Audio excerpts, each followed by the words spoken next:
Southwestern Thrace, autumn, 74 BC. When the village came into sight at the top of a distant hill, a surging joy filled him. The road from Bithynia had been long. His feet were blistered, the muscles of his legs hurt, and the weight of his mail shirt was making his back ache.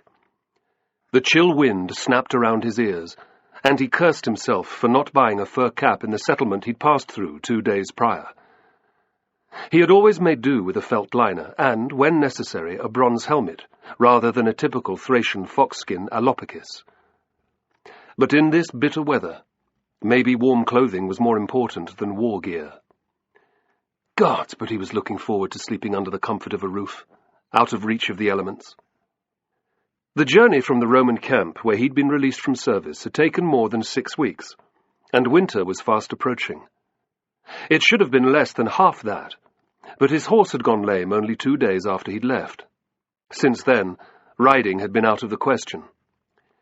Carrying his shield and equipment was as much as he could ask it to do without worsening its limp. "Any other mount, and I'd have sacrificed you to the gods long ago," he said, tugging the lead rope that guided the white stallion ambling along behind him. "But you've served me well enough these last years, eh?" He grinned as it nickered back at him. "No, I've no apples left. But you'll get a feed soon enough. We're nearly home, thank the rider." Home. The mere idea seemed unreal. What did that mean after so long? Seeing his father would be the best thing about it, although he'd be an old man by now. The traveller had been away for the guts of a decade, fighting for Rome, a power hated by all Thracians, yet one that many served nonetheless. He had done so for good reasons, to learn their ways, so that one day I can fight them again. Father's idea was a good one. It had been the hardest act of his life to take orders from some of the very soldiers he had fought against, men who had perhaps killed his brother, and who had certainly conquered his land. But it had been worth it.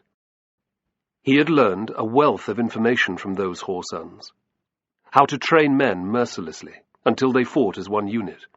How vital it was to obey orders, even in the red heat of battle. How trained soldiers could be made to stand their ground in the most extreme situations. Discipline, he thought.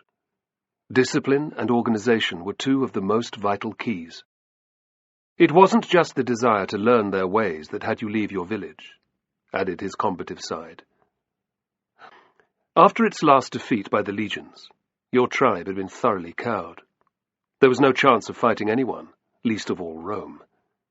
You are a warrior who follows the rider god. You love war, bloodshed, killing. Joining the Romans gave you the opportunity to take part in never-ending campaigns. Despite everything that they've done to your people, you still took pleasure from waging war alongside them. I've had a bellyful of it for now. It's time to settle down, find a woman, start a family.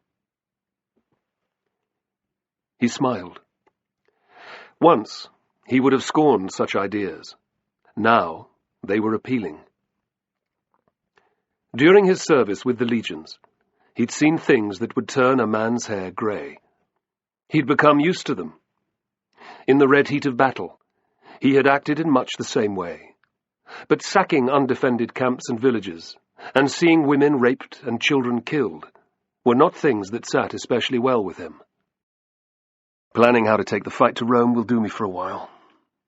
The time for war will present itself again, he said to the stallion. In the meantime, I need a good Thracian woman to make lots of babies with. It nibbled his elbow, ever hopeful for a treat. If you want some barley, get a move on, he said in an affectionate growl. I'm not stopping to give you a nosebag this near to the village.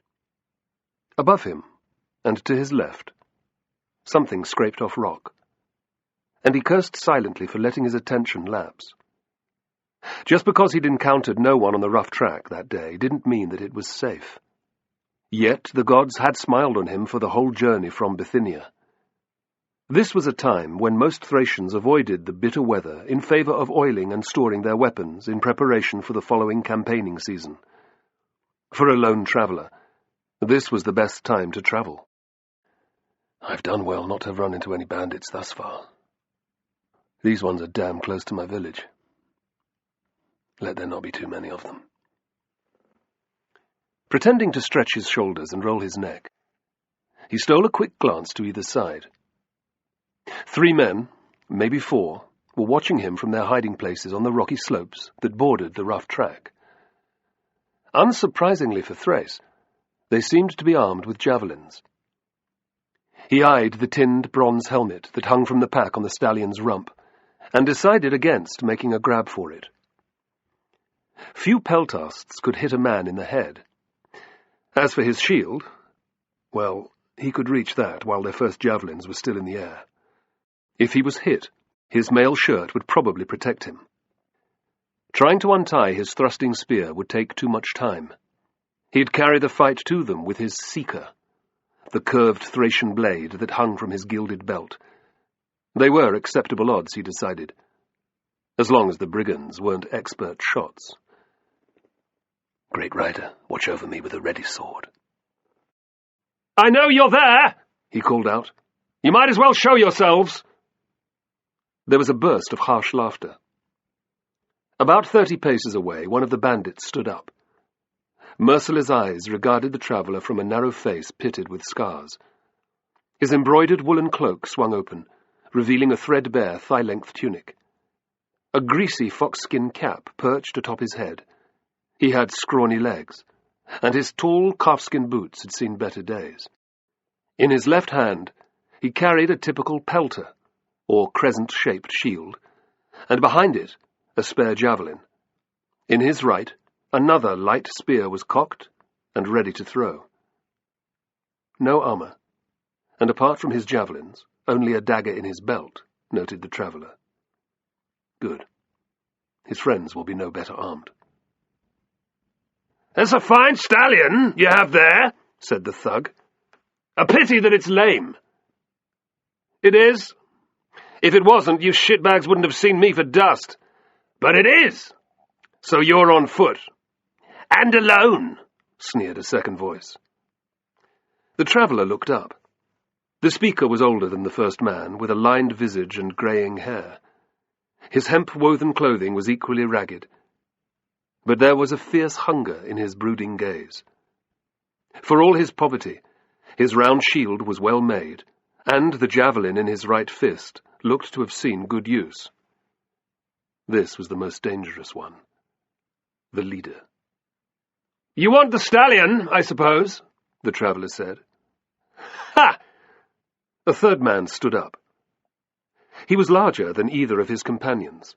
His arms and legs were heavily muscled, and instead of javelins, he carried a large pelter and a vicious-looking club. We want it all. Your horse, your equipment and weapons, your money if you have any. We'll even take your food. The fourth bandit was skeletally thin, with sunken cheeks and a sallow, unhealthy complexion. He had no shield, but 3 light spears. And if I give you all that, you'll let me go on my way? His breath plumed in the chill air. Of course, promised the first man. His flat, dead eyes and his comrades' sniggers gave the lie to his words. The traveller didn't bother answering. He spun around, muttering, "Stay," to the stallion. Even as he slid his hand under his large circular shield and snapped the thong that held it in place, he heard a javelin zipping over his head. Another followed behind on a lower arc. It struck the dust between the horse's hooves, making it skitter to and fro. "Calmly," he ordered. "You've been through this plenty of times before." Reassured by his voice, it settled. "Oegras, stop, you fool!" shouted the leader. "If you injure that beast, I'll gut you myself." Good. No more javelins. The stallion is too valuable. Keeping his back to his mount and raising the shield, he turned. The skinny bandit was to his rear now, but he wouldn't risk any more spears, nor would the others. Drawing his seeker, he smiled grimly. You'll have to come down and fight me." "Fair enough," growled the first man. Using his heels as brakes, he skidded down the slope. His two comrades followed. Behind him, the traveller heard the thin brigand also descending. The stallion bared its teeth and screamed an angry challenge. "Let him even try to come close." When the trio reached the bottom, they conferred for a moment. "Ready?" he asked, mockingly. "You whoreson," snarled the leader. "Will you be so arrogant when I cut your balls off and stuff them down your neck?" "At least you'd be able to find mine. I doubt that any of you scumbags have any." The big man's face twisted with fury. Screaming at the top of his voice, he charged, pelter and club at the ready. The traveller took a couple of steps forward. Placing his left leg behind the shield, he braced himself. He tightened his grip on his seeker. "This has to be quick, or the others will be on me as well." Fortunately, the thug was as unskilled as he was confident. Driving his shield into his opponent's, he swung a wicked blow at his head. The traveller, rocking back slightly from the impact of the strike, ducked his head out of the way. Reaching around with his seeker, he sliced the big man's left hamstring in two. A piercing scream rent the air, and the bandit collapsed in a heap. He had enough sense to raise his pelter, but the traveller smashed it out of the way with his shield and skewered him through the neck. The thug died, choking on his own blood.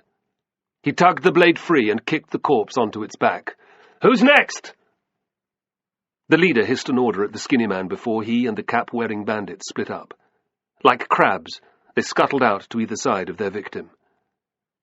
The stallion trumpeted another challenge, and the traveller sensed it rear up on its hind legs. He stepped forward out of its way. An instant later, there was a strangled cry, the dull thump, thump of hooves striking bone, and then the noise of a body hitting the ground. "My horse might be lame, but he still has quite a temper," he said mildly. "Your friend's brains are probably decorating the road. Am I right?" The two remaining brigands exchanged a shocked look. "Don't even think of running away," warned the leader. "Awagris was my sister's son. I want vengeance for his death." Unobtrusively, the traveller lowered his shield a fraction, exposing his neck. "Let that tempt one of them." The man in the foxskin cap clenched his jaw. "Fuck whether the beast gets hit," he said, hurling his javelin. The traveller didn't move from the spear's path. He simply raised his shield, letting it smack directly into the layered wood and leather. Its sharp iron head punched 2 fingers' depth out through the inner surface, but did not injure him. Swinging back his left arm, he threw the now useless item at the thug, who scrambled away to avoid being hit. What he wasn't expecting was for the traveller to be only a few steps behind his flying shield. When the bandit thrust his second javelin at his opponent, it was parried savagely out of the way. Using his momentum to keep moving forward, the traveller punched his opponent in the face with his left fist. The man's head cracked back with the force of the blow, and he barely saw the seeker as it came swinging back around to hack deep into the flesh where his neck met his torso. Spraying blood everywhere, and looking faintly surprised, he fell sideways into the road. Keeping time with the slowing beats of his heart, a crimson tide flooded the ground around him. 3 down, but the last is the most deadly. The traveller turned swiftly, expecting the leader's attempt to stab him in the back. The move saved him from serious injury, and the javelin skidded off the rings of his mail shirt and into thin air, causing the man to overreach and stumble. A massive backhand to the face sent him sprawling backwards onto his arse, losing his weapon in the process. He stared up at the traveller, frank terror in his eyes. "I have a wife, a family to feed," he stammered. "You should have thought of that before you ambushed me," came the growled reply. The bandit screamed as the seeker slid into his belly, slicing his guts to ribbons. Sobbing with pain, he waited for the death blow. But it did not fall. He lay there, helpless, already passing in and out of consciousness. A few moments later, he opened his eyes. His killer was watching him impassively, Don't leave me to die, he begged. Even Cotis wouldn't do this to a man. Cotis? There was no response, so he kicked his victim. You were going to cut my balls off and feed them to me, remember? He swallowed down his agony. Please. Very well. The Seeker rose high in the air. Who in all the gods' name are you? He managed to whisper. Just a weary traveller with a lame horse. The blade scythed down, and the brigand's eyes went wide for the last time. Ariadne scraped back her hair and carefully pushed a couple of bone pins into her long black tresses, fastening them into place. Sitting on a three-legged stool by a low wooden table, she angled the bronze mirror that sat there so that it caught the watery light entering through the hut's open doorway. The shaped piece of red-gold metal was her sole luxury, and using it occasionally served to remind her of who she was. This was one of those days. To the vast majority of the people in the settlement, she was not a woman, a relation, or a friend. She was a priestess of Dionysus, and revered as such. Most of the time, Ariadne was content with this prestige. After her harsh upbringing, her elevated position was better than she'd have ever dreamed possible.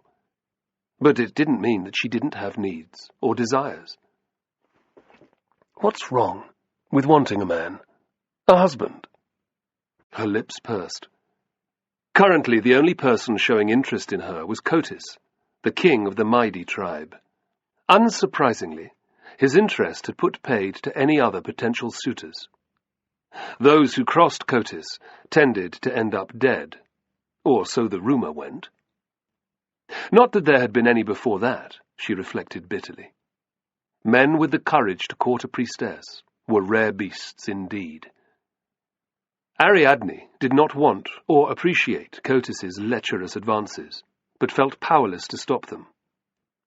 He hadn't yet tried to become physical, but she was sure that was because of her vaunted status, and the venomous snake that she kept in a basket by her bedding. Her situation was complicated by the fact that she had to remain in the village. She had been sent here by the high priests in Kabyle, Thrace's only city, which lay far to the northeast.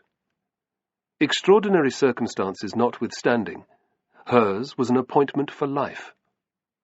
If she returned to Kabyle, Ariadne could expect to be performing menial duties in the main temple there for the rest of her days.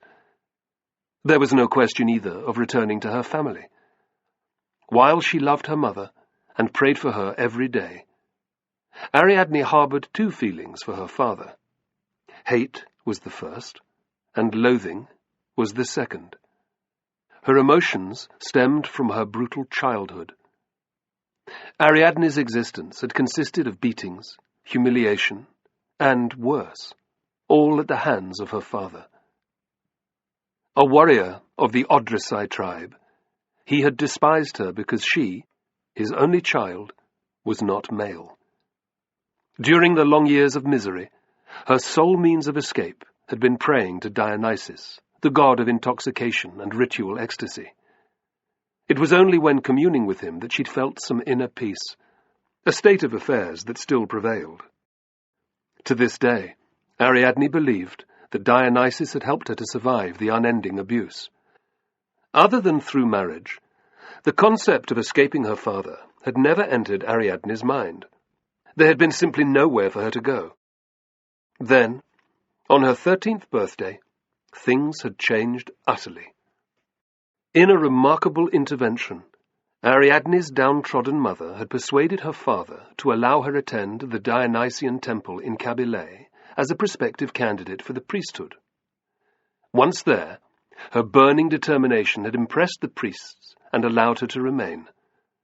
More than a decade later, she still had no desire to return home. Unless, of course, it were to kill her father, which would be a pointless exercise.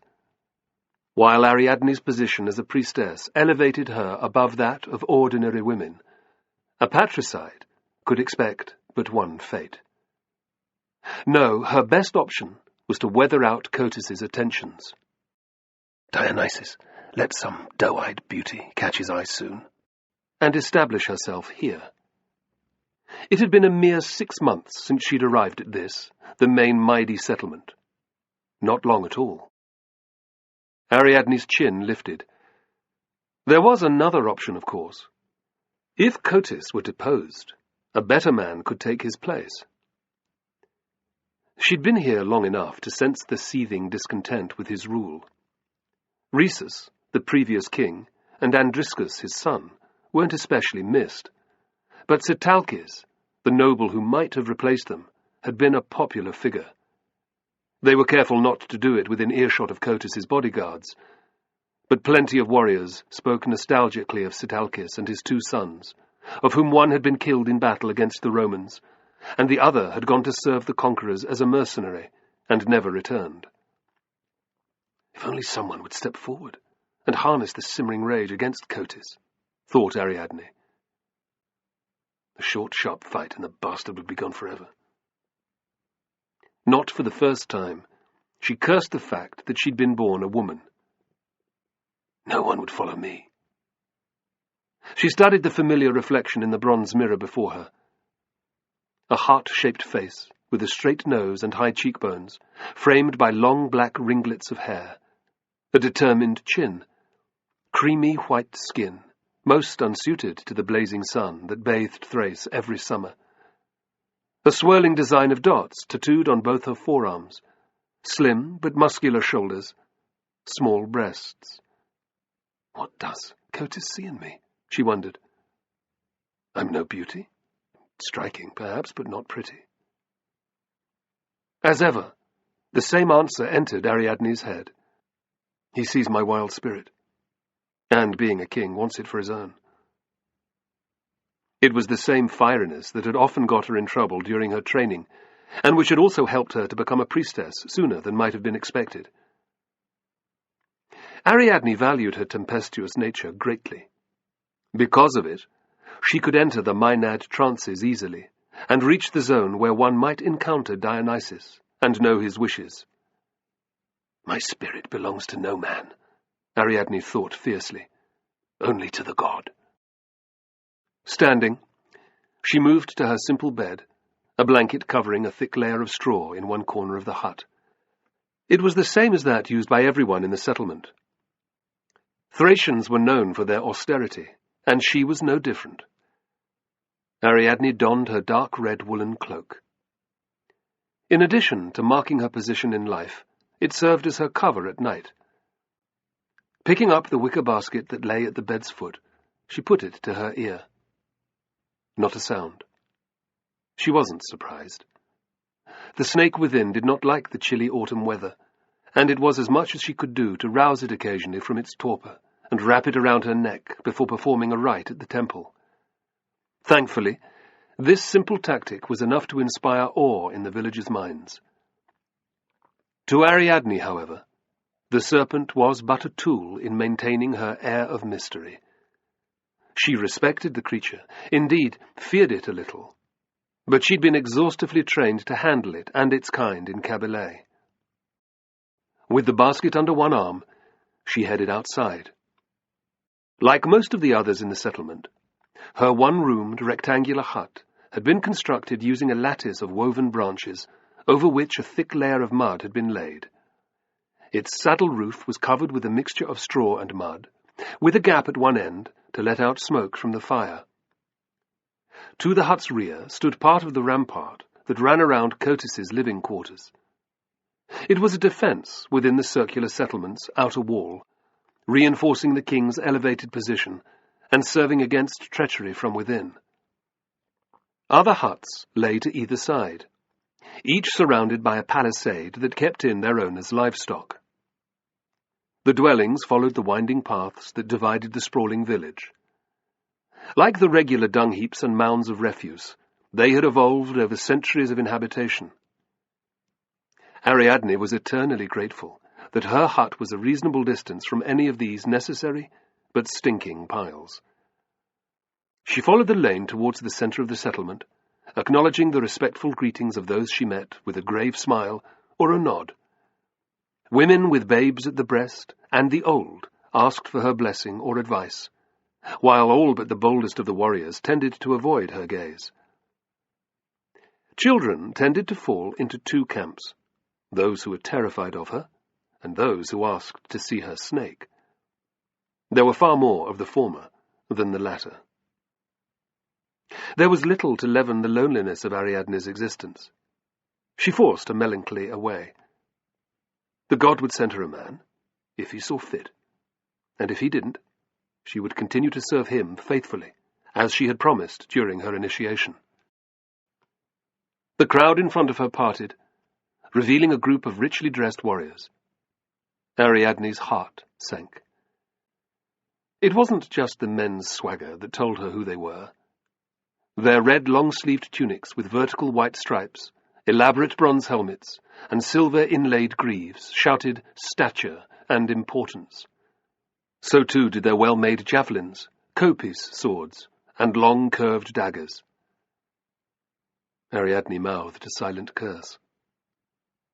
Wherever this many of his bodyguards were, Cotis wouldn't be far behind. Glancing to her left, she greeted an elderly woman whose sick husband she'd recently treated. A torrent of praise to Dionysus filled Ariadne's ears. Smiling, she moved nearer to the woman's hut, turning her back on the path. With a little luck, the warriors wouldn't have seen her. Perhaps they weren't even looking for her. "Priestess!" Ariadne cursed silently. She continued listening to the old woman's patter. But when the voice called again, it was right behind her. "Priestess." The traveller didn't linger at the scene where he'd been ambushed. Of course, the brigands had nothing worth taking. All he'd had to do was clean his seeker, snap off the javelin that had skewered his shield, and retie the shield to the pack on his horse's back. Leaving the bodies where they'd fallen, he set out for the village. At this rate, they'd be lucky to reach it before dark. That eventuality did not bear thinking about. Banks of dull yellow clouds overhead promised an early fall of snow. His luck was in, however. Whether it was the adrenaline pumping through his mount's veins, or an intervention by the great rider, he did not know. But the stallion now seemed to move more easily on its bad leg. They made good progress, coming within sight of the settlement just as the first flakes began to fall. Loud bleating carried through the air, and the traveller looked up. Aided by a pair of dogs, a small boy was herding a flock of sheep and goats onto the road just ahead. "We're not the only ones seeking shelter," he said to his mount. They halted, giving the lad space to usher his resentful charges onto the stony track. "Some bitter weather coming. You're wise to head for home now," he said in a friendly tone. The boy made no move to come down off the slope. "Who are you?" he demanded suspiciously. "Peros is my name," he lied.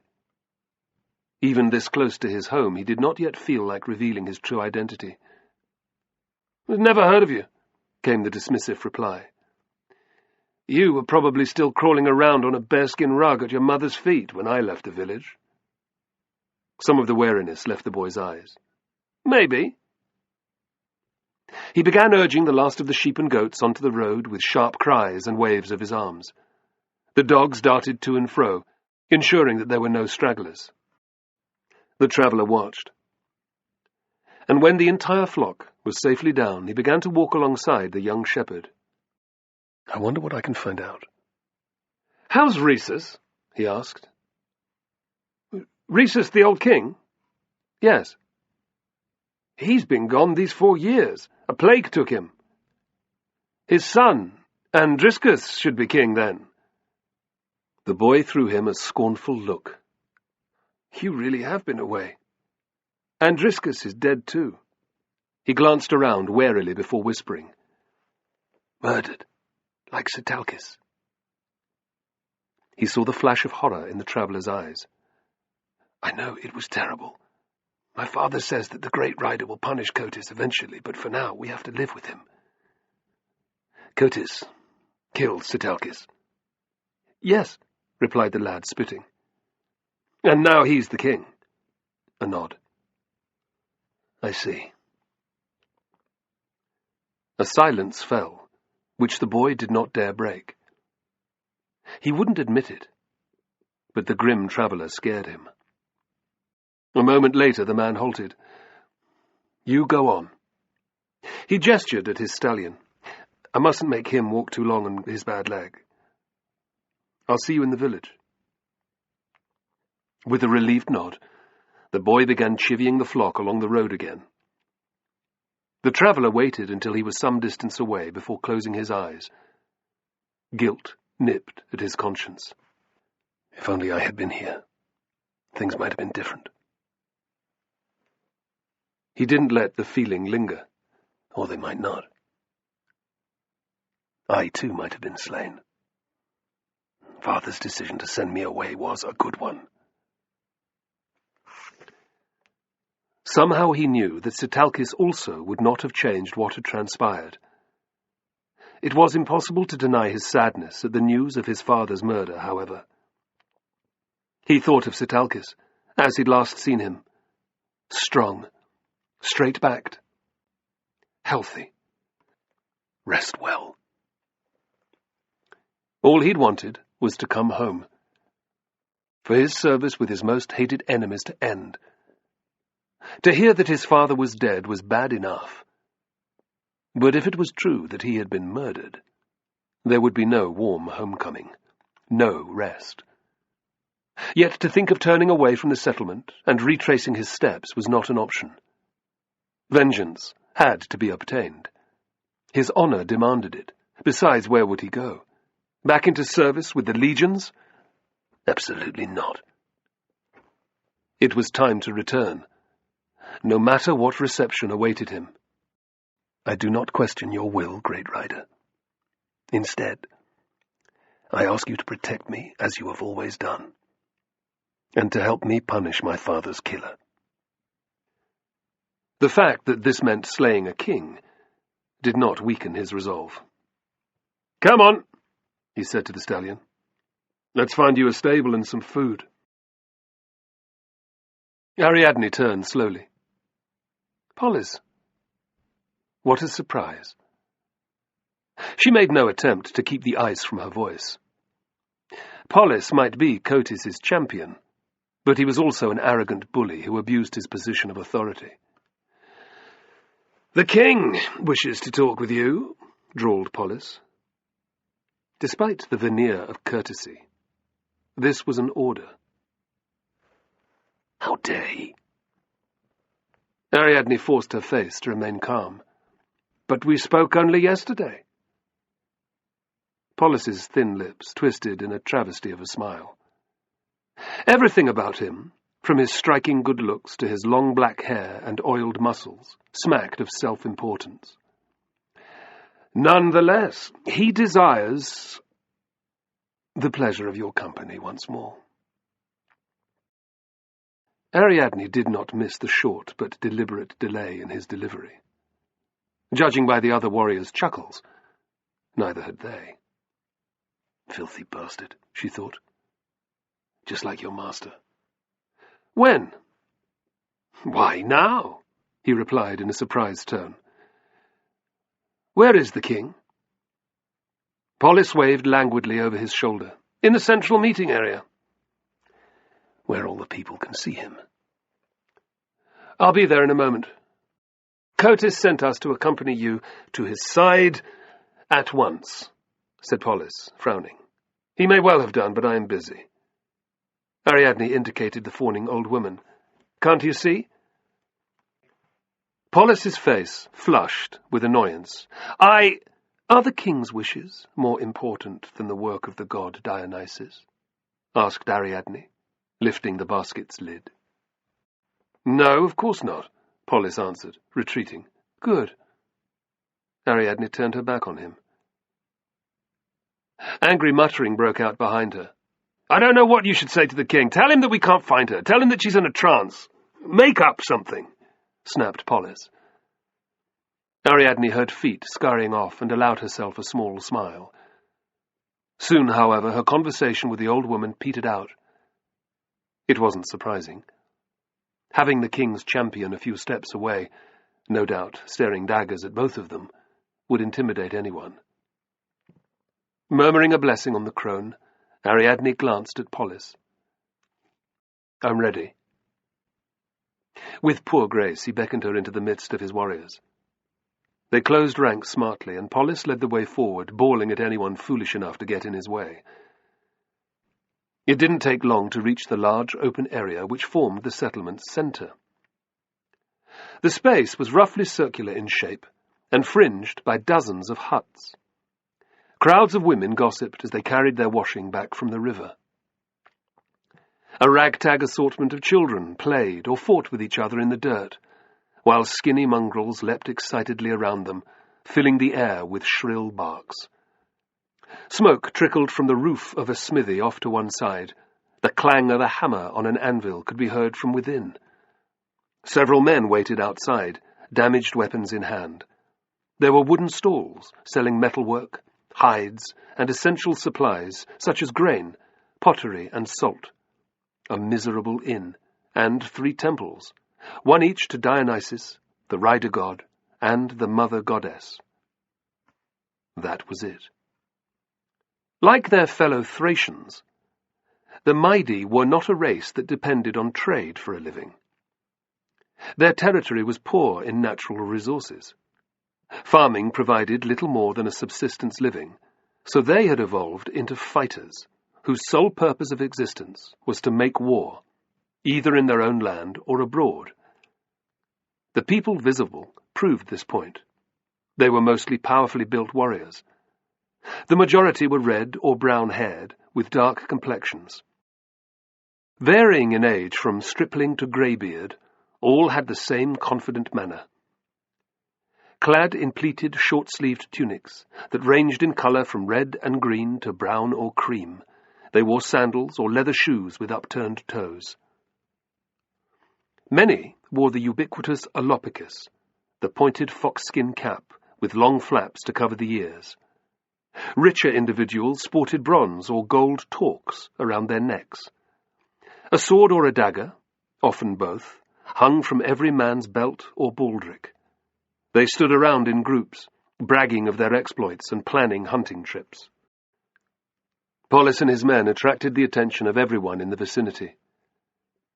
Ariadne felt the weight of the onlookers' stares as they strode towards Dionysus's temple, a larger building than most, with a squat stone pillar on each side of the entrance. She heard their muttering too, and hated it. They were brave enough to fight in battle, but not to stand up to the king they resented. It made her feel very alone. The king was waiting by the temple doors. He was flanked by bodyguards, while a throng of warriors stood before him. He cut a grand sight. Although he was nearly 50, Cotis looked a decade younger. His wavy black hair showed not a trace of grey, and there were few wrinkles on his shrewd, fox-like face.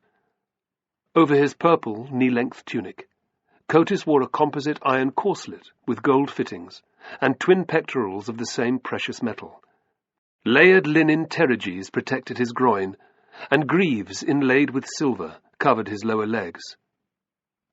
He was armed with an ivory-handled Macera sword, which hung in an amber-studded scabbard from his gold-plated belt. An ornate Attic helmet sat upon his head, marking his kingship. As Polis and his men pushed through the throng, Cotis's eyes drank Ariadne in. "Priestess, finally you grace us with your presence," he called. "I came as soon as I could, Your Majesty." Ariadne did not explain further. "Excellent." Cotis made a peremptory gesture, and her escorts moved aside. Reluctantly, she took a step forward, then a few more. Ariadne could sense Polis smirking. Turning her head, she glared at him. The gesture was not lost on Cotis, who waved his hands again. At this, the bodyguards withdrew some 20 paces to the smithy. "You must forgive Polis's lack of manners," said the king. "He is ill-suited to running errands." Why send him then? I understand, she murmured, forcibly dampening her anger. Good. One word was the limit of Cotis's own courtesy. It would be easy to make more suitable arrangements, he said brusquely. And they would be? Ariadne arched her eyebrows. Dine with me in my quarters some evening. There would be no need for Polis, no need for an escort. I'm afraid that won't be possible, Ariadne replied icily. Are you forgetting who I am? Asked Cotis with a scowl. Of course not, Majesty. Ariadne lowered her eyes in a pretense of demureness. Evenings are the best time for communing with the god, however, she lied. That couldn't happen every night, he growled. No, the dreams are only occasional. Dionysus's ways are mysterious, as you would expect. He nodded sagely. The rider god is the same. Naturally, the erratic nature of their arrival means that I must always be ready to receive them. Spending an evening away from the temple is out of the question. Now, if you would excuse me, I must pray to the god. Although her heart was thumping in her chest, Ariadne bowed and gave Cotis a beatific smile before making to move past him. To Ariadne's shock, he seized her by the arm. She dropped the basket, but unfortunately the lid stayed on. You're hurting me. You think that's painful? Cotis laughed and thrust his face into hers. Know this, bitch. Toy with me at your peril. I won't tolerate it forever. Remember that I am also a priest. You will come to my bed one way or another, and soon. He suddenly released his grip, and Ariadne staggered away white-faced. What she would have given for a lightning bolt to flash down from the sky and strike him dead. Naturally, nothing of the sort happened. She might be the representative of a deity, but so was Cotis. In a situation such as this, Ariadne was powerless. Kabyle, with its powerful council of priests, was far, far away. Not that they'd intervene anyway. As ruler of the Maidi, and high priest to the rider god, Cotis was the one with all the power. She managed a stiff little bow. Cotis's lips twitched in contemptuous amusement. We will speak again, he said in a grating voice. Shortly. With trembling hands, Ariadne carried the basket to the temple doors, where she set it down. She lifted the heavy bar which held the portal closed, letting the light flood into the dim interior. The moment that Cotis was gone, she let out a shuddering gasp. Her knees felt weak beneath her, and she fumbled her way to one of the benches that sat against the side walls.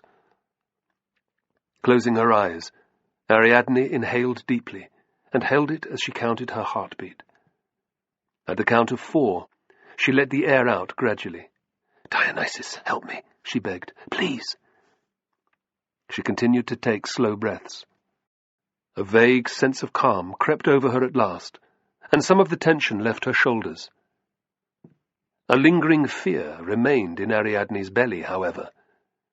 It would take far more than prayers to stop Cotis taking matters into his own hands. She felt utterly helpless. A discreet cough interrupted her reverie. Ariadne turned her head. The figure in the doorway was outlined by sunlight, preventing her from recognizing who it might be. Needles of panic stabbed through her before she regained control. Cotis or Polis would not be so polite. Who is it? My name is Beresades, said a respectful voice. I'm a trader. Ariadne's professional mien took over. Come in, she commanded, gliding towards him. Beresades was a short man in late middle age with a close-cut beard and deep-set, intelligent eyes. You've been on the road, she said, eyeing his green tunic and loose trousers which were covered in dust. "I've come from the east. It was a long journey, but we made it without too many losses. I wanted to offer my thanks to the god immediately." Beresades tapped the purse on his belt, which clinked. Ariadne ushered the trader forward to the stone altar. Behind it, on a plinth, was a large painted statue of Dionysus. In one hand the bearded god held a grapevine, and in the other a drinking cup. Waves lapped at his feet, showing his influence over water. A carved bull with the face of a man stood to one side of him, while a group of satyrs cavorted on the other. At his feet lay bunches of withered dry flowers, miniature clay vessels containing wine, and tiny statues in his likeness. Light winked off pieces of amber and glass. There were long razor clam shells, ribbed cockles, and, most prized of all, a rare leopard cowrie shell. Kneeling, Beresades placed his pouch amongst the other offerings. Ariadne retreated, leaving him to his devotions. An image of a leering Cotys filled her mind's eye at once, and her spirits plunged. She could see no escape from him, and despair overtook her. Thinking that meditation would make a difference, she closed her eyes and tried to enter the calm state that so often provided her with insight into the god's wishes and desires. She failed miserably, instead imagining Cotys manhandling her onto his bed. "What do they call you, lady?" Beresades' voice was close by. With huge relief, she jerked back to the present. "Ariadne." "You weren't here when last I visited?"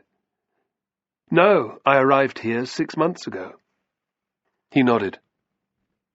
"I remember at the time the old priest not being that well. Still, you're young and healthy. No doubt you'll be here for many years, to gladden the eyes of every grateful traveller wanting to pay his respects." "You're very kind," murmured Ariadne, cringing inside. "If only you knew the truth." "It won't be long until the next pilgrim arrives, by the way." "No?" Ariadne was barely listening. She was already worrying about Cotys once more. "I met a warrior yesterday who was returning here. He'd have come in with us, but his horse is lame. Spent years in the Roman auxiliaries, apparently. He wants to give thanks to the tribe's gods for his safe return. A quiet man, but he put himself across well." "Really?" replied Ariadne vacantly. She had little interest in the return of yet another tribesman who'd served as a mercenary for the Romans. Beresades could see that her mind was elsewhere. "My thanks, lady," he muttered, withdrawing. Ariadne gave him a bright smile. Inside, however, she was screaming. As they climbed the slope to the palisaded settlement, old memories came flooding back.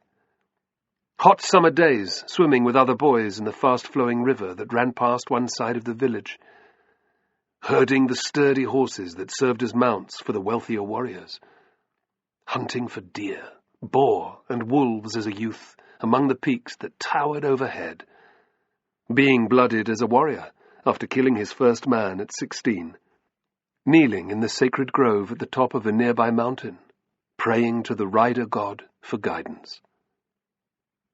The hours of his life he'd spent wishing that his mother had not died birthing his sister, a babe that had lingered less than a month in this world. The day he'd heard the news that Rome had invaded Thrace, riding to war against its legions with his father Spartacus, brother Meron, and the rest of the tribe. Their first glorious victory, and the bitter defeats that followed. The agonizing death of Meron, a week after being thrust through the belly by a Roman sword, a gladius. The subsequent vain attempts to overcome the Roman war machine, ambushes from the hills, night attacks, poisoning the rivers, unions with other tribes that were undone by treachery or greed or both. "We Thracians never change, eh?" he asked the stallion. "Never mind what might be best for Thrace. We fight everyone." Even our own. Especially our own. Unite to fight a common enemy such as Rome? Not a chance. His barking laugh was short and angry. The first part of the task his father had set him, serving with the Roman legions, had been completed. He had anticipated a period of relatively normal life before attempting the second part, that of trying to unify the tribes. It was not to be. The dark cloud of war with its bloody lining had found him yet again. Yet he did not try to ignore the adrenaline rush. Instead, he welcomed it. Cotus killed my father, the treacherous bastard. He must die. And soon.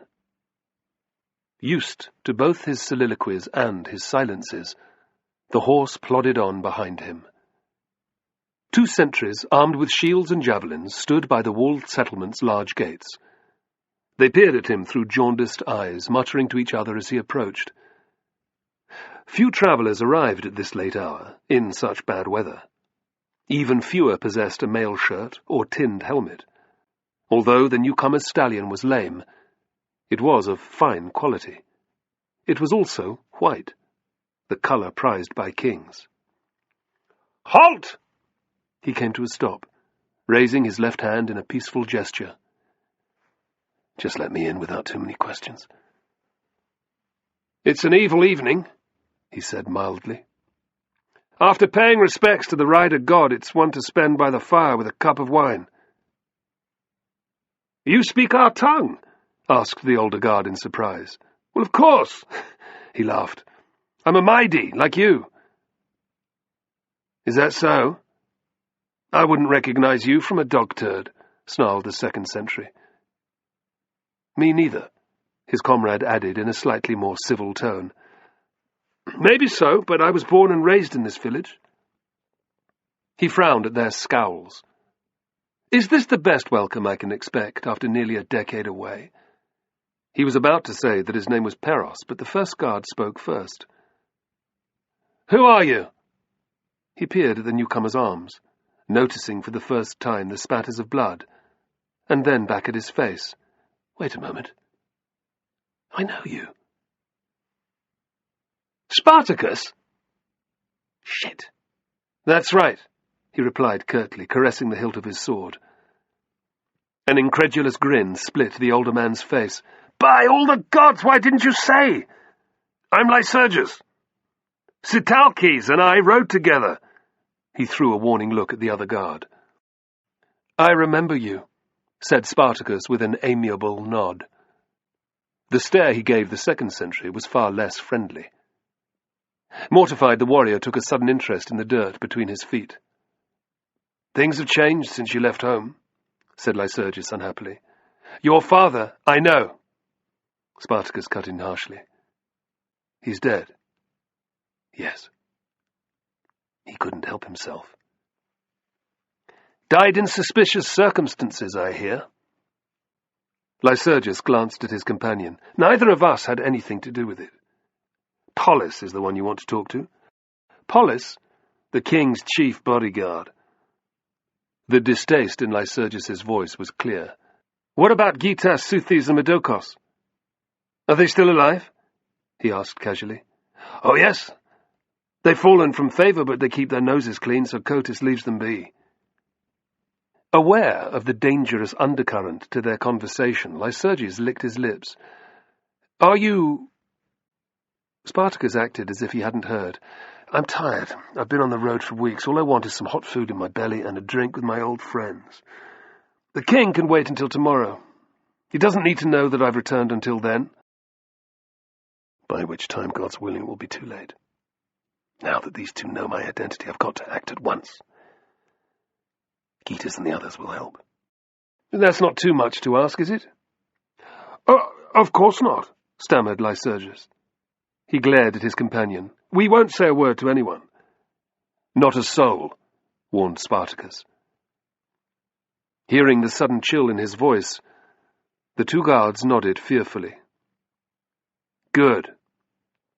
Pulling a fold of his cloak over the lower half of his face, Spartacus walked by without another word. "You fucking idiot," hissed Lycurgus the instant that he had vanished from sight. "Spartacus is one of the deadliest warriors that our tribe has ever seen. Be grateful that he was in a good mood. You do not want to piss him off." "What is he planning?" "I don't know," snapped Lycurgus. "I don't want to know. If anyone asks later, we didn't recognize him. Understand?" Chapter 2. Ariadne's mood was darkening.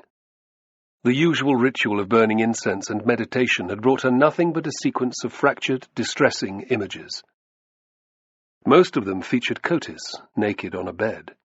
Others also involved Polis, which revolted her. The more appealing and dangerous ones were those in which she defended herself against the king with a knife or her snake.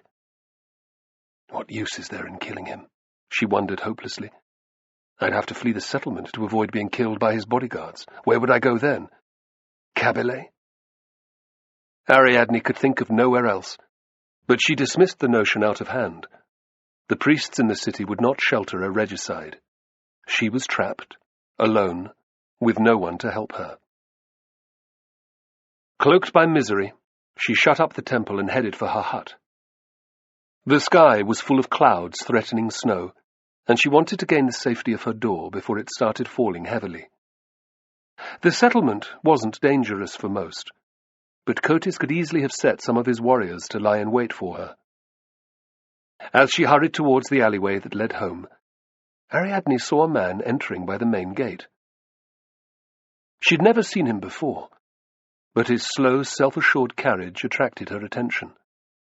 He was of average height, with short brown hair, and wearing a mail shirt and closely fitting red trousers. A Roman soldier's belt circled his waist. From it hung a sheathed seeker and dagger. The bronze helmet he was holding had a forward curving crest, and the lame white stallion following him was also clearly Thracian. He called out a low greeting to a bunch of warriors who were standing nearby. Ariadne recognized three of them: Gytas, Seuthes, and Medocus. Hearing the other's voice, Gytas turned his head. He frowned, and then, with delighted looks, he and his companions descended on the newcomer. So that's the traveller whom Beresades met, thought Ariadne. He must be well liked if they have not forgotten him in his absence. She kept walking. Reaching home was more important than staring at strangers. Perhaps Dionysus would visit her that night, give her some hope. She consoled herself with that idea. A moment later, she heard a characteristic braying laugh coming from inside the alleyway. Recognizing Polis by the sound, Ariadne reacted without thinking. She quickly angled away from the alley's entrance to approach it from the side. Poking her head around the corner, she saw the outline of at least 3 men a short distance inside. Their slouching posture was at direct odds with the naked weapons in their hands. Feeling very weary, Ariadne sagged against the house's cold wattle and daub. Cotys was being true to his word. The bodyguards were there to abduct her. Curse him. Creeping around them to reach her hut by another route would merely delay the inevitable. In that instant, the helplessness that Ariadne had felt when her father was about to assault her sexually returned. It sat in her belly as if it had never been absent, an acid pool of nausea and self-loathing. Her indecision seemed to last an eternity, but in reality was no more than a few heartbeats. Unsure of where to go, Ariadne stumbled across the central space. It was then that she saw a second party of warriors heading towards her from the temple. Ducking her head in a pathetic attempt not to be seen, she changed direction. There was only one way to go, to the main gate. It didn't matter that it was bitterly cold, snowing, or that it was dangerous beyond the village walls. She had to get away from Cotys, and it didn't matter how. "Priestess?" the voice called behind her. A sob escaped Ariadne's lips, and she quickened her pace. All she had to do was reach the entrance. The guards outside wouldn't dare to stop her, and the impending snowstorm would swallow her up as surely as the underworld. What she was doing was madness. But in that exact moment, Ariadne didn't care. Death was better than experiencing again what she'd endured as a child. She glanced over her shoulder and was pleased to see that the warriors were too far away to prevent her from escaping. With few other people about, this one tiny victory would not be denied her. Totally absorbed, Ariadne wasn't looking where she was going. With a thump, she collided with someone. It was only the other's strong arm that prevented her from falling flat on her back. She looked up to find a pair of amused grey eyes regarding her. It was the man who just arrived with the lame stallion. Ariadne blinked. This close, he was quite handsome. "My apologies, I don't usually make it my business to knock over attractive women." No, it was my fault," she faltered. Noticing the tattoos and red cloak which marked her station, he released her grip. "I'm sorry, priestess, I meant no disrespect." "Why the hurry?" Ariadne glanced back. The warriors were less than 20 paces away. "I have to go, leave the village." "In this weather, priestess?" He looked alarmed. "You'll catch your death. If not, the wolves will have you." "That's as may be," muttered Ariadne, "but I'm going nonetheless." She made to move past. He threw out his arm, stopping her. "What have you done?" he asked, nodding his head at the approaching group. "Done? Nothing." She laughed bitterly and tried again to walk on, but his arm was immovable, like a bar of iron. Ariadne didn't have the strength or will to push against it. "Something tells me that lot aren't coming to discuss the weather. Who are they?" "Cotis's men," she replied flatly. "Cotis?" "I haven't thought of the prick for years, but now his name is falling from everyone's lips." "The king?" His lip curled. "The king? You've crossed him, I take it?" "Does refusing to go to his bed count as crossing him?" She spat back. "If it does, then yes, that's what I've done. Now let me go." He lowered his arm. "So they're coming to take you to Cotis, but you won't have it?" "Yes." "I'll die before I let that bastard rape me." Ariadne stared into his eyes and was surprised by what she saw. As well as anger, there was admiration and hate, but not for her. "Don't move." Dropping the horse's lead rope, he stepped in front of her. "What are you doing?" she stammered. "Men might act like that in war, but not in peacetime in my fucking village," he barked. "I thought I'd left all that behind me. I thought I could come home without discovering that my father had been murdered by a man he once called friend." Ariadne watched, petrified, as the warriors arrived. 4 well-armed warriors with hawkish expressions and a purposeful manner. "Well met," called the first. "We're in your debt for stopping that woman." "I didn't stop her," he replied harshly. "We collided, and I prevented her from falling." "It's of no matter how you did it."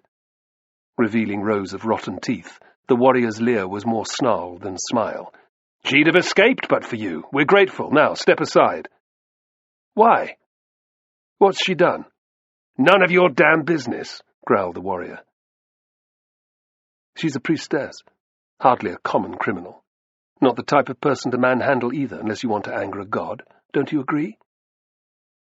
His voice was low but menacing. The warrior blinked in surprise. "Look, friend, we're just following orders. The king wants to see us, so do us a favor and piss off, eh?" He looked back at Ariadne. "Do you want to go with these men?" "You don't have to do this," she whispered, not quite believing her eyes and ears.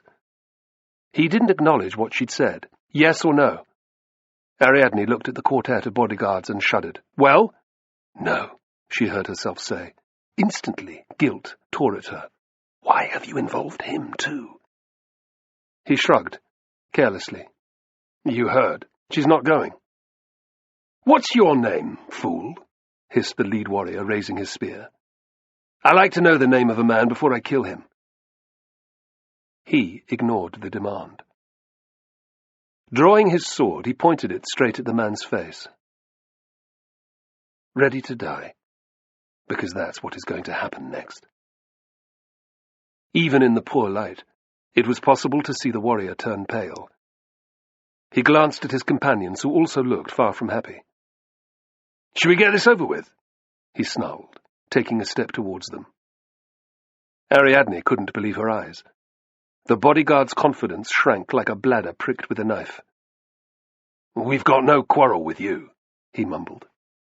"Nor I with you, but I'm not about to see you seize a priestess without good explanation," he snapped, continuing to advance.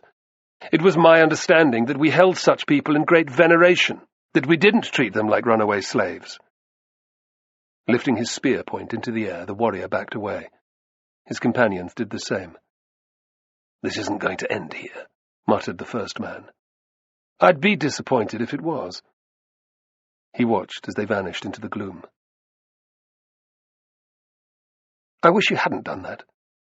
You've as good as signed your own death warrant," Ariadne said coldly, disregarding the amazement she felt at the warrior's about-turn.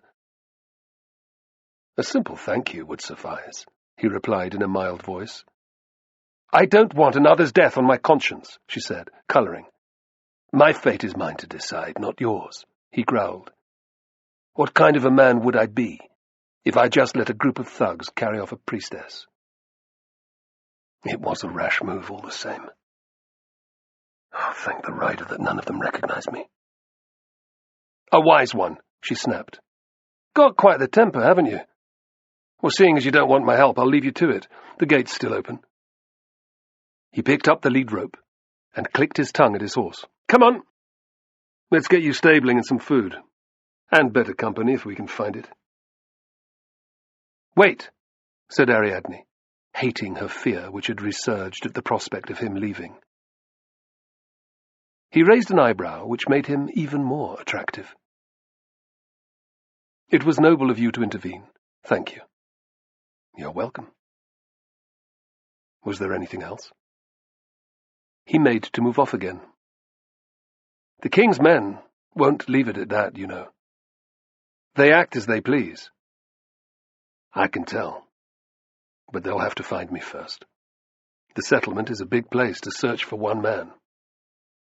He nodded in farewell. "Stay for a moment?" asked Ariadne. Walking out into the night now seemed utterly terrifying. So too did waiting for Cotis's warriors alone.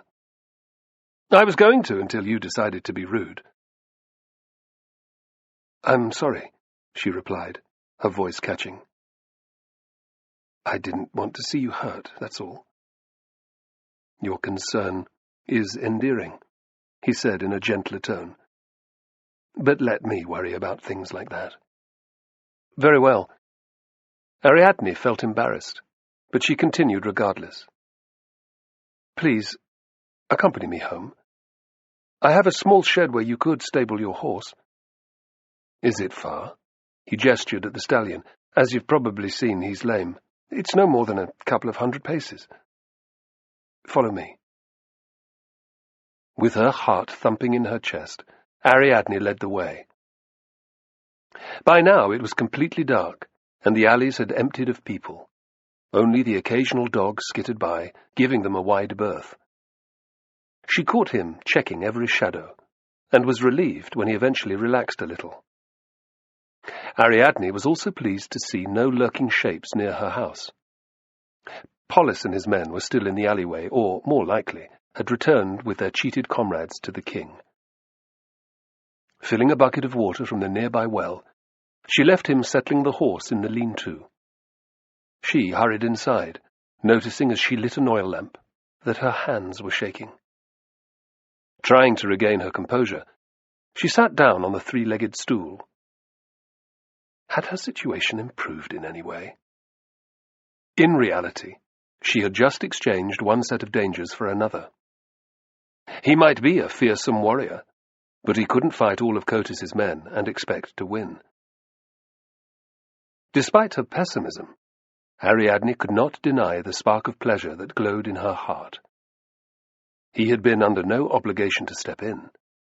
Most sane men would have turned the other way when they'd seen the king's bodyguards. Instead, at the risk of his own life, he had saved her. Weirdly, Ariadne felt a trace of hope. He had to know the odds that they faced. Yet he remained calm, even unperturbed. That meant he must have a plan. She smiled as he entered, barring the door behind him. "Is your horse fed and watered?" "He is," he replied, looking satisfied. "You care for him greatly." "I do. He's been under me or by my side through more than 5 years of constant war." "That's a long time to be fighting." "It is. That's why I came home.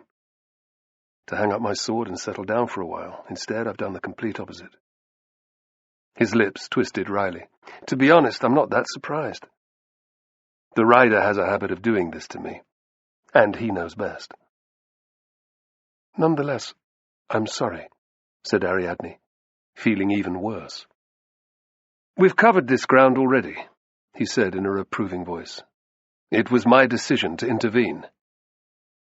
"My decision to enter the village, even when I was recognized." "It was," she acknowledged. "Then." "I don't even know your name." "Nor I yours," he replied, smiling. "Ariadne." She couldn't stop her cheeks from burning as she spoke. "It's an honor to meet you. I am Spartacus." She frowned. The name rang a bell in her head, but she didn't know why. "How long have you been away exactly?" 8 years, give or take." "You've not been here that long." "No, 6 months." "When did Cotis start bothering you?" "Practically from the first moment I got here. I've managed to fend him off thus far, but today, for whatever reason, he had had enough. Ostensibly I was to dine with him, but it was just a facade. For him to... I can imagine," he interjected. "I knew that the whoreson was a murderer, but a rapist too? The world will be a better place when he's gone.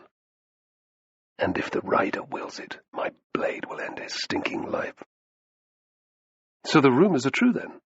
"Oh, yes," he replied bitterly. "When Rhesus, the last king, died, Cotis had his son and heir slain. Spartacus, my father, must have tried to intervene, because he was killed too." "Your father murdered?" Ariadne's heart went out to him. "How did you find this out?" "I met a boy tending stock not half a mile from the front gate. It was easy enough to persuade him to talk. I wasn't sure whether to believe it all, but one of the guards was an old comrade of my father's. He confirmed the story. So did the friends I spoke to briefly." "I'm sorry." She reached out to touch his arm, but suddenly, self-conscious, stopped herself. His scowl deepened. "Not half as sorry as Cotis and Polis, whoever the fuck he is, will be soon." Ariadne's breath caught in her chest. "What are you going to do?" "I'm told that Cotis is very unpopular, that the majority of warriors hate his guts, and only his bodyguards are truly loyal. There are, 100 of them or so?" Still not believing what she was hearing, Ariadne nodded. "If I can persuade 60 or 70 men to follow me, we'll take them." She saw the self-belief in his grey eyes, and her heart filled. "Thank you, Dionysus. This is what I've been praying for." His eyebrows rose. "You've also been plotting to overthrow a king?"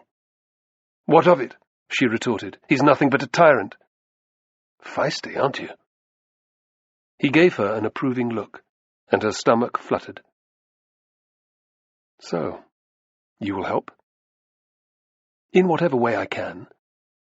I will consult the god, but I have no doubt that he would wish Cotis removed from power." "Good. With your permission, I'll tell the warriors exactly that." She started up in alarm. "You're going?" "Not yet. I'll stay until midnight or so. If Polis and his men haven't appeared by then, they're not going to before the morning. I'll rest until then. It's been a long day." Ariadne caught him looking at the cupboard where she kept her provisions. "I'm sorry, you must be hungry after your journey." "I could eat. Let me fetch you something." Conscious of his eyes on her the whole time, Ariadne prepared a plate of bread and goat's cheese. She added a spoonful of cold barley porridge from a blackened iron pot. "Apart from water, that's all I have." "It's plenty," he said, reaching out with eager hands. Ariadne crept to the door while he demolished the food. Placing her ear against the timbers in a number of places, she listened. Nothing, apart from the usual chorus of dogs barking. It was some relief. Not knowing what else to do, she found a spare blanket and tossed it to him. She saw his eyes move to her bed. "Don't go getting any ideas. You can rest on the floor." "Of course." He looked amused. "I expected no less." Discomforted by his confidence, was it smugness? She lay down on her bed without undressing and pulled up the covers. "Sleep well?" He moved around the room, blowing out all but one of the oil lamps. Laying the mantle by the door, he drew his sword and placed it alongside. Then, sitting with his back against the wall, he pulled his cloak tightly around himself and closed his eyes. Almost at once, Ariadne found herself staring at him. The flickering of the lamp's flame threw Spartacus's regular features half into shadow, giving him a mysterious appearance. His hair was cut close to the scalp in the Roman military fashion. A faint scar ran off his straight nose onto his left cheek. A heavy growth of stubble covered his square, determined jaw. It was an attractive face, as she had noticed before. Hard, too, she thought. But she could see no cruelty there, no similarity to the likes of Polis or Cotys. Was it possible that he had been sent by Dionysus? She wondered. It was tempting to think so. If he hadn't appeared, she would currently be dying of exposure, or of injuries sustained from falling off one of the precipices that lined the road away from the village. She offered a prayer of thanks to her god. That done, Ariadne relaxed onto her bed. It was time to get what rest she could. Tomorrow was another day. 10 steps away, Spartacus was silently communing with his own favourite deity, the Thracian rider god, he who shall not be named. "I ask you to keep your shield and sword over us both. Let the warriors listen to me as I go among them." It was a heartfelt plea. For years, Spartacus's life had been about nothing more than fighting, killing, and learning Roman battle tactics. In the last 2 hours, things had changed more than he could have thought possible. His hopes of a warm homecoming had vanished. He was now seeking vengeance for his father's murder. He was a potential regicide. Spartacus let out a long breath. Such was the way of the gods. Over the years, he'd learned to take the knocks that life delivered him, but this one was harder than most. "As always, I bow to your will, great rider." He took a surreptitious look at Ariadne, and his fierce expression softened. Not everything that had happened since his return was to be regretted. Ariadne woke from an arousing dream in which Spartacus had enveloped her in his arms. Shocked, she sat up, clutching her blanket to her chest.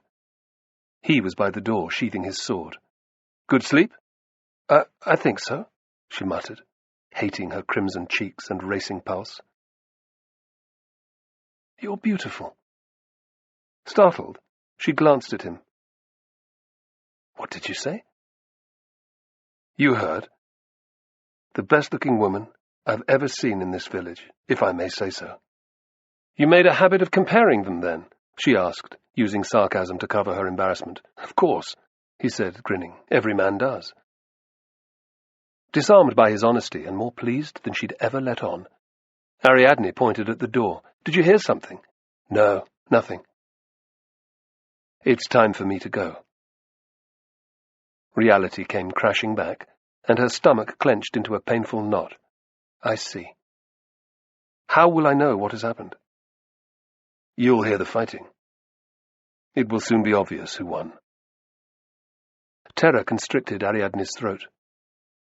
She wanted to ask Spartacus not to leave, but she knew that would be futile. Everything about him now oozed grim determination. She let herself take strength from that. "The gods keep you safe." "The rider has been good to me all these years. I trust that he will continue to do so." He fixed her with his grey eyes and smiled.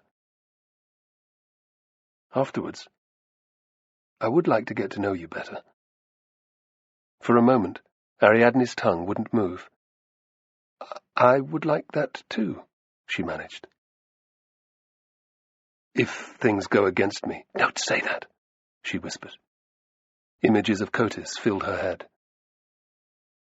"Nothing is certain," he warned. "If it comes to it, take my horse and go. Even though he's lame, you're light enough for him to carry. With all that will be going on, nobody will notice that you're gone for a day at least. You'll be able to reach the next village and seek sanctuary there." "What good will that do?" Ariadne wanted to scream. All she did, however, was to shake her head in silent assent. He lifted the beam that barred the door. "Replace this after I've gone." "I will. Get some more rest if you can." Her chin firmed. "No." He was halfway through the doorway, but he turned. "Hey?" "I will pray to Dionysus for your success. And Cotis's death," she added. His eyes glinted. "Thank you." He slipped out without another word. "Gods, but she is fiery. Attractive, too." Putting thoughts of Ariadne aside, he let his vision adjust to the darkness. Using all his senses, he scanned the alleyway. After a few moments, he relaxed. No one was stirring. Even the dogs had gone to sleep. Keeping a hand to his sword, he stole off through the gloom. 8 years of absence didn't stop him from unerringly making his way to Gitus's house. He'd grown up here, and knew every alley and path in the settlement like the back of his hand. The yellow glow of lamplight through chinks in the wall drew him past the palisade, and he rapped lightly on the portal. "Gitus!" The muffled conversation within died away. He heard footsteps approaching. "Who is it?" "Spartacus." There was a scraping noise as the locking bar was lifted, and then the door eased open, revealing a skinny man with a mass of tangled red hair. He grinned. "Come in, come in." Spartacus stooped and crossed the threshold. The inside of the rectangular hut was similar to most in the village. A large fire burned in a fireplace set into the back wall. Bunches of herbs hung from the roof beams. Tools were stacked untidily in one corner, bowls, pots, and pans in another. A weapons rack stood proudly by the entrance, weighed down with javelins, spears, and swords. To the left of the fireplace, 2 small children were curled up together under a blanket, like puppies. A dark-haired woman lay alongside them, her eyes watching his every move. Gitus urged Spartacus to the bench in front of the blaze, where 3 warriors clad in long-sleeved belted tunics were sitting. They all rose, smiling as he approached. "Spartacus, it's been too long," exclaimed a tall man with a shaven forehead. "Thank the gods you've returned." "Soothes." Spartacus returned the embrace before greeting the 2 others in the same way. "Midokos." "Olynthus, I've missed your company." "And we yours," replied Midokos, a barrel-chested figure with a wiry beard. Olynthus, who was older than all of them, murmured in loud agreement. "Sit," said Gitus, waving a clay jug. "Let's have a drink." When they all had a cup in hand, he poured the wine. Raising his right arm, he toasted them all. "To the rider, for bringing Spartacus home in one piece." "To the rider!" They all drank deeply. "To the end of Cotys's tyranny," said Seuthes.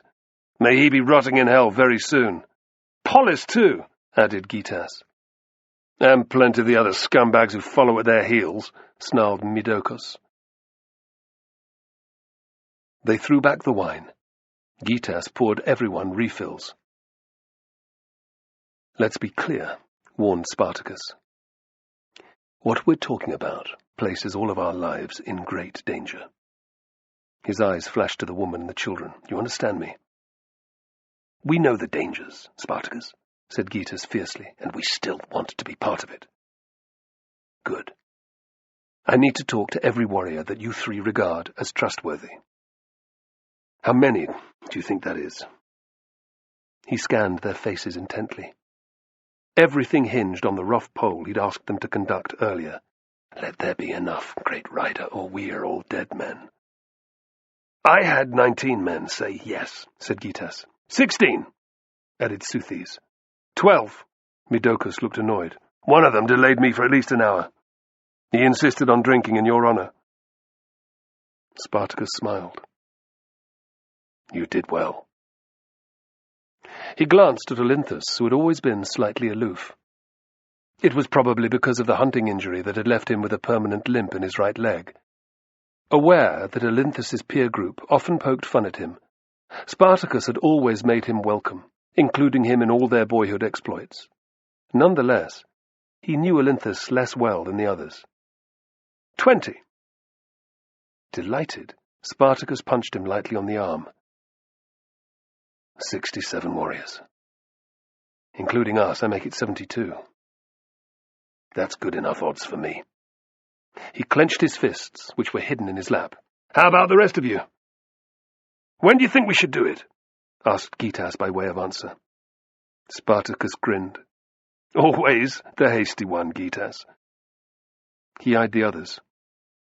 "I'm with you," said Seuthes. "Me too," muttered Midokos. "Aye." Olynthus's answer was a heartbeat slower than that of the others, but the adrenaline was pumping so hard through Spartacus's veins that he barely noticed. "Excellent. Have you told the men to gather so that I can talk to them?" "Yes, in 3 houses," replied Seuthes. "We'll take you to them one by one." Gitas was like a dog with a bone. "How soon do we attack the king?" "We need to do it tomorrow." Midokos' eyebrows rose. "So soon?" "Yes. You know what people are like with idle gossip, let alone something like this. Best strike while the iron is hot." He ignored the awe in their eyes. "We can do it." "Gods, but it's good to have you back. Spartacus would be proud," said Gitas, beaming from ear to ear. "Let dawn arrive soon." The tension eased as they all chuckled at his enthusiasm. Spartacus let them enjoy the feeling for a moment. Then, "We'd better get a move on. There are a lot of men who need to hear what I've got to say." "True enough," said Gitas. "May the rider watch over us." During the course of the next few hours, Spartacus moved tirelessly through the village with his 4 friends. He was greatly heartened by the warm reception he received everywhere.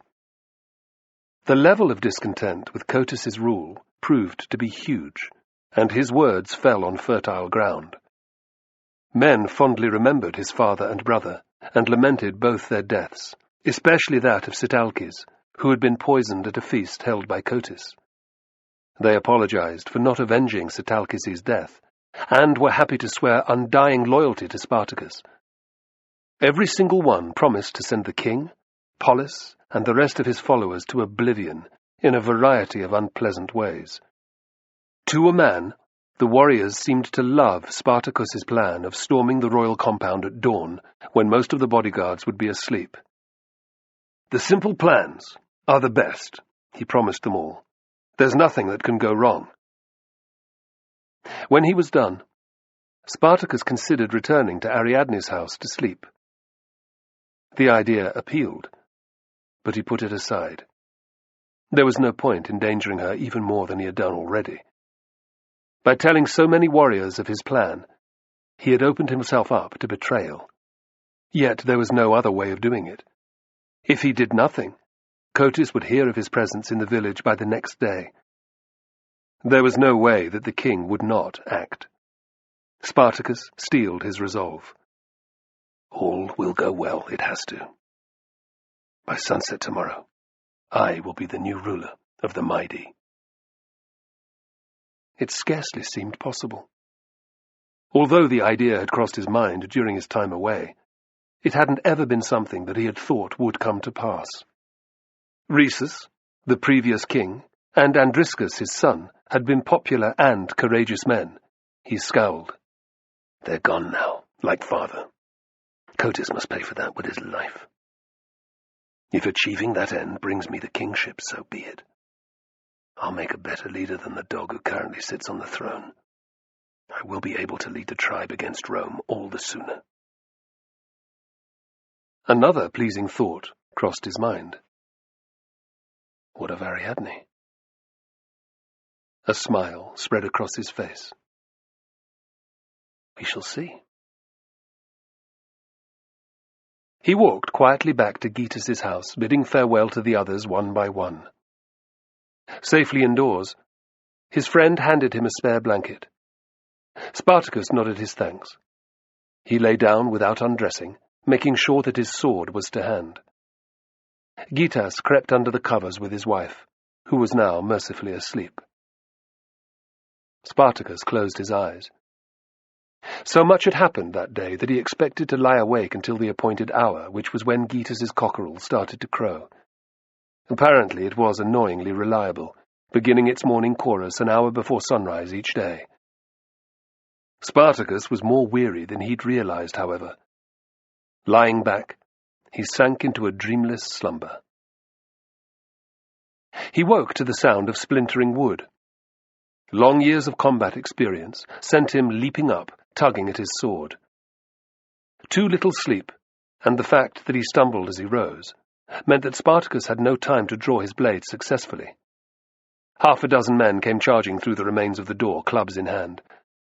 They closed in on him and Gaitus, who had grabbed a cooking spit from the fire, like wolves cornering a deer. "What the hell's going on?" Gaitus mumbled. "What do you want?" Spartacus knew in the pit of his belly what this meant. Someone has betrayed us. One of the men smashed him across the head with his club. The stars that burst across his vision were accompanied by a tidal wave of agony. He dropped to the floor like a bag of rocks. As more blows rained down, he was dimly aware of Gaitus's wife and children screaming in the background. Rage battered the edges of his consciousness, yet Spartacus could only curl into the fetal position in a vain attempt to escape more punishment. "Stop!" shouted a voice at last. "You'll kill him!" Reluctantly, the warriors stood back. It took every shred of Spartacus's strength to move, but he managed to uncurl himself and look up. "Gaitus," he croaked. "I'm all right." He eyed the handsome warrior who looked to be in charge. "Motherless cur, you must be Polis." There was a mocking bow. "At your service." "If you lay a hand on the woman or the babes, I'll—" "Do what?" interrupted Polis with a cruel laugh. His men smirked. "Cut your balls off and force you to eat them," growled Spartacus. "That's before I kill you." "I'd like to see you try." Polis stepped over and kicked Spartacus in the belly, causing him to retch uncontrollably. "Fortunately for you, the king doesn't want them harmed. At least, not yet," he sniggered. Spartacus reached out weakly, trying to grab Polis by the ankle, but the champion just moved beyond his reach. "Everyone thought you were dead." "Clearly I'm not. You will be soon." "Plot to murder the king, would you?" "You'd know all about murdering," replied Spartacus, "you whoreson." Polis chuckled. "Heard about your father, then?" Spartacus threw him a hate-filled glare by way of reply.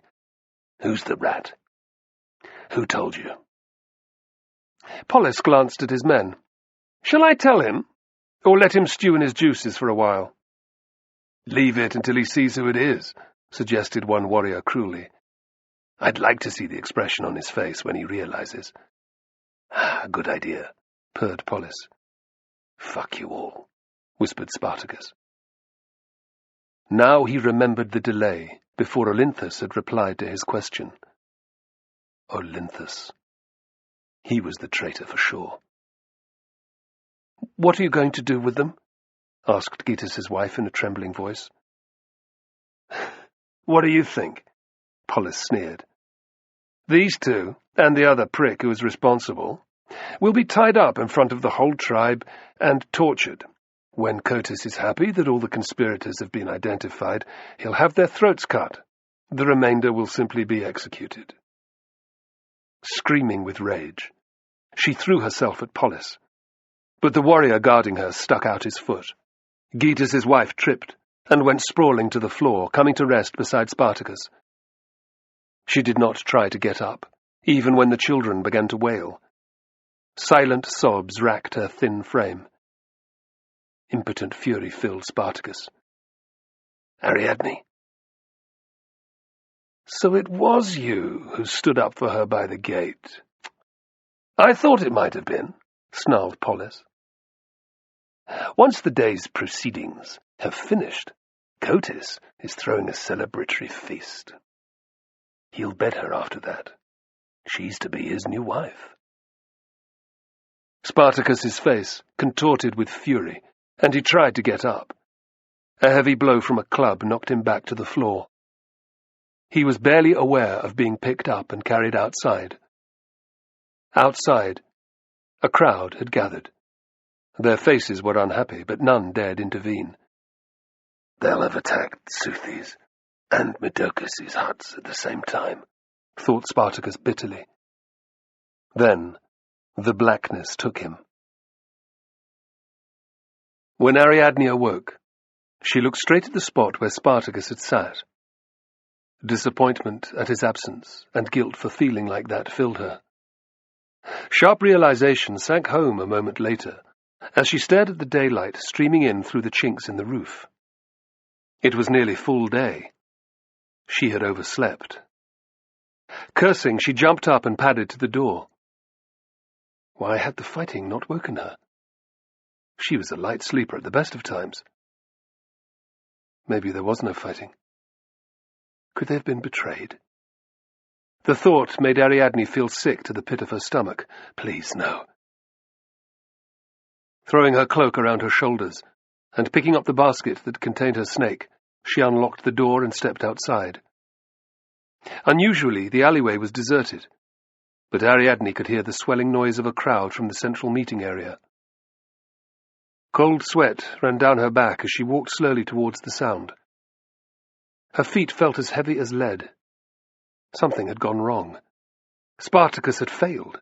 She knew it in her bones. Rallying her courage, she emerged from the alley. Practically everyone in the settlement looked to be present. They weren't happy either. The angry mutters rising from the onlookers made it clear that whatever was going on in the centre was unpopular. Ariadne's dread grew as she heard Spartacus's name being shouted periodically. Other names were also being cried out, although she didn't catch them. Ariadne began pushing her way through the throng. People soon gave way when they saw who wanted to pass by, and it wasn't long before she had reached the front of the crowd. Her knees nearly buckled at what she saw. The king's entire force of bodyguards stood in a rough square, around 3 wooden frames, upon each of which a man had been tied, face down. Polis waited behind them, holding a whip. Cotys stood alongside him, a thin smile playing across his lips. To their rear, perhaps 80 warriors were kneeling in the dirt, ropes tied around their necks. Their bloodied and battered appearance told its own story. "Who are they?" Ariadne whispered to a woman beside her. "Spartacus, Sitalkes' son, Getus, and Seuthes, his friends, and the men who had sworn them loyalty." Where are the rest? Ariadne wanted to scream. Where are Olynthus and Midokos? But she had no time to linger on the horror of that implication, that Spartacus had been betrayed by two of his so-called comrades, because Cotys stepped forward smirking. Priestess, you honor us with your presence. I'm glad that you will witness this. Ariadne turned her face away in disgust. It was the only way she could resist. Dionysus, help us, please, she begged silently. I'll do anything. Anything. Cotys made a gesture at Polus. Before you are 3 traitors who planned to depose the king. Know that one of their number is not here. He was killed when my men went to arrest him. Spartacus had just come to. I honor your passing, Midokos, he thought. At least you died well. Together, these pieces of filth persuaded more than 60 warriors, Polus waved contemptuously at the tied-up figures to his rear, to join their hopeless cause. Thank the rider, Cotys was alerted to the danger. He owes his thanks to the loyalty of a warrior whom Spartacus, the fool, trusted implicitly. The bodyguards roared with laughter. Balefully Spartacus lifted his head from the frame. He caught Gytas and Seuthes doing the same. Step forward, Midokos, ordered Polus triumphantly. Utter disbelief filled Spartacus as Midokos emerged from the crowd to a chorus of jeers. So Olynthus is dead. Forgive me, brother, for misjudging you. How could you? Roared Gytas. You fucking shitbag! Curse you to hell! Cried Seuthes. Spartacus stared at Midokos with utter hatred. His former friend flinched, but walked out to stand by Cotys, who patted him on the shoulder. Your loyalty will not be forgotten. Ariadne began calling down silent curses on Midokos' head. May he go blind. May disease waste the flesh from his bones. May lightning strike him down, or a horse throw him to his death. She knew that if there was ever a time to flee, it was now, but she couldn't bring herself to do it. At the very least, Spartacus and his comrades deserved someone to stand witness to their terrible fate. Continue, Polus, directed the king. The traitors are to be whipped first. 40 lashes for each man. He indicated the tools on the table beside him with an evil smile. Then the real torture will begin. When we're done, I will slit their throats and move on to the other scumbags. He glanced at Cotys. Luckily for you, miserable goat turds, the king thundered. The tribe cannot afford to lose so many warriors. I have therefore decided that 1 in 6 of you will die. 10 men, drawn by lot. The rest of you will swear undying allegiance to me, and will provide a hostage as surety of this newfound allegiance. The crowd's unhappiness soared, and they pressed forward at the bodyguards, who used their javelin butts to restore control. Ariadne's rage knew no bounds. She had to stop herself from leaping out at the king and trying to kill him. Dionysus, help me, please. Start with Spartacus, commanded Cotys. Ariadne could not watch, but nor could she block her ears to the horror. There was a sibilant whisper as the whip hissed through the air. Next came the crack as it connected with Spartacus's flesh. Last, and worst of all, came his stifled groan. Within a couple of heartbeats, Polus brought the whip down again, and again, and again. It was unbearable. To stop herself from crying out, Ariadne bit the inside of her lip. It wasn't long before the metallic taste of blood filled her mouth, but rather than release her grip, she clamped her teeth even tighter. Somehow the agonizing pain filling her head made it easier to listen to Spartacus's ordeal. By the time that Spartacus had counted 20 lashes, he could feel his strength slipping away. He was angered but unsurprised. During his time with the legions, he had seen soldiers whipped on plenty of occasions. By 40 lashes, he'd be semi-conscious, the flesh of his back in tatters. If Polus was ordered to continue beyond that, he would know nothing after 60 strokes. From that point, he could easily die from his injuries. That thought brought a fleeting sour smile to Spartacus's lips. Cotys wouldn't want him to die under the lash. It would end at 50 strokes. Only then would the true pain begin. He'd seen the table, covered in the tools of the trade, the pliers, probes, and serrated blades, the glowing brazier alongside. Still, his experience didn't seem real. It felt like a complete aberration. Beaten and tortured to death in my own village. How ironic. Spartacus didn't hear the challenge of the sentry at the gate. Cotys, Polis, Ariadne, and those watching the gory spectacle were also oblivious. It was when the column of men filed inside the walls that people began to notice. Heads began to turn. Men asked questions of each other. Some even broke away to go and speak with the newcomers. Ariadne craned her head, but the throng prevented her from seeing anything. Eventually, even the king became aware that something was going on, and ordered Polis to cease. With a disappointed look, the champion obeyed. Sucking in a ragged breath, Spartacus sagged against the wooden frame. He had no idea why Polis had stopped. The short delay was welcome, however. It would give him the chance to recover some of his strength, allow him to endure more of the pain when it resumed. He caught Ariadne looking at him, and the agonized expression on her face tore at his conscience. He tried to smile in reassurance, but succeeded only in grimacing. Great rider. Protect her, at least. "Let them approach," shouted Cotys. There was a short delay as his bodyguards manhandled people out of the way to create a path leading towards the gate. Curious, Spartacus squinted to see who or what had halted his punishment. The first person to come striding into sight was a shaven-headed, blocky man wearing a faded green cloak. From the belt around his waist hung a sheathed gladius. The newcomer looked as if he knew how to use it, too. He resembled a Roman soldier, thought Spartacus. So did the 8 similarly armed figures following him.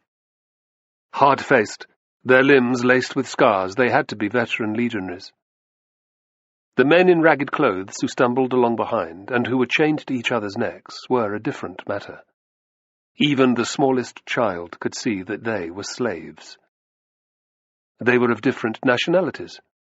Some were Thracian, but others seemed to be Pontic or even Scythian. 2 men took up the rear, leading a trio of mules.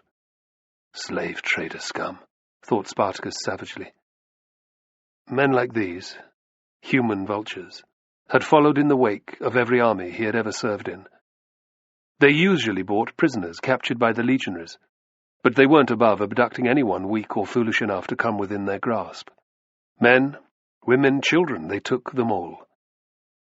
In recent decades, Rome's appetite for slaves had become insatiable. This individual was not an average slave trader, however. He only had males, which meant that his prospective clients owned farms or mines. Spartacus closed his eyes and tried to rest. This was nothing to do with him. "That's close enough," shouted Polis when the newcomer was a dozen steps from Cotys. "Bow to the king." Immediately the other obeyed. "My name is Fortis. I am a trader," he said in poor Thracian. "I come in peace." "It's as well," said Cotys acidly. 9 of you wouldn't make much impression against my bodyguards." "Indeed, your majesty." Fortis's smile was rueful.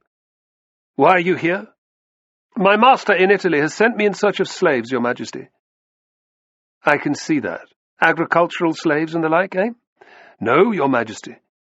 "I want men who can fight in the arena as—" Fortis paused, searching for the right word before reverting to Latin. "Gladiators." Spartacus's ears pricked. He had seen Roman prisoners of war forced to fight each other to the death for the amusement of thousands of cheering legionaries. The savagery of these combats had been mitigated by the fact that the victors were often allowed to go free. Spartacus doubted that that was the case in Italy. Shifting position on the rack, he shuddered as fresh waves of agony radiated from the raw flesh of his back. He closed his eyes again, breathing into the pain. "Gladiators?" asked Cotys, frowning. "Yes, your majesty," replied Fortis in Thracian. "Skilled fighters of various classes who battle each other in front of a crowd until one is victorious. It makes for a first-class spectacle. The practice is very popular among my people." You use only slaves. How can they be entertaining? Demanded Cotis contemptuously. It's not that simple, Your Majesty. Prisoners of war and criminals also provide large numbers of suitable candidates. Fortis jerked his head at his captives. There's nothing wrong with using slaves either, if you pick the right ones. Scythians are savage bastards, and Pontic tribesmen fight like cornered rats. But the pick of the lot are Thracians. Everyone knows that your people are the most warlike in the world. In Italy, we say that the Thracians are worse than snow, and that if every tribe were to join together, you would conquer every race in existence. He smiled at the growls of appreciation that rose up from those within earshot. Honeyed words from a Roman, interrupted Cotis, snarling. So you have come looking for slaves to buy? Yes, Your Majesty, said Fortis in a humble tone. Prisoners that your warriors might have taken during raids on other tribes and the like. His gaze moved to Spartacus and his companions, and slithered away. Cotis did not miss Fortis's interest. Do these gladiators live for long? Fortis's eyes returned to Spartacus, appraising him.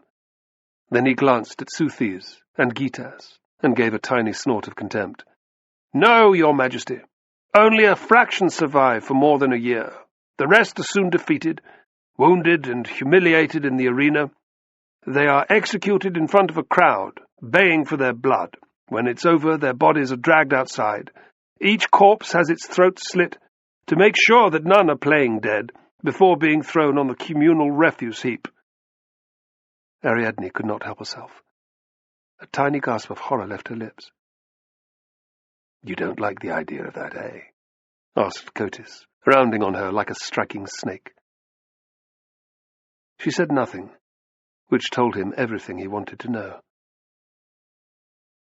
Imagine Spartacus and his friends. Cotis lingered over the words, being in such an arena with thousands of Romans screaming for their deaths, hundreds of miles from home. They would be totally alone, abandoned to their fate. I cannot think of a worse death. Nor can I, thought Ariadne, listening to the screams of Seuthes and Gitas' wives rend the air. You evil whoreson. Adrenaline coursed through Spartacus, and he opened his eyes. It might be fighting for the amusement of a mob of stinking Romans, but it sounds better than what Cotis has planned for me. He stole a glance at Seuthes and Gitas and took heart. There wasn't a trace of fear in their faces, just a cold, calculating rage. How exactly are they executed? Inquired Cotis lasciviously. A variety of ways. In one of the most common, the loser has to kneel and lift up his chin to expose his throat. Then the winner of the fight stabs him like this. Fortis mimed the action of a sword entering the hollow at the base of his throat. The blade slides down into the chest cavity, severing half a dozen major blood vessels. It kills instantaneously. A quick, honourable death, thought Spartacus. The image described by Fortis and the blood in her mouth combined to make Ariadne feel faint. Swaying from side to side, she struggled to keep her balance. Cotis was delighted by the intensity of her distress. "What will you give me for these creatures?" he demanded of Fortis. "Dionysus, help Spartacus," Ariadne begged. A few angry shouts went up, but no one dared even to approach the king's bodyguards. Her spirits fell into a deep abyss. "They don't look up to much, Your Majesty," muttered Fortis, narrowing his eyes. "Looks often deceive," retorted Cotis.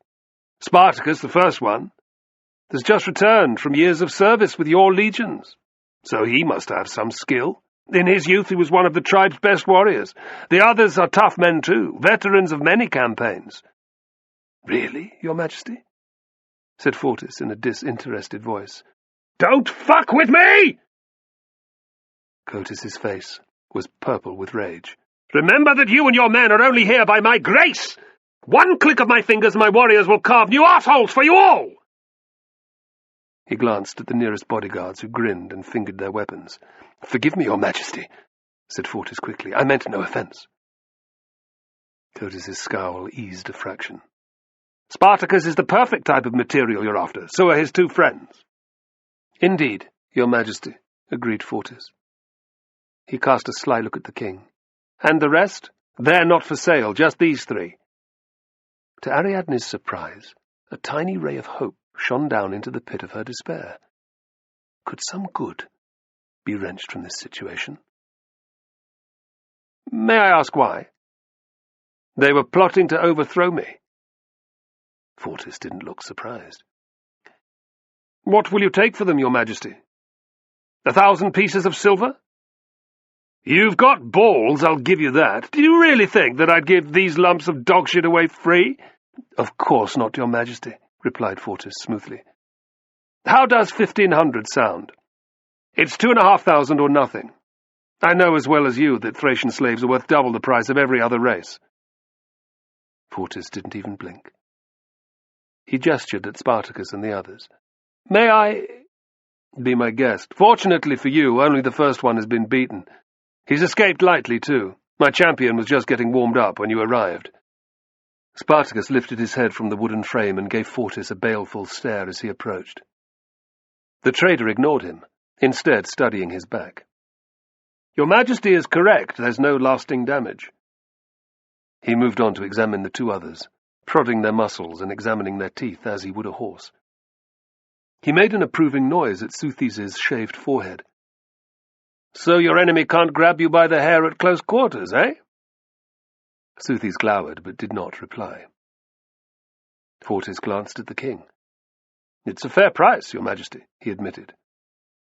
As Coti smiled with triumph, Fortis barked an order, and one of his men hurried back to the mules. He returned bearing 2 heavy purses. There should be more than enough here, said Fortis. Cotis motioned Polis forward.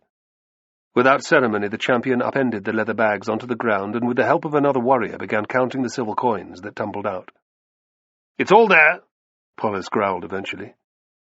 Good, said Cotis. Then we have a deal. Release them. He directed a triumphant, malevolent glance at Ariadne. He had no idea that her heart was racing with anticipation. She had a plan at last, born of her utter desperation, or was it Dionysus finally intervening? Ariadne could no longer tell. Her tactic might not work either, but it felt better than doing nothing. At least I am not to die today.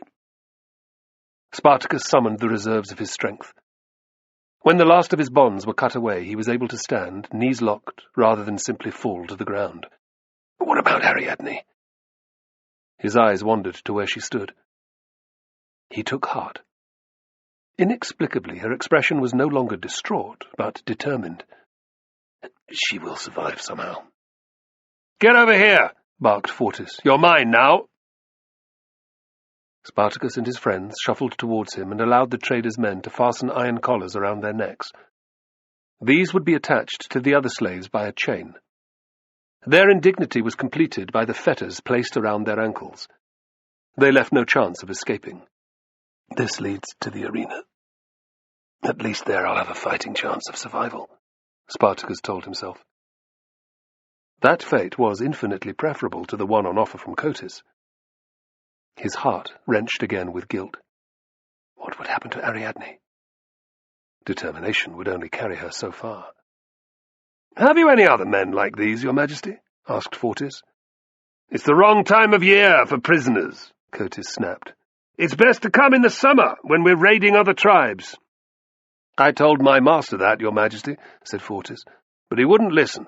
At this rate, I'll be lucky to avoid snow on the mountain passes that lead back to Illyria. With your permission, you may go, Cotis grunted. He was already turning towards Ariadne. Spartacus clenched his fists, feeling more helpless than he ever had in his life.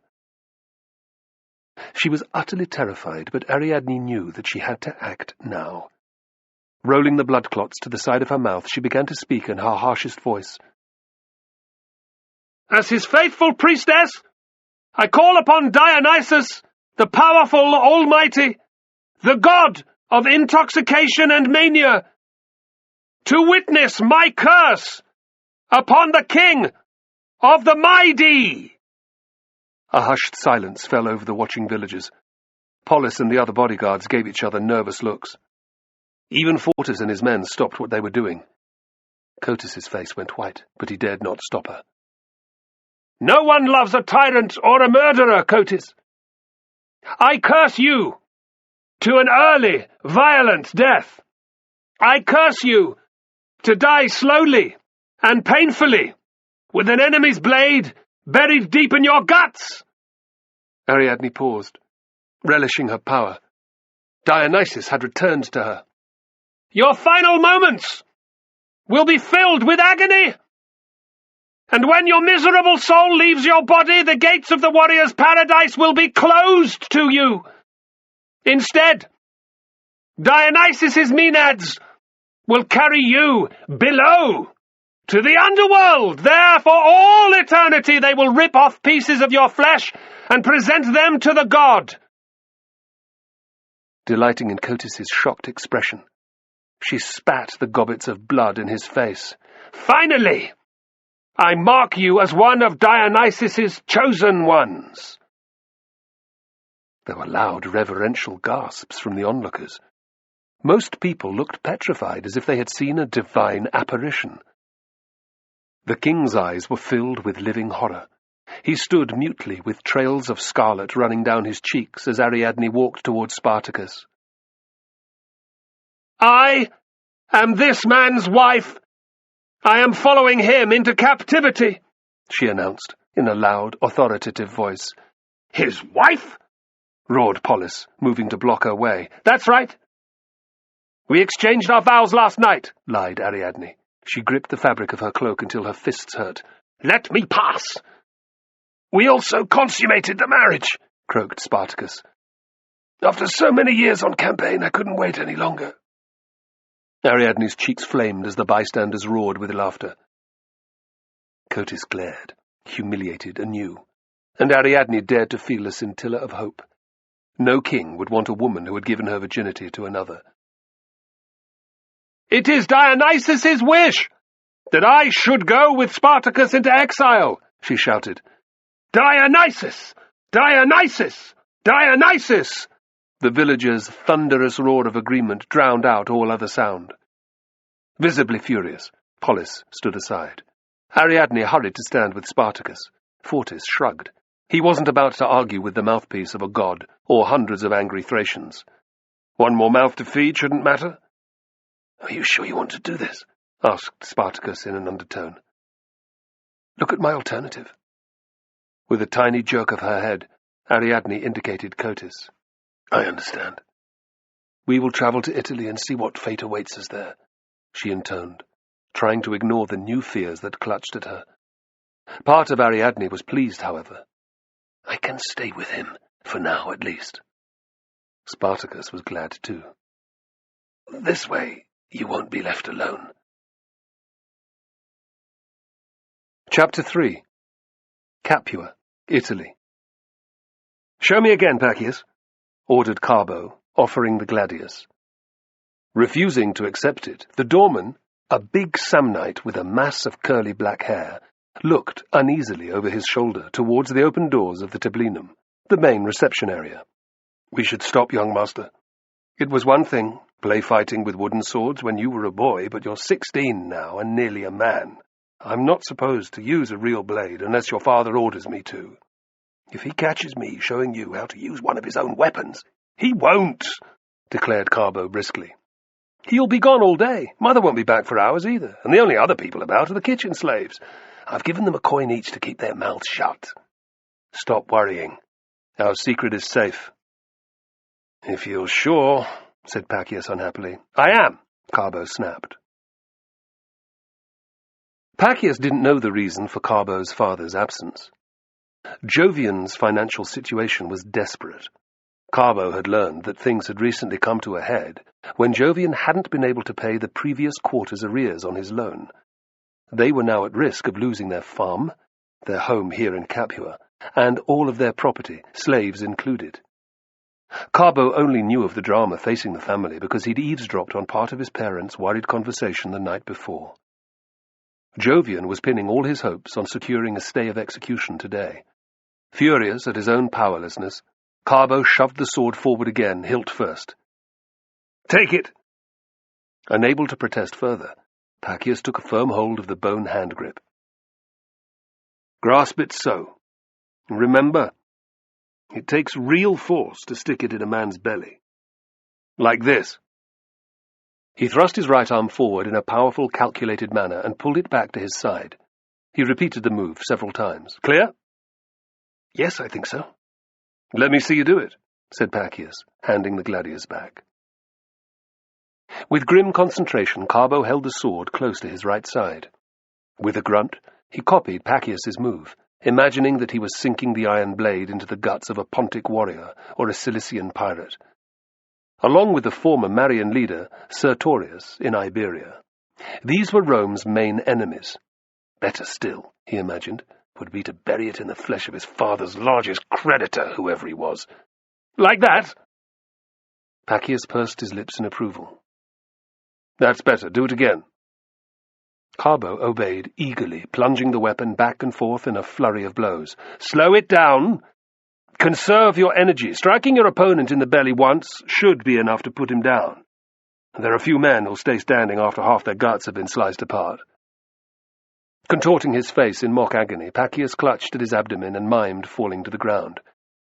"That's the beauty of this weapon," he went on. "When used with a bloody great shield like the scutum, by a line of soldiers who stick close together, it's damn near invincible." "That's how your people were defeated?" Pacius grimaced. "It's one of the reasons, yes." Carbo had spent his childhood listening to Pacius's tales of the social war, when the last of the fiercely independent Samnites had been crushed by Rome. He knew how the defeat still rankled. Once, Pacius had been a high-ranking warrior among his people.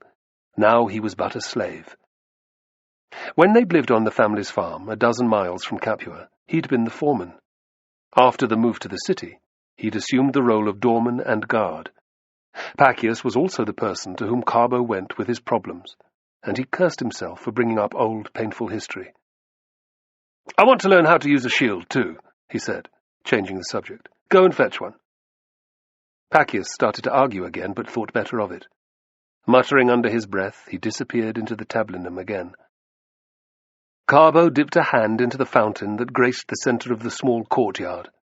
He patted his face with water several times, refreshing himself. Inadvertently touching the myriad of pockmarks that covered his cheeks, he scowled. Much of his good humour fell away. Why couldn't the scars be on my chest or back? It was easy to tell himself that he was lucky to be alive. After all, more than a third of those who developed the pox died, while others were left blind. But quite another thing to enter adulthood looking like a freak. The matter wasn't helped by the fact that most of those he'd regarded as friends didn't want to know him now. And what woman would ever want him? Carbo's mother kept telling him not to worry about it, that an arrangement would be made with a suitable family. But it did little to ease his self-loathing.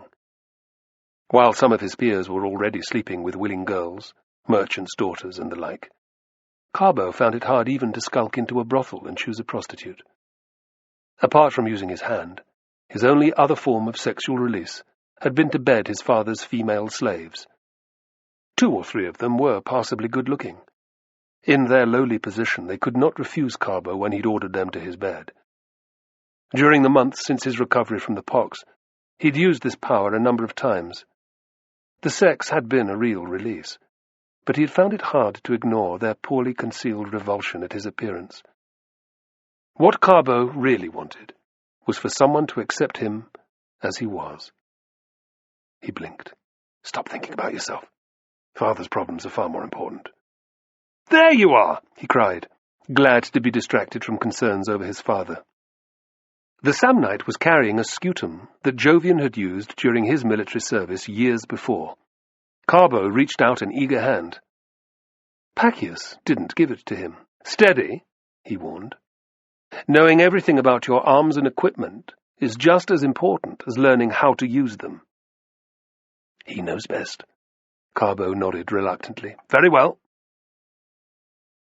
Pacius tapped the metal rim that covered both ends of the shield. "What's this for?" At the top, it's to protect against sword strokes, and at the bottom, it prevents wear from contact with the ground. Good. And this? Pacius pointed to the heavy central iron boss. It's decorative, but it's also a weapon. Carbo threw his left fist forward. If you punch it towards an enemy's face, he'll often lean backwards or to the side, exposing his throat. He followed through with a thrust of the gladius. Another man down! He looked at Pacius proudly. Nice to know that you sometimes pay attention to what I'm saying, was the Samnite's only comment. Let's start with the basics. How to hold the shield correctly. He reversed the scutum and proffered its inner surface. Carbo sighed. His impatience would get him nowhere. If he was to benefit from Pacius's experience, he had to do it his way. He took hold of the horizontal grip. What next? Finally, Pacius smiled. Hold it up so that I can barely see your eyes. Have your sword pointing forward from the right hip, ready to use. Carbo obeyed. At once his pulse quickened and the sounds of domestic life dimmed. Despite the peacefulness of their surroundings, he could imagine standing on a battlefield with comrades either side of him. Yet the picture dimmed within a couple of heartbeats. Carbo scowled. It was highly unlikely that that would ever happen.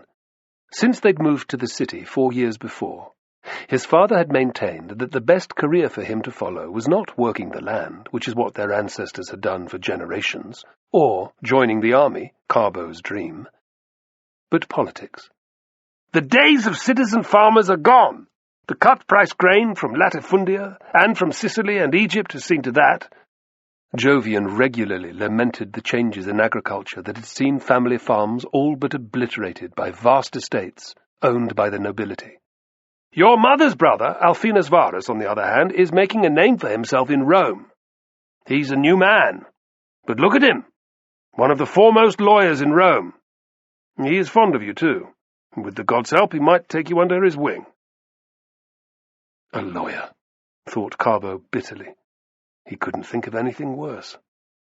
Training with Pacius might be the only military training he ever received. Without further ado, he determined to absorb every word that fell from the Samnite's lips. Before Pacius had made any serious attempt to teach the finer points of weapons training, he had Carbo run around the rectangular courtyard more than 20 times, carrying the gladius and scutum. When that was done, the Samnite began showing Carbo how to move in combat, both singly and when in formation. He repeatedly stressed the importance of holding the line and sticking with one's comrades. Contrary to what you might think, winning a battle is not about individual heroics. It's about discipline. Pure and simple, he growled. That is what differentiates the Roman soldier from the vast majority of his opponents, and it is the main reason for the legion's success over the last 200 years. He pulled a face. My people could have done with more discipline. Carbo redoubled his efforts, proudly imagining himself in the midst of any one of the armies that had variously defeated the other ethnic groups in Italy, the mighty Carthaginians and the proud Greeks. Deep down, however, his pleasure was constantly dimmed by the knowledge that it was all an exercise in fantasy. His father's debts were what mattered right now. Yet he couldn't stop picturing himself as a soldier. Pacius's martial tales had stirred his blood since early childhood. "We had best finish now," said Pacius, glancing at the sky. Carbo didn't argue. His arms were burning and he was drenched in sweat. Although it was still bright, the sun had dropped below the level of the house's red-tiled roof. It wouldn't be long before his mother returned, and his father would not be long after her. "Very well." He grinned his thanks. "You can teach me more tomorrow." "Serious about this, aren't you?" "Yes. I want to be a soldier. No matter what Father says." Pacius sucked his lip, thinking. "What is it?" asked Carbo eagerly. "The best way of building up your general fitness would be to use proper training equipment, not these." Pacius lifted up the gladius and scutum without effort. New recruits to the legions use wooden swords and wicker shields that are twice as heavy as the real articles. Obviously, we couldn't practice with those here, but outside Capua, it would be a different matter. You mean the plain to the north of the walls? It was used similarly to the Campus Martius at Rome. There, the young men of the city, noble and commoner alike, practice all kinds of athletic activities. I can't go there. Somebody would see us. It would only be a matter of time before Father heard. I was thinking of the waste ground to the south, where the city's refuse is dumped. No one will trouble us in a place like that, said Pacius with a sly grin. Good idea. And I can tell Father that you're going to teach me how to throw the javelin and discus on the training area to the north. He couldn't complain about that. I know a trader who'll sell me the gear. Pacius turned to go. Wait.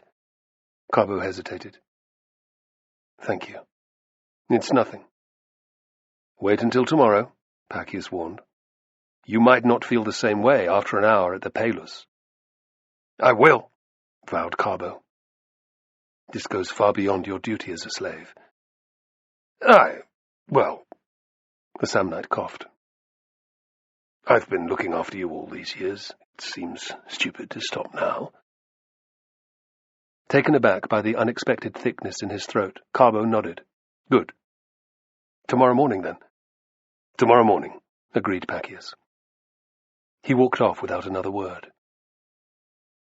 A gust of wind carried down into the courtyard, and Carbo shivered, suddenly very aware of the sweat coating every part of his skin. It was time for a wash and a change of clothes. Thinking of his father's task that day, he sighed. Jupiter, greatest and best, help us, please. Carbo tackled Jovian the moment he returned. His father was a short man with thinning black hair and a kind face, which of recent days had been lined with worry. Carbo forgot all about that as he launched into an explanation of his idea. To his initial relief, his father had made no objection to the idea of Pacius training him in use of the discus and javelin. Guilt soon replaced Carbo's delight, however. It was unsurprising that he'd had no resistance. Jovian's visage had been grey with exhaustion or worry. Carbo was about to ask what was wrong when his mother had intervened. It will get you out of the house. These past 6 months you've hardly gone out, she'd said with an encouraging smile. Carbo had muttered his thanks, but his good mood had gone. He turned to catch Jovian mouthing the words, 3 days, and Marcus Licinius Crassus, to his mother. Was that the deadline for paying his debts? Was Crassus, the richest man in the Republic, his father's main creditor? Carbo didn't know. But given Jovian's grim expression and the tears that had appeared in his mother's eyes, there weren't many other conclusions to draw. Neither of his parents proffered any further information, and Carbo spent a restless night wondering how he could help. Nothing came to mind, which wasn't surprising. At 16, with no trade or profession yet to his name, he had little to offer anyone. Carbo's frustration at this was exacerbated by the fact that his father's career choice for him, that of a lawyer, was very well paid. So it wouldn't be for years, but he'd earn far more that way than he would as a lowly soldier. The following morning Jovian left early, saying again that he would be gone all day. Carbo's mother was in bed, feeling unwell. Once he had checked on her, Carbo and Pacius headed out into the city. The family's modest house was situated in a prosperous area near the Forum. Self-conscious as always, and more angry than he had ever been, Carbo glowered at the people who thronged the narrow streets. He longed for the peace of the countryside where he'd spent his childhood. Few but Pacius noticed his fury. The shopkeepers selling wine, bread, fresh meat and vegetables were more concerned with bawling at more receptive passers-by. The tradesmen, blacksmiths, carpenters, potters, fullers and wheelwrights, were toiling in their workshops, too busy to stand around studying those who walked past. Where there was space, jugglers and acrobats stretched their muscles, preparing to start their entertainment. An occasional snake charmer sat cross-legged, flute in hand, pointing at his basket, and describing the most venomous serpents imaginable. It was early, so the doorways between the open-fronted shops that served as entrances to the flats above were empty of the prostitutes that usually hustled there for business. Only the lepers, scabrous and maimed, pestered Carbo. Their presence helped him to raise a sardonic smile. There were others even more ugly than he. Pacius took him to a dingy establishment near the south gate. Carbo's excitement grew as he studied what was on sale.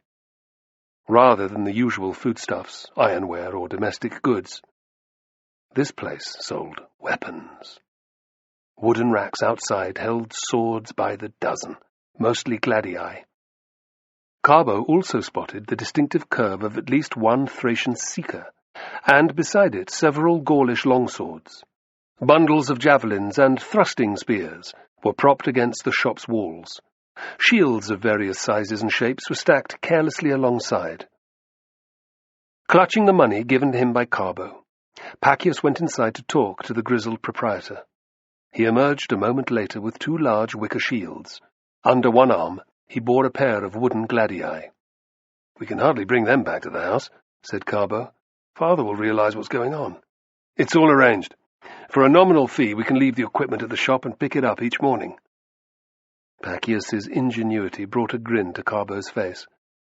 His anger returned with the next heartbeat, however. Unless his father secured a new loan, they would have 3 days. No more. 3 days until what? He didn't want to imagine. Pacius led Carbo out from Capua's southern walls past an area of open ground that was littered with huge piles of household refuse and human waste. The carcasses of mules, dogs, and even an occasional man sprawled here and there, their rotting flesh adding to the acrid stench that filled the air. Unsurprisingly, the spot was deserted. Even the beggars who came daily to search the heaps of stinking rubbish did not linger unless they had to. Carbo's skin snaked with dread. "Gods, could we end up picking through the filth here?" he wondered, staring at the black, hopping shapes of crows, pecking busily at eyeballs and body openings. Their cousins, the vultures, hung far overhead in lazy ones and twos, searching out the best morsels. Pacius stopped by the skeleton of a dead tree, the branches of which grasped at the air like claws. "This will be your palus. We'll begin here." Carbo knew enough of gladiator training to understand that the narrow, gnarled trunk would act as a post for him to launch attacks on with his sword. He grinned savagely, imagining that it was not a tree, but Marcus Licinius Crassus, tied to a stake. "What do you want me to do?" With a veteran's poise, Pacius showed him how to approach the tree, shield in hand. Treat it with respect, as if it's an enemy warrior who wants to cut you into pieces.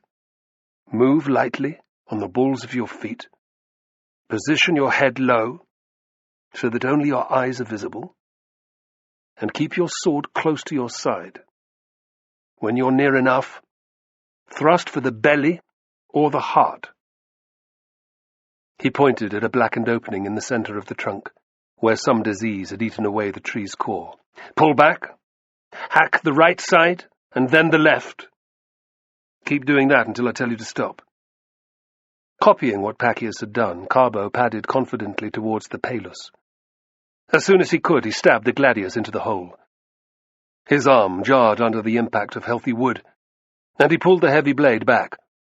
At once he set to, chopping at both sides of the dead tree with a vengeance. Splinters flew and chunks of rotten timber fell away, and Carbo redoubled his efforts. By the time he'd counted 20 blows, Crassus was long dead, cut into mangled chunks of flesh. Carbo's right arm had also begun to tire. He looked questioningly at Pacius. "Did I tell you to stop?" "No." "Well, keep going then," snapped the Samnite. Sullenly, Carbo obeyed. This wasn't what he had been expecting. It was a world away from wielding a real gladius, as he had the day before, and his target was just a tree, not the man who held his family's fortunes in the palm of his hand.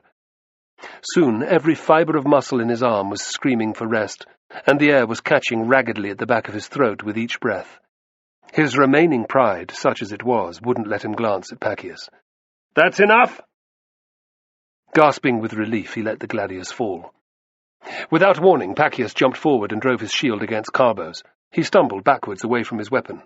With a snarl, the Samnite advanced, his sword at the ready. "So that's what you would do in a real battle, is it? Drop your gladius and leave yourself completely defenseless? That's the best example of pure stupidity I've seen in a while." "But this isn't real, it's only practice," retorted Carbo. Grimly, Pacius drove at Carbo again, hammering a brutal series of cuts on his shield. An occasional blow glanced off the side of his head, sending stars shooting across his vision. It was all he could do just to hold his ground. Finally, the Samnite eased his assault.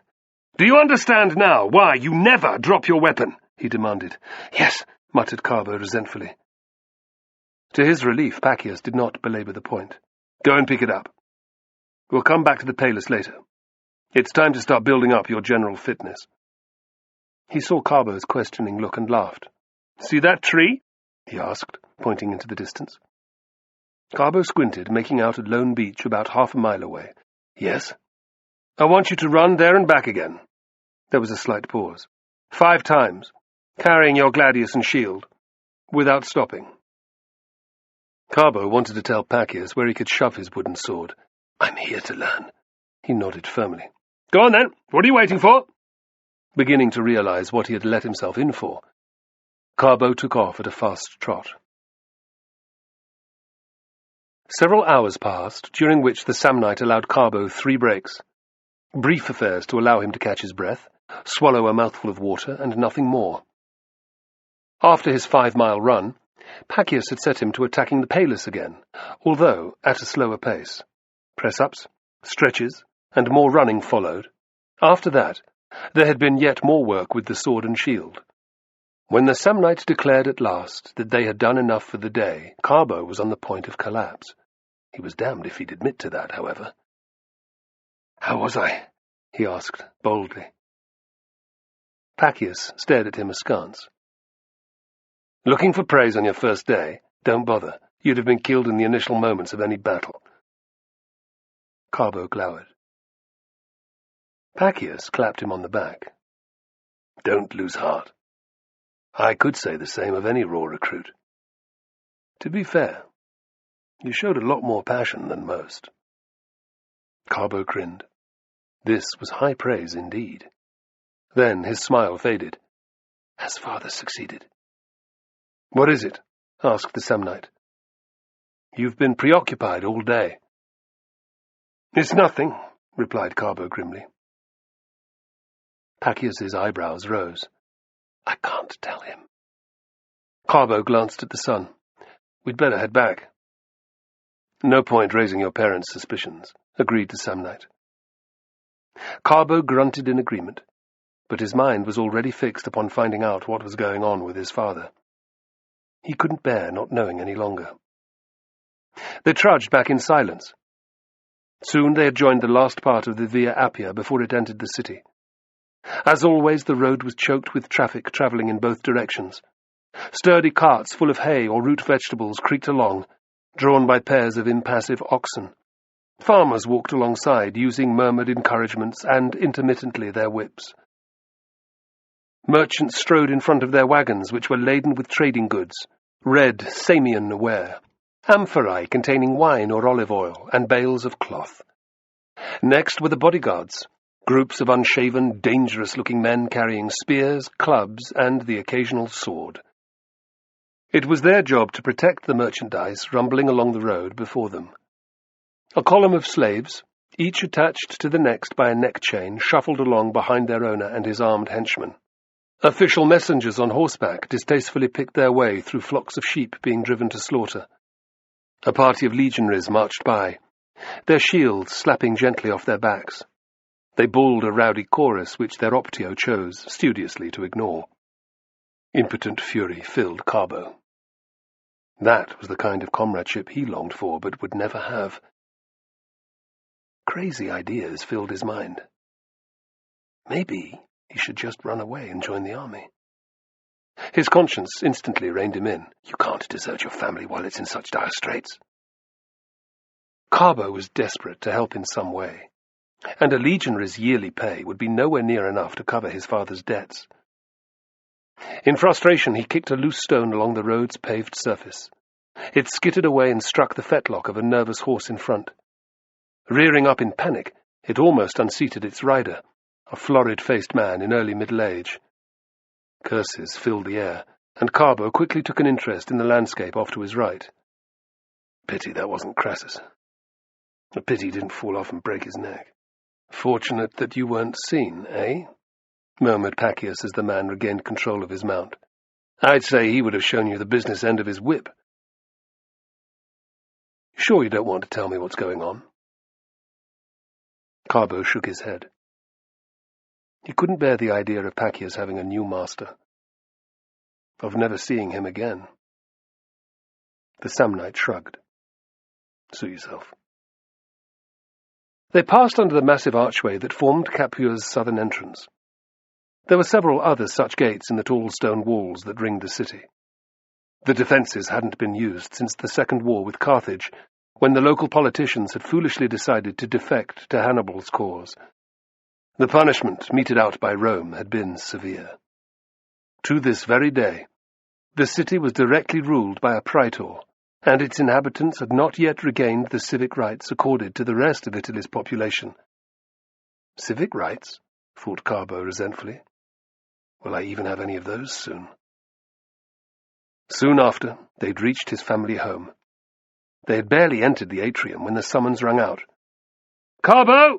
Gods, he must have been waiting for us. Jupiter, let it be good news. Jovian was standing in the doorway of his office, a simply decorated room situated off the courtyard. Carbo didn't especially like the space. No swords or military mementos here. Just stands displaying busts of famous Roman and Greek orators, long-dead men whose names his father had drummed into him, but which he refused to remember. Carbo felt, and resented, their heavy-lidded stares on him the moment he entered. Jovian was scanning a parchment. As Carbo approached, he let it snap closed with a sigh. Where were you? Training with Pacius, father. Jovian gave him a blank look. With the discus and javelin, remember? Ah, yes. Well, I hope you enjoyed yourself. There won't be much of that from now on. Carbo's heart sank. Why not? You've probably noticed that I've been quite preoccupied of late. Yes. Are you aware of why we moved to Capua 4 years ago? Carbo's head filled with happy memories of the former family home, a respectably sized villa on their land. Not really. I couldn't afford the upkeep of such a large property. Shame filled Jovian's blue eyes. How can that be? Cried Carbo incredulously. It comes down to little more than the price of Egyptian grain. It's ruinous. How any Italian farmer can compete, I do not know. It costs more to produce wheat here than it does to import it from hundreds of miles away. Jovian sighed. I told myself each year that things would improve, that the harvests in Egypt would fail, that the gods would answer my prayers. I took out large loans to keep the farm running. And what happened? The price of grain fell even further. For the last 12 months, we have had no income worth talking about. And there's no sign of that changing. So, began Carbo uneasily.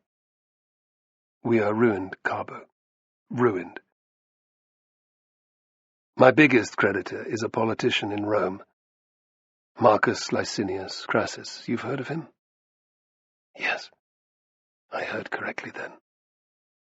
According to his agent whom I deal with, Crassus's patience is exhausted. It's not that surprising, I suppose. I haven't made a payment for more than 3 months. Jovian's jaw hardened. What I can't forgive is Crassus is taking not just the farm and the villa, but this house too. Carbo felt a numbness taking hold of him. Did you hear me? His father's voice came as if through a long tunnel. We're being evicted, Carbo. Fucking Crassus. He controlled his rage with difficulty. Evicted? This is no longer our home, said his father gently. We'll go to Rome. Varus will take us in for a little while, His lips quirked. At least I hope he does. When we turn up on his doorstep unannounced. Carbo felt a wave of guilt. I'm sorry, he muttered. For what? All I've been thinking of is running off and training with Pacius. I should have been trying to help you. Gods above, it's not your fault, boy, cried Jovian. What will happen to the slaves? Crassus owns everything now, apart from our personal possessions. The slaves will go with the house. Regret filled his father's face. I know how much Pacius means to you. You must be able to do something, said Carbo furiously. I've been to every moneylender in the city. No, I mean, can you not approach Crassus directly? I'd have more chance of walking up to the gates of Hades and stroking Cerberus on the head. He saw his son's incomprehension. Crassus is the personification of friendliness and jollity when he lends money. If he's decided to foreclose on a debt, however, he's a devil incarnate. Bastard, muttered Carbo. I'd soon show him some manners. I'll have no talk like that. Jovian's voice was sharp. We're law-abiding citizens. Besides, Crassus has done nothing wrong. Do you understand? Carbo did not answer. Carbo?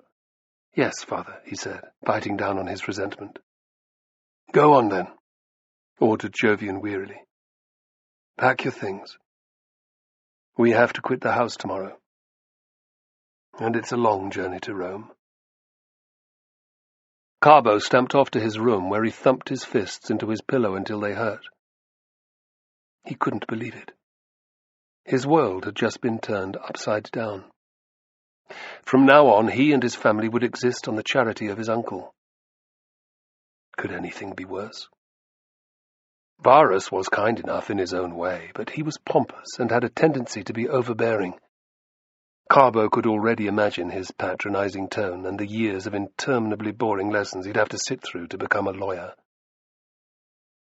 On the spur of the moment, he decided to run away.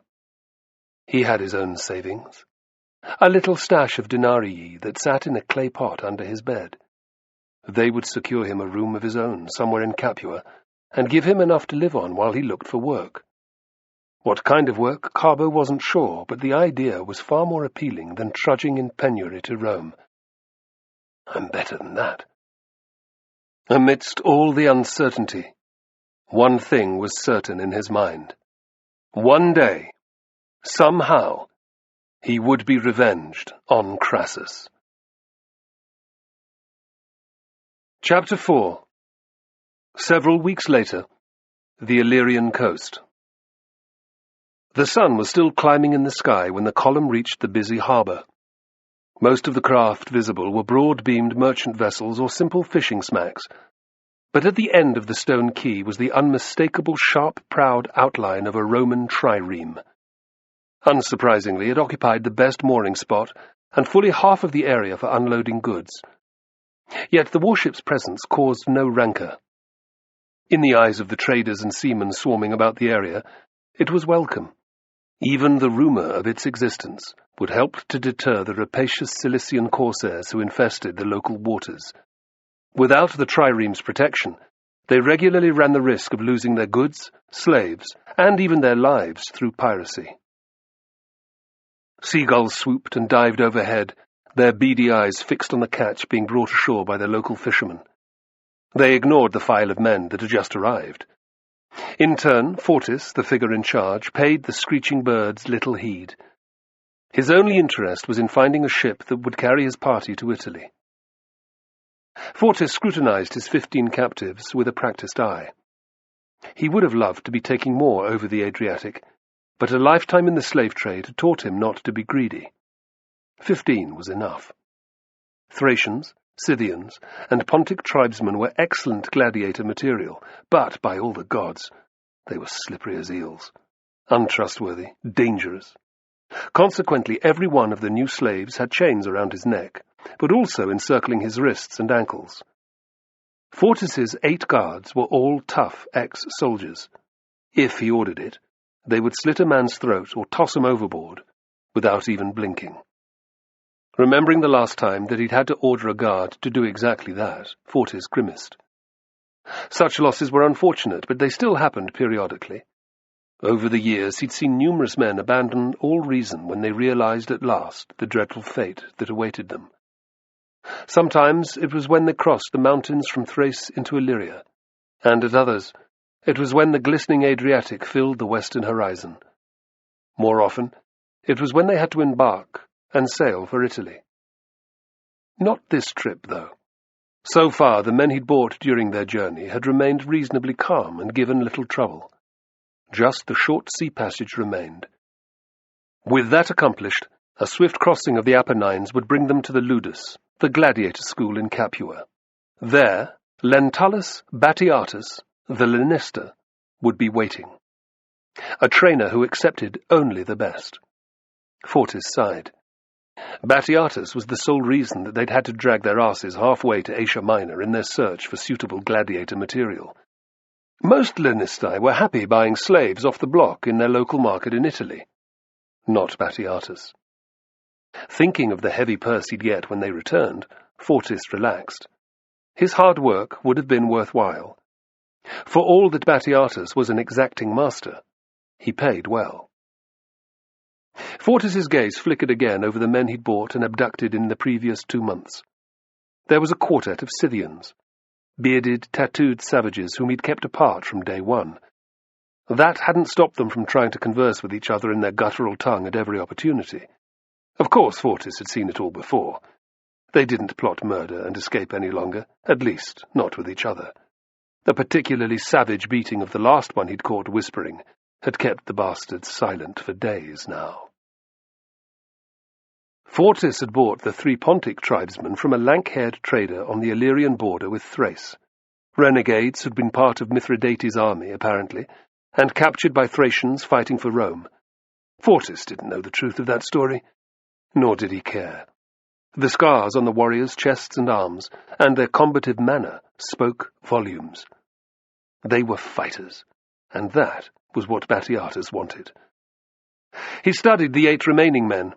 As usual, these, the majority of his captives, were Thracian, the most warlike of all the peoples Rome had ever encountered, tough, intelligent, and stubborn.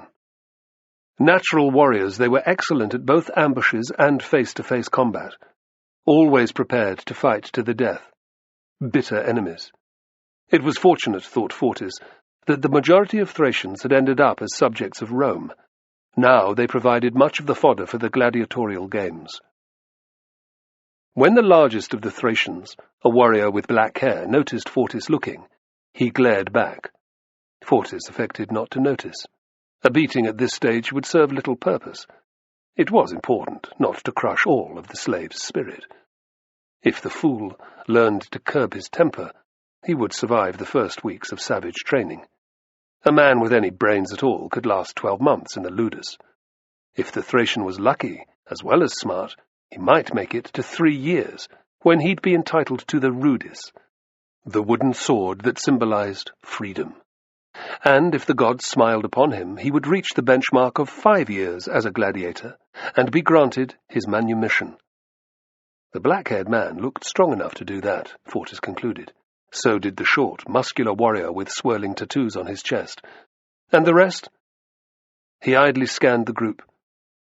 In all likelihood, they wouldn't last that long. Few did. His gaze fell last upon the most unremarkable-looking Thracian, a compact man with short brown hair and slate-grey eyes. It was odd, thought Fortis, that he knew the man's name. Normally, he didn't bother with such details. It had all come out in the Maidi village, however, where he'd bought 2 other men as well. Cotis, the tribe's chieftain, had accused the trio of plotting to overthrow him. That was good enough for Fortis. As with the rest of his new acquisitions, the 3 men's guilt, or innocence, was irrelevant. Fortis saw Spartacus staring at the little huddle of women who stood a short distance away. He sneered. Like some of the other captives, Spartacus's wife had followed him into captivity. It wasn't uncommon. The alternative, being left without a man's protection, was worse. a slender, aloof figure. Ariadne was more composed than her companions, who wept and wailed at Fortis's and the guards' nightly sexual assaults. Yet none fought back. It was part of the unspoken price of being allowed to accompany the column. Fortis's groin throbbed at the guilt he'd felt at the death of Olynthus and the 10 others condemned to die felt heavier than ever. Curse Curtis to hell. Unless the ship sinks and we all drown. Gaius eyed the glittering sea unhappily. It extended to the western horizon. The weather at this time of year is so unpredictable. A storm could take us at any time. It could. And there's nothing we can do about it except to ask the gods for their protection, replied Spartacus. Get used to that idea. Deep in his own misery, Gaius didn't register his annoyance. I've never been on a stinking boat before, he went on. Prepare to vomit constantly for the next day or two, then. You won't need bad conditions to make you feel sick either, warned Seuthes. Just being on it is enough. You won't know what bloody way the ship is going to move from one moment to the next. Up, down, forwards, backwards, side to side. It's always changing. Thanks, muttered Gaius. I can't wait. Spartacus wasn't looking forward to the motion sickness either. He'd been on ships when serving in the legions, but never for more than a few hours, the time it took to cross to Asia Minor from the southeast coast of Thrace. That is the least of my concerns. Seeing Ariadne approach, he forced a smile. Wife? Husband? She answered gravely. Because they were chained to each other, Gaius and Seuthes hadn't been able to give Spartacus and Ariadne real privacy since they'd left the village. Out of courtesy, however, they had got in the habit of moving back a step. They did do now, and began talking to each other in low voices. Spartacus felt a wave of gratitude towards them yet again. Ready for the journey? She asked. After a fashion. She frowned, suspecting the reason for his reserve, but not wanting to ask. It's the finality of leaving Illyria. Not for me, you understand. I'm reconciled to my fate. Spartacus growled. It's you I'm worried about. After I'm dead and gone, you'll be left alone. Not only will you be in an alien land full of bastard Romans, but you'll have Fortis trying to screw you at every turn. I've seen him staring at you. Wouldn't it be better to reconsider? For you to stay here? It was my choice to accompany you. Don't you remember what Cotis would have done to me? Ariadne felt sick just thinking about it. Leaving with you was my best option by far. Where else would I have gone? Back to Cabile?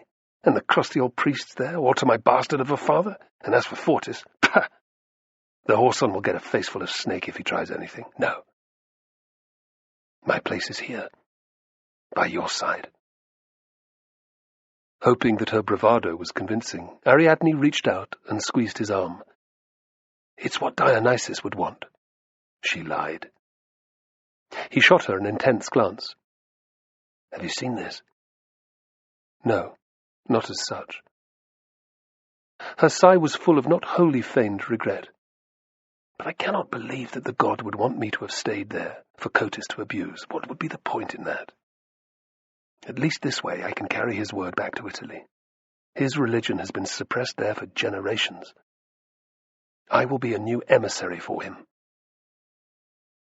Spartacus thought for a moment. It wasn't as if he could stop her anyway. If the truth be told, he was glad that she was coming. Good. Ariadne sent up a silent prayer to Dionysus. Forgive me. I do not mean to use your name in vain. Surely the best thing for me is to travel with Spartacus. I will do my utmost to tend to your devotees and to win new converts. Coward, screamed her conscience. You're just looking after your own skin. Since their untoward passage of the Adriatic, they'd walked for nearly a week. Nothing could have prepared Spartacus for the fertile Italian countryside, and its fields that contained every crop imaginable to man. That overwhelming display was without even taking the breadbaskets of Sicily and Egypt into consideration. No wonder the bastards could raise such large armies, he'd reflected bitterly. The Romans' food supply was guaranteed, unlike that of his people, who lived in a homeland that was barren by comparison. Yet for all Italy's fertility, the narrow mountain path that had carried them through the Apennines had been welcome, because it had reminded him of Thrace. It had taken in the most stunning scenery, steep ravines, plunging streams, and rocky crags inhabited only by birds of prey. They had encountered no one but the occasional shepherd. A couple of hours previously, the column had finally emerged from the mountains and joined a wide paved road, the Via Appia. It had led them southeast towards the town of Capua, the imposing walls of which now filled the horizon. Before it, however, perhaps a quarter of a mile distant, lay a squat, rectangular building standing on its own. It was partly backlit by the rays of the setting sun, giving it a black, brooding appearance. "There you are, fine sirs," sneered Fortis, gesturing. "The first glimpse of your new home." Every one of the captives craned his neck to see. "It looks like a damn fortress," said Gaius in an undertone. Somehow, Fortis caught the words. "Congratulations! You're not as stupid as you look," he answered in Thracian. "That's exactly what it is. The walls are nearly 10 feet thick, and there's but one entrance, which is guarded day and night by 6 of Batiatus's best men. With 200 scumbags like you inside it, what else would you expect? I hope you like it there, because once you've entered, the only time you dogs will ever leave is to go to the arena, or," and he leered, "when your corpse is being carted to the refuse heaps nearby." Fortis glared at the 7 non-Thracian captives, who were regarding him blankly. "Journey finished soon," he shouted in Latin, and pointed. "Ludus! Ludus!" He smiled as the men began muttering unhappily to each other. "What was the first bit?" hissed Soothis to Gaius, who had a smattering of Latin. The other whispered in his ear, and Soothis's expression grew angry. "Screw him anyway," he growled, gloating over us as if we were a herd of cattle going to the slaughterhouse. "That's about what we are," replied Gaius grimly. "Except it's the carrion birds who'll feed on us after we're dead, not people." Fortis came stalking along the line, looking for someone to use his whip on, and they both fell silent. Spartacus, who'd also understood, kept his gaze fixed on the road. Inside, he was warning himself never to say a thing within 50 paces of Fortis. The man's knowledge of Thracian was far better than he let on, and his hearing was uncanny. He didn't relax until the Capuan had resumed his place at the head of the column. The moment he had, however, Spartacus's eyes focused on the ludus. He kept his gaze fixed on it as they drew nearer. It looked impregnable. No doubt it was the same inside. Gradually, the sound of voices and the familiar ring of weapon on weapon carried to him through the air. Spartacus's jaw hardened. The battles that he fought from now on would be much smaller scale than he was used to. According to Fortis, the majority would probably be 1-on-1. That didn't mean he'd approach them any differently. In fact, thought Spartacus savagely, he'd go in twice as hard, twice as fast, twice as brutally, with only one aim, to win. That's all his life would be about from now on. Winning. It was that or death, which didn't appeal. Spartacus didn't overly care about himself. But it wasn't just about him any longer. He had Gaius and Soothis to look out for. And most importantly of all, there was Ariadne. Spartacus had no real idea how he'd provide for her. He had heard a rumor that the best gladiators could earn good money, and hoped it was true. Ensuring that Ariadne had plenty of cash would mean that if or when he was killed, she had the resources to survive on her own. "Grant me that much at least, O great rider." Carbo twisted and turned, trying to get comfortable. It was impossible. The filthy straw mattress beneath him was falling apart. It was also full of bedbugs. His blanket had more holes in it than a fishing net. Rats scuttered to and fro on the floor, looking for food. He'd emptied the bucket by the end of the bed the night before, but it still stank of piss and shit. Because he had no money to buy fuel for the little brazier that sat in the corner, the room was freezing, Room? Carbo scowled. It could scarcely be called that. The cheapest accommodation that he'd been able to find, it was located at the very top of a 5-story insula, or block of flats. There were no windows, and he rarely used his oil lamp, so the only light that came in was through the gaps in the roof tiles. Carbo glanced around the pathetic limits of his domain. It could be called a garret, perhaps. Scarcely 10 paces by 6, it had an angled roof that made it impossible to stand upright. The door didn't lock, and the walls were so thin that he could hear every sound made by his neighbour, a rheumy-eyed crone with a hacking cough. The old witch was at it now, as she had been all through the night, choking and wheezing until Carbo thought she'd vomit. He wanted to go next door and throttle her. Instead, he shoved his head into the excuse for a pillow and placed a hand over his free ear. It made little difference. Gods above, I might as well get up and go out. Because of the coughing, Carbo had had little sleep. He'd hoped now that she was up he might get some rest. Why fare abroad anyway? It was so damn cold outside. Of course those weren't the only reasons that Carbo was huddled, fully dressed under his blankets. He had no money, and no job, nowhere to go, no prospects. Impotent fury filled him. Since he had run away, things had gone from bad to worse. He'd kept his head low for several days, and then gone back to the family home. The only people he'd seen, apart from a couple of the domestic slaves, were an officious-looking man in a toga and several workmen. His attempt to speak with Crassus's agent had been brushed off. So too had his request to meet with Pacius. Secure and outraged in the knowledge that his parents were gone, Carbo had begun looking for work. It hadn't been long before the realization sank home that his whole plan was a disastrous mistake. Most of the tradesmen he'd approached took one look at his well-made tunic and soft hands and laughed in his face. Some had offered him work, but at such a low wage that Carbo had told them where to stick their miserable offers. Unfortunately, his savings had not lasted. The cost of living was much greater than he'd realized. His few remaining friends had helped where they could, giving him food and money, but even their goodwill had started to run dry. Carbo ground his teeth with rage. What had he or his family done to anger the gods so? He had visited all the major temples, asking for guidance. He'd heard back nothing. Nothing. Even the old soothsayer to whom Carbo had given his last coins the previous day had been useless, telling him that he'd soon be married to a wealthy merchant's daughter. Louse-ridden charlatan, muttered Carbo. I should find him and take back my money. The idea of marriage brought his mother to mind. Gods, but she must be worrying about me. Father, too. His pride wouldn't allow him to write them a letter, however. I'll let them know when things have improved, when I'm making money.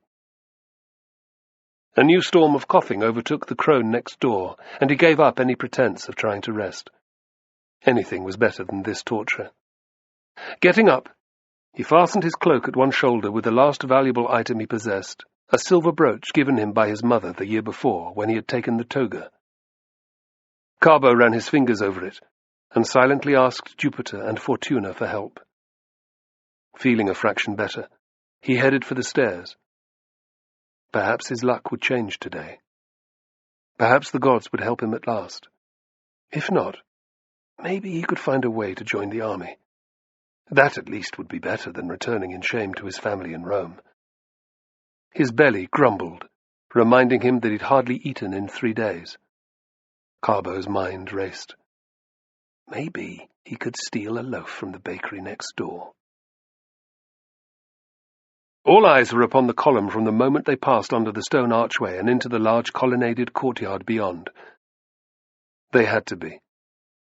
Fortis had led them straight into the middle of the circular training area, forcing the gladiators there to move out of the way. None looked unhappy at the interruption to their training, far from it. The fighters crowded in around the new arrivals. Insults and catcalls in several tongues rained down. These turned rapidly to wolf whistles and lewd suggestions when Ariadne and the other women were seen. Doing his best to ignore the abuse, Spartacus picked out the loudest individuals and memorized their faces. A thick-set Thracian with a long ponytail, a skinny Gaul who was missing his top teeth, a Nubian with one gold earring. I'll sort out those fuckers. Ariadne, who had worked her way into the midst of the women, kept her eyes firmly on the sandy ground. Until men knew that she was with Spartacus, the less attention she got, the better. "Shut it, you curs!" shouted Fortis. He looked up at the archers on the first-floor balcony, which ran all the way around the courtyard. "You there! Tell Batiatus that I'm back, quickly!" As one of the guards scurried off, he turned back to his 15 captives. "In a line! In a line! Face that way!" he ordered. "Batiatus will want to see what kind of men I brought back for him."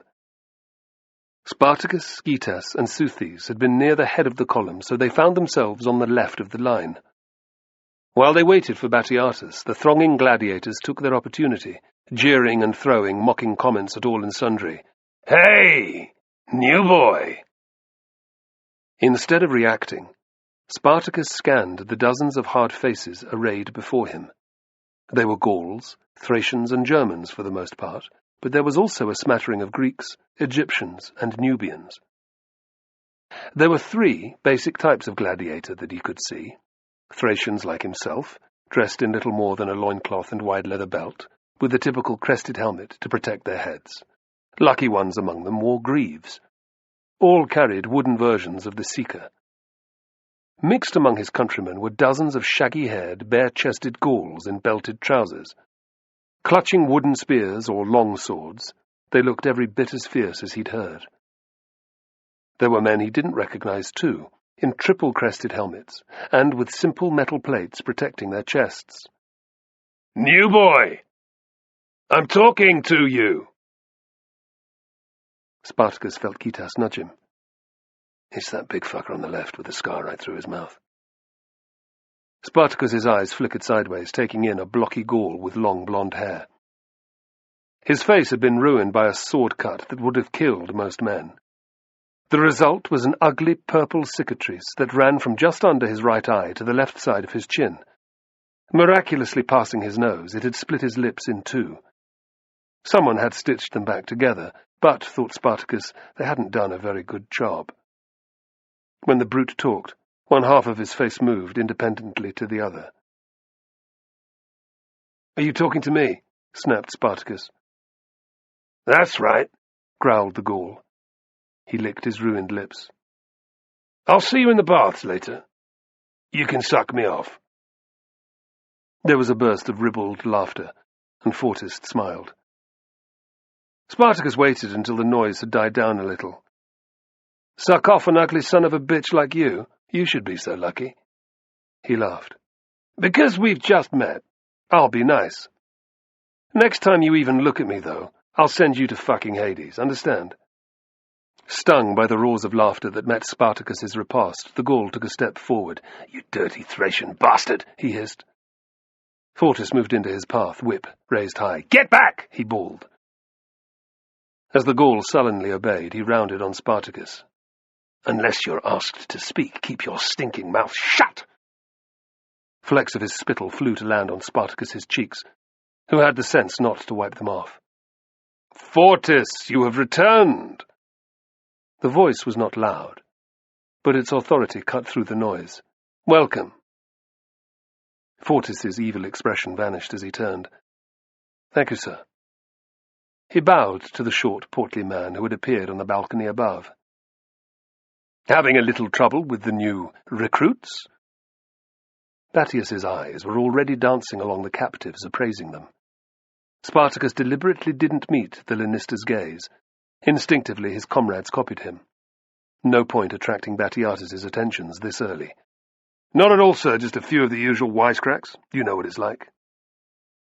"Indeed."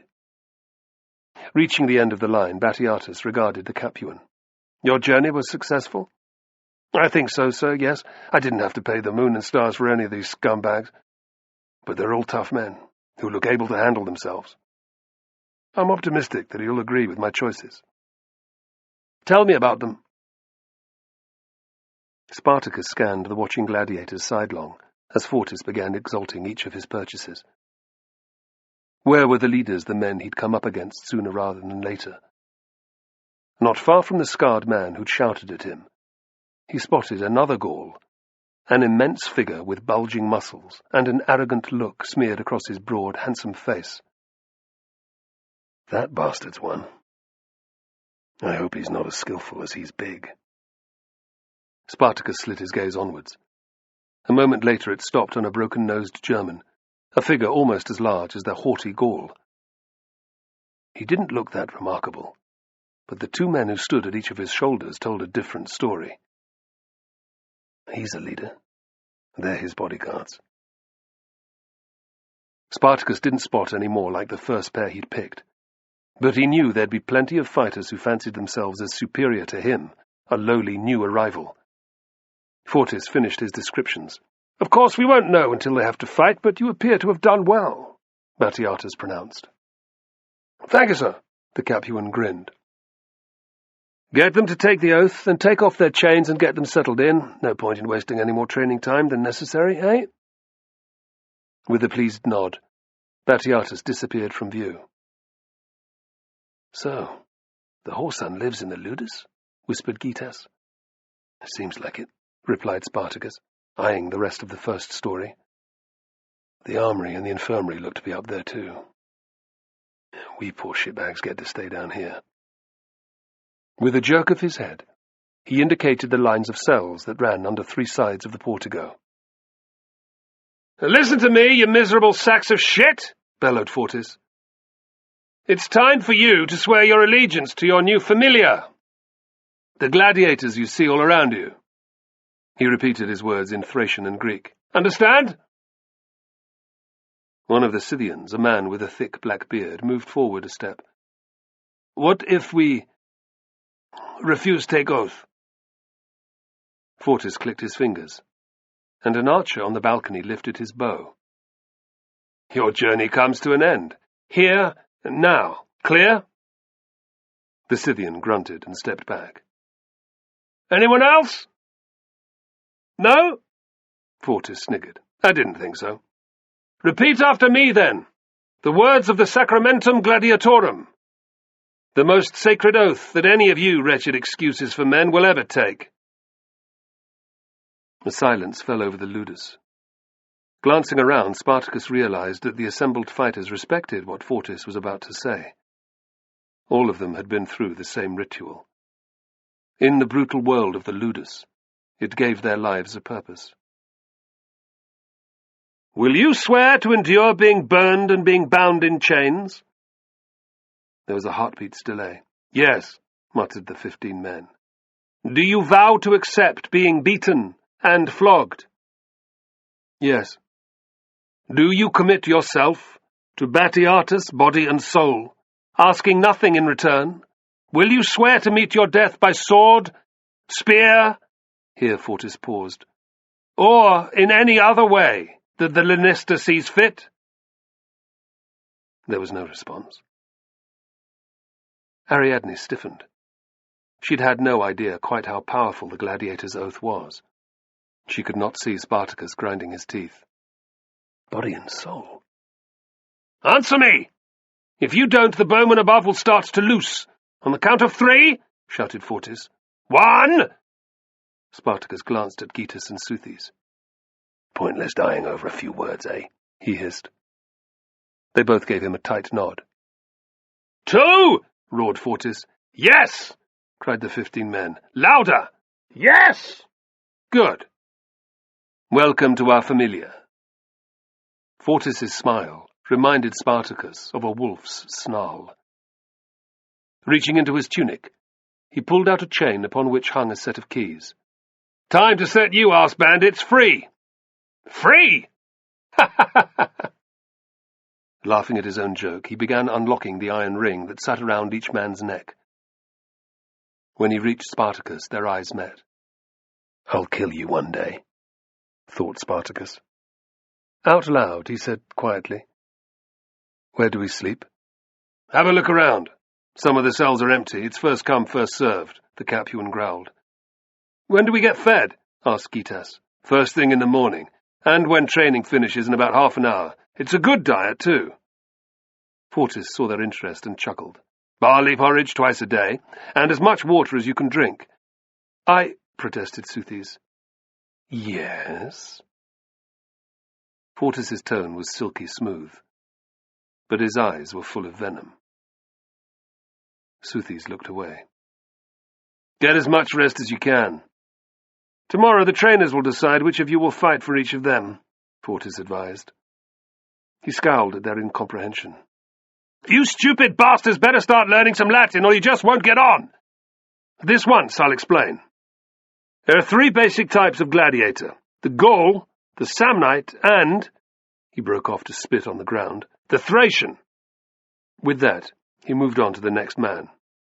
"See if you can get us a couple of cells beside each other," said Spartacus to his comrades. Rubbing at the raw flesh on his neck, he made for the group of women. He'd only gone a few steps before he was shoved violently from behind. He stumbled and fell to one knee. He knew who it was without even looking. This fight had to be fought right now. If he avoided it, his life in the Ludus would be twice as hard. Yet he had no weapon, while the other probably did. Instinctively his fingers scraped into the sand, picking up as many of the yellow grains as he could. Spartacus jumped to his feet, spinning as he did. "Did you push me?" he snarled. "I did." The Gaul with the mangled lips shrugged. He pointed with the filed-down piece of iron in his right hand. "I was aiming you in the direction of the baths." He glanced to either side, and his 2 companions grinned evilly. Spartacus focused on the leader's homemade weapon, which had probably been filched from the smithy. He wasn't surprised that one of his opponents was armed. Any fighter with a titter of wit would be. Those who weren't, or who were too weak, would end up as followers or pieces of meat for men like the Gaul before him. Spartacus had no idea what chance he had against 3 of them, but he wasn't going to back down. He couldn't. "Is that so?" he said, softly taking a step forward. "Well, I don't feel the need for a wash right now." The Gaul's gash of a mouth twitched, and he rubbed his crotch. "Who said anything about a wash?" His companions laughed. Crouching, Spartacus took another step. He had to get as close as possible. "Well, you certainly need one. You stink worse than a sow in farrow." Roaring with anger, the Gaul jabbed the homemade dagger at Spartacus's belly. Spartacus swung his right arm around and opened his fingers, letting the sand fly. In the same instant, he dodged sideways out of reach. There was a scream as the Gaul's eyes filled with grit, and Spartacus spun, smashing a punch into his side. The Gaul stumbled, and Spartacus hammered home more blows, sending the other sprawling to the ground.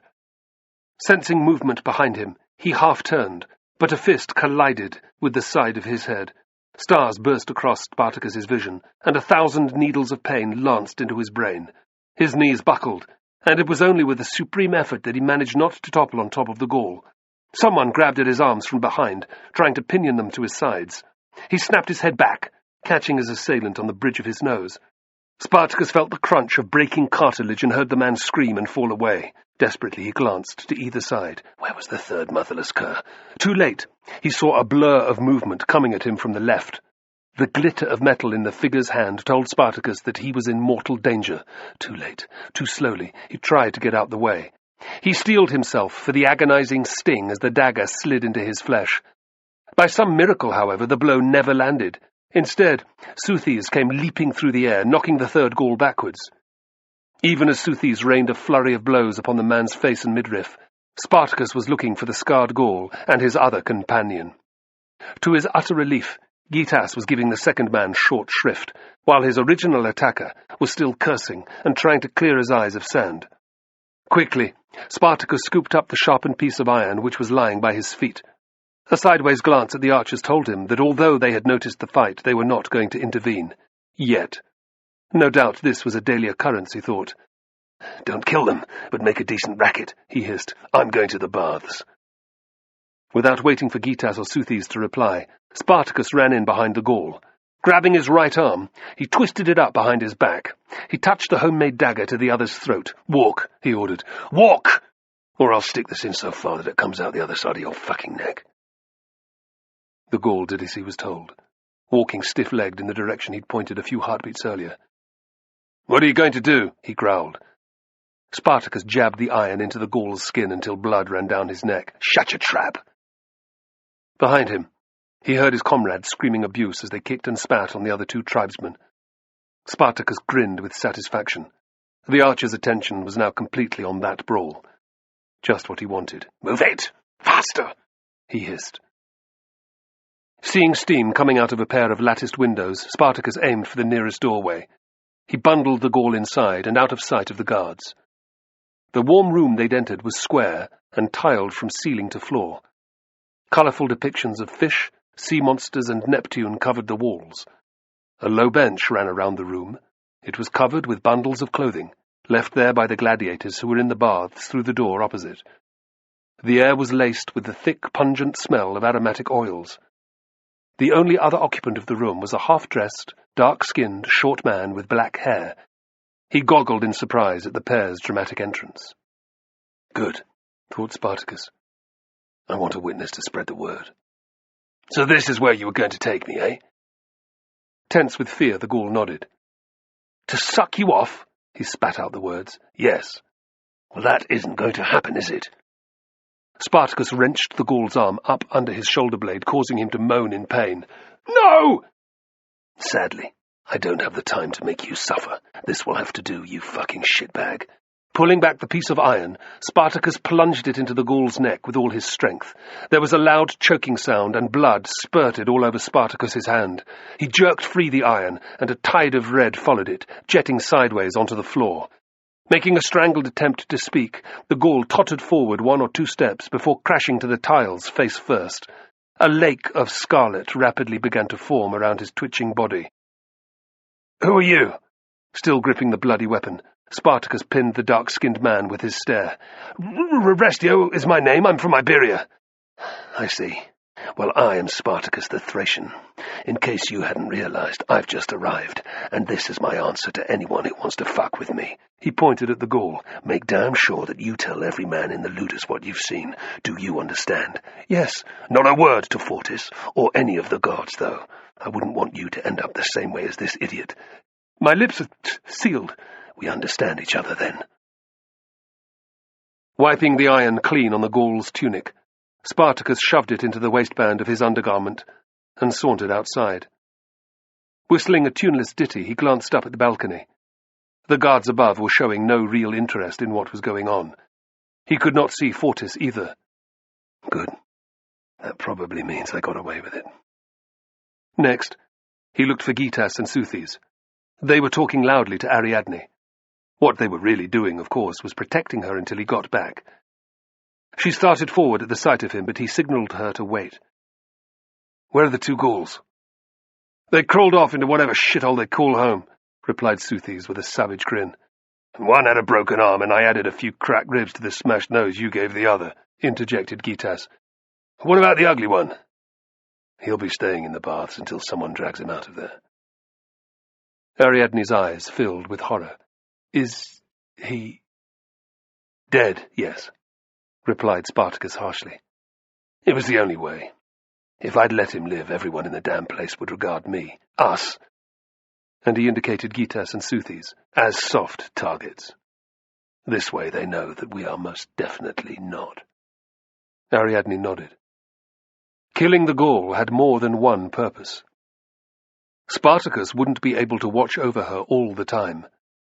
It was important that every gladiator knew that she was with someone not to be trifled with. The corpse, lying in the baths, would send a very clear message about that. Chapter 5. It didn't take long for the Gaul's body to be discovered. A pair of Germans were next to enter the bathing area. They emerged, shouting at the tops of their voices. Footsteps clattered on the stairs as a group of guards descended in response. Crowds of fighters gathered to watch the limp Gaul being dragged outside. A broad trail of blood marked the ground all the way back into the baths. Spartacus watched the proceedings from the door of the cell he'd taken for himself and Ariadne. He was pleased to see that none of the guards looked especially surprised by what they'd found. Restio was doing his job too. Already, He was getting plenty of looks from fighters in the yard. Most were respectful, but some were angry or challenging. Spartacus ignored them all. Without doubt, fewer men would now want to take him on than before. He wondered how Fortis would react. Unless Restio played him false, there would be no witnesses' accounts for the Capuan to go on. All he'd have was the gossip floating around the ludus. Would that be enough for the Capuan to act on? Spartacus wasn't sure, but he didn't think so. Murders in the baths or toilets had to be regular occurrences. Such things kept a natural order in the ludus. And so it proved. The evil stares that Fortis was soon throwing at Spartacus clearly showed that he'd heard of his involvement, but the Capuan did nothing. Half an hour passed, and the gladiators' training finished for the day. A short time later, the dinner gong sounded. Spartacus marched boldly into the yard with Ariadne as if he were going out to eat. Gitas and Southes walked 2 steps behind them. They headed for the dining area, which consisted of sets of benches and tables on either side of the kitchen doors. A queue of men led through the portals. Through the steamy air within, Spartacus could see a large cauldron perched on a table with stacked bowls and piles of wooden spoons. Behind it stood a slave, ladle in hand, and Fortis watching everything like a beady-eyed crow. 4 beefy guards were present too, security against any trouble. They joined the back of the line. The fighters immediately in front looked around. 1 or 2 nodded a greeting at Spartacus, which he returned. No one spoke to him or his companions, which suited him fine. The first day and night in the ludus were all about establishing his independence, his lack of need for friendship with others. He'd told Gitas and Southes as much. In silence, they shuffled into the kitchen. "Here he is, the new Latro." Fortis's voice was mocking. "Watch out, or you might get stabbed in the back." At this, plenty of the gladiators stared. A few guffawed. None said anything. "I'm no bandit," replied Spartacus loudly. "Is that so?" sneered Fortis. "It is." "So you know nothing about the body in the baths, then? The ugly bastard who died of a hole in his neck?" "I don't know what you're talking about." "Well, that's not what I've heard." Spartacus lifted his shoulders into an expressive shrug. "Believe what you will. Men like to gossip. Nearly all of it is horseshit." "Have you got any proof?" "I don't need proof to dispense justice, you half-wit," barked Fortis.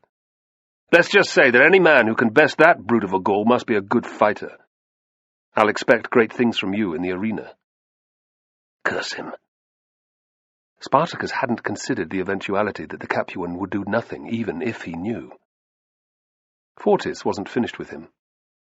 "How did a scumbag Latro like you end up with such a high-class piece of ass, eh?" Men's heads turned again. Lustful mutters passed between them as they drank in Ariadne's exotic looks.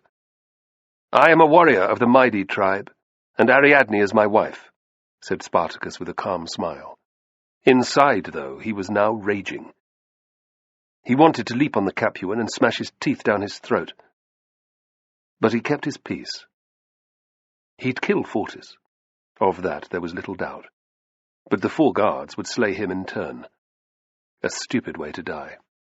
"Your king had a different story. He said that you're a lying, cheating whoreson who was plotting to overthrow him." Spartacus could feel the muscles in his jaw working. "No surprise there," he snapped. Cotis always was a cowardly scumbag. "What's that? I didn't hear you." "Cotis would say that," cried Spartacus. "He was a weak leader. My mere existence made me a threat to his authority. Selling me into slavery was a perfect solution. So if you weren't standing here, you would have seized power over the Maidi?" Fortis glanced at the slave who was doling out the barley porridge, who sniggered dutifully. "Do you hear that? We have a king in our midst." A number of the gladiators laughed. One, the massive, arrogant-looking Gaul whom Spartacus had noticed earlier, stepped out of line and faced them. Blonde-haired, moustached, and wearing only a pair of patterned trousers, he was the epitome of a Gaulish warrior. Half a dozen fighters moved to join him. The Gaul performed an extravagant bow. "Come and take my place, Your Majesty. If you can." Fortis smirked. "Gods above. A fight with him and his cronies is the last thing we need right now." "You were here first, friend," Spartacus replied, meeting the big man's gaze evenly. "So was everyone else in front of me. I'll take my turn." "Scared of a fight?" "No. But I won't take you on this evening. Not when Fortis is trying to set it up," said Spartacus, praying that the Gaul was as sharp as he was strong. "Go on, Crixus! Dance to the puppet master's tune!" shouted a voice. There was a rumble of amusement from the rest of the gladiators, and Fortis scowled. Crixus didn't miss the barbed comment, or the Capuan's expression. "Another time, then," he growled. Throwing a filthy look at Fortis, he grabbed a bowl from the pile on the table and held it up. "Fill it up to the brim." The kitchen slave hurriedly obeyed. Grabbing a flat loaf, Crixus stamped off, and the next of his followers took his place. Gitas let out a long hiss of relief. "Thank the rider, that bastard is as big as Hercules." "Even Hercules had his weaknesses," said Spartacus. "And that Gaulish prick's not popular either. Most of the fighters seemed happy enough to laugh at him. I'd wager that the 6 who stood by him are his only supporters." "Well, that's still 4 more than us," warned Seuthes. "True. We need to avoid picking a fight with them for now," said Spartacus, thinking of the big German with the broken nose. How many men were loyal to him? Would he be as combative as Crixus? Would the Samnites? Spartacus hoped not. He wouldn't be able to engineer every fight the way he had the one with the ugly Gaul. There was plenty to think about as they ate. Spartacus was still in pensive mood when he and the others returned to their cells. Most of his chamber, which measured little more than 10 paces by 10, was filled by 2 straw mattresses that lay close together. There was no furniture. In fact, the only other objects visible were Ariadne's possessions, a pair of little statues of Dionysus and the wicker basket containing her snake. The concrete walls were covered in lewd or boastful graffiti, the work of previous occupants. Patches of mould grew in the corners, giving the room an unpleasant, musty smell. "This is it? Home," said Ariadne brightly. "At least it will be when I've sorted it out." Spartacus grunted by way of reply. Glancing idly at the basket, his heart nearly stopped. The lid was no longer properly in place. "Look!" Flipping off the lid with his foot, he peered warily within. "Gods above, it's gone!" He took a step into the centre of the room. "Steady," soothed Ariadne. "It won't have gone far.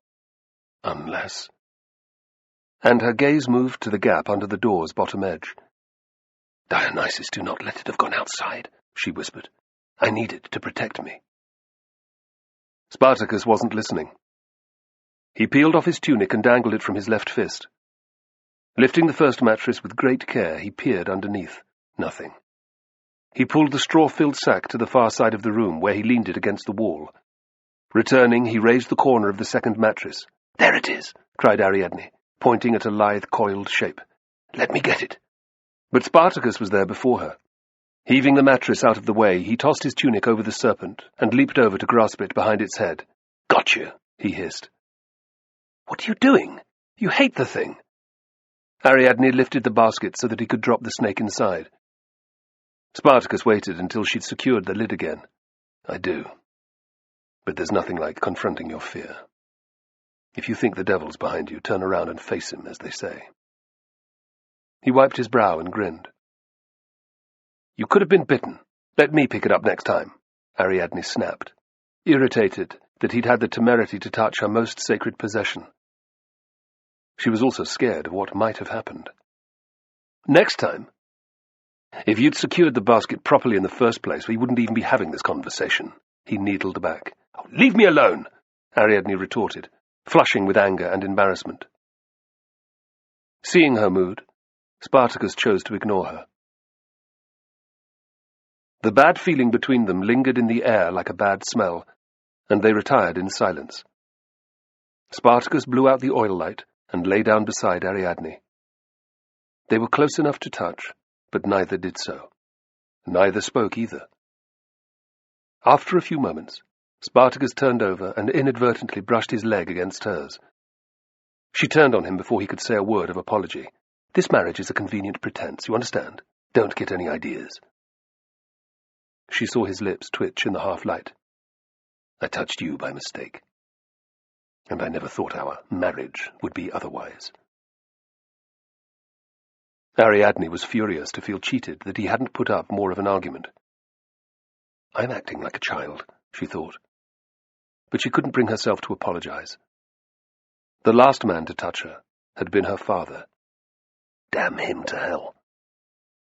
A wave of hatred towards all men swelled in her heart. "You profess to want a husband, when, in reality, you'll never let anyone close." She was too frightened to do so. "Stop it. There are decent men in the world, men who do not act as my father did. Spartacus is one of them." If he wasn't, she reflected with a guilty thrill. Why did she want him to touch her? Spartacus stared at the outline of her shape, watched her chest go up and down with each breath. Why is the bloody woman so prickly? Suddenly, he grinned. She's still damn attractive. Maybe she'll come around in the end. With that thought uppermost in his mind, he closed his eyes and fell straight to sleep. Once he began to snore gently, Ariadne relaxed.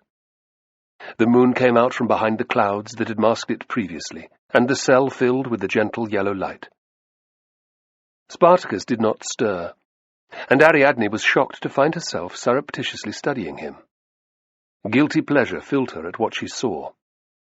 There were little laughter lines at the corners of his eyes that she'd not noticed before, and a few hairs that shone white among the others on his head. The scar on his nose and cheek had tiny dots on either side of it, marking where the sutures had sat. His face, neck, and arms were a darker color than the skin that normally lay beneath his tunic. Everything about Spartacus, from his firm chin to his wiry muscles, spoke of strength. Ariadne found it most reassuring, and when an image of Fortis inevitably came to mind, she was able to shove it away with ease. To her surprise, sleep was not long coming. For the second time, she dreamed of being in Spartacus's arms. Carbo slurped down the dregs of his wine and stared into the bottom of his cup, hoping for inspiration. He found none. Glancing around the clammy-packed tavern, he scowled. He wouldn't be finding any in here either. The place was full of lowlifes, scrawny, ill-fed men with, if Carbo were to make a bet on it, a nasty tendency towards the criminal. The only women present were a couple of gap-toothed, straggle-haired waitresses and 3 diseased-looking whores. The inn's sole attraction was its wine, which was the cheapest Carbo had found. It didn't taste that bad, considering its likely provenance. After a few, its flavor had even started to grow on him. "Another one?" Carbo turned his head to find the innkeeper standing over him. He looked at the 4 bronze coins on the bar top by his left hand. They were all he had left of the 2 denarii that Pacius had given him. He let rip with a morose belch. At least he'd had the sense to pay his rent arrears first. Why not? In the blink of an eye, his crudely worked clay cup had been filled. One of the coins also vanished. Carbo nodded his thanks before taking a deep swallow. He considered his day for the umpteenth time. What had gone wrong? His plan of hanging around his former home had initially seemed a good one, an excellent one, in fact. He'd wanted to see Pacius, to have a word with the only person in the world who still had time for him. It had worked, too. The Samnite had emerged not long before noon, heading out on an errand. Carbo had caught up with him on the next street, and they had walked all the way to Capua's Forum together. Naturally, Pacius hadn't had any news of his parents, but he'd been able to tell Carbo all about what was going on. How their new master, Crassus's agent, did not seem too bad, for the moment. Carbo had been glad for the Samnite and the other domestic slaves, whom he liked well enough. He'd been mortified when Pacius had pressed the 2 silver coins on him, however. "You need these more than I do," he had said. To Carbo's undying shame, he'd taken the coins. Saying goodbye to Pacius had been even more poignant than the first time when he'd crept out before his parents woke. I took money from one of my own slaves. His attempt to join the army had also been a disaster. The centurion he'd approached had demanded proof that he was 17. Carbo had stuttered that his birthday was not far off. The officer had told him in a kindly tone to come back with the relevant paperwork when the time was right. Of course he wouldn't be able to comply, because his father had all the family records. It's all the fucking Crassus's fault. He drained his cup and thumped it savagely onto the wooden top. Hearing the impact, the innkeeper materialized once more. Want a refill? Why not? Snarled Carbo. I've nothing else to be doing.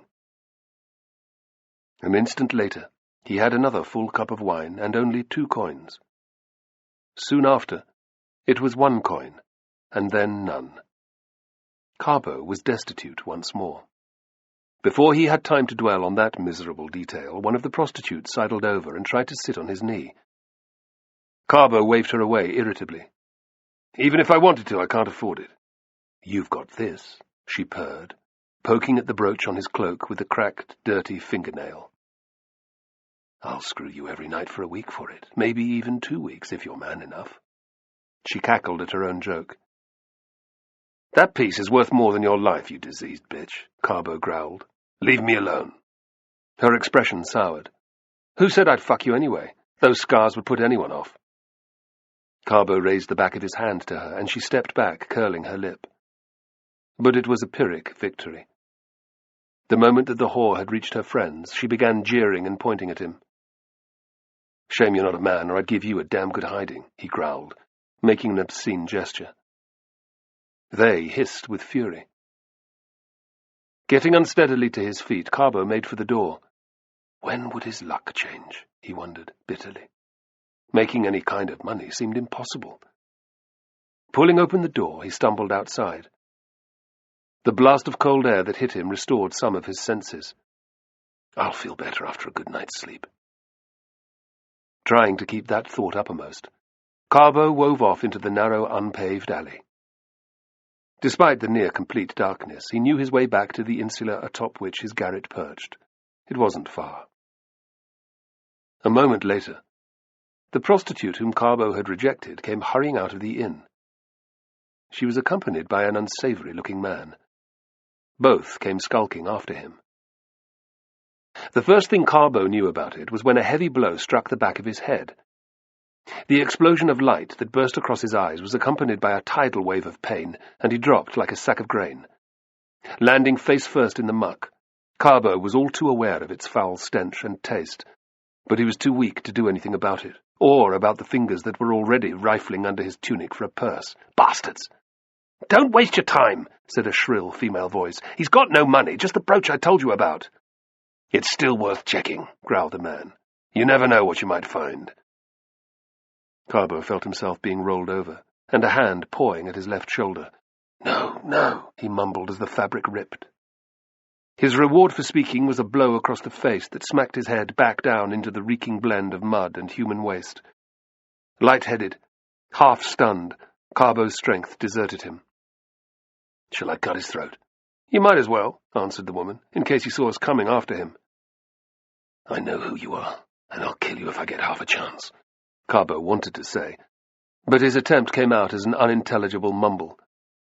As his chin was shoved back, he tensed in expectation of the blade. What a god-awful way to die. There was a creaking sound from above as a window opened. An instant later, a torrent of urine and feces landed on all 3 of them. The woman screamed. Hades take your soul, roared the man. What whoreson did that? It was I, Ambrosius the veteran, bellowed a loud voice. And now I'm coming outside with 3 of my slaves. We're all armed with swords and spears. Carbo felt the weight on his chest ease as the thug scrambled up. That's it. I'm not dying just to finish off this fool. Leave him, muttered the woman. Hopefully he'll die anyway. Dimly, Carbo heard their footsteps retreating. He tried to move, but his limbs didn't seem his own. He heard a door creak open, and then the orange glow of an oil lamp penetrated the darkness. A ruddy, concerned face bent over him. Are you alive? I think so. Oh, my head hurts like a bastard. I'd say it does, replied Ambrosius with a scowl. I heard the crack of the blow from my bedroom.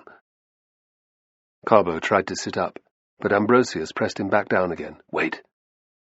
He probed with his fingers around the sides and back of Carbo's head. I can't feel a break. You'll probably live, he said with satisfaction.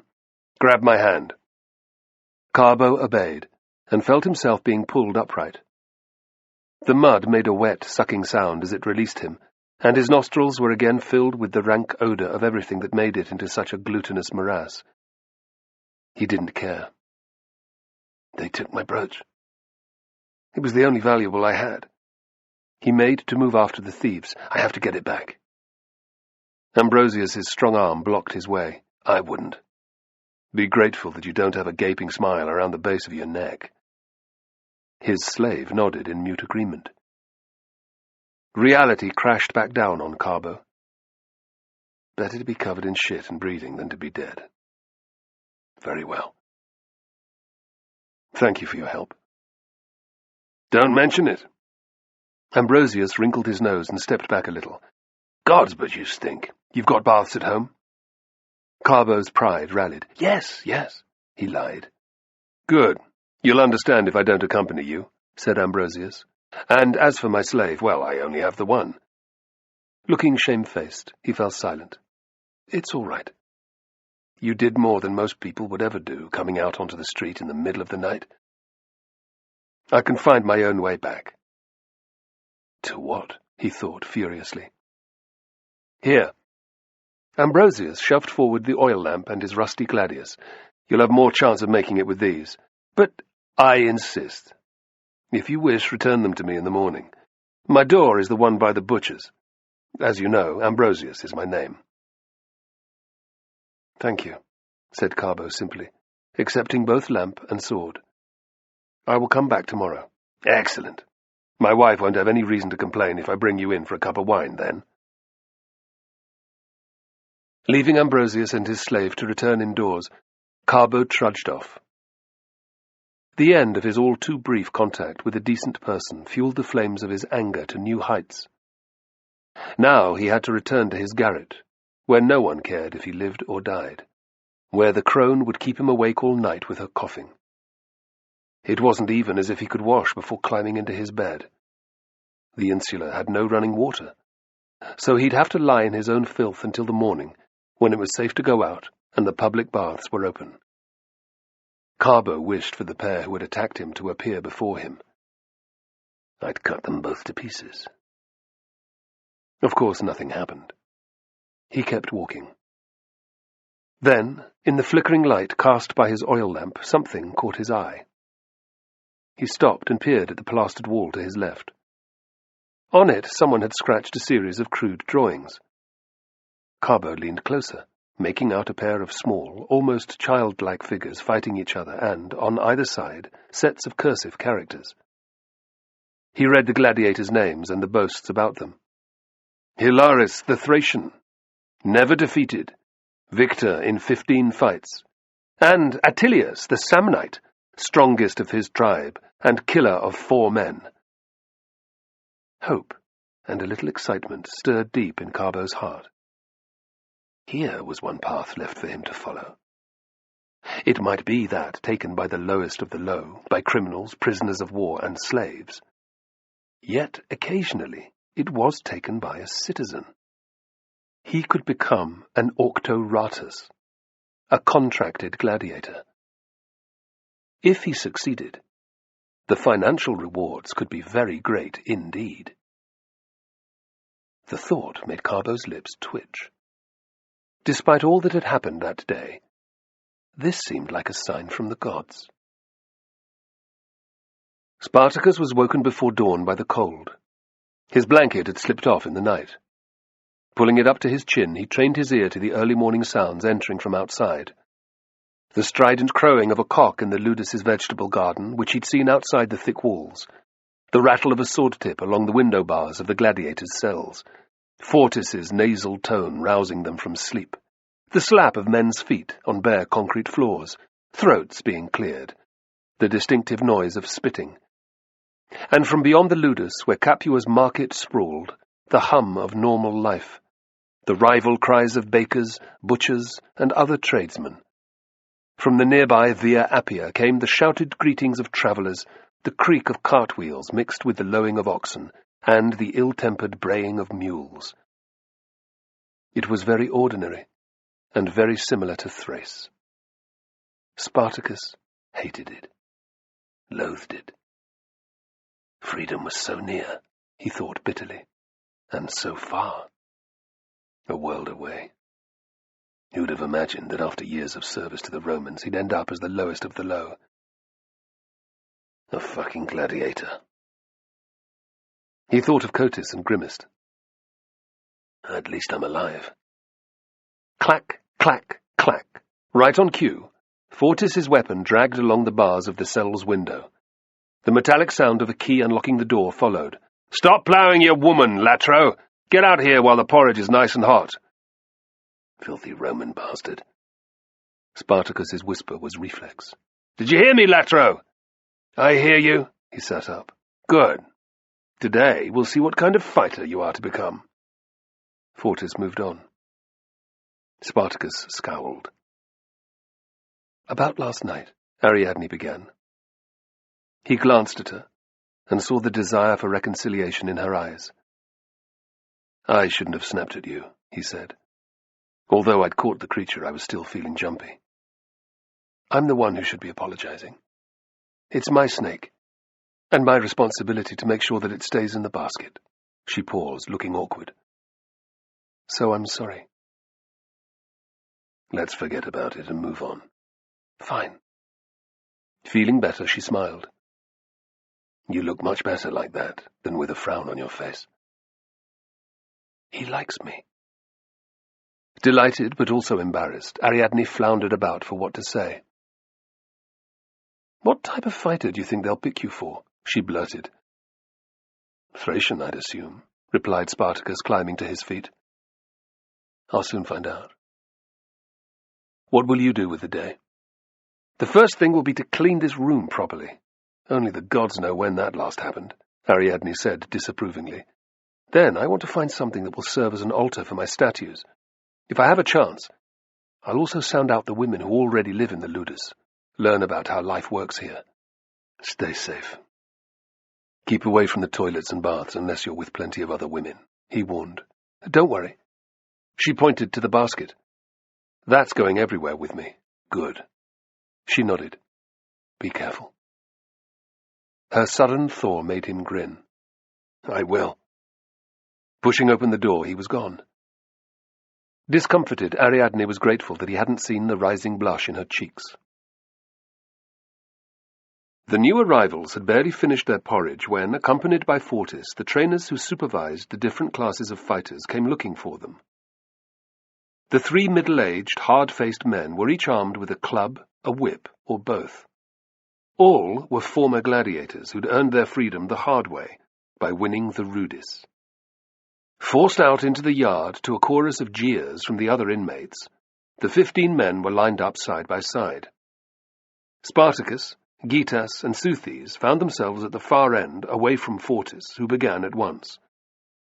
He threw a barrage of questions at the first man, one of the Pontic warriors, demanding to know his age, his former occupation, and his combat experience. The trainers listened carefully to the stumbling answers in poor Latin. Before long, the tribesman was ordered to stand by the man who would school him as a Thracian. The next captive was chosen to fight as a Gaul, and the one after that as a Samnite. Gradually, Fortis worked his way down the line. The other Thracians grinned as they were selected to appear in the arena representing their own kind. Hearing this, Spartacus's expectations grew. There'd be some pride to be had fighting as he had in real life. "Ah, the Latro," drawled Fortis. He smiled as Spartacus's face tightened. "This one's a Thracian too," he explained to the trainers. "Age? 30. Occupation? I've been a warrior since the age of 16. That's when I slew my first man." Spartacus growled. "He looked a bit like you." "Ha! You're a real killer, eh?" Fortis's eyebrows rose mockingly. You have some military experience too? I've fought in every campaigning season since I reached manhood. In 8 of those I served with the Roman auxiliaries as a cavalryman. I've been in more fights and skirmishes than I can remember, and at least 6 full-scale battles. Killed many men? Asked one of the trainers. Spartacus stared him in the eyes. I lost count after 20. At least half of them were Romans. The trainer grunted non-committally. I don't believe you, challenged Fortis. It's true. How many have you killed? Retorted Spartacus. He was pleased as Fortis waved a fist in his face. Nor did he miss the smile that twitched across 2 of the trainer's lips. Good. I got under your skin, you miserable goat fucker. I've slain plenty, damn your insolence. Harder men than you, too. Really? I doubt it. He'll do best as a Thracian. I'll take him, said a short trainer with a well-trimmed beard. His companions murmured in agreement. No, you fucking well won't, snapped Fortis. He's not to fight as a Thracian. Why not? Because Batiatus says so, replied Fortis with smug satisfaction. The dog is too arrogant. It'll give him ideas about his station. The same applies to his 2 friends. I'll take him on then, the others too, said the 3rd trainer, who had the look of a Gaul. Fortis shrugged. Fine. Hearing no further protest, the trainer jerked his head at Spartacus, Gitas, and Seuthes. Get over here. Spartacus couldn't help himself. But, in the blink of an eye, Fortis had pulled the short club from his belt. With an almighty heave, he brought it down across Spartacus's head. Do as you're told! Half blinded by pain, Spartacus still managed to leap forward. He was prevented from getting to Fortis, however, by Gitas and Seuthes. They grabbed him roughly by the arms. Leave it, hissed Gitas. He'll kill you. Fortis watched expectantly. Attacking him just gives the dog what he wants. Spartacus took in a deep breath and relaxed in their grip. All right.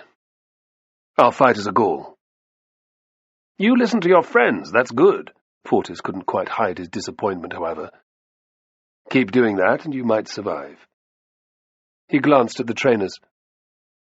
I'll leave you to it. I'm sure you've plenty to teach these whoresomes. Amarantus, Spartacus's instructor, was a Gaul of perhaps 40 summers. Although a free-born warrior, Amarantus told them how he'd elected to stay on as a trainer after earning his rudis. His first order was for the 4 men he'd chosen to take each other on with heavy shields and wooden swords. He set Spartacus against one of the Scythians, and Gitas and Seuthes upon one another. Fight until one man has been disarmed or received a mortal wound, he shouted. Spartacus's opponent was strong and fierce, but his skill did not compare. Within the space of 100 heartbeats, Spartacus had knocked the Scythian's sword from his hand and touched the tip of his own blade to the other's throat. Amarantus nodded in satisfaction and allowed them to rest, as Spartacus's 2 friends went at it like men possessed. Seuthes prevailed, tripping Gitas and finishing him with a thrust to the chest. That's told me how good or not you are with weapons, Amarantus declared. Now we shall see if you're any way fit or just the bloated wineskins you look like. He waved his arm around the courtyard's perimeter. 20 laps of that at a run. The man who stops before that gets 10 lashes. If he stops a second time, I'll give him 20. A third time, 30. Clear? As Spartacus ran, he studied the gladiators who were also at their training. The yard was packed with men running as they were, or boxing and wrestling. Others lifted weights. Still more sparred against each other with wooden spears and swords, or attacked thick timber posts buried in the ground.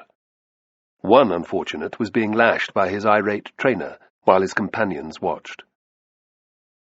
Spartacus was grateful that the journey from Thrace had not taken too much out of him.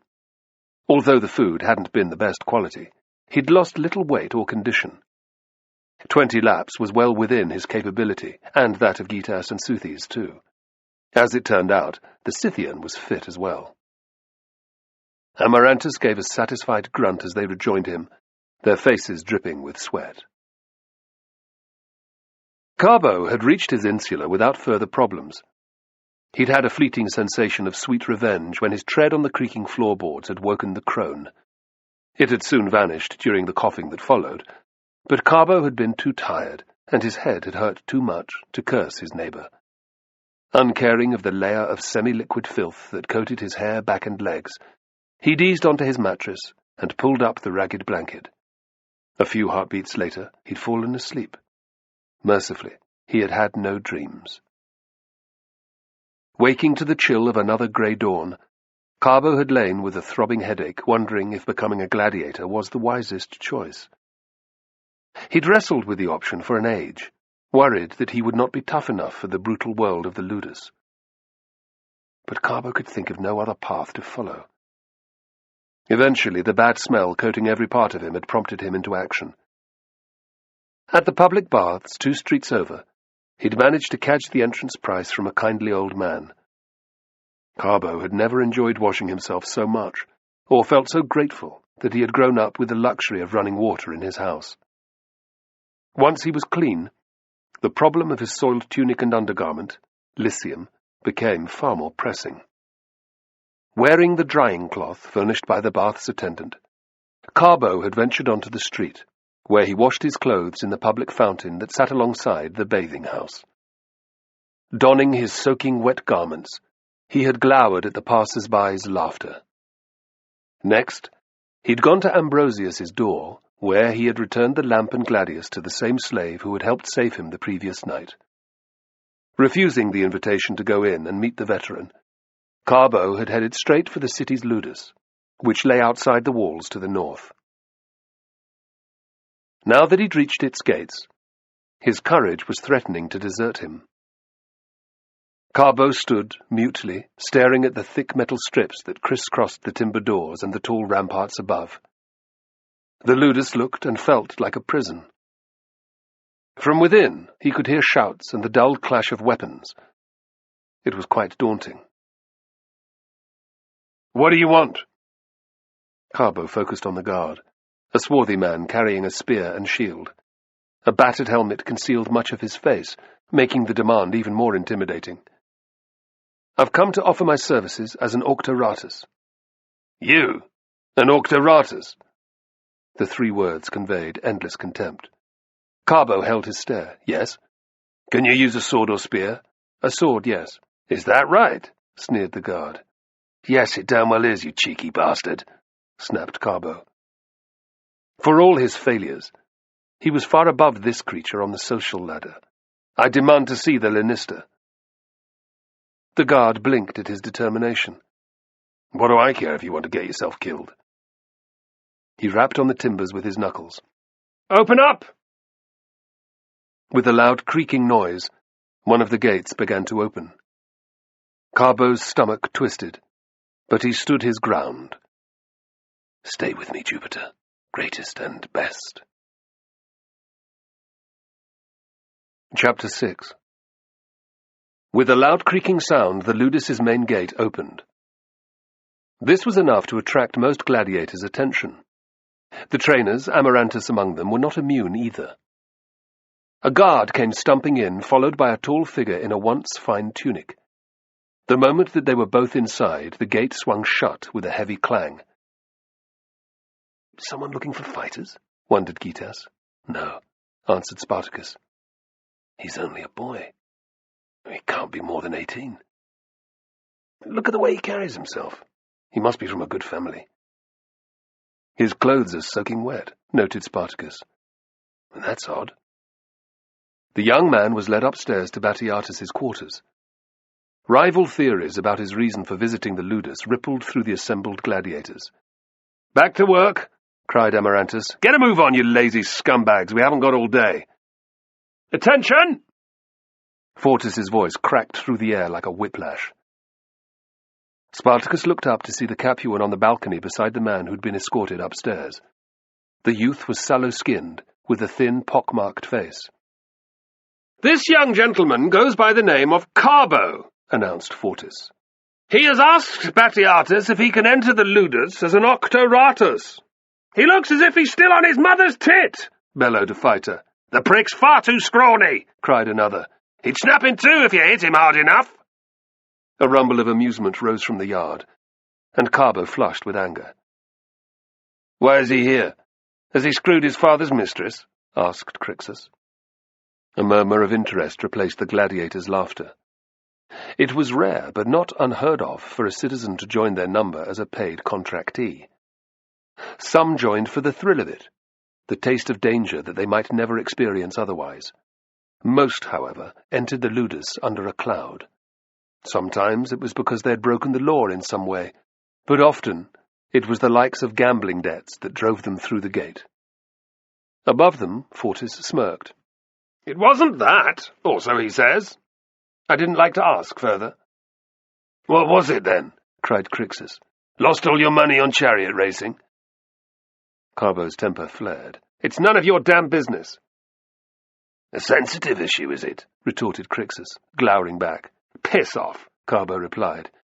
"Come down here and say that again," yelled Crixus. Given Carbo's request to enter the ludus, the huge difference in their status meant little, and he knew it. Carbo cursed silently. "Why couldn't I have kept my mouth shut? I've just angered someone as big as Hercules. Even if by some miracle I win, he'll want to kill me." "Before Batiatus agrees, he wishes to have Carbo's ability with weapons judged," said Fortis loudly. "I need a volunteer to spar a round or two with him." He smiled at the animal sound of interest which met his words. "With wooden swords. I know what you lot are like. Otherwise, Carbo would spend his first month here in the infirmary. Who's interested?" At least half the men in the yard stepped forward with raised hands. Spartacus regarded them with faint amusement. Thrashing a nobleman, especially a damp, beaten-down one, was the last thing on his mind. To most, however, the prospect was clearly appealing, even if it was only with a blunt-edged practice weapon. Fortis looked down in silence, studying the fighters. Crixus was busy hissing at every Gaul within earshot. "Stand back! Lower your hands! This is my fight!" With sullen glances, some of his countrymen obeyed. Wary of antagonizing him, a number of other gladiators did the same. Plenty ignored Crixus, however. "It seems that some want to fight you more than others," said Fortis, casting a sardonic glance at Carbo. "Fine," snapped Carbo, "I don't care." And he genuinely didn't. He had run out of ideas. Bar one.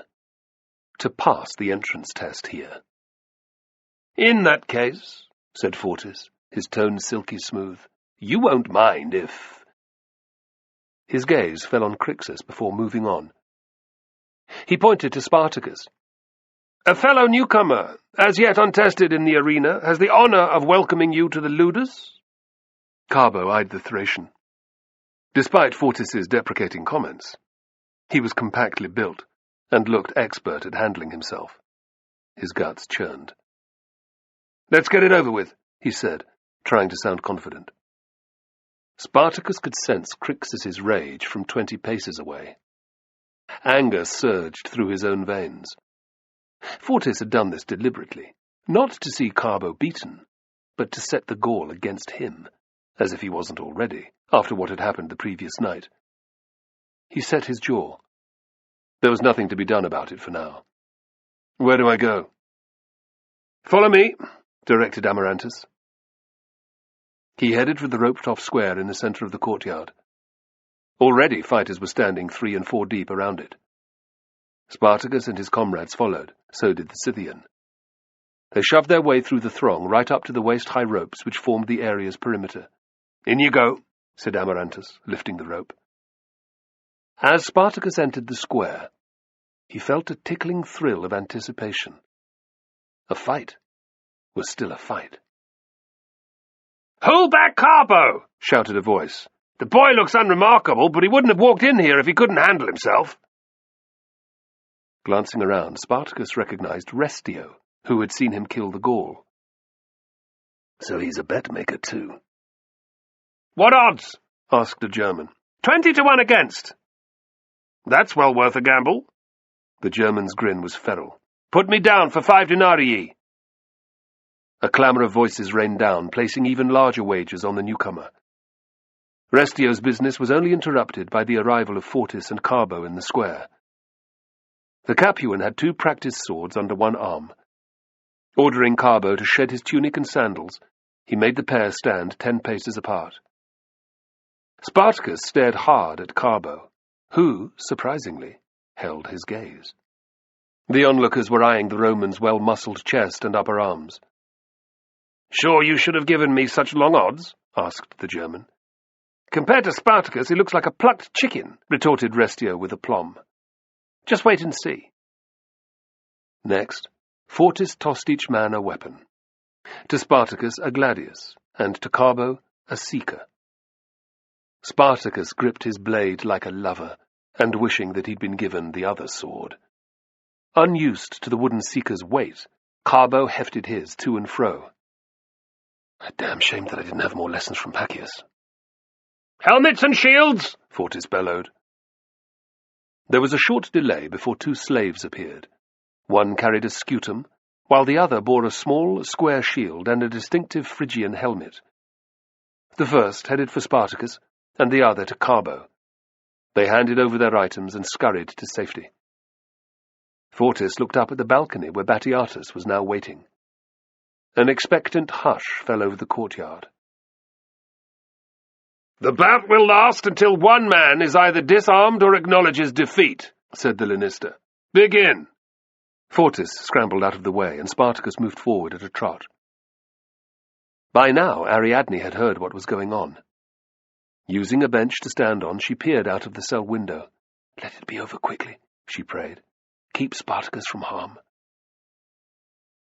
Carbo had the sense not to meet Spartacus's overwhelming attack head-on. With nimble footwork, he dodged to one side. Instantly the air filled with jeers. Spartacus spun around and went after him with deadly speed. He caught up within 6 strides. Clattering his shield off the others, he thrust his gladius straight at Carbo's face. The Roman's head jerked frantically to one side, and the wooden sword's tip skittered off the side of his helmet.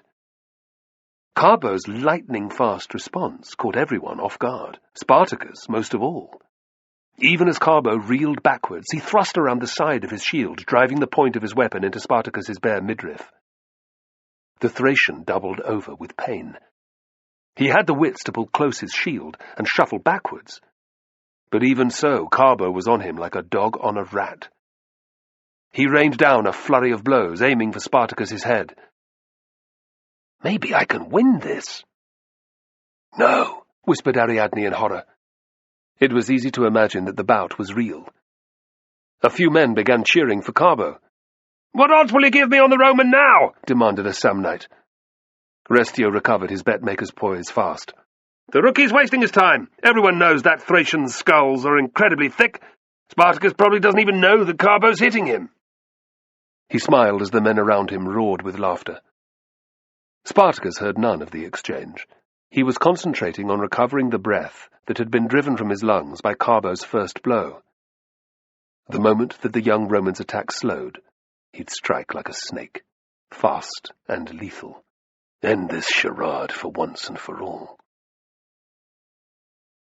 Realizing that his assault was having little effect, Carbo swung his right arm down. Trying to repeat his earlier success, he made a desperate thrust at Spartacus's abdomen. This time, however, the Thracian was ready for him. With a powerful sideswipe of his shield, he smashed Carbo's blade up and out of the way. In the same instant, Spartacus launched a massive swing at the other's head. His gladius connected with a loud metallic clang, and Carbo staggered away, his vision blurred and with a huge dent in his bronze helmet. "Take that, you bastard," thought Spartacus. Many of the gladiators cheered loudly. Ariadne joined in. Carbo adjusted his helmet and shook his shoulders. What in Hades should I do now? There was no possible way that he could beat Spartacus. But I can still impress Batiatus. "Game over," announced Restio with satisfaction. "Why bother with swordsmanship when brute force will do?" Spartacus sauntered towards his opponent. "Ready to surrender?" Carbo raised his sword and shield determinedly. "No," he said, his voice muffled by his helmet. "Jupiter help me.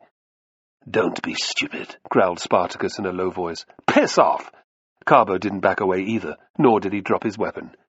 Instead, he slid his bare feet across the sand, moving towards Spartacus with just as much intent as he'd shown earlier. He wasn't aware quite how dangerous the Thracian was, however. Powering forward, Spartacus swept away Carbo's thrust as easily as he'd have swatted a fly. Dropping his shoulder, he smashed his shield into the others, sending Carbo sprawling to the ground. Spartacus stooped and shoved the point of his sword right under the lower edge of Carbo's helmet. Yield! Carbo shook his head. Batiatus has to see that I'm no coward. What's he doing? Hissed Restio. Does the fool want to die? Spartacus suspected his reason for not giving in. His pride won't let him. Sometimes death is preferable to dishonor. Yield! He repeated. Again, Carbo shook his head in refusal. Finish the stupid bastard, roared Crixus. Eugula! Eugula! Shouted many of the gladiators. Kill him! Spartacus glanced up at the balcony. There was no longer any sign of Batiatus. Fortis merely shrugged. He didn't care whether Carbo lived or died. The roar of Eugula swelled until the very walls of the ludus rang with it. Spartacus glanced around the square and saw the fighters' bloodlust. He felt it himself. The decision was down to him.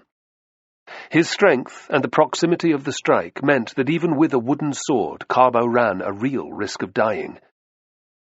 He hardened his heart. Is that my fault? The fool had had 2 chances and refused both. If he didn't follow through now, the other gladiators would see him as weak. He's only a fucking Roman after all. With a snarl, Spartacus pulled back his right arm. Suddenly, Carbo realized that he might have pushed things too far. He clenched his teeth in bitter acceptance. No, whispered Ariadne. You can't kill an unarmed man. Eugula! Eugula! Closing his left eye, Spartacus took aim at the small hollow at the base of Carbo's throat. If he drove the wooden sword in hard enough there, it would kill the Roman. So be it. Hold! Bellowed Batiatus through the shouting. Spartacus barely heard. He just managed to check himself. Confused, he squinted up at the Lanista. What do you think you're doing?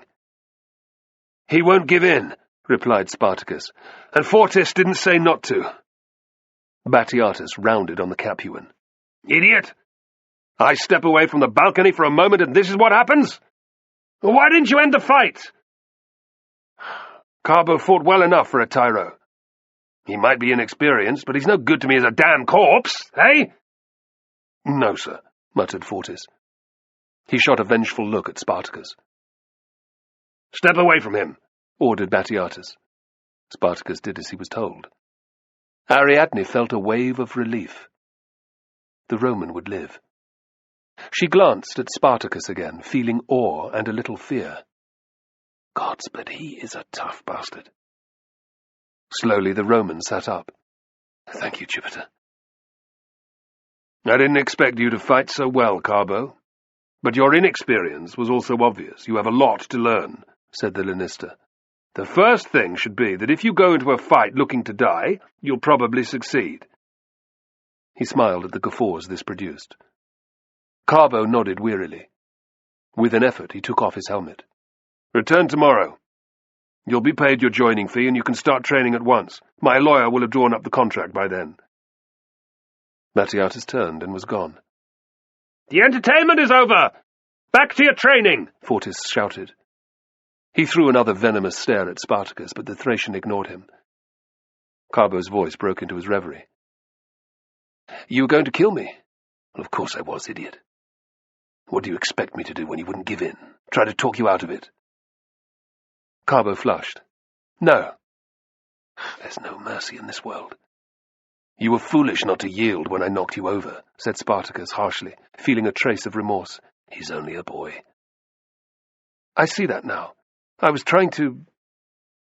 Carbo hesitated. You want to die? There's no need to come here. Why not fling yourself in front of a chariot at the races, or off a bridge into a damn river? It's not that. I wanted to prove to Batiatus that I was brave enough, muttered Carbo. Eh? Spartacus barked. Well, you did that. You showed real ability, too. Carbo blinked in surprise. Ability, he repeated. That's what I said. Why not put it to some use? Carbo met Spartacus's unwavering gaze and saw that he was not joking. His chin lifted. All right, I will. Good. The Roman had humility as well as courage, thought Spartacus. Despite the fact that Crixus's and Fortis's animosity towards him had deepened, he was glad now that he hadn't killed Carbo. Keep your mouth shut, listen to your trainer, watch men like Crixus, the big Gaul, learn how they fight. If you can do that, you might still be alive in 6 months' time. That's all any of us in here can expect. Thank you. Spartacus stalked back to where Gytas and Seuthes were standing with Amarantus. From the corner of his eye, he was aware of other gladiators giving him approving nods. Excellent. In being prepared to kill Carbo, he'd done the right thing. Unaware of the politics, Carbo looked around for Fortis. He needed to ask if he could stay immediately. There was little point returning to his garret, where his rent would run out again in a week. He could use some of his joining fee to pay it, but it would be a waste. His bed and board here came with his contract. It would be tough here, however. Already there were lascivious glances coming his way from a few fighters. Carbo squared his shoulders. Screw them. I'll make a go of it. Ariadne also noticed the favourable looks being thrown at Spartacus. She was surprised by the sudden pride that filled her. Her husband was making a name for himself. No doubt that had been his primary motive in being prepared to kill Carbo, she reflected. She knew enough of Spartacus now to know that he was not a cold-blooded killer. His new status would make life in the Ludus safer for her too. Then Ariadne saw Fortis leering at her, and her fears resurged. Safer from the gladiators, at least. Over the following few days, 2 other gladiators picked quarrels with Spartacus. He'd gone for the kill in both fights, battering one of the men, a Nubian, until he was unconscious, and the other, a blocky German, until he'd begged for mercy. After that, it was as if Spartacus had passed some kind of test. The fighters began to give him a wide berth. Soon after, he was approached by a number of Thracians. They came offering their allegiance. Their approach was most welcome. Spartacus had realized that survival and status in the Ludus was all about being a member of a group. The oddments of the Ludus, a disparate group of nationalities, were the only ones who were leaderless. Under Oenomaus, the Germans were well organized into one bloc. The Samnites were loyal to the charismatic but dangerous Gavius. Even the quarrelsome Gauls had Crixus, Castus, and Gannicus. 3 factions rather than one, but both were a damn sight stronger than the 10 or more bunches of Thracians that had gradually evolved. Spartacus was therefore content to accept the warriors' fealty. The knowledge that they regarded him as their leader gave him a warm feeling in his belly, like the times he'd recruited war bands in Thrace. It was only a start, but a start nonetheless. Certainly it felt better than just waiting to be killed in the arena. While word had got out that Ariadne was a priestess, making men look at her with more reverence than they had, it didn't mean that she was safe. His increased number of followers meant that he could ensure she was watched over far more closely. It also meant that Crixus, who was still clearly spoiling for a fight, kept his distance. Spartacus knew that this was putting off the inevitable, but when the time came to take on the huge Gaul, he wanted it to be on his terms. More often than not, the general who chooses the battlefield wins the fight, his father had often said. To this end, Spartacus drove himself to new lengths with his training, continuing to run around the courtyard and lift weights long after Amarantus had finished with him for the day. While Gytas and Seuthes moaned bitterly, they too stuck to his regime.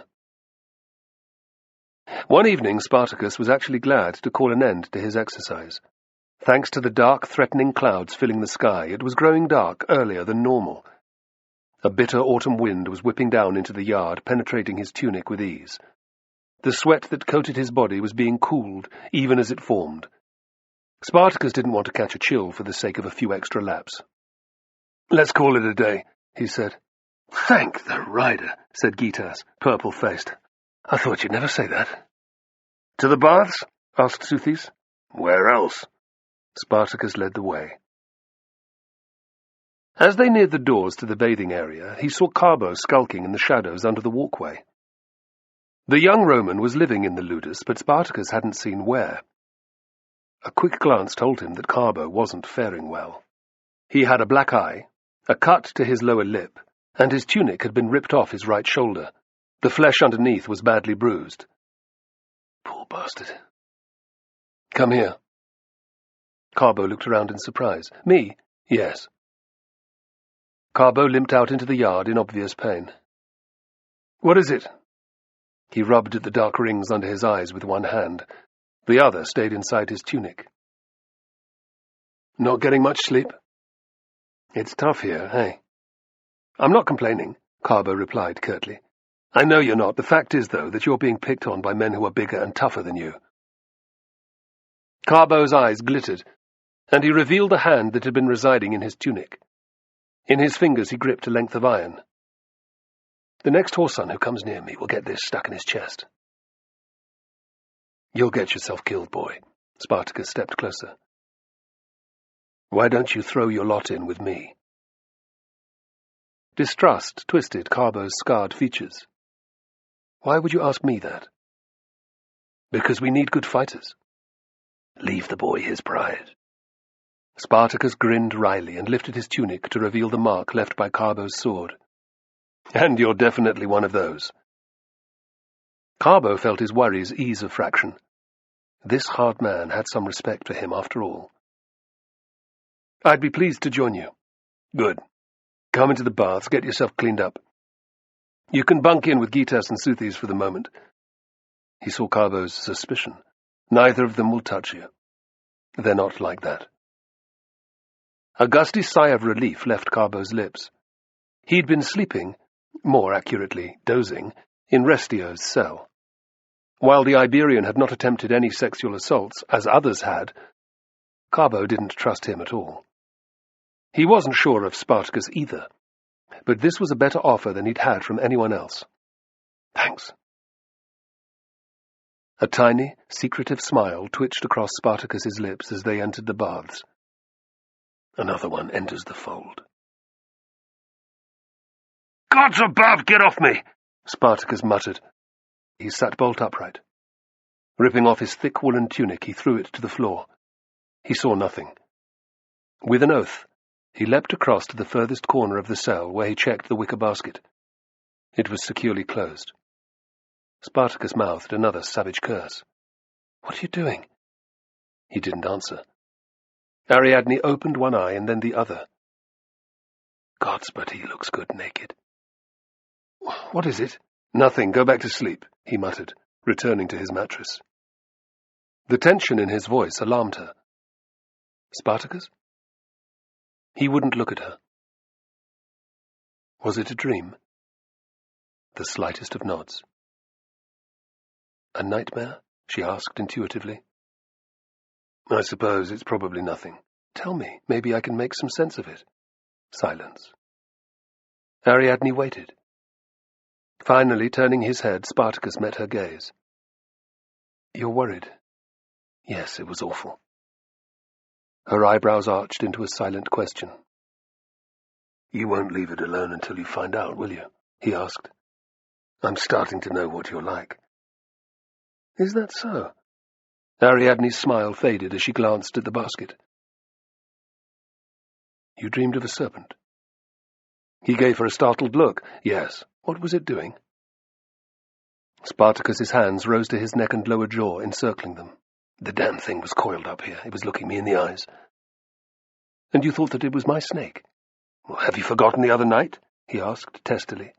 I only wish it had escaped this time as well. He made an obscene gesture at the basket. You hate the creature, said Ariadne calmly. Why on earth would you want it wrapped around your throat?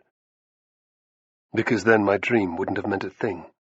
Now, the whole thing feels like a bad omen, a message from the gods. Not one I'd welcome either. Spartacus made the sign against evil. What else can you remember? Ariadne kept her voice calm, but inside her heart began to race. This doesn't sound good. Hey? His grey eyes came back into focus. I was in a desolate place with little but rocks all around. It may have been the top of a mountain. Why'd you say that? I could see nothing but sky around me, and the air was thin as it is at altitude. Was I with you? Or Gitas and Suthis? He frowned, concentrating. No, I was alone. Anything else? There was a short pause. I was carrying a sword. What type? The fingers of Spartacus's right hand clenched and opened again. It was a seeker. You're sure? Demanded Ariadne. He nodded. This vision can only have been sent by the gods. Ariadne rose from the mattress without a word. She drew on her robe. Moving to where her figures of Dionysus sat, she knelt. Her lips began to move in silent entreaty. I place myself at your command as always, O Great One. I ask you for an explanation of my husband's dream. There was no immediate response, which did not surprise or worry Ariadne. She began to breathe deeply, preparing herself to go into the trance-like state, which often aided her understanding of all things arcane. Spartacus eyed her with a mixture of reverence and suspicion. She had placed their single oil light before two tiny carvings. Both depicted Dionysus. One showed him as a half-clad, beardless youth surrounded by ecstatic Maenads, his women followers. They reached their hands up to him in offering. The second statuette was of two figures. The first, a mature, bearded deity clad in a long tunic and with a fawn skin cloaking his shoulders. Ivy wreathed his entire body. Dionysus's right hand gripped that of the other figure, a majestic, elderly man whose left hand bore a scepter. Hades. Spartacus shivered. He'd have been happier without a representation of the god of the underworld in his living quarters. He could take the Maenads presenting Dionysus with raw animal flesh to eat, but seeing Hades always made him feel uneasy. Yet he had to respect Ariadne's ways, her habits. It was part of who she was. As ever, Spartacus prayed not to Dionysus, but to his favourite deity, the rider. Finishing his own request, Spartacus watched her in respectful silence. Time dragged by. Spartacus knew better than to interrupt Ariadne. He fell deep into thought, worrying about what the dream might mean. In the background, he was vaguely aware of Fortis unlocking the door and throwing in his usual taunts. Eventually, Spartacus was not sure how long, he felt Ariadne's eyes upon him. Do you see aught that might explain what I saw? She shook her head sorrowfully. I can't think of anything positive to say either. I see. The horror Spartacus had experienced, as the snake coiled around his neck, surged back. A moment before, his belly had been grumbling. Now it felt like a pool of burning acid. So, I will end my days here, as a plaything for the Romans. Sighing, he shrugged on his undergarment, tunic, and over them a densely woven brown cloak. Coming? He asked, without looking at her. Spartacus. He dragged his eyes up to Ariadne's. Try not to worry. It might be revealed later. Great Dionysus, do not fail me, I beg you. Or it might not, he retorted sourly. I could be killed at any time. She recoiled as if stung. Do not let his dream be about that. His life cannot be nearly over yet, can it? I'm sorry, said Spartacus, feeling instant remorse. There was no need to remind her of the dangers he faced. So am I. He moved towards Ariadne, but, as ever, was stopped by her raised hand. Leave me, I must try to reach the god a second time. So soon? Spartacus protested. Is it not too exhausting? I'll be the judge of that.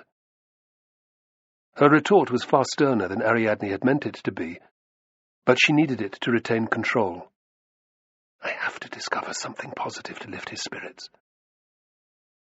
Spartacus bowed his head, hiding his concern. Leave her to it. I am not her master. Think of the hours ahead, he thought.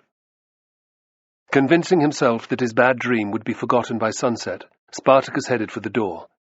Like every day since his capture, this was just another one to be endured. Ariadne's expression, however, remained troubled long after he had shut it behind him.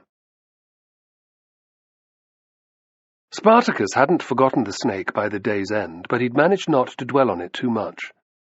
Amarantus had largely been responsible for that, running him and the 3 others ragged. The Gaul had stopped treating them as rookies. Instead, he concentrated on increasing their fitness to even higher levels. By the time the sun sank in the sky, Amarantus had finished with exercise. He had begun talking about gladiatorial tricks, things mostly alien to a soldier. When you're about to fight, get to the weapons rack first. The best blades go fast. Once in the arena, keep the sun at your back so that it doesn't blind you. Ignore any insults that are thrown at you from the crowd, but acknowledge any praise or encouragements. Try to get the spectators to support you. Make flashy moves during your bout, if you can. Lightly wounding your opponent goes down a treat. It rankled Spartacus to hear this, but he listened closely. Amarantus hadn't got to where he was by being stupid. Gitas was much unhappier, though. Why should I try to entertain the whoresons? He demanded. They'll have come to watch me fight and die, nothing less. Amarantus's smile was world-weary. Remember that your survival might depend not just on the goodwill of the editor, he warned. The men who organize these things are always out to please the audience. If you've pissed them off, and then you're unlucky enough to lose, don't be disappointed when they call for you to die. Ugula, miming the gesture that meant death to the defeated gladiator. He jabbed a rigid thumb at his throat. Spartacus blinked, imagining the pain of a snake striking him there. Whereas if they like you, they'll do the opposite. Pulling up the corner of his tunic, Amarantus waved it at the balcony as if to catch Batiatus's attention. Mite! Let him go! Bastard Romans, muttered Gitas, glowering. Listen or not, it's your choice, said Amarantus with a shrug. That's how life is now. If you want to survive, pay attention, Spartacus whispered.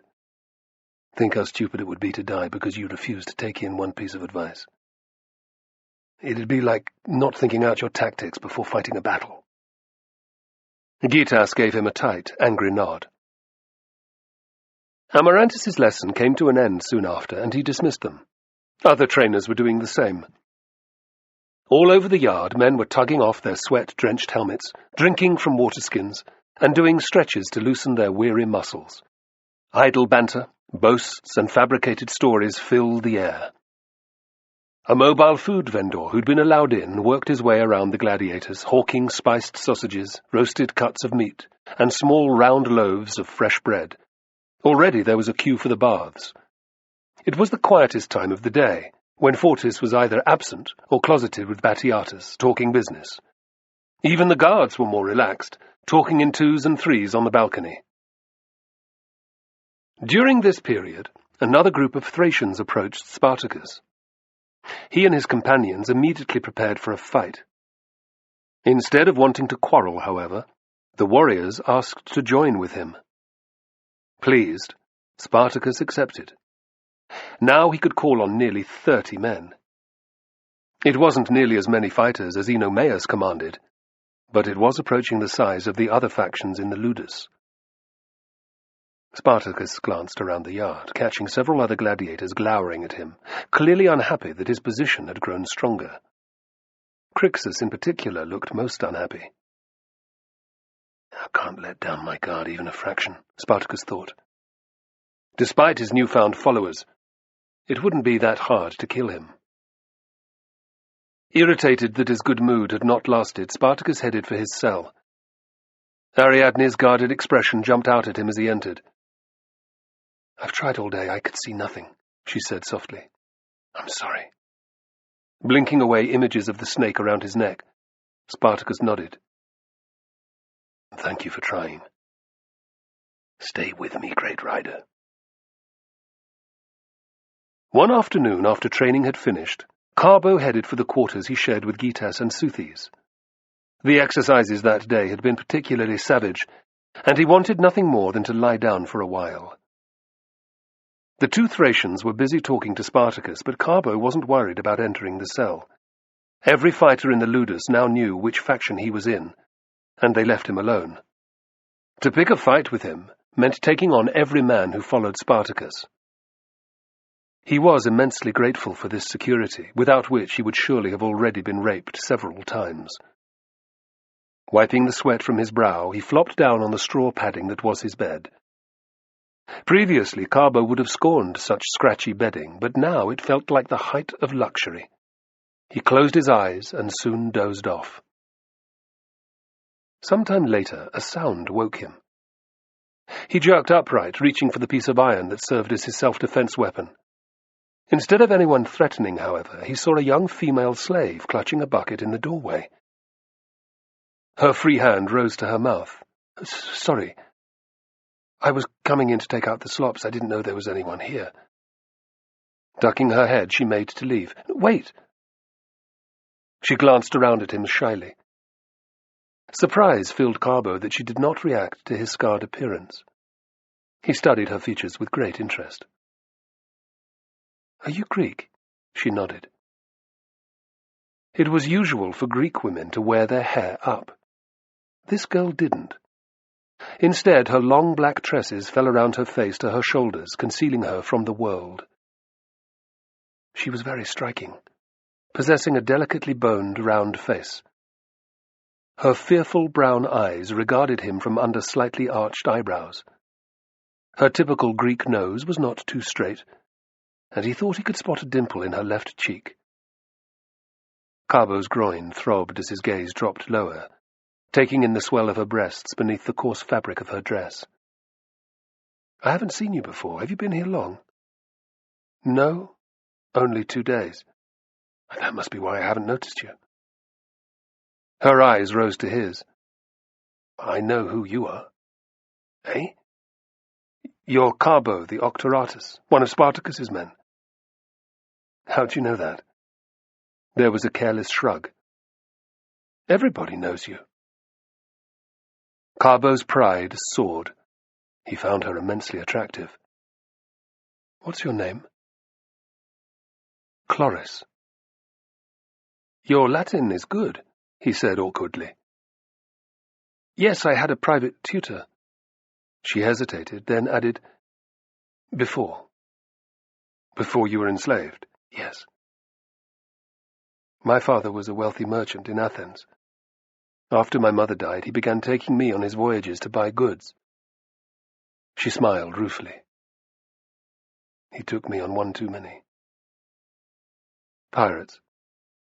Chloris's face twisted. "Yes.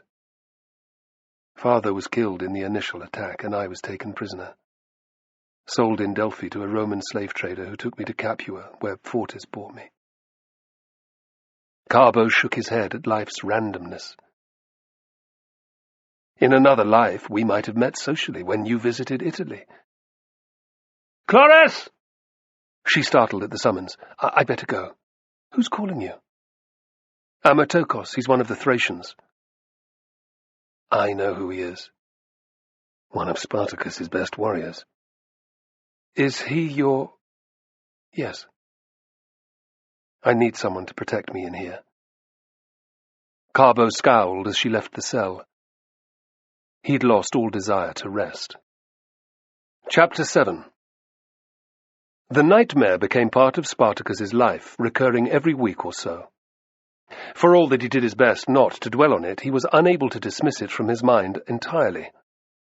Frustration gnawed at him over its possible meanings, but he didn't ask Ariadne about it again. He had come to the conclusion that it probably meant his death in the arena. Frustrated by his powerlessness to change that fate, he did his best to bury his concerns. Ariadne knew that Spartacus was still having the dream. He woke her up every time with his thrashing about. Things were complicated by the fact that he'd taken her reassuring touch one night for more than it was, and come on to her. Ariadne had leapt away from him as if he'd poured a pot of scalding water over her. Spartacus's instant apology had produced nothing but a muttered curse. It had taken days for her frigid disapproval to thaw. He hadn't tried it on with her again. His memories of rape from his time with the legions were too dark, too savage. Ariadne would consent to sex, or it wouldn't happen at all. And yet the yoke of his unfilled lust was less troubling than his dream of the snake. Spartacus was damned if he would do anything about it again, however. If Ariadne came up with some explanation about it, she could approach him. Angered that both avenues seemed to be dead ends, Spartacus got on with his existence, such as it was. He trained hard, bound his followers to him, existed. The flavor of his reality over the subsequent few months was unvarying. Nightmares, training, recruiting men to his cause, fights. Pressed by Fortis, Amarantus began entering him into single combats in the local arena. He won his first bouts with ease, and the Gaul responded by putting him in against more skilled opponents, often from the Ludi in Rome. Spartacus beat them too, learning with each to gain the crowd's approval from the first moment he walked onto the circle of sand, the gladiator's world. With each victory, his following within the ludus increased. His status was also augmented by Ariadne's efforts. She had begun accepting offerings to Dionysus and making requests of the god on behalf of a good number of the school's inmates.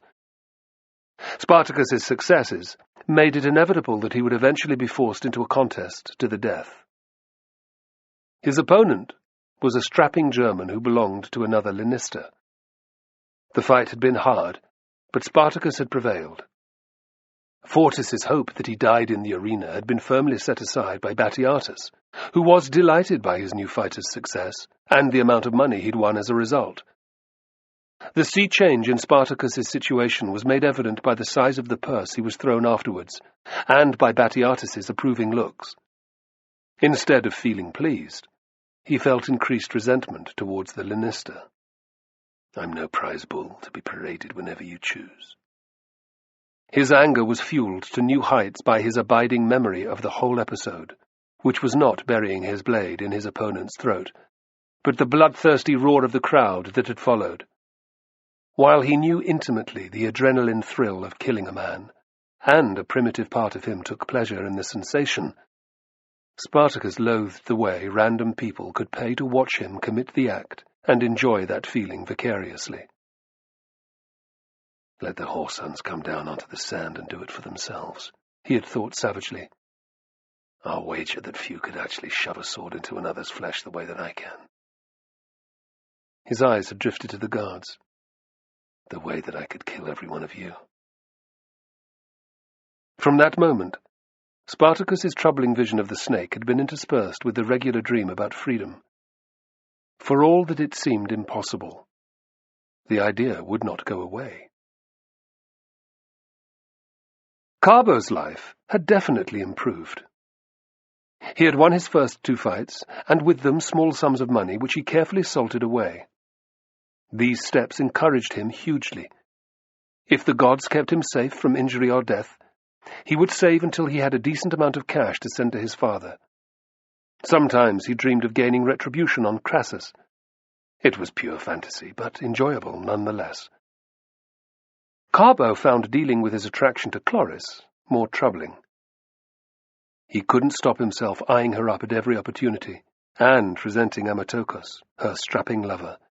Yet it was common policy for the female slaves in the ludus to pair off with a gladiator. Without a guardian, they fell prey to every fighter who felt like sex.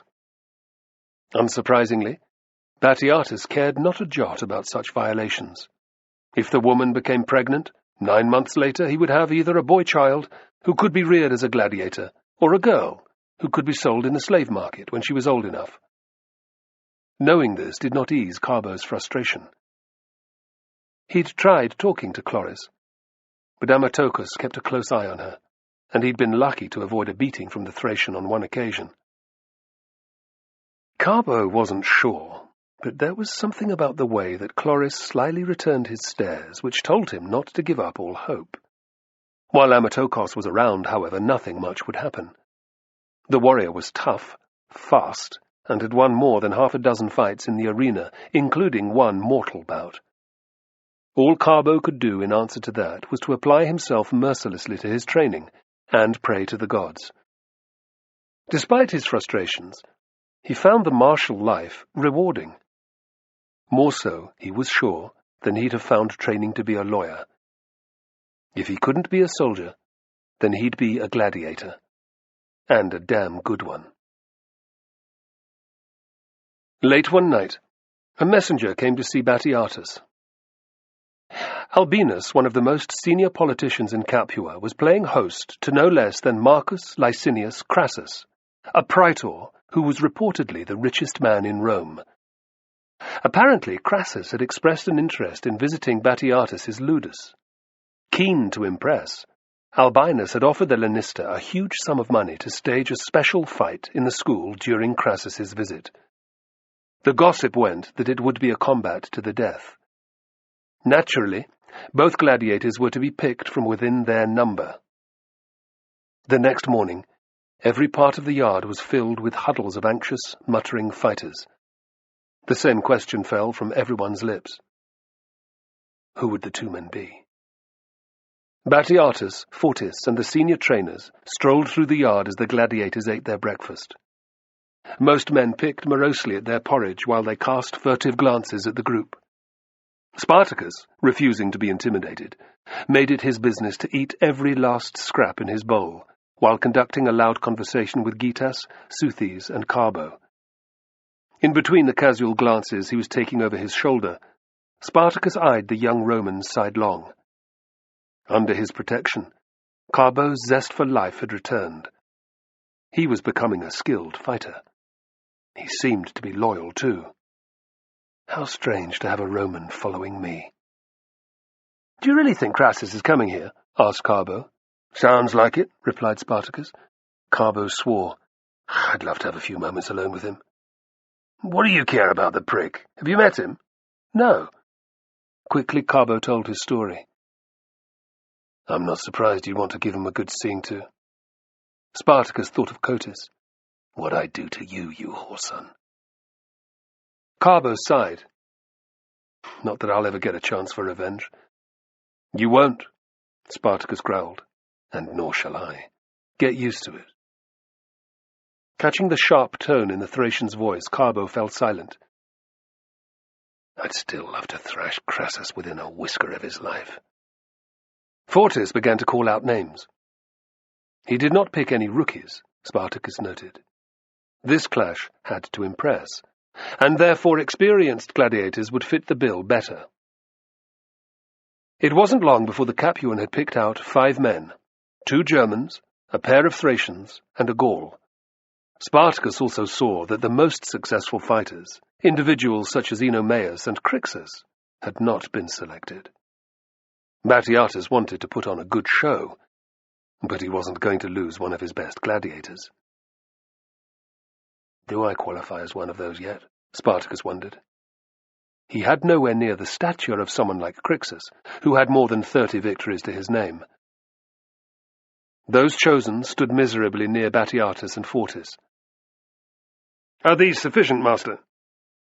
Batiatus rubbed his jaw. "No. I want one more." Spartacus tensed. He could feel Fortis's eyes boring into the side of his head. "Spartacus!" He locked eyes with Gitas, and then Seuthes. Both their mouths opened and closed like fishes out of water. Carbo also looked stricken. "Spartacus, get out here!" He strode out to stand with the 5 other fighters. He looked at none of them. Batiatus approached, Fortis at his right shoulder, and the trainers a few steps behind. "Tell me about each one." The trainers filled the Lanista in. Fortis threw in a comment here and there. The rest of the fighters watched from their benches, Crixus prominent among them. "This one won't fight well. He's not confident enough," said Batiatus, dismissing the Gaul. Looking relieved, the man hurried back to the safety of his comrades. 2 others were also allowed to go, leaving a strapping German, a black-haired Thracian, and Spartacus, the last candidate. The tension raised several notches, and the three gave each other wary looks. The muscles in Spartacus's jaw bunched. The man was a tough proposition. Spartacus had seen him training and heard about his last fight, when he defeated a far more experienced Gaul from another ludus. Batiatus paced up and down, studying the trio. "Give me their details again," he ordered. The trainers obeyed. Spartacus stared rigidly in front of him. "Is this what my dream is about?" he wondered. "Breathe. Keep breathing." "1 Gaul, but 2 Thracians," mused Batiatus. Why am I not surprised by that?" Fortis chuckled. "Because they're quarrelsome whoresons, master?" "Probably," replied Batiatus with a smile. He stared at the black-haired warrior. "Should I pick you?" "No, master," muttered the Thracian in heavily accented Latin. "I, new recruit. Not good enough, fighter." "That's not what I've heard," said Batiatus, turning to one of the trainers, who gave a vigorous nod. "Apparently, you're one of the best Tyrones that we've had in years. Plus, I hear that your tribe is on poor terms with the Maidi, his people." He jerked his head at Spartacus. "I think that you'd make an excellent candidate for this fight." The Thracian said nothing, and Batiatus smirked. "Cat got your tongue?" There was still no reply, and Batiatus glanced at Spartacus. "What about you? Should you take part?" "No," replied Spartacus firmly. "Why not?" "Because it would be a complete waste of my abilities, master." Batiatus's eyebrows rose. "How so?" "If I kill the other man quickly, and there's a very good likelihood of that, you'll have lost in either of these an excellent gladiator. If by some small chance, however, I am slain, you will never have the opportunity to see what kind of fighter I can be." "Proud words, confident words," Batiatus proclaimed. "Yet how can you expect me to believe that you can defeat either of these 2 men? They're both courageous, skilled fighters." "What you believe is up to you, master," Spartacus answered, steely-eyed. "But in my previous fights for the ludus, I've barely even been tested." Behind Batiatus, he caught Fortis scoffing. Spartacus stared at him with complete hatred. "God's willing, I'll nail you one day, you bastard." Batiatus heard the Capuan snigger. "What's so funny?" "The dog's lying, master. He's a capable enough gladiator, but nowhere near Crixus's class, for example." "Well, how can you be sure?" "Because of the way he fights," Fortis exclaimed. "He's won all his bouts, but not in a champion's manner." "It's easy to be economical. I've just done what it took to get by," said Spartacus truthfully. He gave the Capuan a scornful glance. "Why would I bother stretching myself for a miserable cocksucker like you?" The veins in Fortis's neck bulged. "You fucking—" "Enough!" said Batiatus. His gaze grew calculating. "He could be lying, but then again, he might not be. Why be surprised that a man in his situation only did the bare minimum? It's probably what a lot of them do." Fortis lapsed into a spluttering silence, giving Spartacus the briefest twinge of satisfaction. The feeling vanished when Batiatus looked from him to the Gaul, to the black-haired Thracian, and back again. Spartacus didn't drop his gaze. Despite the god's apparent capriciousness, he would face his fate like a man.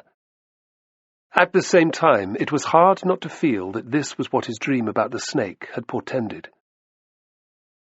Batiatus walked to stand in front of the German, who, perhaps unsurprisingly, wouldn't meet his gaze.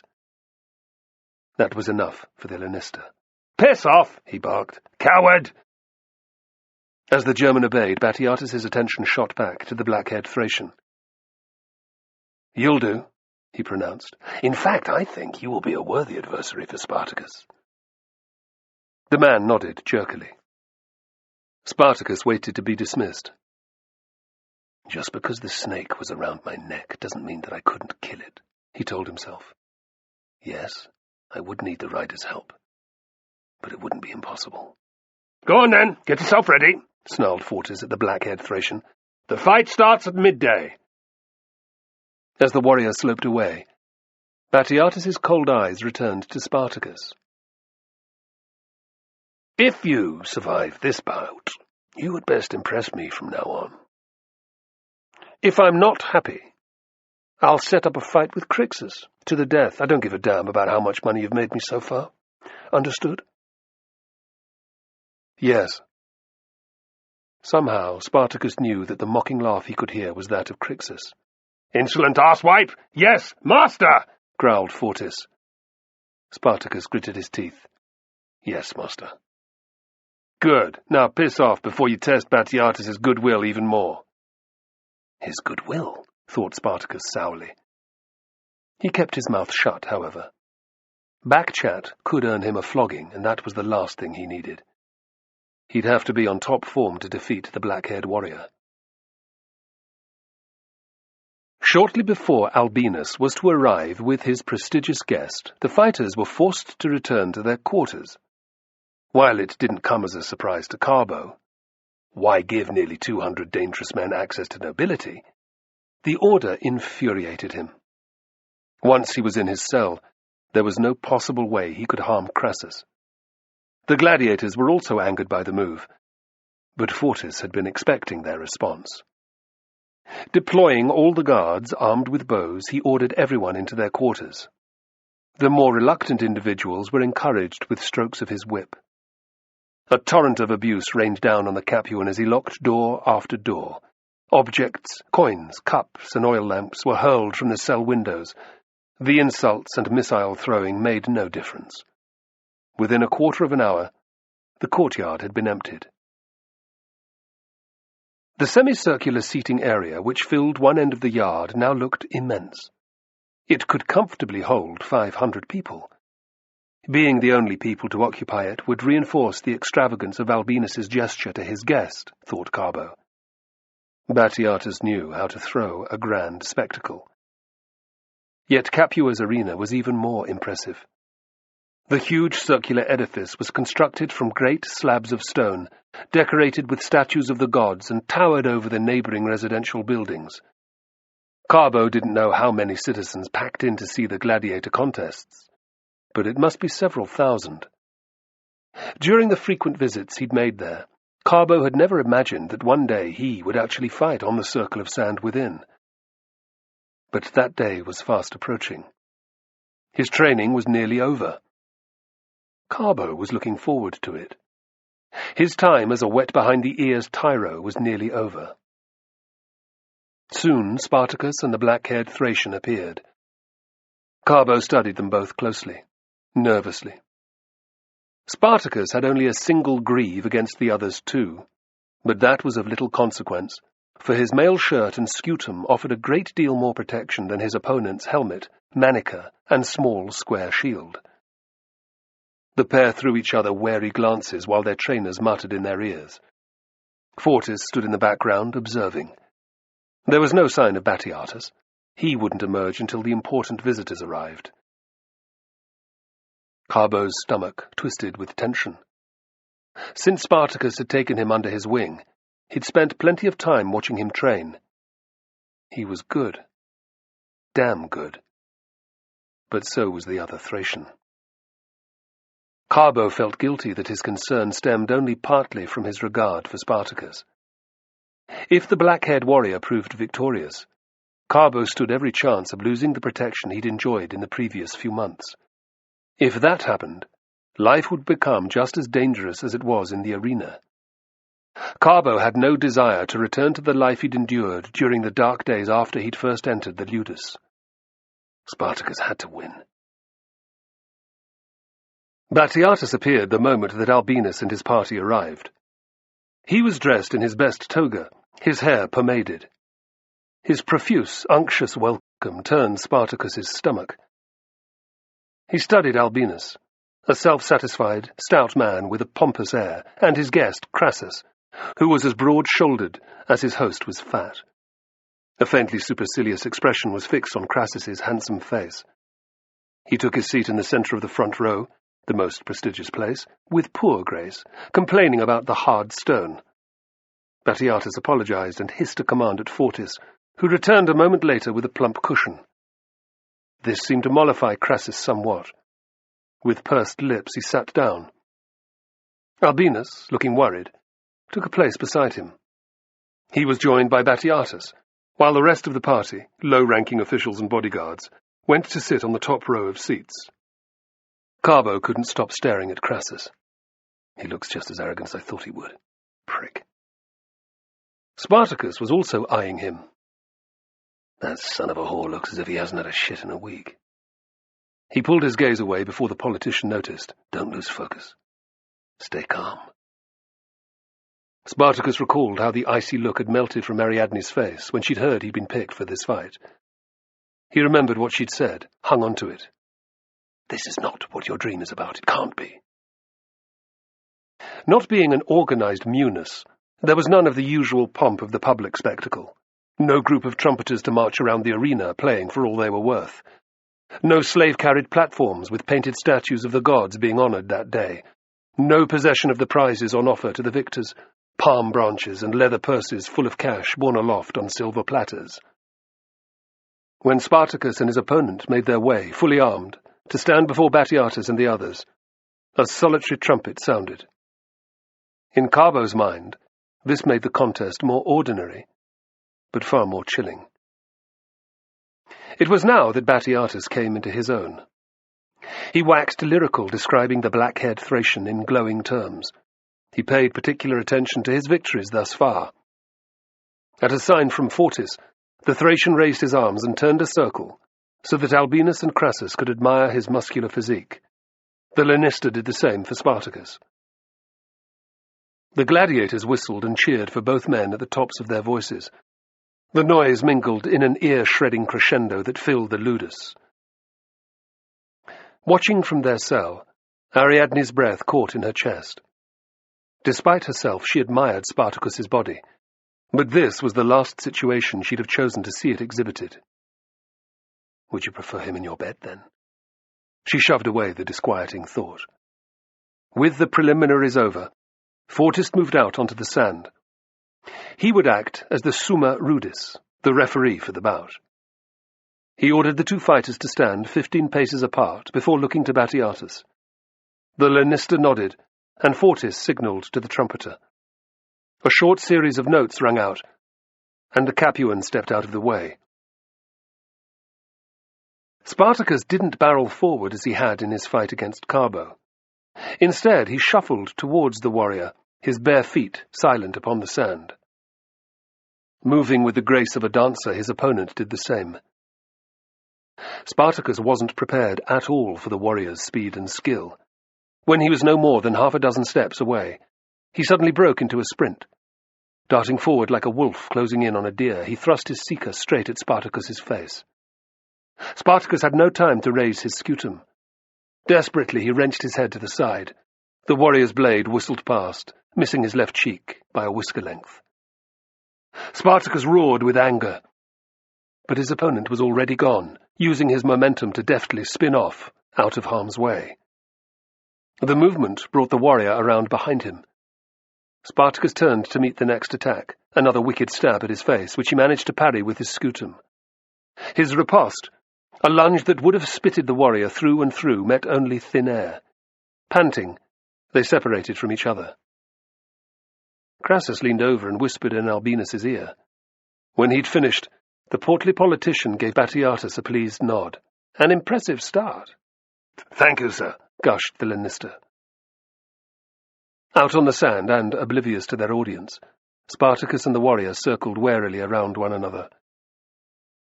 Without warning, Spartacus launched a savage attack on his opponent.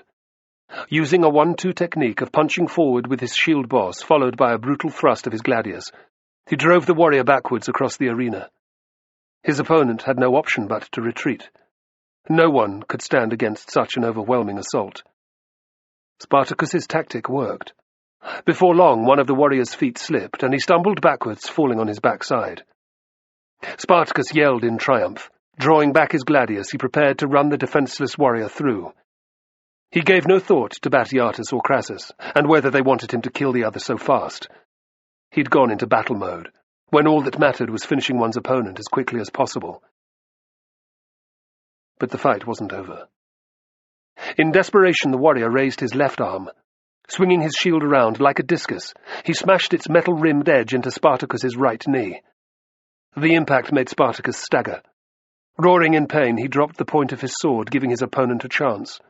The warrior rolled away and scrambled to his feet, swiftly launching a counterattack of his own, a relentless flurry of slashes aimed at Spartacus's unprotected face. It was all Spartacus could do to lift his scutum and deflect the other's blows. And then the warrior changed his tactic. Spinning with the grace of a Maenad in ecstatic frenzy, he swung around to Spartacus's rear again. With consummate skill, he brought his seeker down in a flashing arc across the back of Spartacus's shield arm. Blood sprayed into the air. Spartacus's answering bellow was a combination of shock, pain, and rage. Albinus and Crassus called out in appreciation. "Iugula! Iugula!" shouted many of the gladiators. Ariadne closed her eyes, but the bloodthirsty cry still echoed in her ears. Steeling herself, she stared out at the arena again. Dionysus, do not give up on him. Gods above, it can't end like this, Carbo thought, offering up desperate prayers. A feral smile twisted the black-haired warrior's face as he closed in again. Spartacus snarled back, letting him know that he was far from finished. His opponent began a new attack, probing forward with his seeker as a child might poke a stick at a crab. He met Spartacus's weakened riposts easily with his shield. Clever bastard, thought Spartacus. He's seeing how much strength I have left in my bad arm. Twisting it so he could see, he assessed the long, shallow wound. It didn't look to have severed any muscles or tendons, but he was already struggling against the weight of his scutum. Even as Spartacus looked up, the warrior's blade hissed in. He jerked away, but still received a nasty cut on his right cheek. An involuntary hiss of pain left his lips. Ryder, help me. I could easily lose this. The warrior clearly thought so too. A little smile flickered across his lips. All he had to do was stay out of reach and keep chipping away. Spartacus cursed silently. His opponent was shrewd. Thanks to the wound on his arm, wearing him down wouldn't take long. But he wasn't finished yet, not with his life at stake, not with Ariadne to look after. Letting out a shrieking war cry, Spartacus threw himself forward. With supreme effort, he kept his scutum high. Over and over, he thrust his gladius at the warrior, who desperately defended himself with his small shield.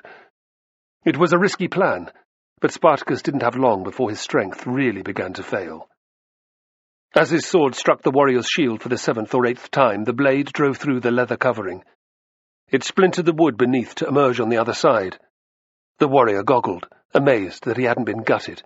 He fell back a step, and Spartacus saw a golden opportunity. Ripping his weapon free, he shoved it into the other's shield again, and again. Within a few heartbeats, it had cracked apart, and the warrior was forced to discard it. Looking scared now, he retreated further. Spartacus had to pause to catch his breath. The pain from his arm was coming in waves, lancing up into his shoulder and beyond. He was no longer able to keep his scutum high enough to protect his throat. Nonetheless, he couldn't let up his assault.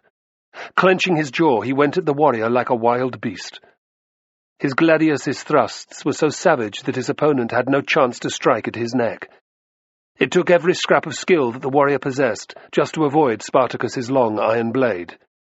Fortunately, the warrior's good fortune ran out before Spartacus's own strength failed. His sword sliced into the side of the black-haired fighter's belly, through the taut muscles there, to emerge red-tipped on the other side. There was a wet, soughing sound as Spartacus ripped the gladius free, and the warrior shrieked with the agony of it. With blood pouring from his wound, he staggered away, his seeker dangling from his slack fingers. When Spartacus followed, there was little resistance.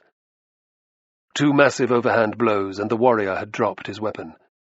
Spartacus ploughed on, pushing the other away from the curved sword and any chance of redemption. The warrior was unarmed now, and the manica on his right arm was his only defence. Of the two, his wound was far more serious. He was therefore desperate to retrieve his seeker. Spartacus met every attempt with unbridled fury, however, and with each moment that passed, the warrior grew weaker. Spartacus didn't delay. Toying with an opponent might please some, but it was not in his nature. The fight had gone on long enough. He needed to get his arm seen to. It was time to end it. Shoving his shield boss at the other's chest, Spartacus stabbed him in the left thigh. As the blade slid free, the moaning warrior collapsed to the sand. He made no attempt to get up. A loud roar rose from most of the cells as the gladiators showed their approval.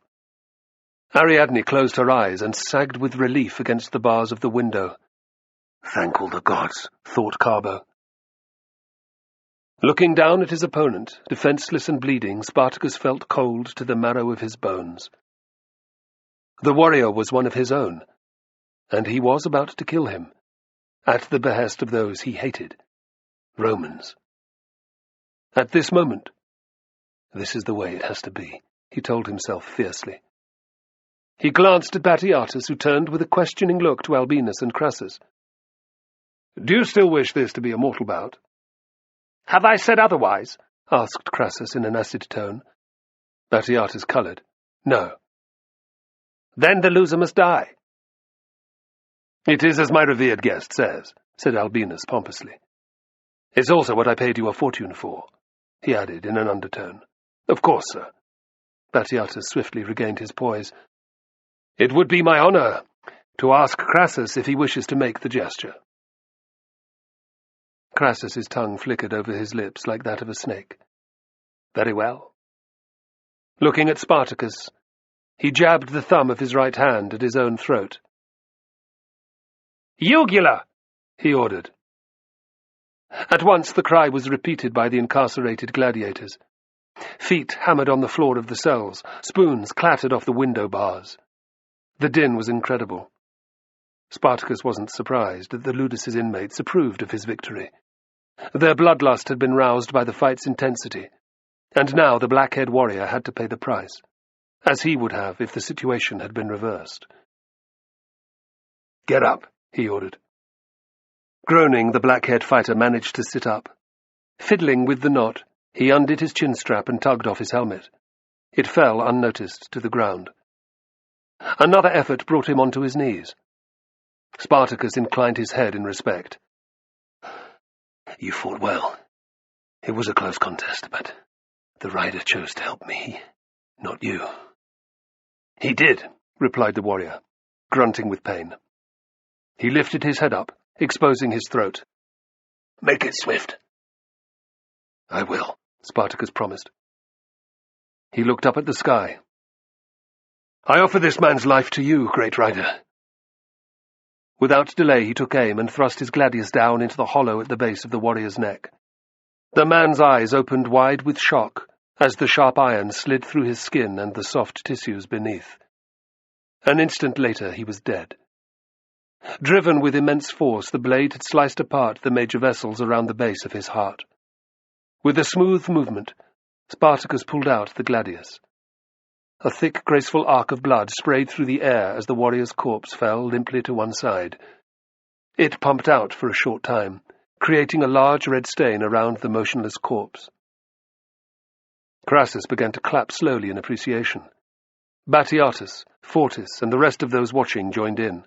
So did the gladiators, roaring and shouting their pleasure from their cell windows. Unmoved for once by the ovation, Spartacus stared down at the body, and the scarlet colouring the sand. "That could so easily have been me," he thought. "And then the Roman bastards would have been applauding him, while I lay dead before them. Fuck them all." Feeling the weight of someone's stare, he looked up. "Come here," Crassus beckoned. His mere tone made Spartacus's knuckles whiten on the hilt of his gladius. "Me? Well, I'm hardly talking to him, am I?" Crassus indicated the dead warrior. He glanced at Albinus and Batiatus, who both tittered dutifully. "Arrogant bastard." Spartacus took a step forward. "Go on," thought Carbo. "Kill the whoreson." "Archers!" bellowed Fortis. Spartacus froze. Without even turning his head, he could see 4 bows levelled at him from the balcony. There'd be at least another 6 to 10 outside his range of vision. If Fortis said the word, they'd turn him into a practice target. The Capuan wanted him to keep walking, but Spartacus did not move. His had been a tiny act of rebellion, but it was over. "Drop the sword," ordered Fortis.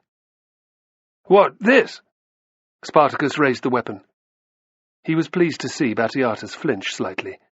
Neither the Capuan nor Crassus reacted. He was surprised by the politician's calm. "Just do it," snarled Fortis, "unless you want to choke to death on a dozen barbed arrowheads." Spartacus opened his fingers and let the blooded gladius fall to the sand. "Happy now?" Fortis's nostrils pinched. He glanced at Batiatus, who jerked his head meaningfully. The Capuan swallowed his rage. "Approach!" Spartacus obeyed. "That's close enough," shouted Fortis when he was 10 steps away. "Gods damn them all. I'm being treated like a wild beast." Now Spartacus couldn't stop himself from glowering at Fortis, who smirked. "You fight well," said Crassus, "for a savage." "Savage?" retorted Spartacus. "Yes." "Where I come from, we do not force men to slay each other for the amusement of—" He laid special emphasis on the last words. "Important visitors." Batiatus leapt up from his seat. "How dare you!" He waved his arm in furious summons. "Guards! I want this man tied to the palus and given 50 lashes. Stay your hand," said Crassus. Shocked, Batiatus glanced at his guest. "Sir?" "You heard what I said." "Let it go. The slave has a point, after all." With a confused look, Batiatus sat down again. "While Thracians may not stage gladiator fights, they are nonetheless barbarians. They are called brigands, even by other brigands," declared Crassus smugly. "I've heard how every 5 years the Getae nobility pick one of their number to serve as messenger to the gods. He's sent on his way by tossing him in the air to land on his comrades' spears."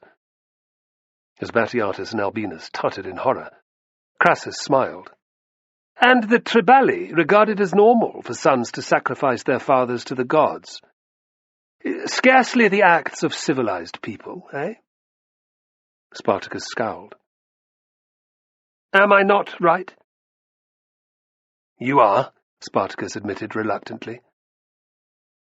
"You're surprised by how much I know of your race?" He nodded. "You are a proud man," observed Crassus. Spartacus did not answer. "It galls you to be a slave? A gladiator?" "Yes."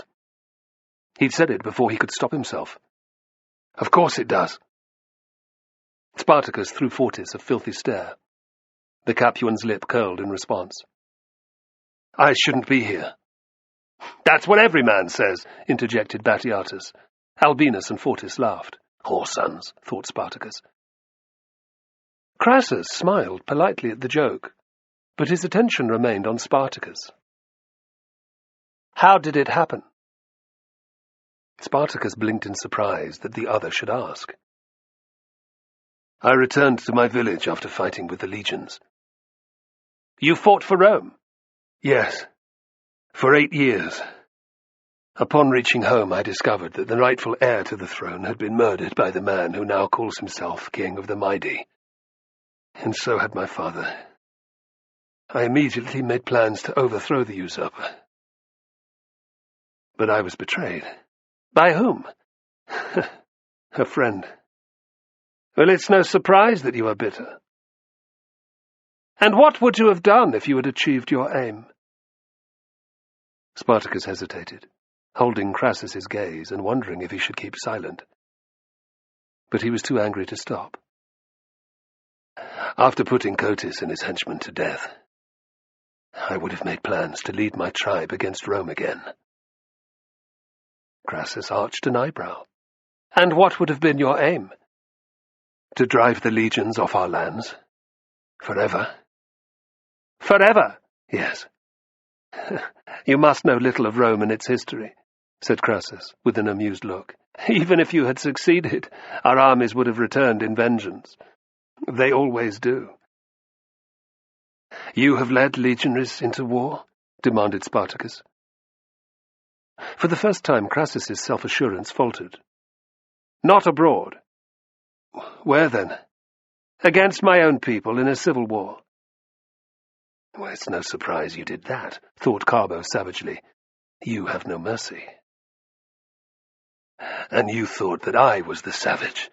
Asked Spartacus. This is too much, protested Batiatus. Be silent. I am still talking to this. Crassus hesitated. Gladiator. He added in a hiss. At least he doesn't see the need to lick my arse. Batiatus flushed and looked away. Beside him, Albinus harumphed in quiet indignation. Encouraged by this tiny victory, Spartacus quickly continued. I would have unified the tribes. What would Rome have made of that? He was pleased by the trace of fear in Albinus and Batiatus's eyes. Fortis bristled, but did not dare speak, while Crassus, his better, held the floor. A man who showed no apprehension at Spartacus's words at all. No career soldier, then. But he's not short of courage. I wonder if he could lead an army as I could. You risk much by revealing this. A single word from me and you'll be a dead man, said Crassus, ignoring Batiatus's alarm. Spartacus cursed himself silently for having let his anger speak first. He looked down at the sand. Great writer, I ask for your help once more. I won't give the order, however. Crassus inclined his head at the Lanista, who beamed in gratitude. Why? Because there's more chance of the heavens falling than you leading an army against Rome. And look at you, reduced to fighting for our amusement. He smiled maliciously. You're little more than a performing animal, damned to perform the same primitive dance whenever we demand it. Spartacus dropped his gaze even lower, as if in subservience. Inside, however, he was incandescent with rage. That's all I am. Yes, he said. Or so you think. Oh, give me half a chance and I'd show you different. Crassus turned away, satisfied. After all that bloodshed, I feel the need for some wine. At once Batiatus jumped in, promising fine vintages in the humble luxury of his quarters. Good, Crassus added in an undertone. If you have other fighters of similar quality, we can do business. I'll want that Thracian, but I will need at least 20 more for my upcoming newness. Spartacus's ears pricked, but Fortis had noticed him. Piss off. Get that wound seen to. The last he heard was Batiatus asking, All mortal bouts? And Crassus barking in reply, Naturally, I need to impress. From his cell, Carbo hawked and spat in Crassus's direction. Great Jupiter, bring me face to face with him one day, please. Spartacus shuffled off towards the infirmary. His mind was racing. Crassus's contempt had driven home further than ever before the triviality of his existence. If he was soon to be forced into another fight to the death, what was the point in carving out a following and a position of respect among the gladiators in the ludus? He was nothing but a child's toy, a Roman plaything. A seething fury took hold of him. Spartacus recognized and welcomed the volcanic emotion. It was how he'd felt when he was riding to war with the Maidi against Rome a lifetime ago. How he'd felt when plotting to overthrow Cotys. This time, he only had 30 or so men who'd follow him. But that no longer mattered. He saw the snake wrapped around his neck, but shoved the disturbing image away. Something had to be done. Somehow, he had to be free. Spartacus the Gladiator, by Ben Kane. Chapter 8. As soon as the cell doors had been unlocked, Ariadne hurried in search of Spartacus. Like faithful shadows, Gitas and Southes followed her. They were as concerned as she. Ariadne found her husband in the sick bay, which was positioned beside the mortuary. She tried not to dwell on the significance of that proximity. He won. He's alive. How long will his luck hold out, though? She wondered in the next heartbeat. What if his dream means that his death is imminent? Ariadne managed to pull a smile onto her face as she entered the whitewashed room, which was furnished with several cots and an operating table covered in old bloodstains. Shelves lined one wall, stacked with a frightening variety of probes, hooks, spatulas, and scalpels. Dark blue bottles of medicine stood in careful rows alongside the metal instruments. The surgeon, a stoop-shouldered Greek of indeterminate age, was crouched over Spartacus, obscuring the view of the door. "Hold still," he ordered, pouring the contents of a little vial over the cut. "Acetum," he said with satisfaction as Spartacus hissed with pain. "It stings like a dozen wasps." "More like 20, I'd say," replied Spartacus sarcastically. "It's excellent at preventing gangrene and blood poisoning, though," said the surgeon, "so the pain is well worth it." "The pain is nothing," snapped Spartacus. "How bad is the wound?" Ariadne stopped herself from calling out. A pulse hammered at the base of her throat. "Dionysus, stay with him," she pleaded. "Let me see." Picking a probe from the tray beside him, the surgeon began to examine the gash. He poked and prodded, and Ariadne saw Spartacus's free hand clenching into a fist. Her heart bled for him, but she said nothing. She was too worried. "It's not deep," pronounced the surgeon a moment later. "The blade sliced through the skin and the subcutaneous tissue, but the muscle below hasn't been damaged. You're lucky. I'll place a line of metal clamps along the wound. It should be healed within 2 weeks. You'll be able to fight again in a month." "Wonderful," said Spartacus dryly. "Gladiators will be pleased." The surgeon reached over to the nearest shelf, and in doing so noticed Ariadne. "Ah, you have a visitor." Ariadne hurried forward. Close up, the blood from the shallow cut on his cheek looked horrifying. Without even realizing, she reached out to touch his face. "You're all right?" He smiled. "I will be, yes." They stared at each other, and then Spartacus reached up to enclose her hand in his. Ariadne bit her lip, but she didn't move. She could feel a strange but pleasant warmth in the pit of her stomach. He was going to be fine. "Thank you, Dionysus." The surgeon came fussing in with a bowl of metal staples, and the magic vanished, like a feather carried away on the wind. "There'll be plenty of time for that later. What he needs now is for that wound to be closed, before any foul airs get into it. Leave us in peace." Spartacus's lips twitched. "You heard the man. I'll see you in our cell in a short while." "Yes." Reluctant to let Spartacus out of her sight, Ariadne backed away. She lingered by the door until the surgeon gestured irritably at her to get out. Feeling happier than she had in an age, Ariadne walked towards the baths. This was a good time of the day to have a wash. The gladiators mostly washed in the evening when their day's work was done. Gitas and Southes would check that the area was empty, and then she could relax in peace and think about Spartacus, she thought, with a guilty stab of pleasure. She smiled at the 2 Thracians as they disappeared inside. For once, life was very sweet. "Going to clean yourself up and give him a victory fuck, are you?" Ariadne turned in horror to find Fortis 3 steps away, with 6 guards at his back. Several were carrying lengths of rope. The Capuan clicked his fingers. "You know what to do." Grinning, the men shoved past, into the baths. Too late, Ariadne cursed her decision not to carry her snake. She'd thought only to be gone from her cell for a few moments. "What are you doing?" Her eyes flickered around the yard, desperately looking for Carbo or any of the Thracians allied to Spartacus. She couldn't see a single one. Knowing what she was doing, Fortis moved fast. He stepped in close and shoved his face into hers. His breath stank, and Ariadne recoiled. "Why, nothing. I just wanted us to have a little time together without your shitbag of a husband." She tried to step away, but Fortis pinned her against the wall. One hand immediately dropped to her groin.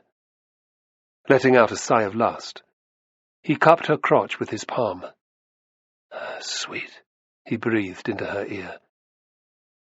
"Very sweet." Ariadne sank her teeth into his neck. With an animal squeal of pain, Fortis pulled free, Ariadne had a brief impression of the blood oozing from her teeth marks before he backhanded her across the cheek with all his might.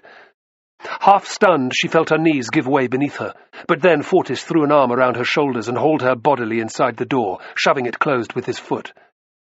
Through eyes that were barely able to focus, Ariadne saw Gitas and Southes lying tied up side by side. Both their faces were cut and bruised from the attack that had rendered them helpless. The leering guards stood over them. This was all planned, she thought dully. With that, Fortis threw her to the floor. Ariadne's head cracked off the mosaic, and another sheet of pain slashed through her brain. She was barely conscious as the Capuan ripped off her clothes and pulled down his own undergarment. Old, terrible memories of her father were woken, however, when he knelt and she saw his throbbing erection spring free. "No," Ariadne mumbled, "please, no." "That means you really want it, you whore," Fortis snarled. "You're all the same." "No," she said, pitching her voice as loudly as she could. "Dionysus, help me." "Leave her alone, you bastard!" shouted Gitas. One of the guards kicked him in the belly, and Fortis delivered another mighty slap to Ariadne's face. She slumped back onto the floor, unable to stop him from forcing her legs apart. He moved up to crouch over her, and she felt his stiffness pressing against her groin.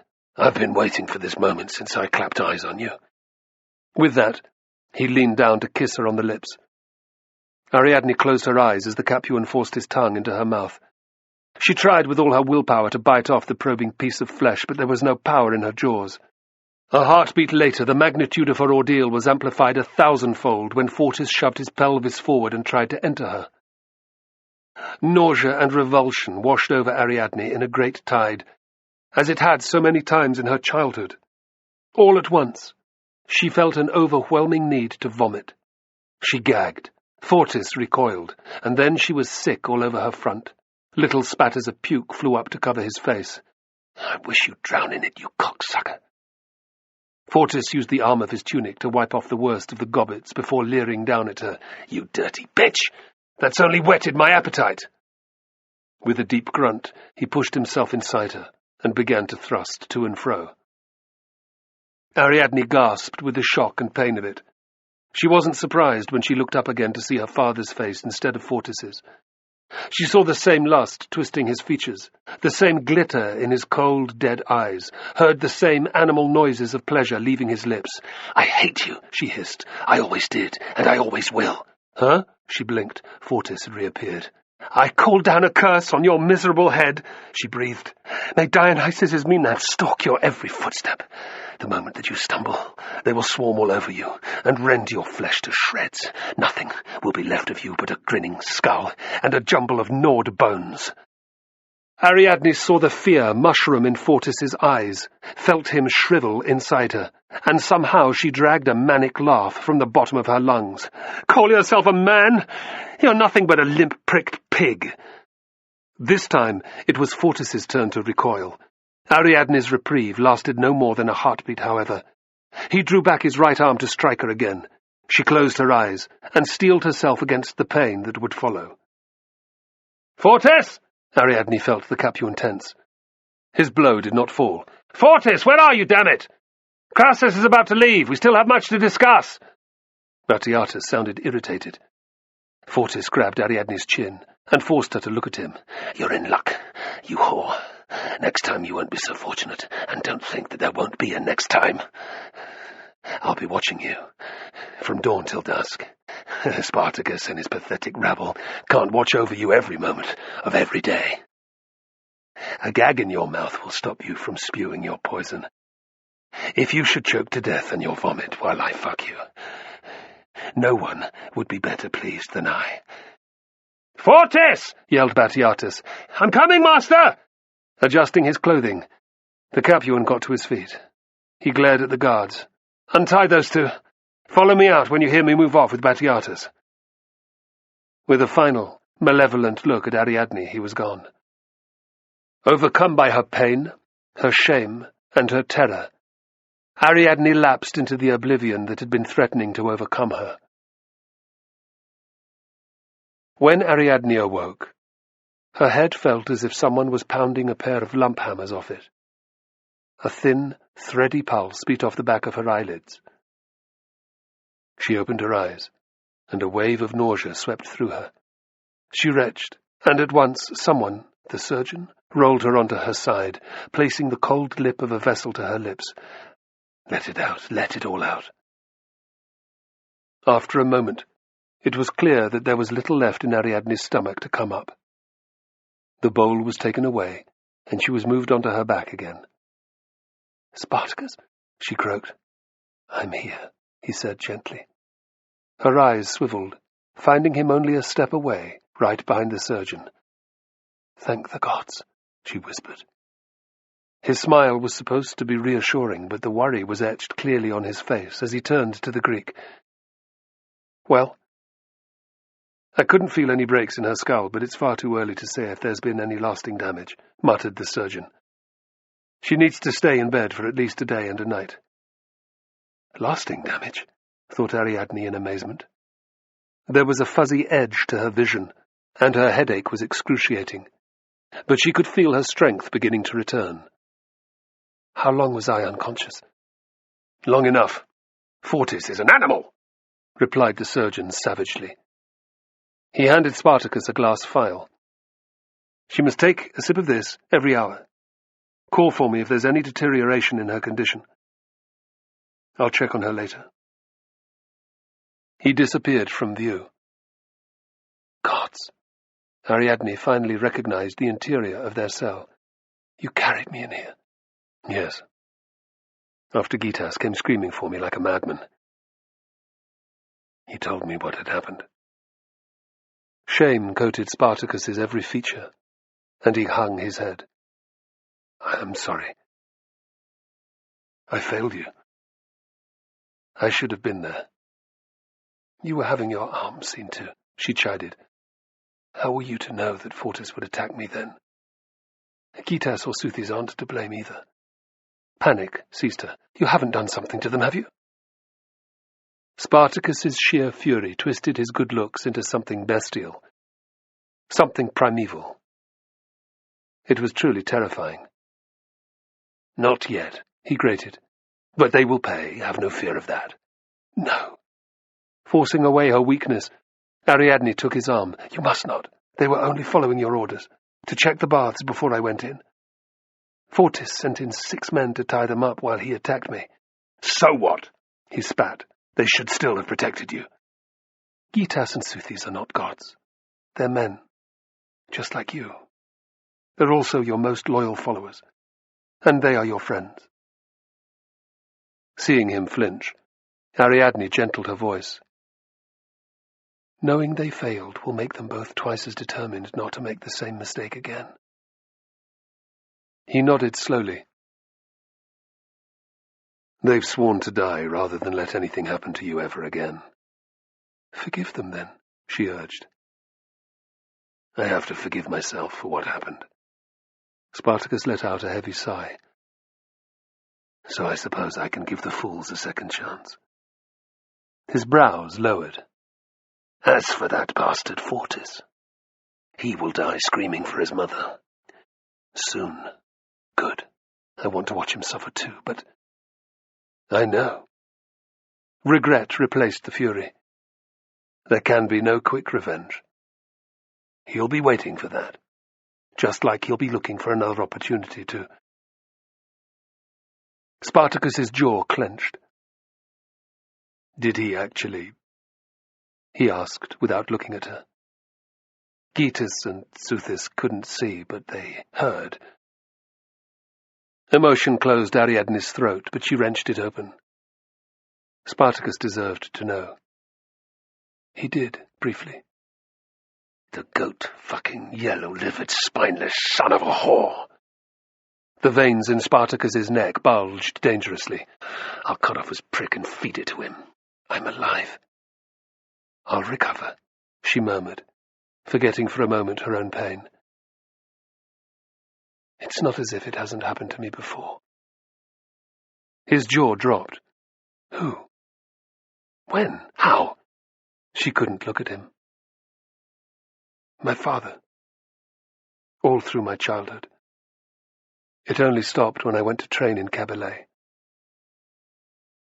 "I'm sorry," he said, stroking her hand. I didn't know. No one does. You're the first person I've ever told. She managed a tiny glance at him before her shame dragged her eyes away again. What kind of monster was he? Spartacus raised his right fist and clenched it until the flesh went white.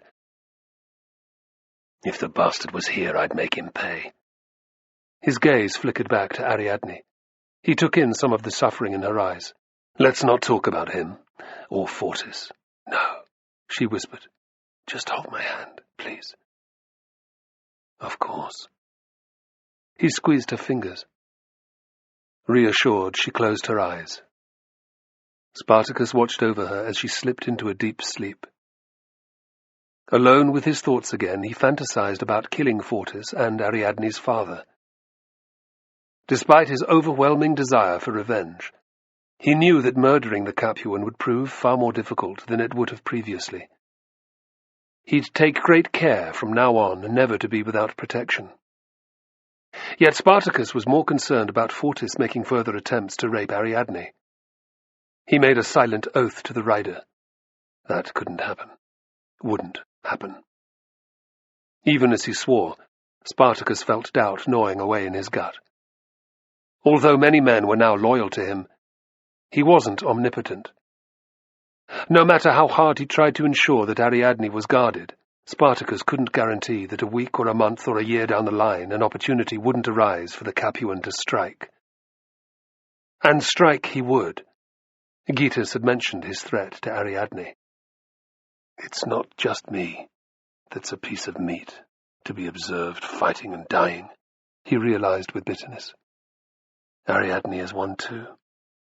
To abuse, to rape, to discard. Rage consumed Spartacus again. He wanted to jump up and punch the wall, but Ariadne still had a grasp on his fingers. He looked down at her tenderly. I cannot let that fate befall her, he promised himself. I will not let it. Other than killing her, or jointly committing suicide, which were not options Spartacus would entertain, there was only one other avenue to take. The one that had come to him in the aftermath of his fight before Crassus. I will escape this shithole, he decided.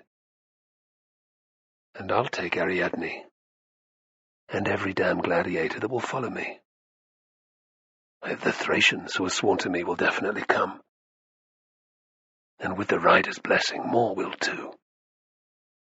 Fortis will be the first to die before we leave, Batiatus too, if I can manage it. It's a pity that Crassus won't be here. I'd gut that bastard as well. Finally, a smile traced its way across Spartacus's lips. It was good to have a real plan at last. In the same instant, an image of the snake wrapped around his throat flashed into Spartacus's mind. Suddenly he felt very cold. Would he be slain in the escape? The frustration he'd been battling over Ariadne's failure to explain the dream's meaning flared up.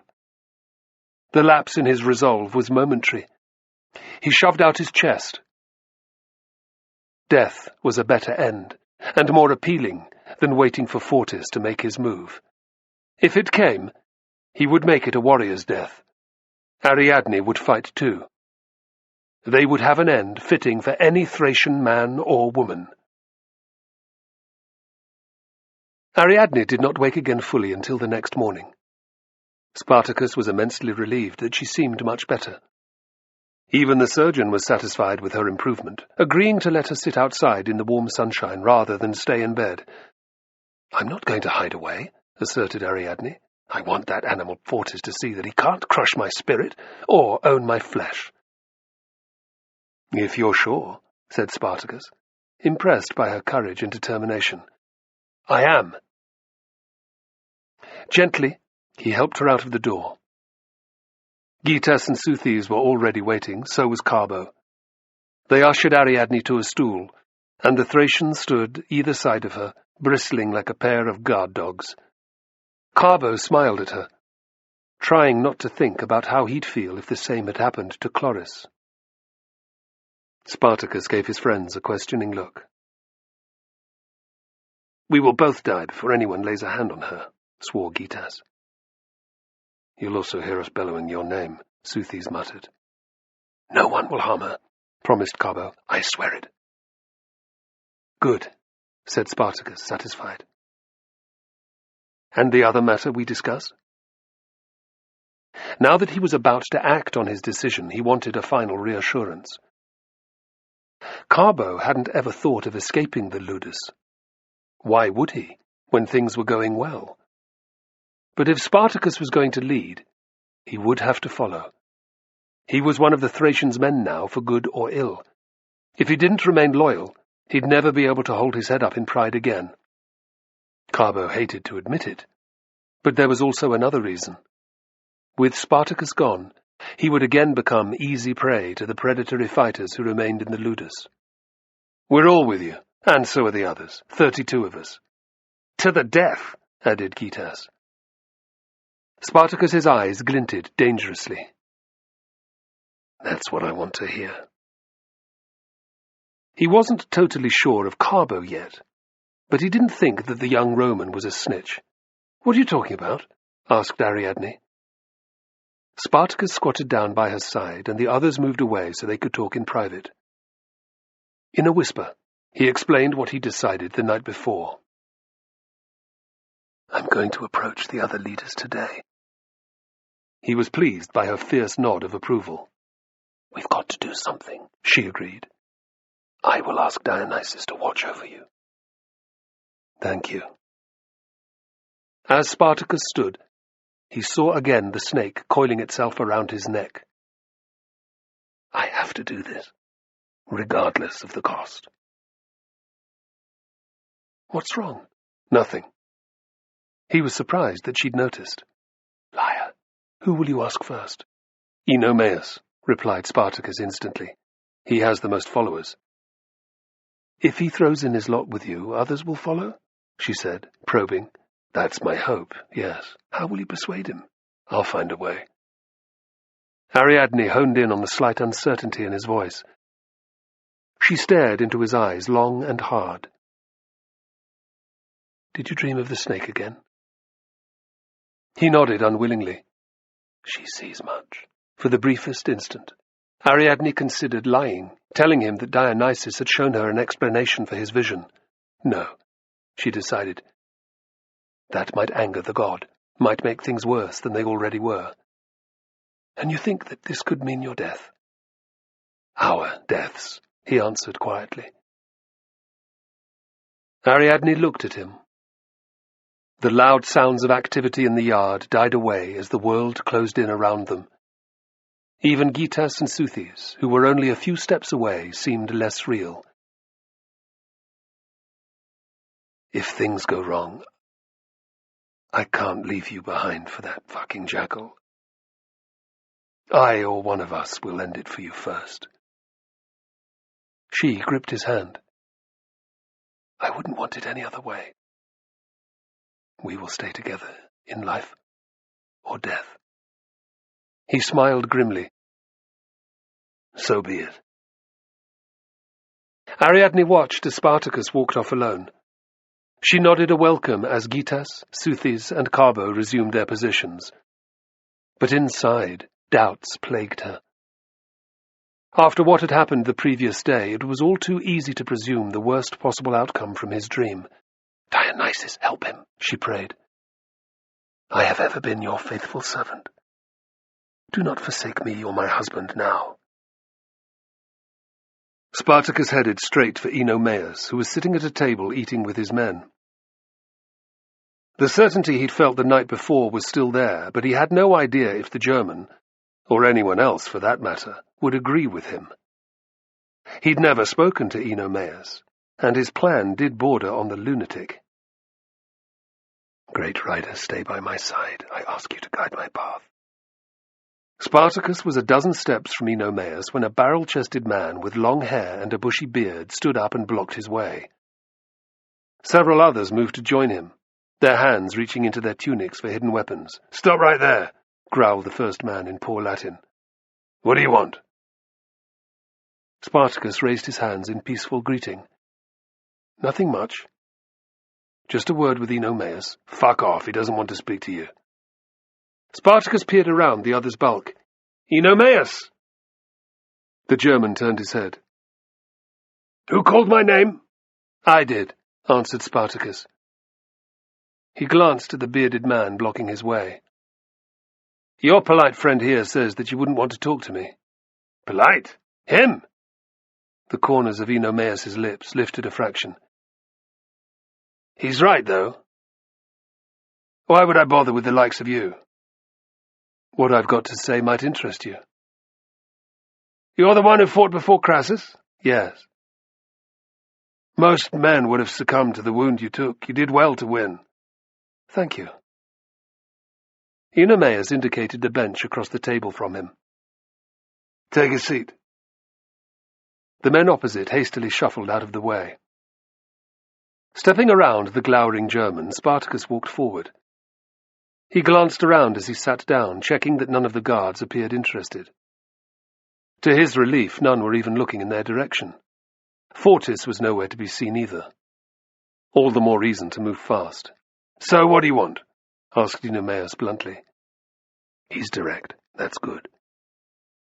Spartacus glanced at the fighters to either side. "What I've got to say is private." "These are my most trusted men," growled Enomaus. "Speak your piece or piss off." "Fair enough." Spartacus leaned closer. "I'm going to escape from the Ludus with my followers. I wondered if you wanted to join me." Shock filled every face around him. Enomaus was the first to recover. "Say that again." Spartacus took a quick look around. Still no sign of Fortis.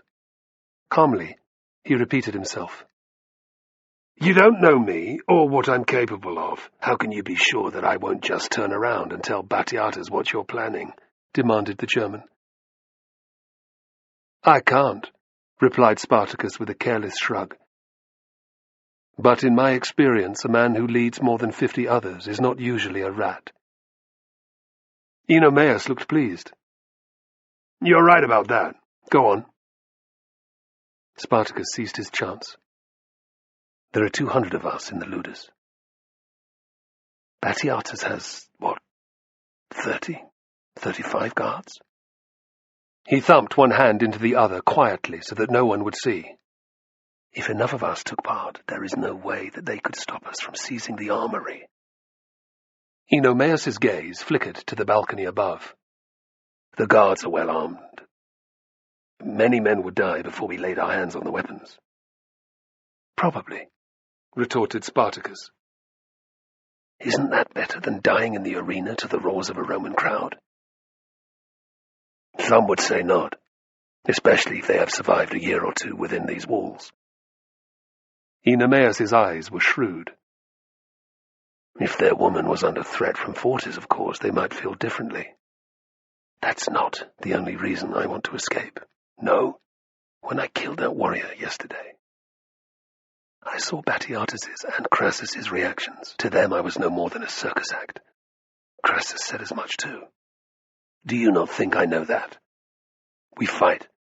Sometimes we are wounded, sometimes we die. A little prize money comes our way from time to time. The best of us have a woman. It's not much different to being a warrior in a war band." "Have you no spine?" Spartacus wanted to shout. He had the wits not to. That would be the surest way of turning the German against him. He pitched his voice low, assertively. "By escaping, we would recover not only our independence and the right to determine our own fate, but our pride." "Our pride?" Enomaus rubbed a finger along his lips, thinking. Spartacus waited. He mustn't push too hard. "It's risky. It's very risky," pronounced Enomaus a moment later. "Who else is with you?" The stakes were too high to lie, thought Spartacus. I came to you first. No one else has said yes, then. I have 31 men who will follow me to their deaths.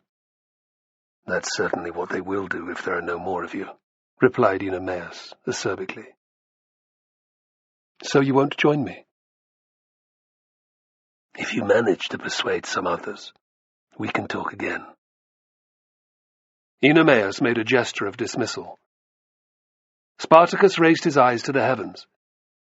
Is that it? He screamed, silently. The bearded brute who tried to stop him talking to Eunomaus was already at his back. Time to go. Furious, Spartacus stood. There was no point creating a scene. That would burn the foundations of any bridges he might have just built. Eunomaus turned away to confer with one of his cronies. Come on, growled the bearded German. He laid a hand on Spartacus's arm. Don't touch me, hissed Spartacus. He was gratified when his order was actually obeyed. He'd taken perhaps half a dozen steps when a finger of memory tickled his brain. Why hadn't he thought of it before? He spun around, alarming the bearded man. Wait, I must speak with Eunomaus again. No fucking way, you had your chance. Ham-like fists reached out to grab Spartacus's tunic. Spartacus ducked back out of the way and then darted forward to plant a fist in the other's solar plexus. He used all his strength. The bearded man's mouth opened in a great O of surprise as the air left his lungs and he sank to his knees like a stunned ox. There was instant uproar. Benches clattered to the ground. A dozen Germans jumped up. Weapons glinted as they were whipped out, and Spartacus knew he had the briefest instant to speak before they were buried in his flesh. Eunomaus, I regret downing your man, but he wouldn't listen to me. There is something else. To his surprise and relief, Eunomaus raised a hand. His glowering supporters held back. He raised an eyebrow. This had better be good. It is, promised Spartacus. As Crassus went upstairs yesterday, I heard him say that he needed 20 skilled fighters for Amidst. He seemed keen to buy them from here. Nothing remarkable about that, snapped Eunomaus. His men took a step towards Spartacus, and this time he didn't stop them. They're all to fight in contests to the death. Again he had all of their attention. What Spartacus didn't need to say, was that at least half of the men would be German. You're lying! Spartacus stared straight at Eunomaus. I swear on the grave of my mother, and by Dionysus, and the great rider, that I am not. Eunomaus frowned. Spartacus threw up another prayer, asking the gods for their help. Who would lead this enterprise? Another loaded question, thought Spartacus. Thank the rider he'd come up with the answer beforehand. No one man. Both of us will look after our own followers. The same will apply to Gavius and the Gauls leaders, if they want to be part of it. Eunomaus grunted. Where would we go? I don't know yet. But one of my men is the new Auctoratus. He knows the area, and can give us some ideas. That's it. I've done my best. There was a long pause. Then Eunomaus leered. His expression was all teeth, like a wolf's. Count us in. He winked at those around him, and like a pack who have spotted an easier prey to take down, they growled in agreement. Spartacus's heart leaped. He gave a tiny nod, as if he'd expected nothing else. Good. Can you persuade the others to join too? He offered the German a confident smile. Leave them to me. Keep me informed. I will. Not a word to anyone. Movement flickered at the edge of Spartacus's vision. A quick look told him it was Fortis. Shit! He framed the Capuan's name with his lips. Eunomaus winked to show he'd understood. Spartacus kicked the bearded German. Tell this idiot to watch his step! Go fuck yourself! Yelled Eunomaus. Spartacus backed away slowly, as if wary of being attacked. The Germans showered him with insults as he went. When Spartacus looked again, Fortis was smirking at the apparent enmity between him and Eunomaus. He's taken the bait. Good. Encouraged by his early success, Spartacus spent the rest of the day approaching other leaders in the Ludus. When Gavius, the stocky fighter who led more than 40 Samnites, heard of Enomaus' involvement, he was quick to promise his support. So too were the majority of the Thracians. Spartacus had no such luck with Castus and Gannicus, who led 2 separate groups of Gauls. Neither seemed as if they'd inform on him, but the pair couldn't put aside their suspicion of the other factions, let alone of each other. He made no effort to talk to the remaining fighters. They were made up of too many nationalities. Spartacus didn't bother trying to win over Crixus either. The big man's glare followed him around the yard and told him his likely response. Troubled by his failures, he took counsel with Gytas and Seuthes. Carbo lingered in the background, feeling honoured to be included. "Maybe we should just forget about the Gauls," said Gytas, scowling. "They're troublesome bastards at the best of times." Seuthes chuckled. "He's not wrong there." "Yes, but they're fearsome bloody fighters," added Spartacus. "Once we're on the outside, we'll be completely alone with no friends. Every man's hand will be turned against us. I mean, think of that. If we succeed, where will we go?" He felt a thrill of hope. "I could go back to Thrace. Find Cootis." "It's true," said Gytas gloomily. 50 Gauls would make a huge difference to our capabilities," admitted Seuthes. "But you've already failed to persuade Castus and Gannicus, and Crixus is unapproachable. What else can we do?" Spartacus frowned. "There has to be some way around this obstacle." "Would they follow you if you beat them individually in combat?" asked Carbo suddenly. "Eh?" Seuthes rounded on him. "You want Spartacus to take on 3 champion fighters, one after another? Why don't you do it instead, fool?" Flushing, Carbo buttoned his lip. "I think you're onto something." Spartacus ignored Gytas and Seuthes' shocked expressions, and Carbo's confused one. "Obviously, I don't want to fight all 3 of them. Even if I succeeded, I'd probably end up in the infirmary for a month. Neither Castus nor Gannicus would necessarily join if the other did." "Well, of course not. They hate one another's guts," said Gytas. "But if I were to beat Crixus, and he joined us, they might change their minds." "Have you taken leave of your senses?" whispered Seuthes. "Your arm isn't healed, and the man's a beast." "Just leave it," advised Gytas. "We can do it without the Gauls." "Can we?" Spartacus inclined his head at the patrolling guards. "Think of the casualties that those whoresuns could cause in the first few moments. We've all seen attacks broken by a volley of arrows before. The same could happen here."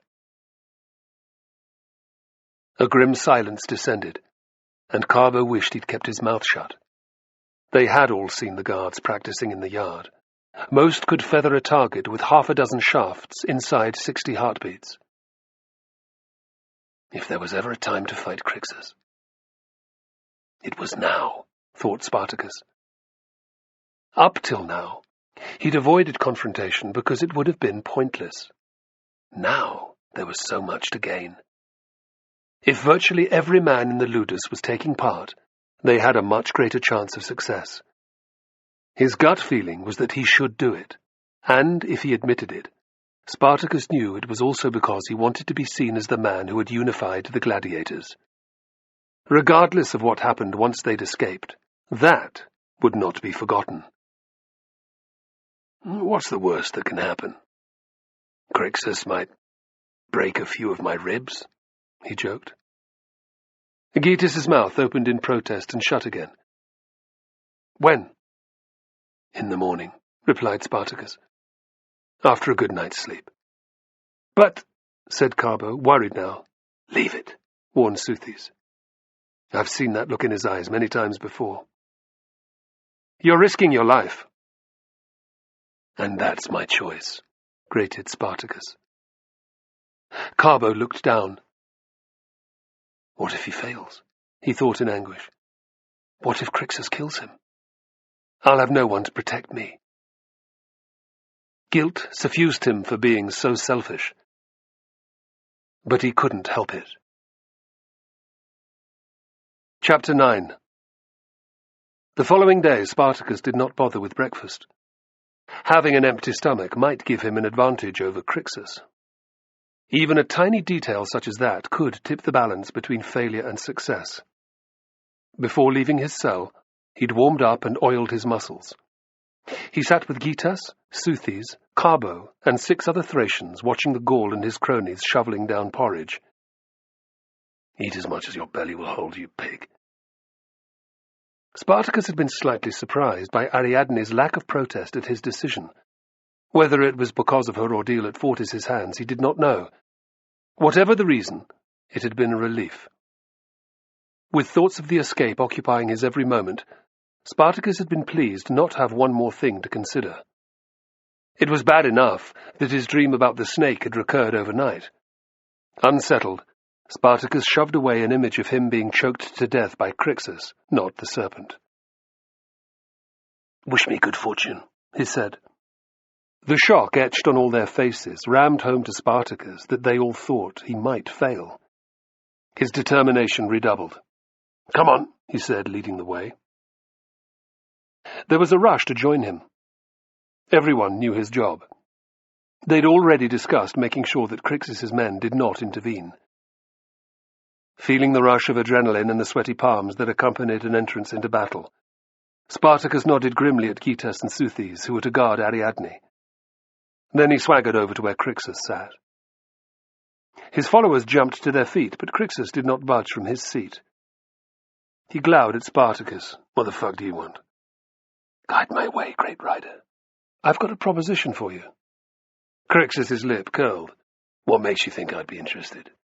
"Because you only have to agree to it if I beat you in single combat, with no weapons."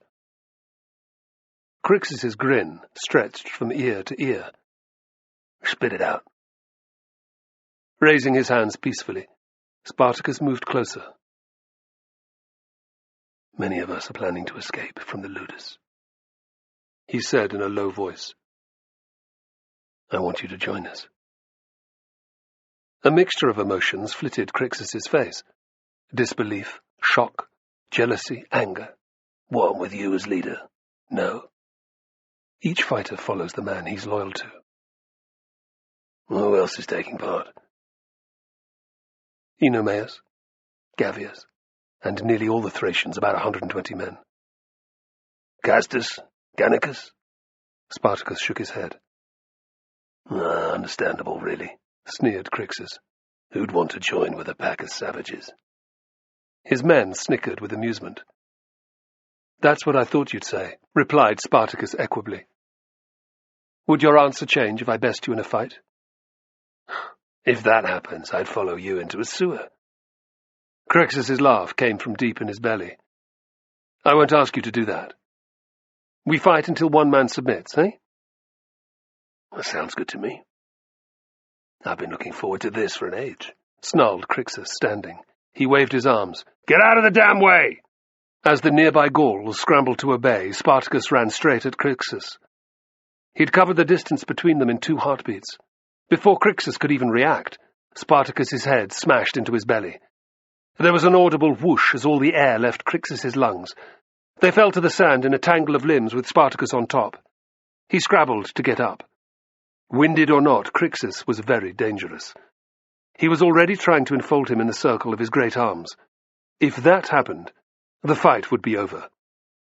Shoving away Crixus's forearms, Spartacus began to roll away. He had the time to plant a fist in the Gaul's groin before he stood. A loud groan told him that he'd hit the spot. He crouched, wondering if he could get in a kick to the head. But Crixus was already sitting up. Utter fury twisted his handsome face. "You dirty Thracian bastard! The fight hadn't started!" "There's no summer rudis here, no rules either," taunted Spartacus. He wanted to really rile Crixus. An angry man was more likely to make mistakes. Gitas and Southes whooped in encouragement. "That's how it is, eh? I'll gouge your fucking eyes out!" shouted Crixus. "You'll submit quick enough then."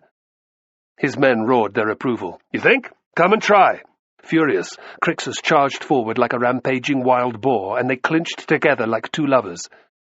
At once, Spartacus was grateful for the wrestling holds taught to him by a Greek mercenary with whom he'd served in Bithynia.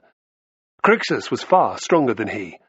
Spartacus's skill, and the slippery oil that coated his skin, was all that saved him from defeat in the moments that followed. They grappled to and fro, arms locked, with their faces locked in savage grimaces. Bent on revenge, Crixus aimed a knee at Spartacus's crotch, but Spartacus was able to block it with a hastily raised thigh. "Your ball's hurting still," jibed Spartacus. "Not half as much as yours will when I get to them." With a great heave, Crixus threw Spartacus to one side. Caught off balance, he stumbled and went down. Crixus was on him like a raging beast, throwing body punches that sent waves of searing agony through Spartacus's every fibre. Trying to ignore the pain, he swiftly planted a leg against Crixus's muscular belly. Gripping the Gaul by the shoulders of his tunic, Spartacus threw him to one side.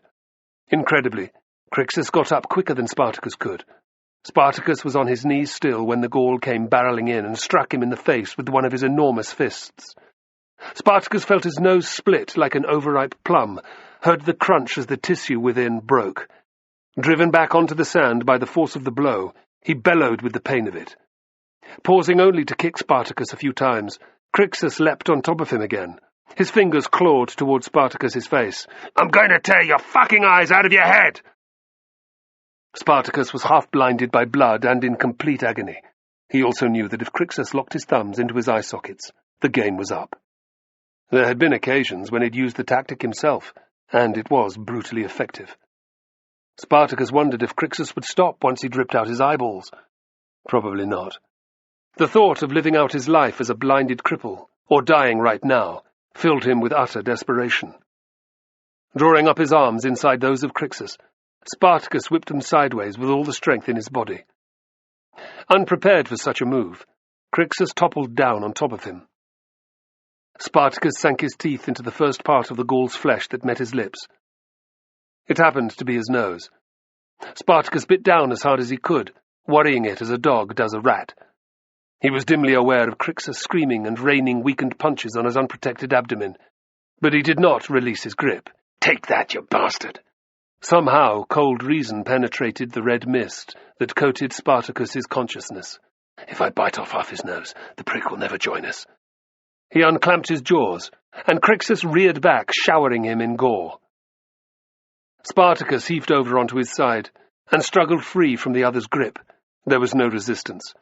Scrambling up, he wiped the blood from his eyes. 3 steps away, Crixus was climbing to his feet, clutching his ruined nose with one hand. "I'll kill you," he snarled. This was his best chance. For all his noise, Crixus was hurting badly. Spartacus twisted and danced, aiming punches at the Gaul's belly. Crixus blocked them, and threw a couple of immense blows with his free hand. Spartacus let one land, grunting with the shock of it. Another one quickly followed, striking his wounded arm. The pain was overwhelming, and Spartacus's vision blurred for a moment. "Come on!" Shaking his head, he stayed where he was. The punishment had to be endured. Managing to stoop under Crixus's swinging fists a moment later, he enveloped the Gaul with both his arms. Taking all of the other's weight on his right hip, and ignoring the agony radiating from his wound, Spartacus flung him bodily to the sand. Crixus landed face first, and it was Spartacus's turn to jump on top.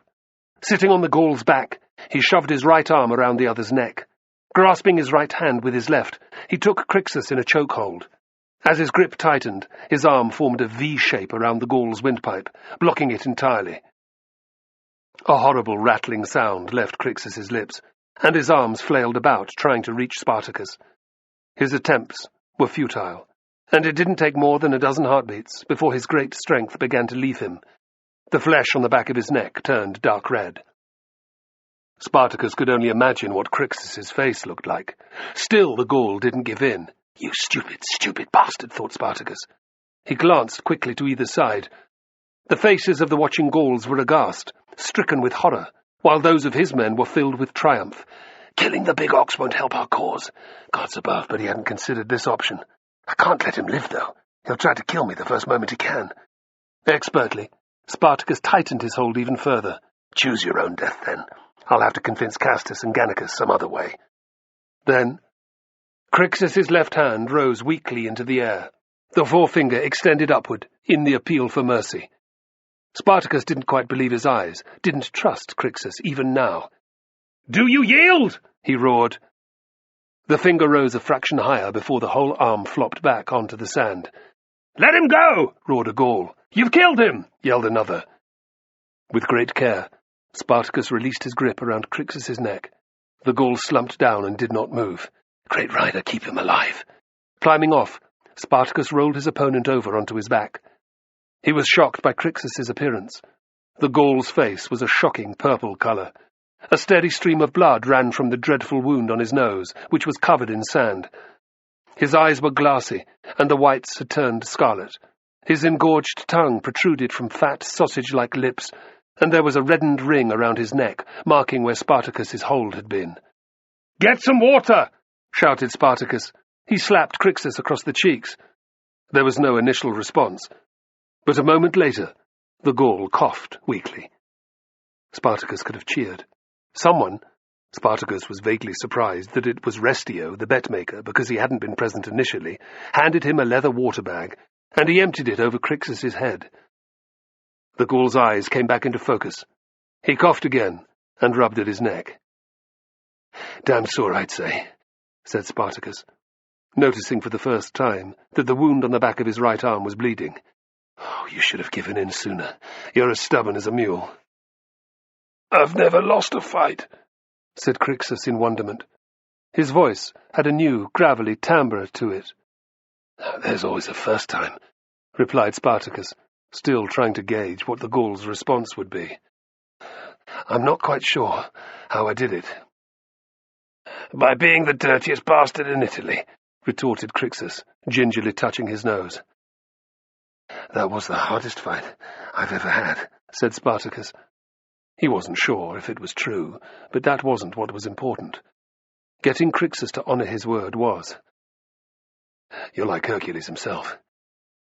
"Hercules didn't lose," Crixus grunted irritably. Spartacus's heart beat a little faster, and he leaned closer. "About my proposition," he said in a low voice. Restio nudged the Gaul beside him. What's he talking about? He was ignored. "I am a man of honour.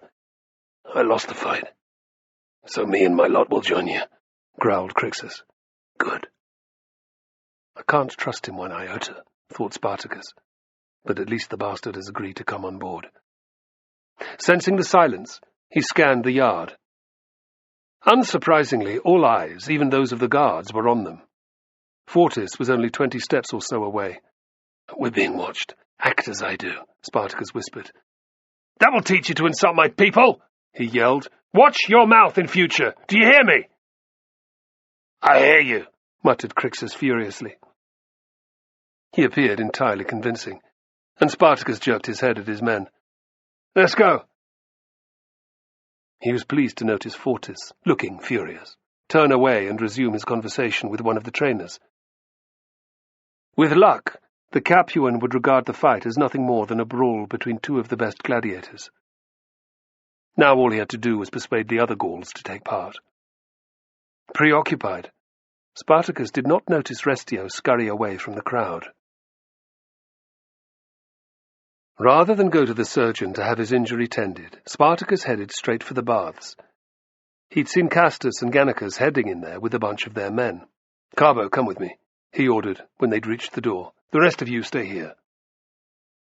Carbo was thrilled to be picked, but his stomach twisted with tension. This could get very nasty. "Once we're out, where's the best place for us to head?" Spartacus's attention was already focused on the men within the changing room.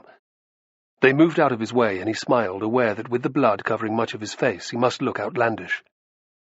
There was no sign of the Gaulish leaders, which meant that they'd already progressed into the tiled bathing area. "I can be useful to him. I know the whole region." "What are you looking for?" "Somewhere secure, hard to reach, easily defendable, a mountain or perhaps a forest. Once we're there, we can decide what to do." "Vesuvius?" Spartacus looked at him blankly. "The flat-topped peak that's visible to the south of here. The lower slopes are farmed, but not many people visit the summit.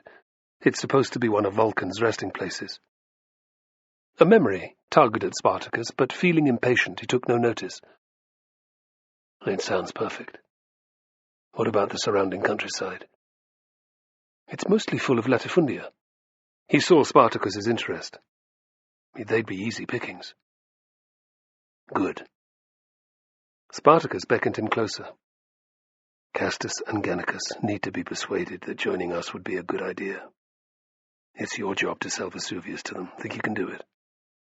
Yes, said Carbo confidently. This was no time to appear indecisive. Spartacus clapped him on the arm. Follow me. Ignoring the curious looks of the others present, the pair went into the frigidarium. The cold room was empty, so they moved on to the caldarium, which was packed. Ribald banter and gossip filled the muggy air. Men lounged about on the tiles or in the warm water, luxuriating in the heat. This was one of the few indulgences in the gladiators' lives. Castus, a short man with bright red hair, was at one end of the pool with a number of his followers, while Gannicus, moon-faced and jovial, occupied the opposite end with a gaggle of his. Both were studiously ignoring the other. Spartacus strode to the midpoint of the pool so that the two leaders could see him. All conversation ceased. Spartacus leered. Blood had run from his nose down into his mouth, staining his teeth red. He's like some kind of crazed demon, thought Carbo with a thrill of fear. You think I look bad? Spartacus's gaze moved from Castus to Gannicus and back again. Ha! Take a peek at Crixus next time you see the prick. Why in Hades' name did you pick a fight with him? Asked Castus. To make the fool see sense. Sense? Crixus! Gannicus tapped the side of his head. Not much chance of that. He laughed, but there was no humour in his eyes. My tactic worked. In the silence that followed, Carbo saw the two leaders lean forward with interest. He glanced at Spartacus, realizing that his delay in continuing was deliberate. Crixus has agreed to join me and Enomaeus, he said at last. And you want us to take part too, said Gannicus softly. That's why you're here. Yes. What will you do if we refuse? Asked Castus. I'll kill you both. Carbo shot a look at Spartacus. What's he playing at? There are at least 20 Gauls present. Castus's nostrils pinched white. You dare to threaten us in front of our men? We could have you slain on the spot, threatened Gannicus. His eyes flickered, and several Gauls took a step towards them. Spartacus didn't even turn his head, and Carbo marvelled at his cool. He was fighting an overwhelming urge to piss. Killing us would be easy. I knew that when I walked in the door, revealed Spartacus. But I came in with only Carbo because I know that you won't want to miss out on our opportunity. He paused. Did you know that Crassus is going to buy 20 gladiators from Batiatus to fight in mortal combats? What? Cried Castus. Despite his diminutive size, he was one of the top fighters in the Ludus. Gannicus was also clearly unhappy. His expression was mirrored by many of the men around the pool. Ask any of the guards. Supposing it's true, said Castus, why would that make us join you? We have no weapons, and all Batiatus's men have bows. It'd be a slaughter. No, it wouldn't, Spartacus replied contemptuously. What can 30 guards do if nearly 200 gladiators set upon them? Fuck all. We will succeed. Castus and Gannicus stared at each other. Carbo could tell that neither wanted to make the first move. Yet the eager muttering that had broken out among their men had to be answered. He felt Spartacus nudge him. Now's your chance. Loudly, Spartacus said, Listen to the new Octoratus. He's a local. Carbo cleared his throat. There's a huge mountain, not far from here. Vesuvius, it's called. It's flat-topped and hard to climb. It would be a good place to hide out. The land around it is given over to large farms, which would provide us with plenty of food and equipment. And women, cried a Gaul. Carbo gaped. He hadn't considered that option and didn't know how to answer. Spartacus did. This hadn't been his game plan, but it was imperative that Castus and Gannicus gave him their support. There'll be lots of women to be had. Plump ones, skinny ones, field slaves, domestic slaves, more than any of you can fuck. A vociferous growl of approval met these words. Well, when you put it like that, said Gannicus, leering, it's hard to refuse. His men began to cheer. Yes! Spartacus's gaze swiveled to Castus, who shrugged. I'm sure my lot wouldn't want to miss out, would you, lads? The walls resounded with the din of a score or more of men bellowing in unison. Spartacus raised his hands, and, to Carbo's surprise, the noise diminished at once. If Batiatus or Fortis hear a word of this, we'll be royally fucked. My boys can keep their mouths shut, said Gannicus. Mine too. Castus's eyes reminded Carbo of his snakes.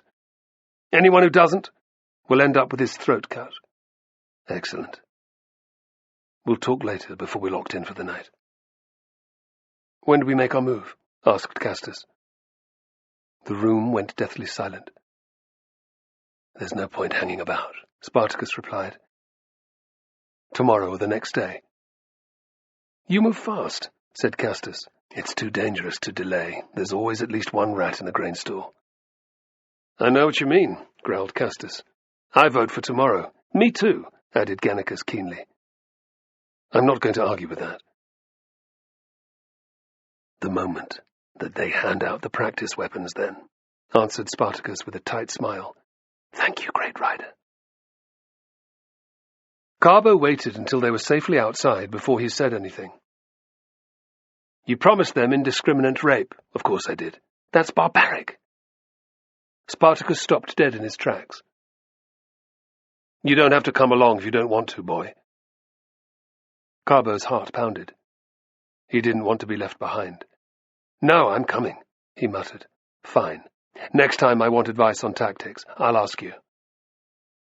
Carbo coloured and said nothing. If it's any consolation, I don't like the idea of it either. But it's going to happen anyway, no matter what. I won't encourage it. But that's how war is. All I did was to use the idea to turn the tide in my favour. If I hadn't, Castus and Gannicus could well have refused to join me. Spartacus clapped him on the shoulder. Us. I understand, said Carbo, feeling better. Spartacus grinned. Good.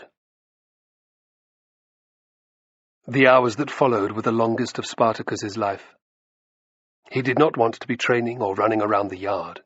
Instead, he burned to be outside the high walls that surrounded him, breathing the free air, clapping his eyes on Vesuvius. He even pictured himself returning to Thrace. He had to make do with imagining it all, however, and trying not to dwell on his dream about the snake. Spartacus waited until training was over for the day before talking to the Scythians who'd travelled with him from Illyria. While he wasn't exactly friendly with them, Spartacus didn't want the quartet to be completely in the dark about what would happen the next day. He approached them at the evening meal. To his surprise, the tattooed warriors greeted him with welcoming gestures. Spartacus didn't know if they had learned sufficient Latin to understand his words, but their eager grunts of agreement soon proved different. After dinner, it was as much as Spartacus could do to briefly talk with Enomaus and Crixus before Fortis began ordering the gladiators back into their cells much earlier than normal. Protests and curses filled the air.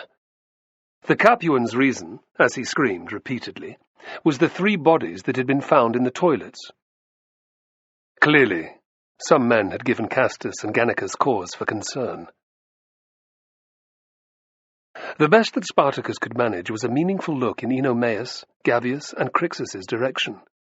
He was reassured somewhat by the fierce grins that they flashed at him in return, but there had been no time to discuss who would do what when it all started. Well, they'll just have to follow my orders, he thought, praying that the 5 other leaders would comply. If one or more disagreed, it could prove disastrous. Ariadne rushed to his side as he entered. What's been happening? A lot. Almost everyone is in. There should be around 180 of us all told. He threw her a smile. It's more than enough. And the rest? We didn't involve them. And the stakes are too high. They don't have standout leaders. They speak different languages. The room for misunderstanding is huge. Well, that's wise. When is it to be? In the morning, the moment that they distribute the practice weapons. There's no point in waiting. That's true. Seize the day, Ariadne said, yet inside she was terrified. Protect us all, O great Dionysus, let us escape safely. When it starts, you are to stay in here until I call you outside, Spartacus ordered. Is that clear? No, Ariadne. It will be far too dangerous. Seeing the steel in his eyes, she nodded meekly. Very well. By tomorrow evening, we'll be sitting around a fire, enjoying our first night of freedom, Spartacus said confidently, refusing to imagine any other outcome. Ariadne thought she was going to be sick. What if it all goes wrong? Aren't you pleased? Have you seen something? He wanted to ask. I can't wait, she managed. The gods grant that it will be so. Spartacus did not ask why she was ill at ease. If I am to die tomorrow, I don't want to know. The next morning, the cock's familiar crowing was most welcome. The waiting is almost over. Rolling over, Spartacus found Ariadne looking at him. Ready? Yes. He scanned her face for clues. Did anything come to you? No, nothing, she said lightly. My worries kept me tossing and turning instead, yet on this of all days I have to show you the most confident face I have. And you? No dreams that I can remember, thank the rider. His lips quirked. I was awake for much of the night. I fell asleep just before that damn bird started to call. I was glad to hear it, though. I couldn't have taken much more in the way of killing time. I feel the same. Not until we are actually outside the Ludus' walls will I believe the gods are still with us. If I am killed, don't talk like that. Her eyes brimmed with instant tears. It's stupid not to consider the possibility of my dying. If Gitas and Suthis aren't also slain, they will look after you. Failing that, use the money in my purse to get to the east coast, take a ship to Illyria, and make your way home to Thrace. To Cotys, and the welcome he'll give me, Ariadne replied, more harshly than she'd intended. No thanks. I'll use my snake on myself. You're a true Thracian, he said respectfully. I'm proud to have you as my wife. Ariadne blushed to the roots of her hair. Clack, clack, clack. Fortis's sword rattled off the bars of the cells on the far side of the yard. Wake up, you whore sons! It's another beautiful day! Spartacus sprang up off the bed.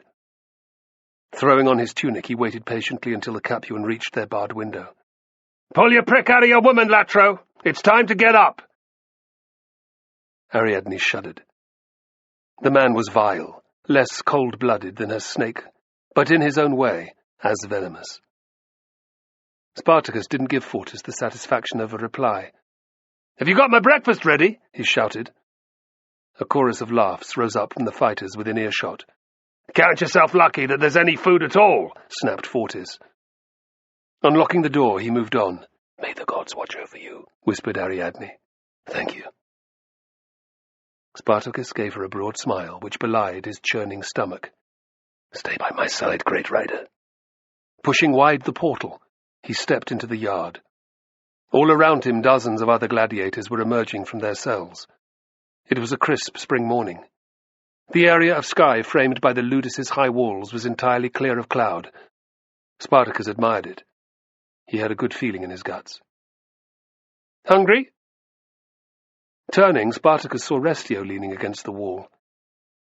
The Iberian's face was an unhealthy grey colour, and he had big rings under his eyes. You look awful, didn't sleep?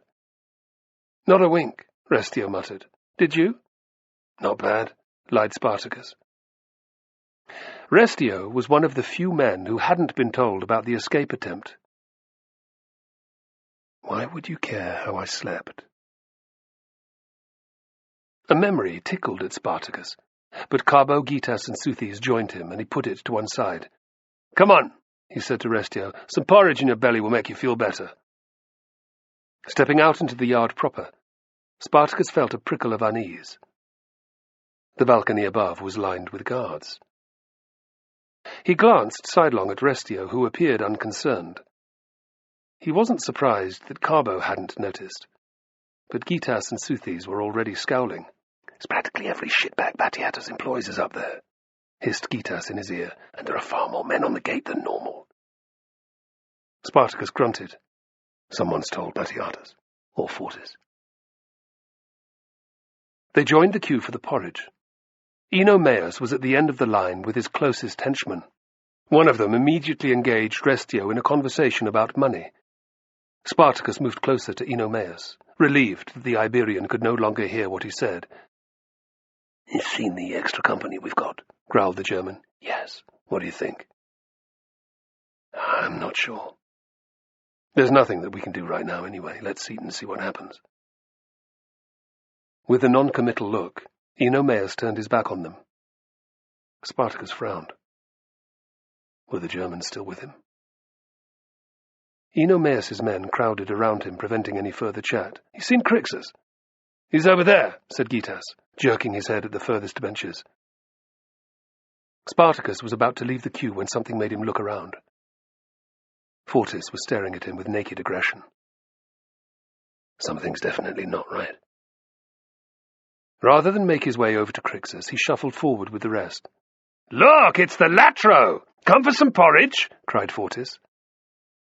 Silently, Spartacus picked up a bowl and held it out. Fortis leaned over and grabbed it before the kitchen slave had even lifted his ladle from the pot. "I'll take that," he said. Clearing his throat, he spat a large gob of phlegm into the dish. "Fill it up," he ordered. A moment later, he handed the steaming bowl to Spartacus. "With my compliments." Spartacus's blood pounded in his ears, and all sound died away. He was so incensed that his entire world shrank to a narrow tunnel before him. At its end was the smirking Fortis, his lips moving in more insults. Spartacus felt his mouth twist into a snarl. It would be so easy. Just dash the bowl in his face, leap over the table, and smash the horse onto a pulp. He forced his eyelids into a blink and came crashing back to reality. "Thank you." Without meeting the Capuan's gaze, Spartacus reached out and took the bowl. He didn't see the two guards on the balcony behind him lowering their bows, nor the fleeting look of disappointment on Restio's face. "Fucking coward," Fortis snarled. "Oh, we'll see about that." Externally, Spartacus didn't even register the insult. He walked off and sat down beside the four Scythians who threw him eager grins. Carbo, Gitas, and Southes plonked themselves alongside. Their table was nowhere near those of Crixus or Enomaeus, but he didn't dare approach them. From the corner of his eye, he could see Fortis still glaring at him. Spartacus dipped his spoon into the top layer of porridge and took a mouthful, swallowing the thick liquid without even tasting it. Why did he do that? Oddly, Restio had joined him again. "The fucker enjoys goading me." "What do you care, anyway?" "Why?" "He's tried to rape Ariadne once already," said Spartacus. "If I were beaten unconscious by the guards, I wouldn't be able to stop him when he tries again." "More likely it would foil the escape attempt before it even started. If the Thracians were no longer part of the equation, would the other leaders risk their men's lives? I doubt it." "Dirty bastard," said Restio sympathetically. Spartacus ate some more porridge from the top of the bowl. When Fortis was finally distracted, he emptied the rest onto the sand by his feet. Spartacus's nerves were wire-taut, killing any appetite he might have had. Ignoring Restio's attempts at conversation, he sat in silence until breakfast had stopped being served. Time for the trainers to appear, and the room containing the practice weapons to be unlocked. Long moments dragged by, and nothing happened. Carrying the empty porridge pot, the slave had vanished into the depths of the kitchen. Fortis was nowhere to be seen. It's just a short delay. Yet Spartacus could see his unease mirrored on many of the gladiators' faces. He hadn't sneaked a look at the guards for a short time. Seated under the walkway, he could only see the ones at the far end of the balcony. Glancing upwards, Spartacus's heart stopped. Why did they have arrows notched to their bowstrings? They surely weren't alone acting in such a manner. He could taste bile in the back of his throat now. We've definitely been betrayed. All at once, things began to happen very fast. Gladiator appeared on the balcony, Fortis by his side. Both men's faces were hard, cold. Spartacus clenched his fists. He wasn't going to back out now, even if the Germans and Gauls don't join in. He tensed, preparing to leap up and roar at the Thracians to run for the stairs. There was a flicker of movement at the edge of his vision. Spartacus glanced to his left, and was startled to see one of the Scythians hurtling over the table at him. There was no time to move. The bearded warrior crashed into him, driving them both backwards to the sand. In the same instant, Spartacus felt something strike the Scythian in the back. The man grunted in pain and went limp. Is he dead? Angry voices shouted, and Spartacus could sense a struggle going on overhead. Abruptly the body was hauled off him. Gitas and another of the Scythians filled his vision. The warrior offered his hand. "Quick! We go now, quick!" Spartacus scrambled up. "What the hell happened?" he cried. The warrior who'd leaped on top of him lay at his feet. There was a filed-down length of iron protruding from the middle of his back. Restio lay beside him, with a similar weapon jutting from his chest. His mouth worked loosely, letting a thin stream of bloody bubbles fall. His face bore a faintly surprised look. "Iberian, won't kill you," growled the second Scythian. "My friend, stop him. Took blade meant for you. When the others see, they attack the guards. We must go." "Eh? Why would Restio try to kill me?" But Spartacus couldn't deny what his eyes were telling him. He knelt by Restio's side. "Did you sell us out?" The Iberian made no response. Fury consumed Spartacus, and he jiggled the base of the iron spike back and forth. An animal squeal of pain ripped free of Restio's throat. "You went to Gladiator's." There was a faint nod. "In the name of all the gods, why?" "No one asked me to join," whispered Restio. "But Gladiator's promised me freedom. I was to become one of the official bet-makers at the arena." "For that, you were willing to murder me?" demanded Spartacus harshly. A shadow crossed Restio's face. "We must move!" Suthie's voice was full of alarm. "Spartacus!" cried Carbo. Any doubts that he'd had about joining the escape attempt had vanished. The guards were indiscriminately shooting down men he knew and liked. "Bastards!" "There's no one worse than a man who betrays a comrade," snarled Spartacus, thinking of Medokos. "And there's only one penalty for such scum." Placing both his hands on the piece of iron, he shoved it home. Restio's eyes went wide with shock and his mouth gaped open. A last sawing breath left his lungs and he sagged down on the sand, dead. Spartacus jumped up, praying that he hadn't left it too late. Gitas, Suthies, and the three Scythians were bunched protectively around him, but the entire courtyard was in chaos.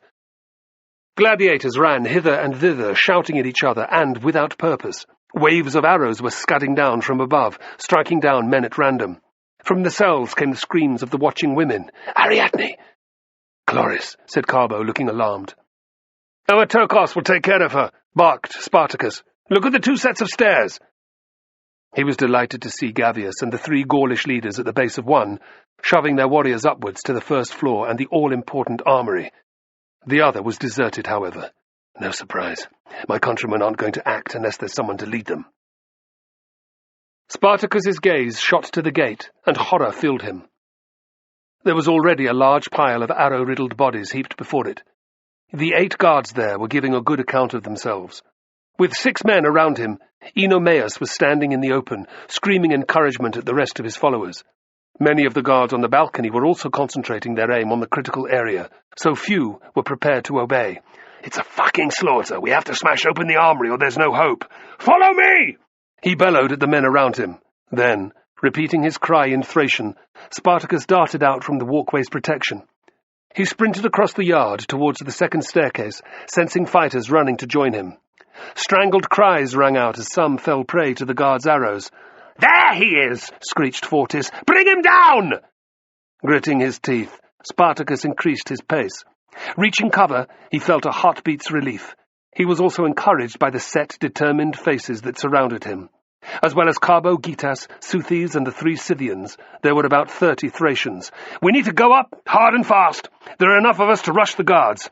Once some of us are armed, we'll have more of a chance. Know that I ask no man to do what I will not do myself. I will lead the way," Spartacus shouted. "Watch over me, great rider." "Who will follow?" Pride filled him as every man present roared back his support. "You're not to go first," declared Gitas. "You're too important," added Carbo fervently. Right," added one of the Scythians. "If you killed, we fucked." To Spartacus's amazement, the rest of the warriors shouted in agreement. Shoving him to one side, the Scythian and his comrades swarmed up the steps. They were followed by Carbo, Gitas, Southes, and a tide of Thracians. Spartacus had another chance to assess the greater situation. What he saw filled him with dread. Enomaus was standing by the gate, yet he was alone. Huddles of his Germans were visible under the walkway. Occasionally 1 or 2 of them made a break for their leader, but they didn't get more than a dozen steps before being cut down. Crixus and Gavius appeared to have charged up the other staircase, but Castus and Gannicus remained at the bottom. Their wild eyes and desperate expressions told Spartacus that they had met with little success on the balcony above. "I have to talk to them. There must be something else we can do." Ducking down as low as he could, Spartacus ran over to where the pair stood. "My men are being butchered up there," roared Castus. "The same will happen to yours," added Gannicus. "There are extra quivers of arrows stacked up behind the bastard guards." They knew exactly what was going to happen. It was Restio. "What, the Iberian?" cried Castus. "Yes, he's dead. Forget about him," urged Spartacus. "We need another plan." "You don't fucking say!" "Without any shields and swords, our men can do little, except die where they stand," said Gannicus. "What's your plan now?" Spartacus's eyes flickered around the yard. The sand was littered with the injured and dying. Some men screamed for help that wasn't coming. Others cursed or cried for their mothers. Most lay completely still. Fewer arrows were falling, but the ones that did were better aimed. A Nubian went down, bellowing his innocence with a shaft in his belly. 2 more Germans tried to join Enomaus, who had somehow obtained a shield and a sword and was now heroically attacking the guards at the gate. He remained alone. His men were struck down long before they got near. "We're finished." Spartacus's hope had all but disappeared when he saw the terrified-looking slave who'd served breakfast peering out from the depths of the kitchen. Insight struck him like a hammer blow. "There are weapons in there." Castus goggled at him. "Where?" "In the kitchen. Knives. Meat spits." "By Belenus, you're right!" cried Gannicus. "Time to take control." "The attempt on the armory is futile. We stop it at once," said Spartacus crisply. "Someone will have to hold the bottom of both sets of steps," Castus butted in. "The instant that he realizes what's going on, Batiatus will send the guards down to stop us." "True." "I'll take a group into the kitchen to gather what we can. The rest can carry tables over to block up the staircases. The wood will give them some protection too." "We'll do that," snarled Gannicus. "As soon as my lot are armed, we'll attack the gate." Spartacus's lips peeled back into a snarl. "You will hear when we've opened it." Looking more heartened, Castus grinned. "Until then!" "Until then!" Spartacus pounded back to his men. By this stage, the base of the steps was clogged with injured fighters. He shoved past and began to climb, his feet slipping on the slick, bloody treads. Reaching the first floor, Spartacus could see little but a mass of yelling Thracians heaving to and fro at the guards. Bodies, feathered with arrows or sporting savage sword wounds, lay everywhere. "Pull back!" he screamed in Thracian and Latin. "Pull back!" Carbo's head turned, and Spartacus gestured urgently. "Come on, I have another plan." To his relief, Carbo heard him, understood him, began telling his comrades. Within moments, Carbo and the rest were in full retreat. Triumphant screams followed them as the guards pressed home their advantage. Spartacus tumbled down the stairs at the fighter's head, and was pleased at the bottom to find 6 Gauls carrying tables. As the last men, 2 of the Scythians, spilled out of the staircase, Spartacus grinned. Following his instruction, 4 of the tables were heaved onto their ends against the opening, blocking it entirely. "Hold them there!" bellowed Spartacus. "The rest of you follow me to the kitchen!" Without explaining, he wove his way across the yard. Even without the arrows being loosed from above, it was lethal going. Thanks to the number of dead and injured, there was barely room to place one's feet on the sand. A quick glance over either shoulder, however, told Spartacus that he had plenty of support. Carbo, Gitas, and Southes were right behind him. "The guards can't bring them all down." "Find anything that will do as a weapon," yelled Spartacus, as they clattered into the kitchen, wild-eyed, chests heaving. Gasping with terror, the porridge boy retreated into a corner. Like wild animals descending on their prey, the gladiators seized whatever they could find. Large-bladed cleavers, slender filleting knives, and thick iron spits. A few even grabbed the heavy wooden pestles that were used to grind their barley. "To the gate!" Spartacus spun on his heel and charged outside. "Quickly!" He glimpsed Enomaus under the walkway nearby. It was no surprise that he'd pulled back. He's God-gifted still to be alive. The German's face lit up as he took in Spartacus and his men charging forward. Roaring a battle cry, he ran out to join them. A mob of his countrymen followed. Spartacus focused on the guards protecting the gate. They looked petrified. Finally the tables had been turned. "Prepare for Hades, you cocksuckers! The ferryman awaits you!" he shouted. 2 of them made a run for it at once. Led by Carbo, Gitas, and Southes, 6 of the men behind Spartacus split off and went for them like rabid dogs. The pair vanished, screaming beneath a frenzy of blows. The rest of the guards by the entrance were made of sterner stuff than those who had fled.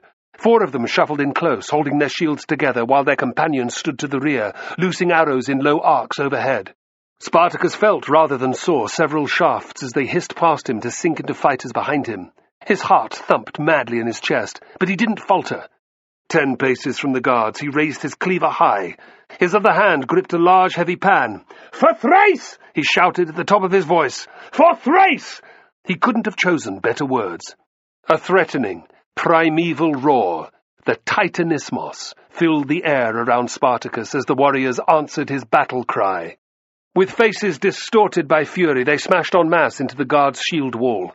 A pair of fighters each took a sword in the belly, but the impact drove their enemies several steps backwards. 2 of the guards stumbled and fell. They were trampled into the sand and hacked apart like slabs of beef.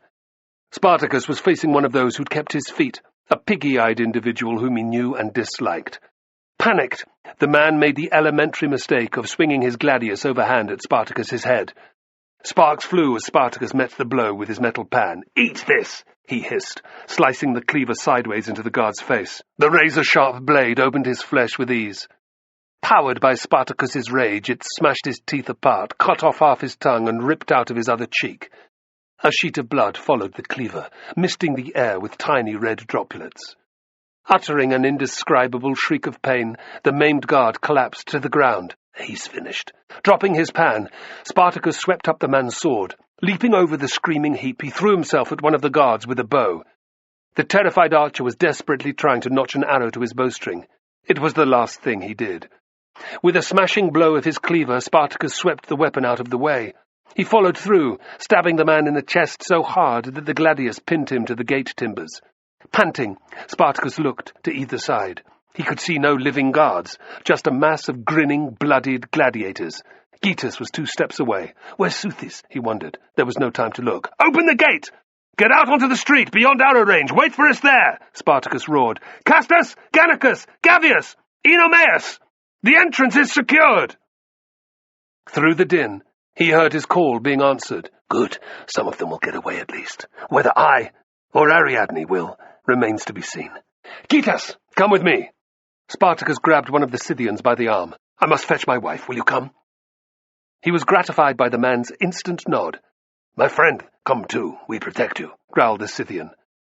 A fierce grunt of agreement from the second man proved the point. Spartacus spun and ripped his gladius free. The guard's lifeless body slid down the gate, smearing a wide red trail on the wood. "Follow me!"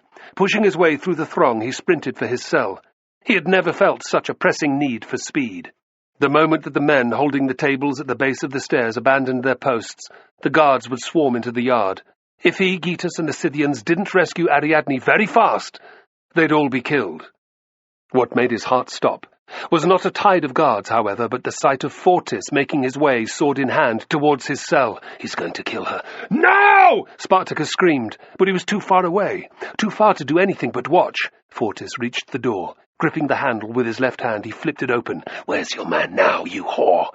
There was a heartbeat's delay, and then something thin and black was tossed from within the cell into Fortis's shocked face. A cracked scream left the Capuan's mouth, and he staggered backwards, clutching at his throat. His sword clattered to the ground, unnoticed. Her snake. She threw her damn snake at him. Spartacus exulted as he reached Fortis, who had fallen to his knees. His face had already turned purple, and his swollen tongue poked out of his black, bloated lips. Spartacus hawked and spat at the Capuan. "Good enough for you. Guard the door," he ordered Gitas. He neatly sidestepped the snake, which had raised itself up into a threatening posture, and bounded into the cell. "Ariadne! Spartacus!" She threw herself into his arms, sobbing. "It's all right. I'm here. Fortis is dying." "What happened? It all went wrong?" "Not now," he muttered. "We've got to get out of here." "Of course." Quickly she grabbed up a fabric-wrapped bundle and a wicker basket from the bed. "I'm ready." "Gods, but she's brave." Taking her by the hand, he led her outside. He was relieved to find that although the guards had emerged into the yard, they were making little headway. Holding tables, Crixus and the last of his men were mounting a ferocious rearguard action, allowing more gladiators to escape. Time is still of the essence. "Wait! Ariadne!" Pulling free, Ariadne began talking to her snake in a low, calm voice. When she had approached to within a few steps, she threw a cloth over it, and swiftly grabbed it behind the head, shoving it into the basket. She gave Spartacus a pleased look. "I can't leave it behind. It saved my life. Let's go!" Together with Gitas and the Scythians, they raced past Fortis's corpse, following the walkway around to the gate rather than crossing the yard. Spartacus was about to shout at Crixus to pull back when the Gaul turned and saw him. "Where's Gavius?" asked Spartacus. "Dead. The remainder of his men have broken." Spartacus hid his disappointment. "Time to go, then." Quickly, he led Ariadne out onto the street, which was filled with gladiators. Among them were Castus and Gannicus. He saw Carbo's face there, and those of Amitokos and Chloris too. Considerably less than 100. So few. "All men, with weapons to the front! When Crixus and his lads come out, I want a false charge at the guards. Show them that we mean fucking business! It'll remind them that Batiatas wields no power beyond the ludus. Clear?" They roared their agreement back at him. Barely armed or not, the gladiator's bloodlust was up. Spartacus felt the same, but he calmed himself. They waited on either side of the gate as the Gauls withdrew in good order towards them. "Crixus, tell your men to split in the middle as you come out," Spartacus shouted. "We'll drive the bastards back!" Crixus bellowed something in Gaulish. With eager faces, the gladiators around Spartacus moved forward a step. "Hold!" He lifted his gladius high. "Hold!" They did as he said. Crixus and his men shuffled backwards out of the ludus. The guards' instinct kicked in, and their advance slowed. The Gauls split apart, opening a central corridor. "Let's show them that we'll rip their hearts out!" roared Spartacus. "Now!" He charged forward, and was followed by a heaving mass of gladiators. The guards took one look at them and came to a dead halt. Then, as one, they began retreating into the ludus. Spartacus burned to pursue them. Instead, he slowed down and stopped. "Halt!" he cried. "They're scared enough. Back to the street!" Keeping his face to the front, Spartacus began reversing. On the balcony, he could see Batiatus screaming abuse at his men. "Shout all you like, cocksucker. They have more sense than to die needlessly." In forlorn twos and threes, the fighters who had been left behind stood and watched as the escaping gladiators withdrew. They had their chance, thought Spartacus harshly. "Pull the gates to! The dogs won't dare open them again for a while." The 4 other leaders were waiting for him. They exchanged a brief, wary look. "Which way?" demanded Enomaus. "Carbo," cried Spartacus. "Vesuvius is that way." Carbio pointed confidently down the street. "If we skirt around the walls, we can join the main road to the south of the town." "Good," said Spartacus. Enomaus was already issuing orders to his men. The 3 Gauls were doing the same. Spartacus glanced at Ariadne, who nodded her readiness. About 20 men were waiting for his command. The majority were Thracian, but Carbo was there too.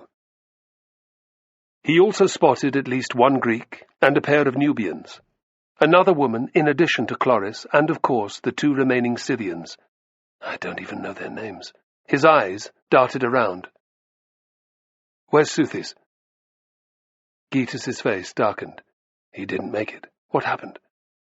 One of the guards at the gate was playing dead. He stabbed Southis from below. Gitus's fingers touched his groin. Southis didn't have a chance. He bled out as I watched. His face twitched with grief. Spartacus's gaze flickered back to the gate. "Sleep well, brother." Then, out loud, "Time to move." He loped off, Ariadne ran beside him. Behind them came Gitas, Carbo, and his men. In a swarming tide, the remainder followed. From the vegetable garden, the cock crowed again. Spartacus forgot his sorrow for a moment. At least he'd never have to listen to the damn bird again. Chapter 10. Marcus Licinius Crassus exited the great bronze doors that framed the entrance to the Curia, the building where the Senate met, and where he had just spent the morning listening to debates. Scores upon scores of toga-clad senators were also leaving.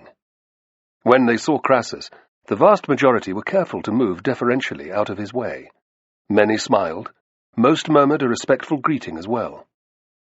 Keeping his expression genial, Crassus returned every salutation, no matter how lowly the politician who had made it. A friendly word of recognition today can become a new friend tomorrow. As always, his efforts bore rich fruit. In the time it took Crassus to reach the Curia's front steps, he'd received the promise of 2 votes in his favour in the upcoming bill on slave ownership, been offered first refusal on the purchase of a newly discovered silver mine in Iberia, and had a grovelling request for more time from someone whose debt to him was due the following week. Catching sight of Pompey Magnus nearby, accompanied only by his immediate coterie of followers, Crassus permitted himself a tiny internal gloat. You might have come back to Rome on a flying visit, to bask in the Senate's adulation over your so-called victories in Iberia. But you're still an arrogant young pup. Watch and learn, Pompey. This is how political success is achieved.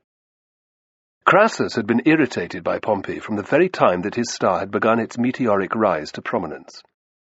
His initial reason was simple. Crassus had had a much harder climb to the top. His ancestors might have included those who had served as censor, consul, and Pontifex Maximus, the highest-ranking priest in Rome. But that hadn't stopped Crassus's family fortunes from plummeting during the reign of first Marius and then Cinna. Times for those who had supported Sulla were bitterly hard for several years. Not for you to lose your father and a brother in the proscriptions, thought Crassus, eyeing Pompey sourly. Not for you to flee Italy with a handful of followers and slaves, there to live in a cave for 8 months like skulking beasts. No, you somehow escaped the Marian bastard's attentions. Yet for all the way you raised 3 legions when Sulla returned, and your victories in Africa since, you weren't the man whose forces won the battle at the Colline Gate, who, with one masterstroke, restored Sulla to power. I was. Crassus flashed a practiced, false smile at Pompey, who responded similarly. Like the misery of autumn rain, both of them had to accept the other's presence on centre stage. That didn't mean they had to like each other, but it was important to remain decorous. To appear friendly, even when the direct opposite was the truth. Such is the way of politics, thought Crassus. It's a way of life that I was born into. Pompey Magnus, while you're nothing but an upstart provincial. He cast a jaundiced eye at the handful of army veterans who'd been waiting for Pompey to emerge. Raucous cheering broke out when they noticed him. It stung Crassus to see it. Few ex-soldiers of his sought him out to praise him to the skies, yet it happened for Pompey all the time. Look at the scumbag. For all his vaunted military credentials, Pompey has made a dog's dinner of sorting out Sertorius and Iberia. 3 damn years it's taken him so far, said a high-pitched voice in his ear. Startled, Crassus looked around. Recognizing Cineas, his major domo, he relaxed. Not many people knew his mind as Cineas did. 20 years of faithful service meant Crassus trusted the thin, effeminate Latin as no other. Yes, it's been an overly long campaign, he replied acidly. It only looks like ending now because Perperna recently assassinated Sertorius and assumed control of the Marian forces. Everyone knows that Perperna couldn't organize a hunting party, let alone an army. If it hadn't been for that piece of good luck, the fool Pompey would have been in Iberia for the rest of his life, Cineas hissed. You would have finished it long since. I'd like to think so, said Crassus modestly, before adding, I should have been given the command in the first place. Of course you should. The discreet majordomo didn't mention the reason that the Senate had passed his master over, but Crassus brooded over it anyway. I didn't have the standing army that Pompey had back then. The Senate could hardly deny the prick his demand to be sent to Iberia. Crassus wouldn't admit it to a soul, not even Cineas. But when the next opportunity for serious military advancement presented itself, he needed to seize it, to be utterly ruthless. Romans liked smooth politicians who were friends to all. They honoured those who kept an open house, who feasted the people, and who donated a tenth of all they had to Hercules. Crassus knew that he fitted the bill well for all of those qualities, but he had not yet been the recipient, as Pompey had, of the greatest accolade that Rome could award to one of its citizens. A triumph. And the public adoration that, like the spring after winter, inevitably followed. Crassus couldn't help but feel jealous as he watched the veterans proudly salute Pompey, who responded with gracious nods. Ordering Cineas to follow, he prepared to stalk off into the forum. It was then that a man on a lathered horse came clattering across the cobblestones. Indignant cries rose into the air as people scattered to avoid being trampled. Crassus's gaze fixed on the new arrival like that of a hawk. What in Hades' name is going on? Dragging on the reins, the rider halted on the Graecostasis, the waiting area reserved for dignitaries who wished to address the Senate. Abandoning his mount, he darted forward towards the Curia. "Where are the consuls?" he shouted. "Are they still within?" The crowd of senators recoiled from the man who was unshaven and wearing a sweat-soaked tunic. A corridor opened before the messenger, and, with a curse, he sprinted up the steps. He looked exhausted, thought Crassus, and frightened. He must be carrying urgent news.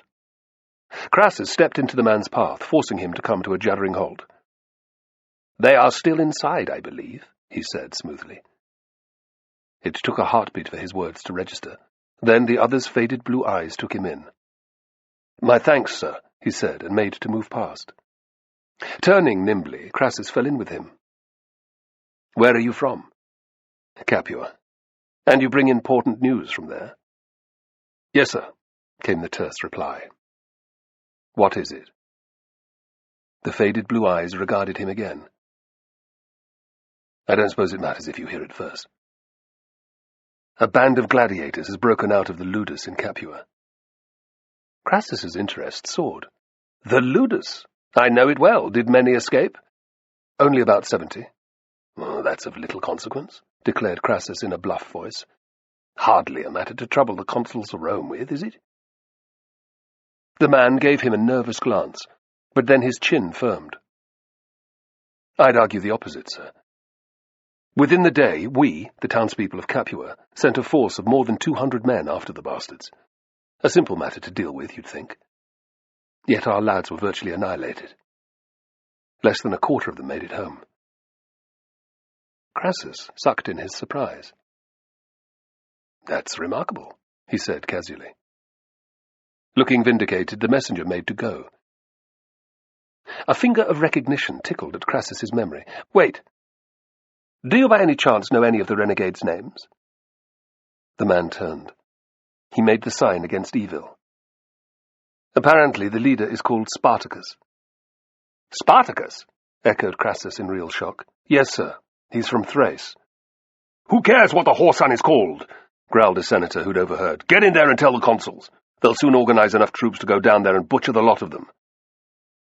"They will," purred Crassus. "Capua need not worry. Rome will seek vengeance for its troubles." With a grateful nod, the man hurried off. The gladiator whom I saw fight has even more balls than I thought. A pity I did not order his death when I had the chance. Crassus put the matter from his mind. A few hundred legionaries under the command of one of the other praetors would sort it out. He had far bigger fish to fry. Standing on the very lip of the cliff, Spartacus looked over the edge. He squinted into the brightness of the abyss, spotting a number of eagles and vultures hanging in the air at roughly the same dizzying height. Above was a turquoise sky, filled by a warm spring sun. Below, the view was stupendous. A dense carpet of holm oak, turpentine, beech, and strawberry trees spilled down Vesuvius's slopes from Spartacus's fastness on the summit. He let out a long breath. No one lives up here but birds of prey, wild beasts, and us. I am truly a latro now, Fortis. Spartacus's gaze followed the gradient as it flattened far below. There the land changed. An intricate network of farms, resembling a crazy mosaic pattern, extended out onto the Campanian plain as far as the eye could see. The vineyards were innumerable. Between them were vast fields of young wheat. Beyond, 20 miles away, lay Capua and the Ludus. To the west and southwest were the towns of Neapolis and Pompeii, and the sea. The Via Annia, a minor road linking Rome with the south, was situated east of Vesuvius, along with the town of Nuceria. Beyond those lay the Pisantini Mountains, a tall range of peaks which could serve as a refuge if needs be. Memories of the events 3 days prior filled Spartacus's mind. It hadn't surprised him or any of the gladiators that a strong force had immediately been dispatched from Capua to crush them. Arrogant and sure of success, the 10-score veterans and townspeople had been easy to ambush. The gladiators had fallen upon them like howling wraiths. Only a fraction of the ragtag militia had escaped to tell the tale. Despite this, Spartacus's sour mood deepened. The matter wouldn't end there. Rome doesn't work like that, ever. Already the message would have reached the Senate in Rome. Already the plans for reprisal would be in train. He glanced around at the massive crater that formed the top of the mountain. Its enclosing walls were covered in wild grapevines, and the green space was filled with vegetation. Twisted juniper trees towered over spurge olive bushes, myrtle and sage plants. A number of large pools provided ample rainwater to drink. The gladiators' camp was spread out over a wide area. It comprised a dozen or so tents, seized the previous day, and the same number of makeshift wooden lean-tos. Spartacus scowled. 73 of us escaped the Ludus. When the 4 women are taken into account, that's 69 fighters. Just over a third of Batiatus's men. Hardly even a decent-sized war band. His gut instinct replied at once. The Senate won't look at us in that light. Not only did we arm ourselves with the gladiator weapons from that wagon train heading for Nola, but we've smashed a superior military force. If there was ever a time to strike out for Thrace, it was now. Ariadne had mentioned this possibility, but so far Spartacus had resisted it. He hadn't admitted it to Ariadne, but he liked having men follow him. He liked being a leader. If he left for Thrace, only a few loyal supporters would go with him. A man by one of the lean-tos lifted his hand in greeting, and Spartacus returned the gesture. At least new recruits are starting to trickle in. So far, it was only a handful of agricultural slaves. That number had to grow, and fast. If it didn't, any troops sent against them would crush them as a man swats a fly. Spartacus's fists bunched. Even if their numbers did increase, what real difference would it make? It took weeks, no months of training to turn men who were used to pushing a plough into soldiers who could stand against Roman legionaries. They'd be lucky if even a fraction of that time was granted to them. Seeing Crixus wrestling with one of his comrades, Spartacus's frustration grew. Any semblance of unity among the gladiators had dissolved the moment that they'd reached Vesuvius. Like oil separating from vinegar, the different groups had reformed under their original leaders. They camped apart, too. 3 parties of Gauls, the Germans under Oenomaus, and the Thracians and other nationalities with Spartacus. The physical separation had increased their differences even further. From the word go, Spartacus had struggled to get enough sentries. Unsurprisingly, his men weren't too happy standing watch while the others relaxed in the crater. But at least they followed their orders, he reflected. Intoxicated by their newfound freedom, Crixus, Castus, and Gannicus had laughed in his face when he'd confronted them over it the previous evening. "We're free now. Relax and enjoy it, why don't you?" Gannicus had said. Castus had simply shrugged and pointed to his men, who were guzzling down the wine they'd taken from the dead after the ambush. "What need have we of sentries?" Crixus had roared. "Look what we did to those whoresons from Capua. No one is going to come near us in a hurry, unless they want to commit suicide, of course." He grinned at his supporters, who guffawed in approval. It had taken all of Spartacus's self-control not to leap on top of Crixus again, fists pounding. But he'd done nothing. While the Gaulish leaders were infuriating, ill-disciplined, and prone to drunkenness, they and their men represented a sizable and vital chunk of their forces. There were 25 Gauls, of whom one was a woman. Spartacus could not alienate them totally. With the recent addition of some runaway agricultural slaves, he had 29 men and 2 women, including Ariadne and himself. If it came to a real fight, however, he could only rely on the 17 of his followers who were gladiators. Enomaus had a few more followers than the total number of Gauls, 26 men and 2 women, but the Germans' unity gave him the most powerful grouping by far. Fortunately, Enomaus also had more sense than the others.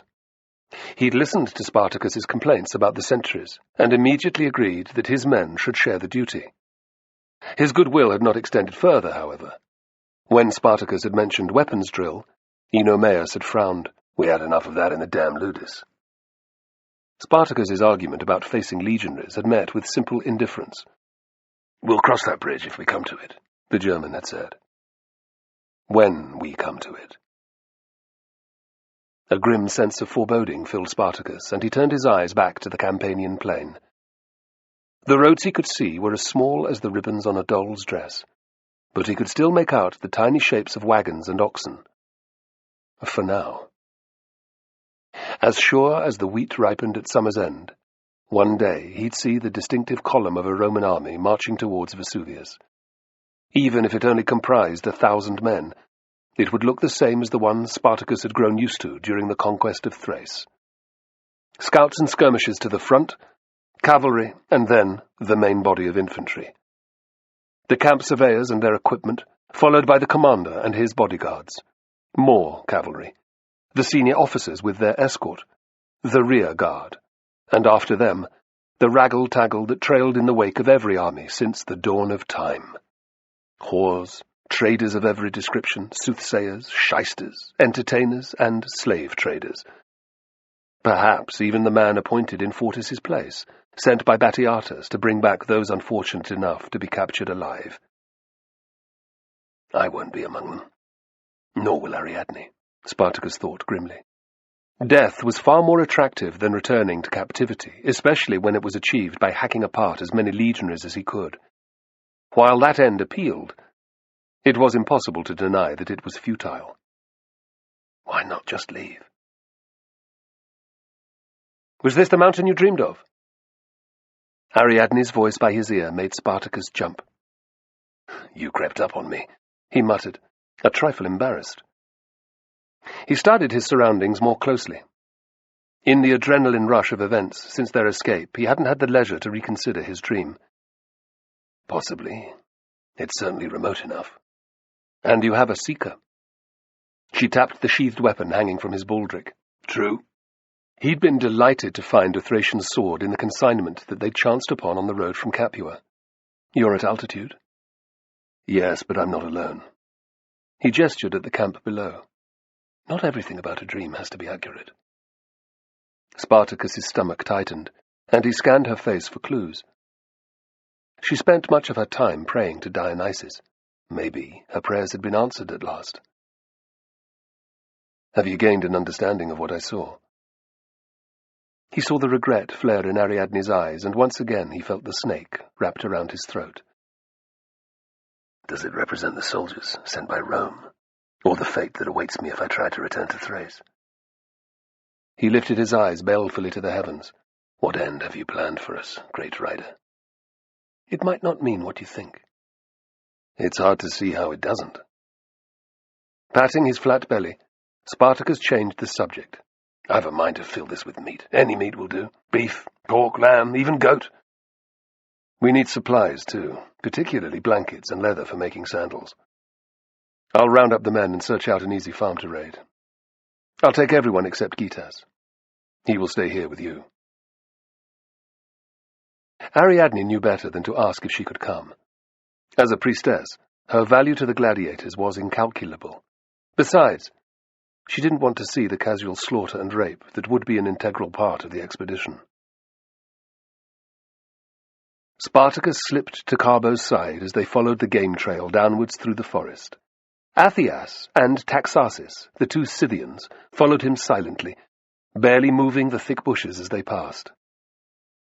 Athias was the one with the bushy black beard, while Taxarsis had a broken nose like a squashed sausage. Since escaping the ludus, the pair had become his shadows. They even slept outside his tent, like faithful hunting dogs.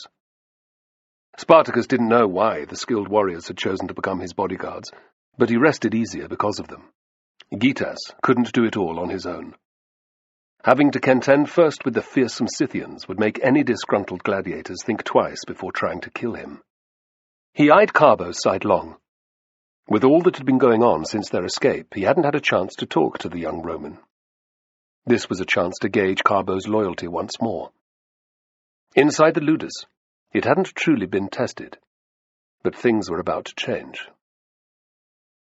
With luck, this little jaunt will bring us some sheep or even cattle. Nothing like fresh meat, roasted over a fire, eh?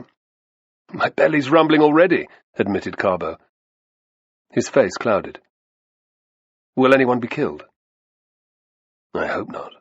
We'll only be facing farm slaves and whatever arsehole owns them. I didn't mean any of us. Spartacus shot him a sharp look.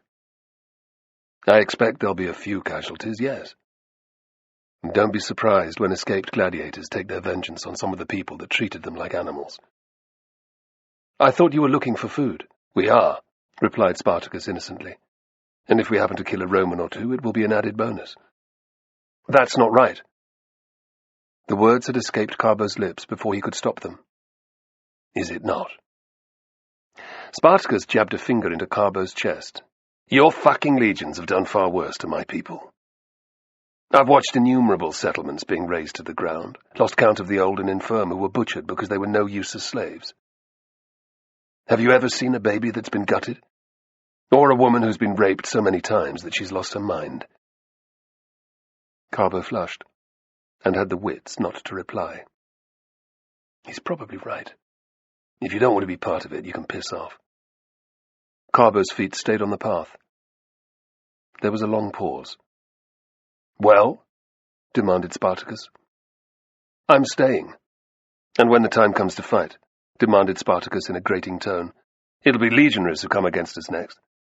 Will you run, rather than kill your own countrymen? No. Where would I go? To Rome, to become a lawyer? I'd rather be a latro. How can I be sure? Spartacus's grey eyes were threatening. I have no need of a man I can't rely on.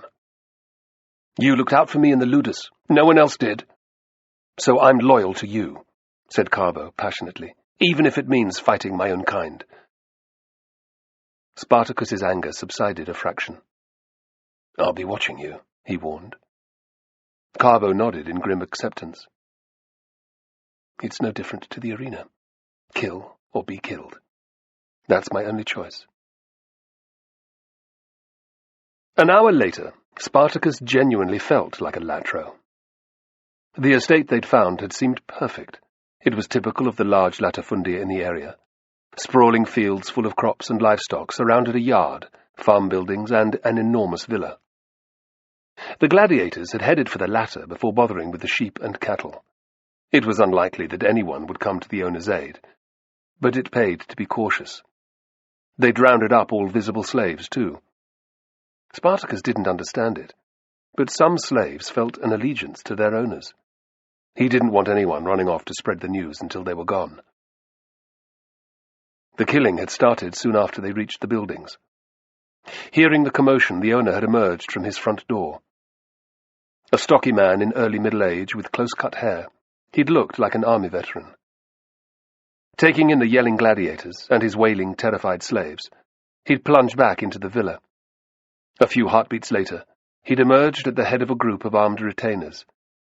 Waving an old but serviceable gladius, the Roman had charged straight at Crixus. Whooping with delight, the Gauls had closed around their attackers like a pack of hungry wolves. Now, covered in stab wounds, and with his head almost severed, The man lay in a huge pool of blood. Similarly treated, the corpses of his domestic slaves lay all around him. His wife and 2 teenage daughters were on their backs nearby, screaming at the top of their lungs. On top of each was a bare-assed gladiator, shoving away between their open legs. Laughing and joking with one another, a dozen others waited their turn. Spartacus, who was sitting on the edge of a fountain by the entrance to the yard, kept his gaze averted. He was waiting for the most disciplined of his men, the Scythians and 2 of the Thracians, to return and report what they'd found in the way of weapons, grain, and other supplies. "Can't you stop this?" Carbo waved at the baying mob of fighters. "It's disgusting." "It is," agreed Spartacus wearily. "But it's also inevitable. Moreover, if I tried to stop what was going on, those men would kill me without batting an eyelid, so I let them get on with it." "They're animals," spat Carbo. "No. They're warriors who haven't had a woman in months or even years.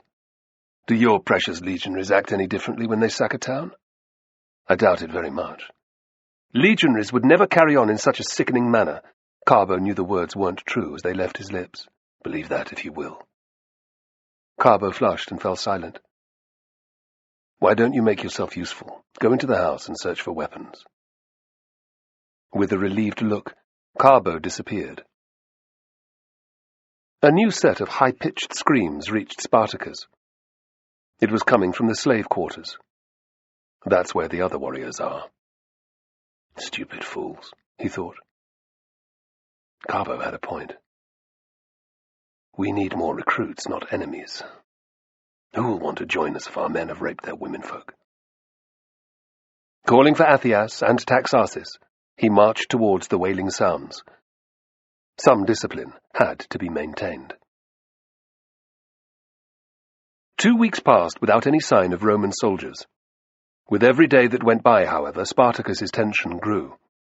It was inevitable that the Senate would send a force to crush them. The only unknown was when it would arrive.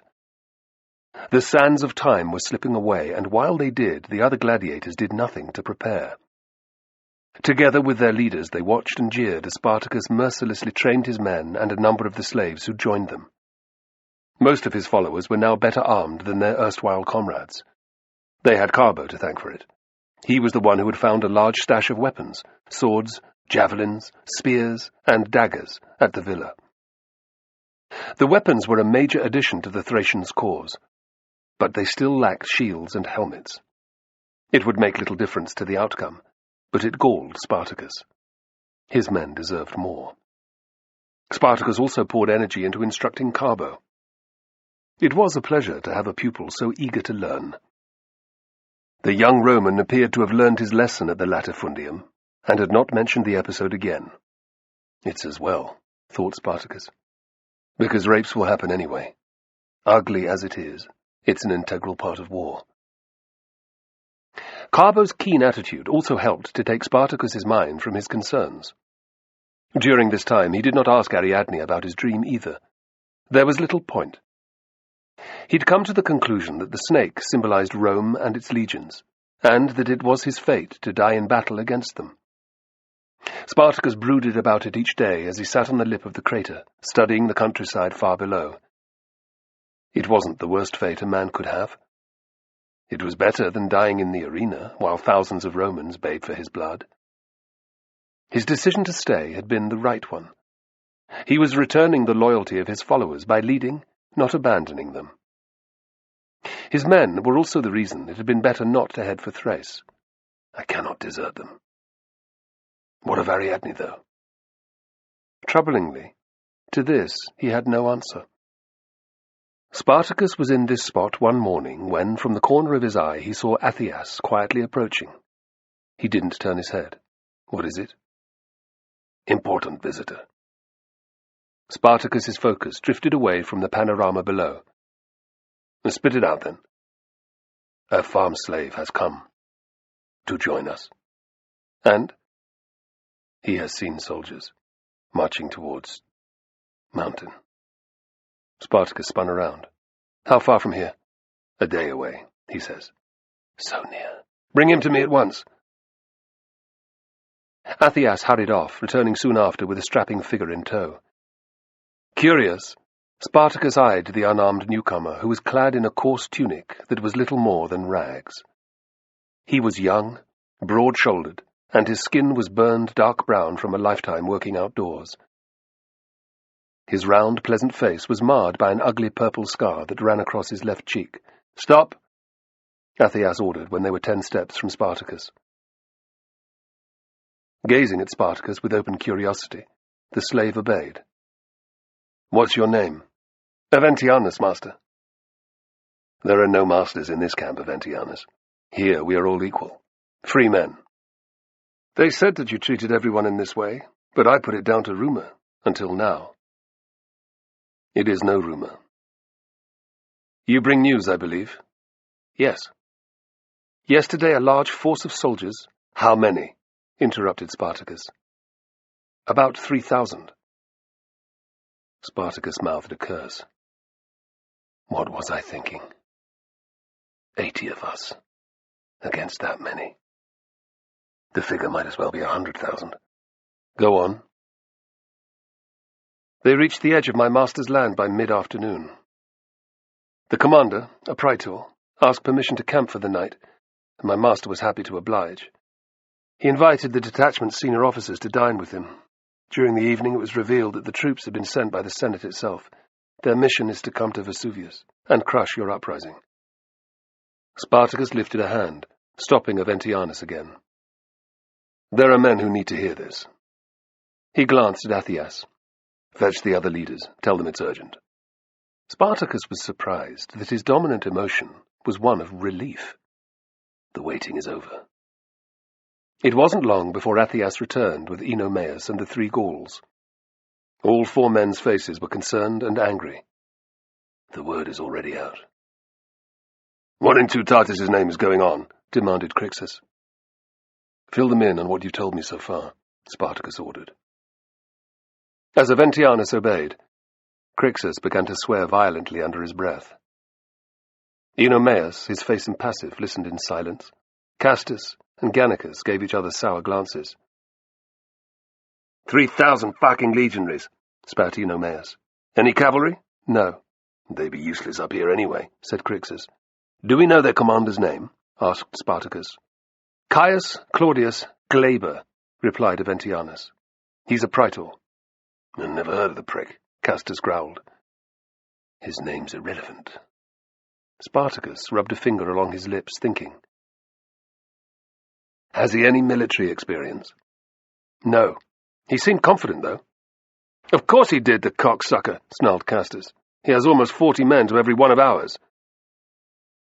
Aventianus cleared his throat. They're not regular legionaries. The Gauls were so angry that they didn't take in Aventianus's words. But Spartacus did. So did Enomaus. Say that again, ordered Spartacus. Glaber said that the Senate refused to classify this as an uprising, merely naming it an emergency. It didn't warrant a levy of troops on the Campus Martius. Glaber protested but was overruled, so he had to recruit his soldiers on the march south from Rome. There are some veterans, but most are citizen farmers or townspeople without much military experience. Some good news, said Spartacus.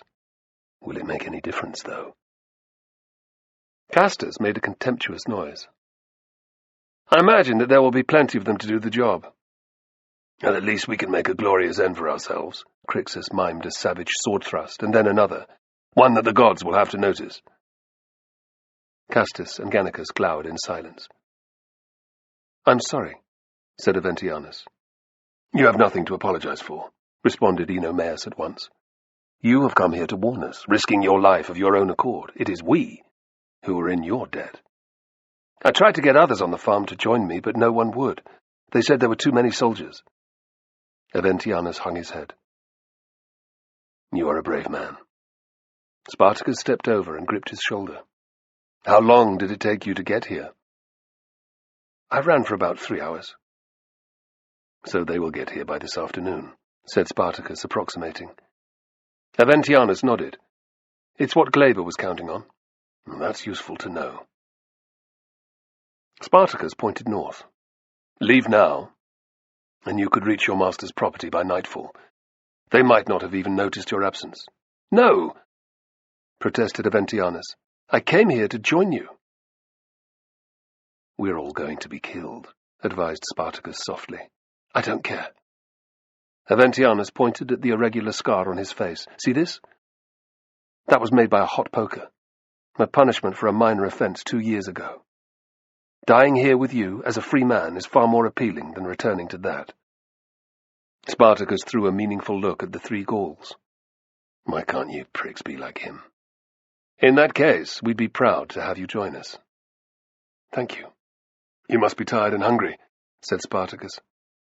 He glanced at Athias again. Take Aventianus to the cooking area. See that he is fed and watered. Afterwards he'll need a weapon and somewhere to sleep.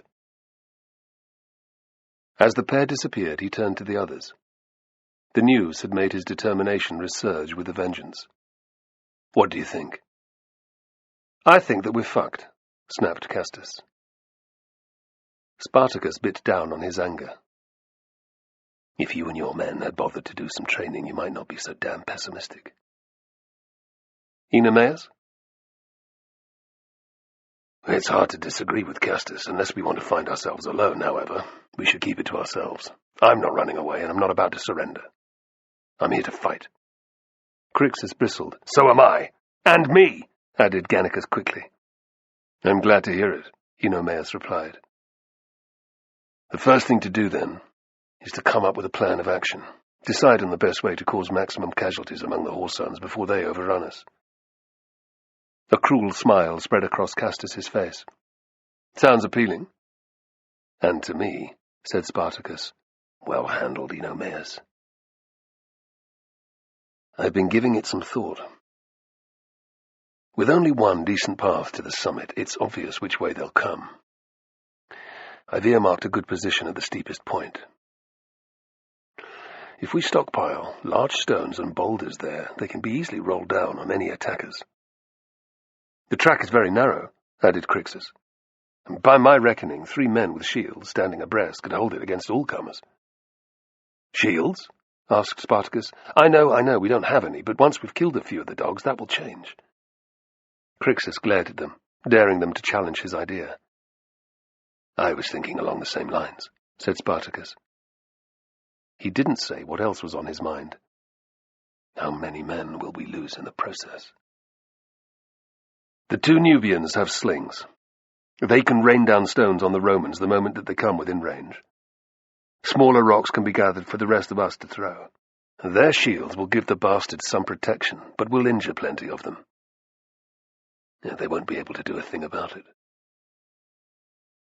Don't fool yourself. It will be like trying to halt a column of ants. Easy to stamp on a few hundred, but impossible to stop them all. But his words had the desired effect. Castus, in particular, looked much happier. I'll get my men to start searching out boulders. The more we have, the better, he said, stamping off. Gannicus walked away with Crixus, already arguing over who would stand in the front line. Eunomaus waited until the Gauls were out of earshot. What if they don't attack? Spartacus had half thought of this option, but dismissed it. After all, the Romans were fond of confrontation, open battle, but not always. You'd think they'd do that? Unless Glaber wants to lose scores of soldiers before they've even reached our lines. It's a sensible choice. I would set a couple of 100 men to watch the path and then just sit and wait. Starve us out of here, you mean? Growled Spartacus. Yes, it's slow but effective and far less costly in human lives. If we charge down to attack them, we lose our only advantage, that of height. They stared at each other without speaking. The good feeling that had been present a few moments before had vanished. Their cause seemed hopeless once more. Spartacus set his jaw. This is no time to give up. I chose to be here. Let's prepare everything as we discussed. There's no point worrying about things we can do nothing to prevent. Agreed. I'll talk to Ariadne. Maybe her god will give us some guidance at last. Eunomaus grinned. That'd be most welcome. If it doesn't come soon. it will be too late. Chapter 11. It was mid-afternoon when Glaber and his soldiers were spotted. Hearing the lookouts yell, everyone in the camp stopped what they were doing and climbed up to the crater's lip. In the middle distance, a long, winding black line could be seen on the road that led from Capua. It was too far away to make out the individual figures of men or beasts, but after Aventianus's news, the column could be but one thing: the instrument of their doom. For a long time, none of those watching spoke to or even looked at another. All eyes were locked on the approaching troops. The ominous silence was broken only by the faint whistle of the wind. Eventually Spartacus stirred. It wasn't just pointless staring at the Romans, it was dangerous. He could feel the gladiators' morale diminishing with every moment that passed. "Back to work! There is still plenty to do," he shouted. "I want hundreds of large rocks ready to roll down at the enemy, thousands of stones to throw, and for the slingers to use. Every sword and dagger needs an edge on it that will shave the hairs off your arm. Those whoresons are going to regret that they ever came here." All the men did as they were told, but few smiled. Even fewer laughed. Spartacus threw Ariadne a questioning look. The tiny, dismissive shake of her head that he received in return felt like a punch to his solar plexus. "Is this it, great rider?" He shook his head, pushing away his worry. "Athias, Taxarsis, follow the path down the mountain. Get as close as you can to the Romans without being seen. I want to know their every move, how their camp is laid out, the number of sentries. Be sure to return before sunset." Grinning fiercely at their new duty, the Scythians trotted off. Spartacus went to pray to the great rider, and to sharpen his seeker. Thanks to the trees blanketing Vesuvius's upper slopes, the Roman column was lost to sight as it reached the base of the mountain late that afternoon. If anything, its disappearance increased the tension. Tempers grew short, and men snapped irritably at each other. Some distance from the camp, a German gladiator who was collecting rocks ran away when his comrades' backs were turned. Angry shouts went up when he was spotted, but Oenomaus ordered that the fugitive should not be pursued. "Who wants a man like that by his side when the fighting starts?" he bellowed. The sun was low in the sky when Athias and Taxarsis reappeared. Spartacus was conferring with Oenomaus and the three Gauls, but their conversation stopped the instant the warriors approached. "Well?" demanded Spartacus. "They have made camp typical type," Athias began. Spartacus saw the others' confusion. Born into slavery, they would never have seen the temporary fortifications thrown up every night by Romans on the march. "It will be rectangular, with an entrance on each side," he explained. "The whole thing will be surrounded by an earthen rampart the height of a man, topped with stakes. Outside that, they'll have dug a waist-deep protective ditch." Athias nodded in agreement. "We count 1 picket in front, each wall, 100 paces out."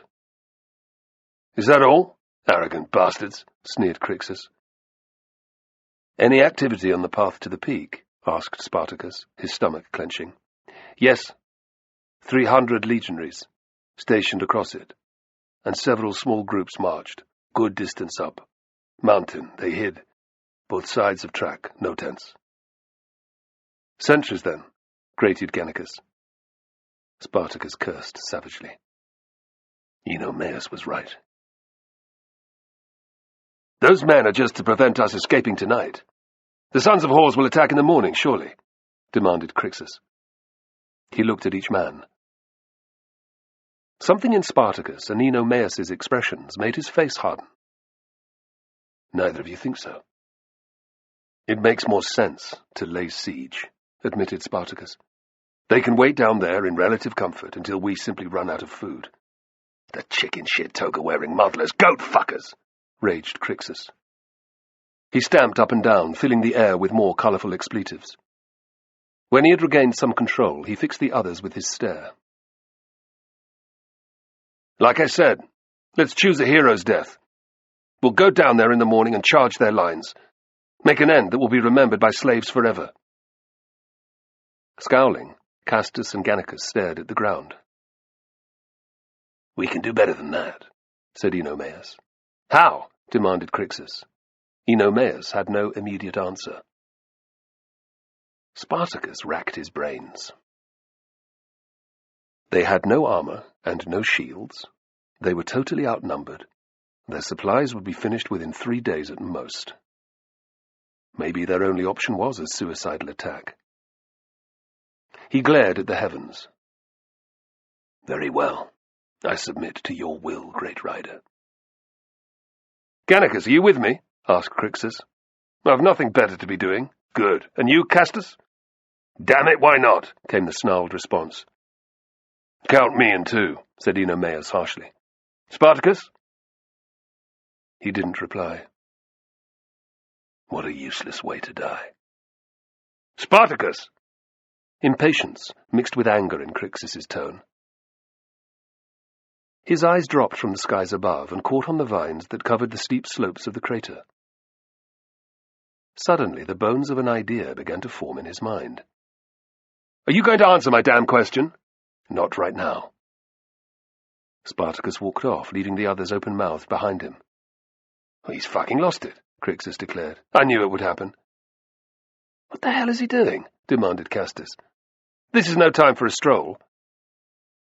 Spartacus was pleased to hear Oenomaus growl. He'll be back. Returning to the other leaders a short time later, Spartacus held out his hands. It was in front of us all along. That's a length of wild grapevine, said Gannicus in an incredulous voice. Crixus's scorn was clear. What shall we do with it? Strangle Roman soldiers? Castus laughed. Can you explain what's going on? Asked Oenomaus, looking bewildered. The place is overrun with vines, so what? It's clear as the sun in the sky. Crixus's lip curled. Put us out of our misery. These vines are excellent for weaving baskets, are they not? Yes, replied Oenomaus, visibly controlling his irritation. Instead of baskets, we can make ropes. Ropes strong enough to take the weight of a man. Once it's dark, we can lower ourselves down one of the cliff faces onto the slopes below. I don't imagine that the Romans expect to be attacked from anywhere other than the path. Spartacus's confident smile belied his churning stomach. The odds against us are still terrible, but this will be a damn sight better than committing suicide in the morning. That's a fantastic idea. Oenomaus clapped him on the arm. It would give us a fighting chance, admitted Gannicus. Spartacus glanced at Castus. His sour expression had weakened. I thought you had gone mad, but you haven't, he admitted. It's a good plan. It might work, said Crixus with a dubious shake of his head. Well, then again, we could all break our damn necks. It's worth a try, said Oenomaus. To Spartacus's delight, Castus and Gannicus rumbled in agreement. Crixus scowled. Very well. Thank you, great rider. It'll be easier with him on board. Spartacus made a quick calculation. It's at least 100 paces from the lowest part of the cliffs to the ground below. We'll need a minimum of 2 ropes, more if they can be woven in time. And then? Asked Oenomaus. Spartacus was pleased to see that this time all 4 waited to hear his response. He offered up more silent thanks. Wait until it's nearly midnight. Pray for cloud cover. We'll blacken our faces and limbs with ashes from the fires, climb down to their camp, kill the sentries at their pickets, fall upon their tents in silence. The bastards won't know what hit them, interrupted Gannicus. They won't. We'll slay as many as we can before the alarm is raised, said Spartacus. Oenomaus frowned. What will happen after that? Who knows? Perhaps we'll escape. He didn't voice the other, more likely outcome. No one looked disheartened, however, which satisfied Spartacus. An offering of thanks to Dionysus is imperative now. These are his vines. No one argued with that. By the time darkness had fallen, the gladiators had 3 ropes, each 120 paces in length. Every man and woman present had laboured to complete the cords. Some had stripped vines from the crater walls, while others had trimmed them down to a central stalk. Plaited in threes and securely knotted into 4 sections, the ropes were tested by having a pair of the heaviest men haul with all their might on each end. To Spartacus's delight, none broke. He ordered the fighters to prepare themselves, but they were to wait until he gave the word before making a move. While the other leaders drank wine with their followers, Spartacus sat by the fire with Ariadne. They did not talk much, yet there was a new, intimate air between them. This might be the last time I ever see her, he thought regretfully. Across the fire from him, Ariadne's mind was racing. Those vines belonged to Dionysus. Did he make Spartacus aware of them? It seems too much of a coincidence to be anything else. Despite the blanket around his shoulders, Spartacus eventually began to feel chilled through. He glanced upwards. The sliver of moon in the sky had been covered by a bank of cloud.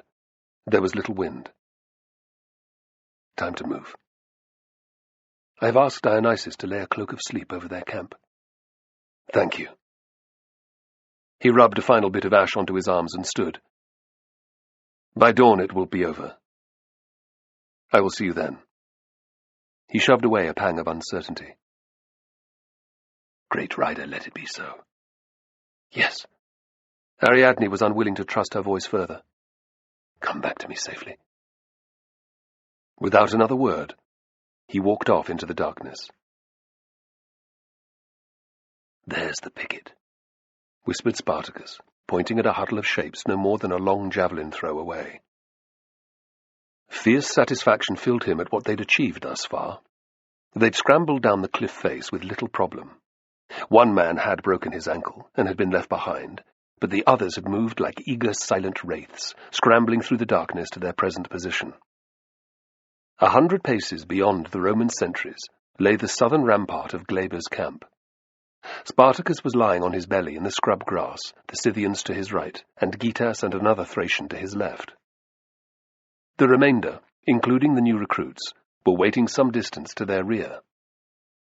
Given their small numbers, Spartacus had decided not to bother assaulting the other sides. Their best hope lay in a savage frontal attack using all of their force. The other leaders had seemed happy with that idea too. We go, muttered Athias, lifting his dagger. Taxarchus grunted in agreement. Make it quick. Keep quiet, warned Spartacus. The slightest sound could screw it up. Have you forgotten? Hissed Gytas. I've been doing this since I was old enough to wield a knife. The Scythians are no different. I know. Spartacus tried to relax. He couldn't stop his throat from constricting, however, as the 4 crept forward and disappeared into the pitch black. He waited, counting his heartbeats and trying to calculate how long it would take to reach the Roman sentries. He had nearly reached 500 when a rush of movement reached his ears. Spartacus froze. The sound of fierce struggling rapidly ended with a couple of short, choking cries. They've done it. Did anyone hear? A cold sweat bathed Spartacus's forehead, but the silence that followed remained unbroken. His men returned not long after, grinning fiercely. They were soon joined by the 3 Gaulish leaders and Oenomaus. It's time to move, said Spartacus. Let us thank Dionysus again, whispered Oenomaus. May he continue to watch over us. What lies ahead may cost us all our lives. 80 of us are about to attack a camp containing 3,000 legionaries. It's complete madness. I wouldn't be anywhere else, hissed Spartacus. Not for all of Crassus's gold. Whatever the outcome, this will show the bastards that we are no ordinary Latrones. Rather than argue, Crixus made a low, growling sound in his throat. Castus's teeth flashed in the darkness, signaling his agreement. It'll show them we're not just fodder for their games, added Gannicus. With that, they shuffled back to fetch the gladiators. Spartacus had the men trail him in a long line as they padded towards the Roman camp. None of the others protested at this. Grim satisfaction filled him that they were prepared to let him take the lead. He paused by the dead sentries, allowing some of the more poorly armed fighters to strip the corpses of their weapons. Then he carefully walked on, pleased that those following him were making almost no sound. They reached the ditch without being challenged, and Spartacus's heart began thumping in his chest so hard that he wondered if it was audible. Breathe. He eyed the ramparts. Without doubt, there would be sentries patrolling. How many Spartacus did not know, but it would be no less than 2 per side. The nearest ones would have to be neutralized as the pickets had been. Scrambling out of the other side of the trench, he lay down. "Stay where you are," he hissed at the men behind him. As his order spread, the gladiators' advance stopped. It wasn't far to the earthen fortifications, which were little more than a long, raised mound running from left to right in front of them. Spartacus scanned the top of the wall, finally picking out the shapes of 2 helmets off to his left. Straining his ears, he could just make out the murmur of voices. "See them?" "Yes," hissed Atheus. "I want them silenced in the same way as the pickets. Think you can do that?" "Of course." "Make a noise like an owl when you've finished." As the warriors crept away, Spartacus inhaled deeply and slowly let the air out again. The tension was as great as the final moments before any of the battles he had fought. Calm. Stay calm. Focusing on his breathing, he closed his eyes. When the eerie sound reached him, Spartacus felt a surge of relief. The Romans might think of an owl's call as bad luck, but he certainly didn't. Another obstacle had been removed. They stole up to the entrance, little more than a gap between 2 overlapping portions of the rampart, without difficulty. Spartacus immediately conferred with the other leaders. "The men should file out onto the open space that lies behind the rampart when they get inside. They must maintain complete silence. Wait until my signal. The more tents that are attacked simultaneously, the better, eh?" "Fine," replied Eunomaus. "I'll take the left flank." "You 3 to the right," said Spartacus, "and I'll take the center." The Gauls nodded. "Try not to let your men spread out.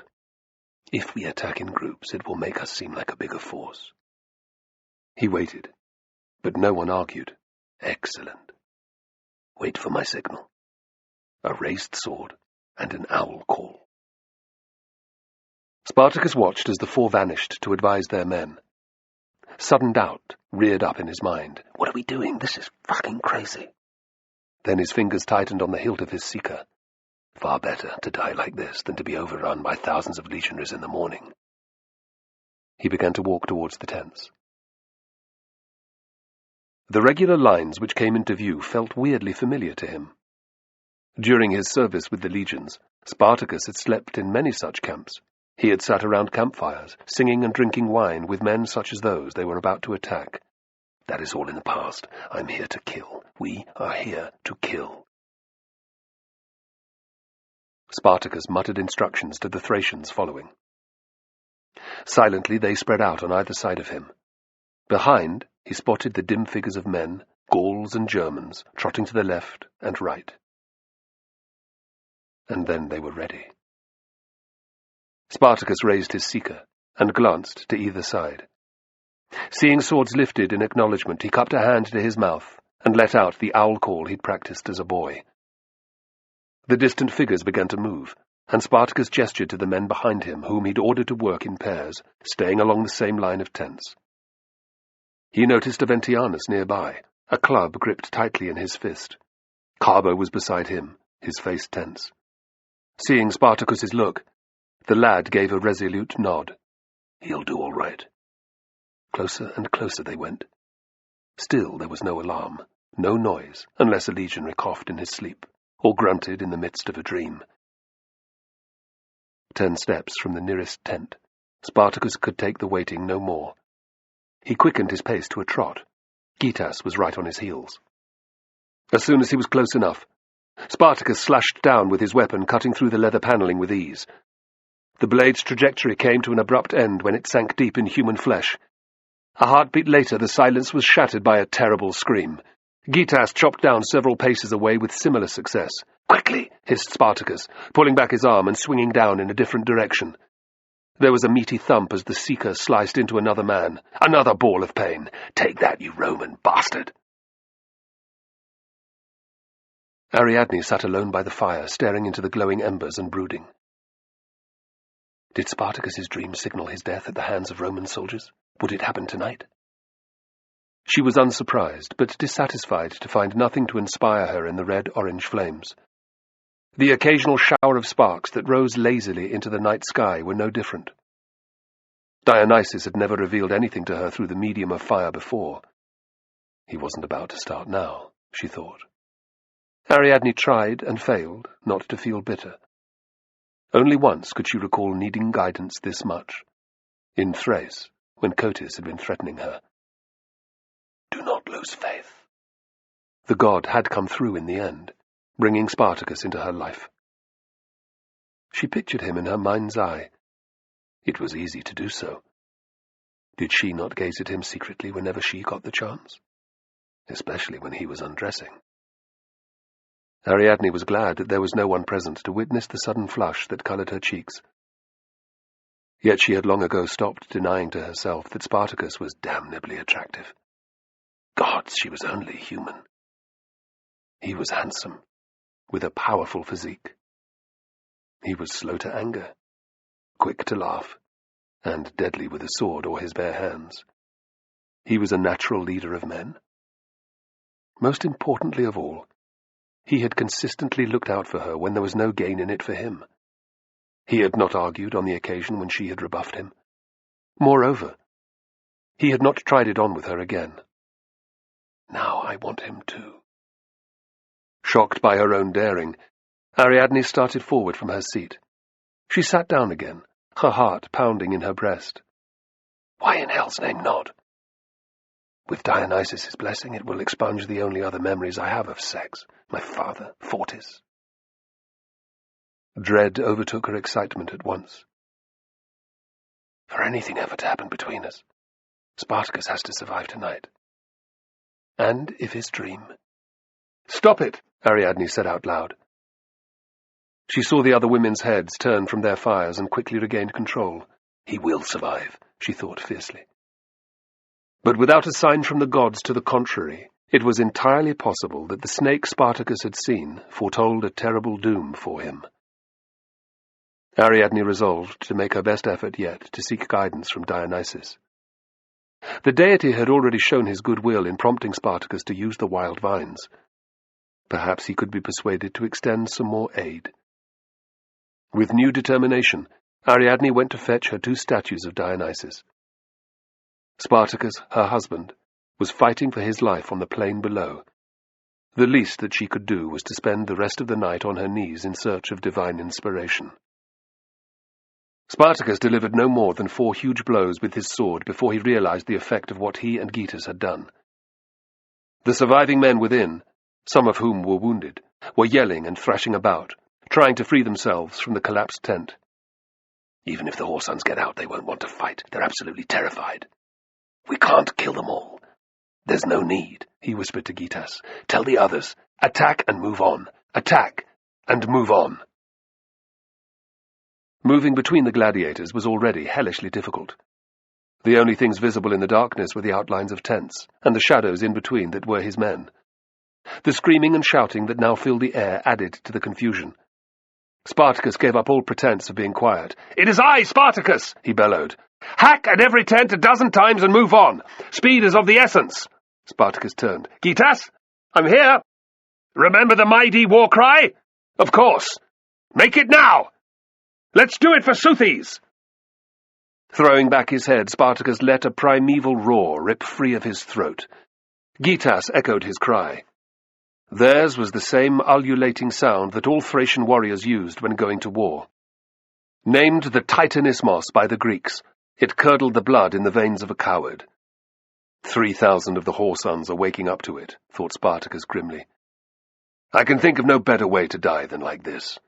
He cut down at a fresh tent with a blur of blows. 1, 2, 3, 4. Each strike hit a target, causing a fresh victim to scream at the top of his lungs. Spartacus sensed rather than saw Gytas alongside him, his sword flashing up and down in imitation of his own. They moved on to the next silhouetted structure, and the next. It wasn't until Spartacus had reached his 5th tent that he saw his first legionary.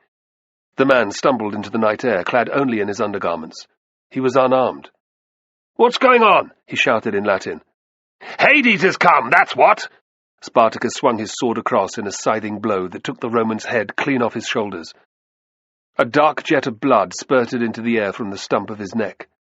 The man's right leg actually took another step forward, and then, like a puppet whose strings have been cut, the headless corpse toppled to the ground. "Gaius?" called a voice. Another figure stepped out of the tent. This one was carrying a sword. Before Spartacus could react, Gitas swept in and plunged his blade deep into the man's chest. The soldier was dead before Gitas had shoved him off the iron back into the tent. Inspiration struck Spartacus, and he slashed at the guy ropes. The front of the tent collapsed, trapping those within. Standing over the heaving leather mound, they chopped down again and again. The Romans' confused shouts soon turned to wails of pain and agony. "Enough!" ordered Spartacus. He spotted Athius and Taxarsis nearby. "Gone! On!" Like maniacs, they plunged deeper into the Roman camp, slicing into tents and hacking down any legionaries who got in their way.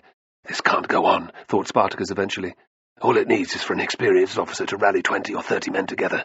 They'll make a stand against us and our attack will stall at once." It was as if the gods had heard him. Spartacus heard the characteristic cry, "To me! To me!" Bile pooled at the back of his throat. "Where is he?" "Over there." Gitas pointed to their left. Spartacus made out a knot of figures about 20 paces away in the gloom. 5, 6 men? In the middle was a gesticulating outline wearing a transverse crested helmet. "It's a fucking centurion!" He was off like a hound after a hare. "It's just you and me!" shouted Gitas. "So what? If we don't silence the bastard, it'll all be over for us." Spartacus wasn't surprised that Gitas's pace did not slacken. "If I have to die, I'm glad that he's the one by my side." "Great rider, protect us with your sword and shield," Gitas intoned. They did not know it, but Carbo was charging along behind them. "I can't let Spartacus be killed, not after all he's done for me." The odds against them were long indeed, thought Spartacus. 2 more soldiers had joined the centurion. There were 7 or even 8 of them now. Most had shields too. Spartacus pictured his men, the gladiators who'd had the faith to follow him out of the ludus. He imagined Ariadne in the camp high above. If he and Gitas failed, his men would be butchered. Their women would suffer a degrading fate. A cold, calculating fury descended upon him. "I will succeed here, or fall in the attempt. Come on, boys!" he roared at his invented comrades. "Ready to send these Roman scumbags to Hades!" He whooped and yelled in response to his own cry, and, understanding, Gitas did the same. Spartacus imagined that he heard a third voice joining in, but he wasn't sure. In the madness of that moment, he didn't care. All he wanted was to hack a great hole in the centurion's throat and leave him in a bleeding heap. Silence him forever. They closed in on the group of legionaries. Why the hell aren't they forming a shield wall? Spartacus wondered. If they did that, we'd be fucked. Blind hope struck him. Maybe they're panicking. "For Thrace!" he roared. "For Thrace!" He reached the first soldier, who lunged at him with his gladius. Spartacus dodged inside the clumsy thrust, ripped down the man's scutum with one hand, and skewered him through the neck. A horrible bubbling sound left the other's lips as his airways filled with blood. Spartacus pulled free his blade and ripped the shield from the dying soldier's grasp. He let it fall forwards and stooped over it to grab the horizontal grip.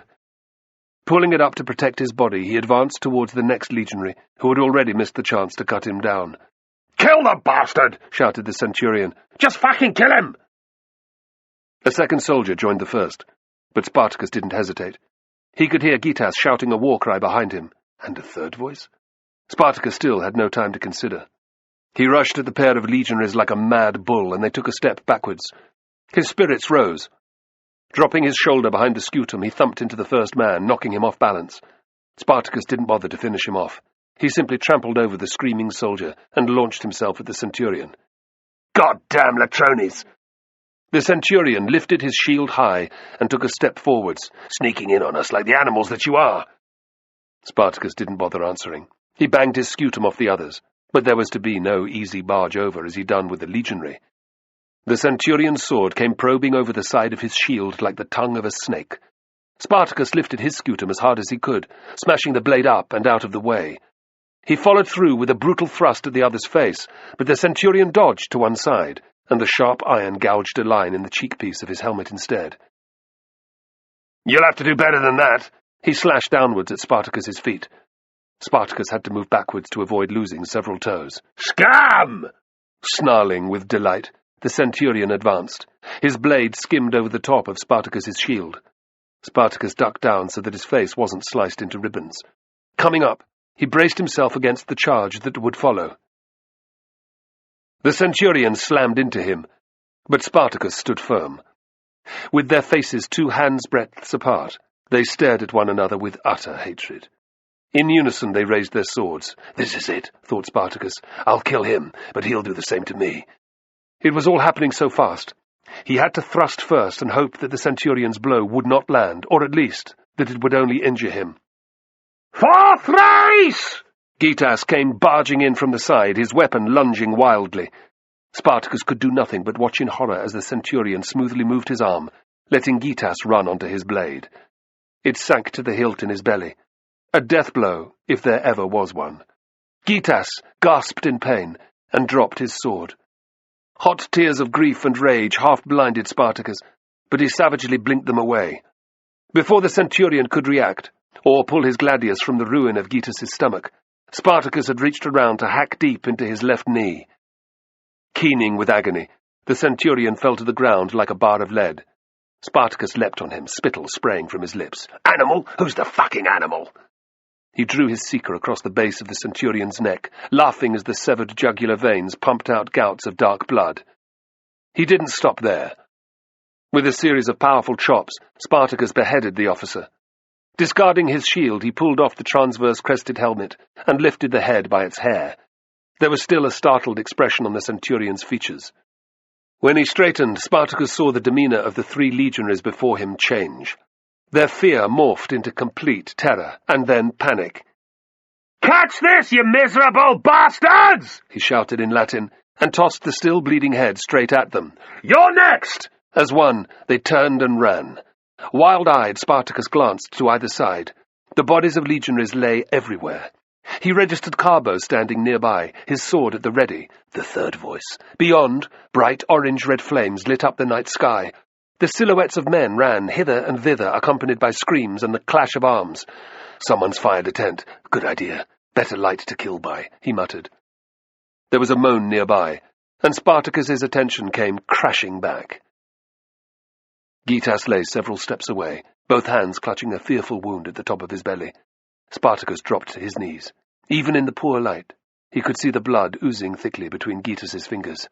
"What kind of fool are you?" he chided. "He was going to kill you." Gitas coughed weakly, and the flow of blood from his injury became a tide. "Better me than you." Spartacus's throat tightened with grief. "Oh, my brother," he whispered. "You shouldn't have done it." "Yes, I should. You're the leader. I'm only a warrior." The finest warrior ever to come out of Thrace. The trace of a smile flickered across Gitas's lips. "Don't talk shit." "I'm not," protested Spartacus. "The great rider himself will welcome you into paradise." "The great—" Gitas stopped. His eyes went wide and he took in a rattling breath. Spartacus gripped him by the shoulder. "He's waiting for you. Go well, my friend." Gitas's mouth went slack, allowing the last gasp to go free. His body sagged back, going as limp as a discarded toy. "Accept this brave man into your presence, great rider. If ever a warrior was worthy to serve you, it is Gitas." Spartacus reached out and slid down Gitas's eyelids. With a heavy heart he stood. As he registered what was going on, his grief was sublimated into a dark, brooding joy. Everywhere he could see, the legionaries were running. Running. "The fuckers have broken." "Yes," said Carbo in an awed voice. "It happened after you killed that centurion. All the men who saw it turned and fled. They were screaming that there were maniacs and demons on the loose, that there was no hope." "Maniacs and demons, eh?" Spartacus laughed. "Well, I wouldn't want to disappoint them. Let's gather the men and terrify them some more. Hound the bastards completely out of the camp." "Is he scared of nothing?" wondered Carbo as he followed Spartacus. It seemed not. It was soon apparent that the gladiators' success was complete. Routed like an unruly mob charged by disciplined cavalry, the legionaries had fled into the night. They left behind everything: their clothes, weapons, food, and supplies. The mules that had carried their heavy equipment from Rome were still tethered in lines by one entrance. To cap it all, the various units' gilded standards and the very fasces of the lictores were found in a tent beside Glaber's quarters. The magnificent armour found within proved that Glaber had also left in a hurry. Seeing the Romans' most precious items abandoned, hammered home to Spartacus the enormity of what they'd done.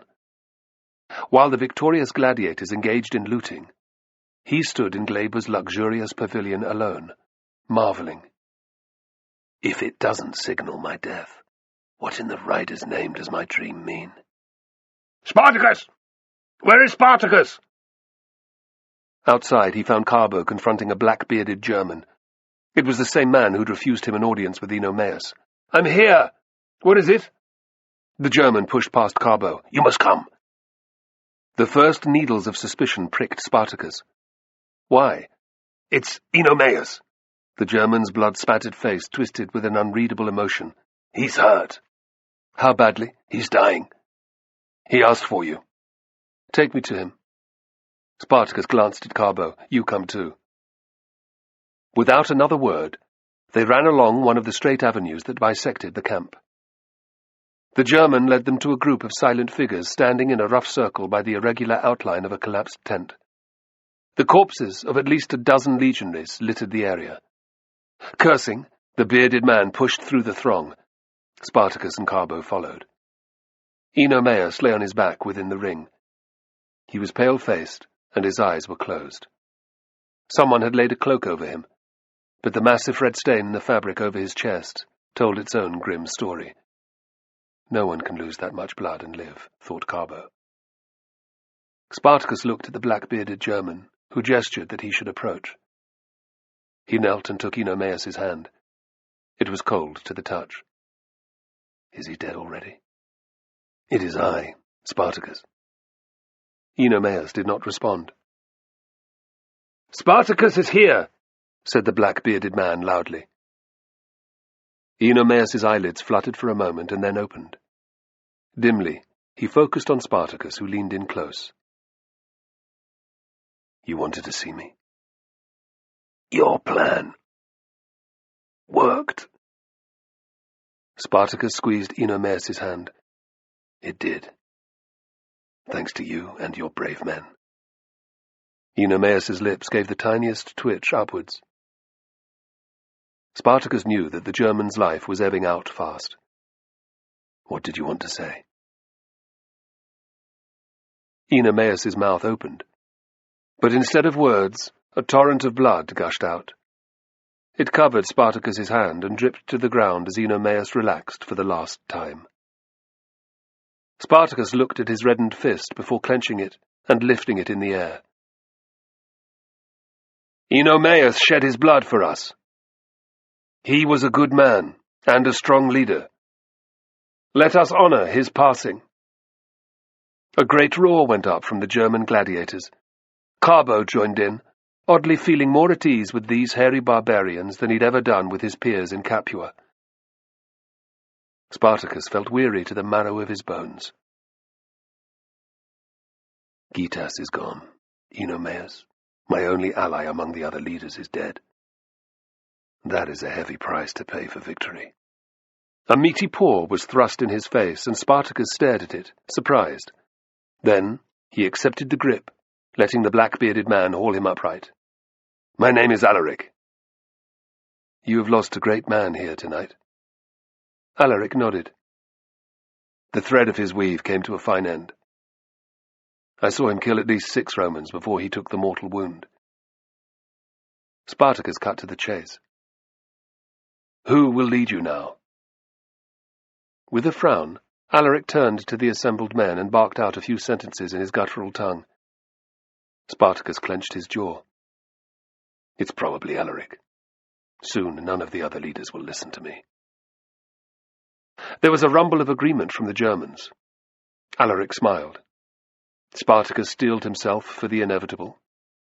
We all agree. You must lead us. Spartacus blinked.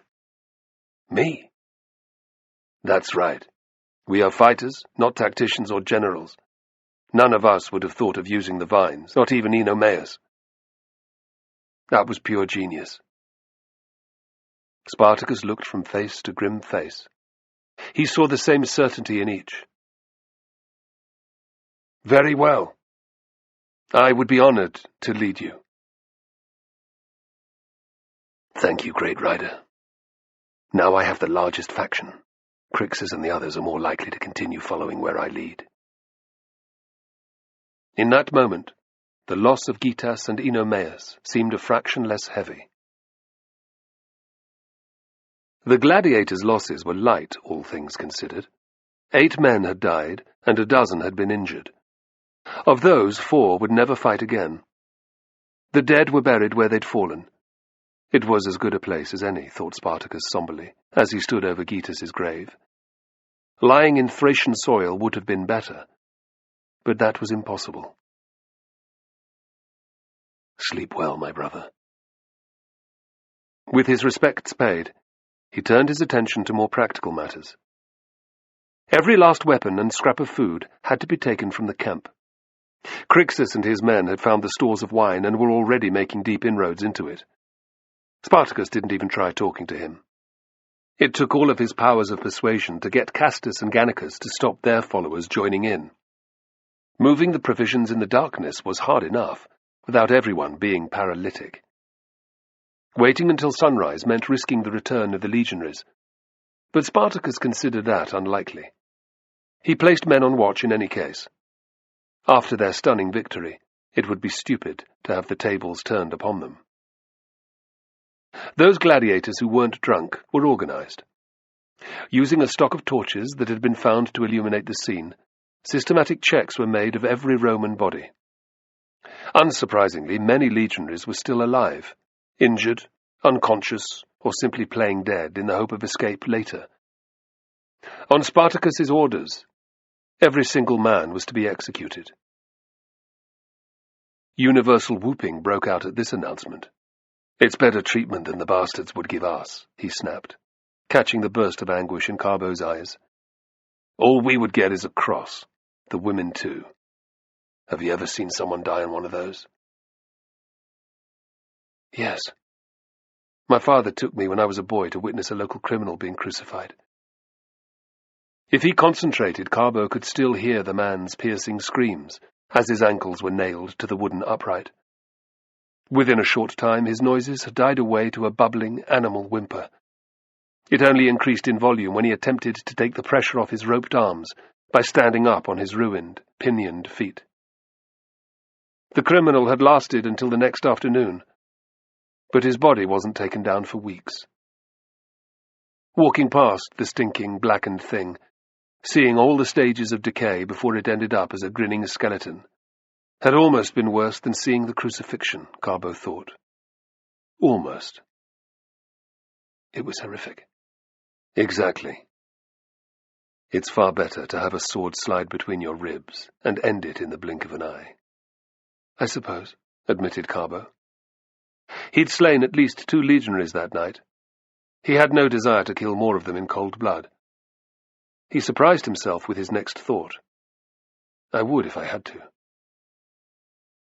It must be hard for him, reflected Spartacus. But he fought well during the attack. That is sufficient evidence of his loyalty.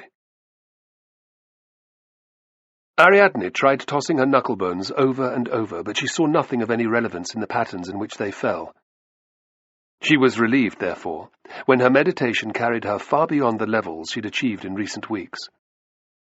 Although she was used to long periods when Dionysus would give absolutely no indication of his intentions, it had never been more frustrating. Spartacus's dream about the snake was of great importance. Was it a good omen, or a bad one, however? Like Spartacus, Ariadne burned to know. Her concerns over it ate her up, yet she knew they paled in comparison to the unease Spartacus must feel. He hid it well, but she saw it all the same. As far as she was concerned, matters had reached the stage where it would be better to know, even if the indications were bad. An enemy named was an enemy that could be fought. Unnamed, it was like a disease eating the flesh from within. All the same, it was horrifying when an image of Spartacus, with the snake around his neck, flashed into her mind. No wonder he was frightened. Ariadne could feel her own heart beating faster. She waited. The serpent uncoiled and reared up in Spartacus's face, and, terrified, Ariadne prepared for the worst. The characteristic pattern on its skin was the same as that on her own lethally poisonous snake. If Spartacus was bitten, he would die as fast as Fortis had. Ariadne could not quite believe her eyes when Spartacus lifted his left arm. The serpent did not attack. Instead, it smoothly uncoiled from his neck and slithered over, coiling itself around his arm, as Ariadne's did. Spartacus raised his right arm, and, with a thrill, Ariadne saw the seeker in his hand. Armed thus with sword and snake, he turned to the east, the direction in which Thrace lay. He called out in a great voice, but she could not make out the words. With that, he was gone. This can mean only one thing. He has been marked by Dionysus. A great and fearful power surrounds him. Ariadne's vision wasn't over, however. The mountaintop he'd occupied was none other than Vesuvius, and the crater was filled with tents, hundreds of them. Do they belong to his followers? Ariadne waited for a long time, but nothing more was forthcoming. She offered a last heartfelt prayer for Spartacus's safety, and then she covered herself with her blanket and lay down. If the god wished to send her more insight, he could do it as she dreamed. Falling asleep was not as easy as Ariadne might have wished, however. Her mind raced endlessly. What was going on in the Roman camp? Had Spartacus's plan worked, or had the gladiators all been massacred? Ariadne batted the various outcomes around until she was exhausted. Just because Dionysus had marked him out didn't mean that a stray sword couldn't find its home in his flesh, ending the dream before it even started. Do not let it be so. When sleep finally claimed her, the first pink-red fingers of light were tinging the eastern horizon. Chapter 12. An hour after the sun had risen, Spartacus came trotting up the path to the crater. There had been no sign of any Romans on the plain, and he was content leaving the gladiators to gather the weapons and equipment together and pack it onto the mules. They could follow him up later. Crixus had mentioned taking the Roman camp as their own, but Spartacus had advised against it. We're far too few to defend the damn thing. Better to stay on the peak. It's easier to hold, and the lookouts can spot anyone coming for miles. Bleary-eyed and weaving where he stood, Crixus had grumbled, but protested no further. Castus and Gannicus seemed happy enough with the decision, so Spartacus waited no longer. Carrying the news to Ariadne was now the most important thing on his mind. He found her asleep by the fire they'd shared. Seeing the knucklebones, he bit back the hello rising in his throat. She could have been up half the night praying. Treading quietly to where she lay, he squatted down on his haunches. Strands of her dark hair lay across her cheek. She looked very peaceful. Beautiful, too. Pride filled Spartacus that she was his wife. She was strong and fierce, and brave. Ariadne wouldn't sleep with him, but he could bear the sexual frustration for the moment because she was such a good catch. He shifted position, scuffing some gravel with one of his heels. Ariadne's eyelids fluttered and opened. A fleeting look of incomprehension flashed across her face, and then she was leaping up, throwing her arms around him. "You're alive! Oh, thank the gods!" "Yes, I'm here," he crushed her to him, awkwardly because they'd never been so close. "I'm covered in blood. I don't care." Deliberately she buried her face in his neck. "You're here. You're not dead." Spartacus was doubly glad that Gytas had saved his life. They stayed like that for a long time before Ariadne pulled away. "Tell me everything," she ordered. Taking a deep breath, Spartacus began. Ariadne did not take her eyes off his face as he spoke. "Gytas died that I might live," he concluded. "It was a great gift, and I must honor him for that." "He was a fine warrior," said Ariadne sadly. Inside, she was rejoicing. "Thank you, Dionysus, for taking Gytas instead." "Enomaus is gone too." Her hand rose to her mouth. "No." "Yes. But he did not die in vain. The Germans have made me their leader." He threw her a fierce smile. "I now have more men than any of the Gauls, and that is a strong position to be in." Jubilation filled Ariadne. Elements of her vision were making more sense. "The god visited me last night," she said. He pinned her with his gaze. "What did you see?" "I saw you here, on the top of the mountain. A snake was wrapped around your neck. In your right hand you held a seeker." "Go on." "I will accept whatever she has to say, whatever the gods have sent for me." "The snake reared up in your face, but it did not bite you," she revealed, smiling. "Instead, it wound itself around your left arm. You turned to the east and raised your sword. You cried out, as if you were honoring someone. Then you vanished." "What?" She touched a finger to his lips, silencing him. "I'm not finished. When I looked back at the crater, it was filled with tents." She gestured around her. "There were hundreds of men here. They were your followers." "What are you telling me?" "I am saying that Dionysus has favored you. It was his snake around your neck. You are surrounded by a great and fearful power. Men will see that. They will come to offer you their loyalty." "You are sure of all this?" he asked softly. "Yes." Ariadne's voice rang with confidence. "As I am a priestess of Dionysus."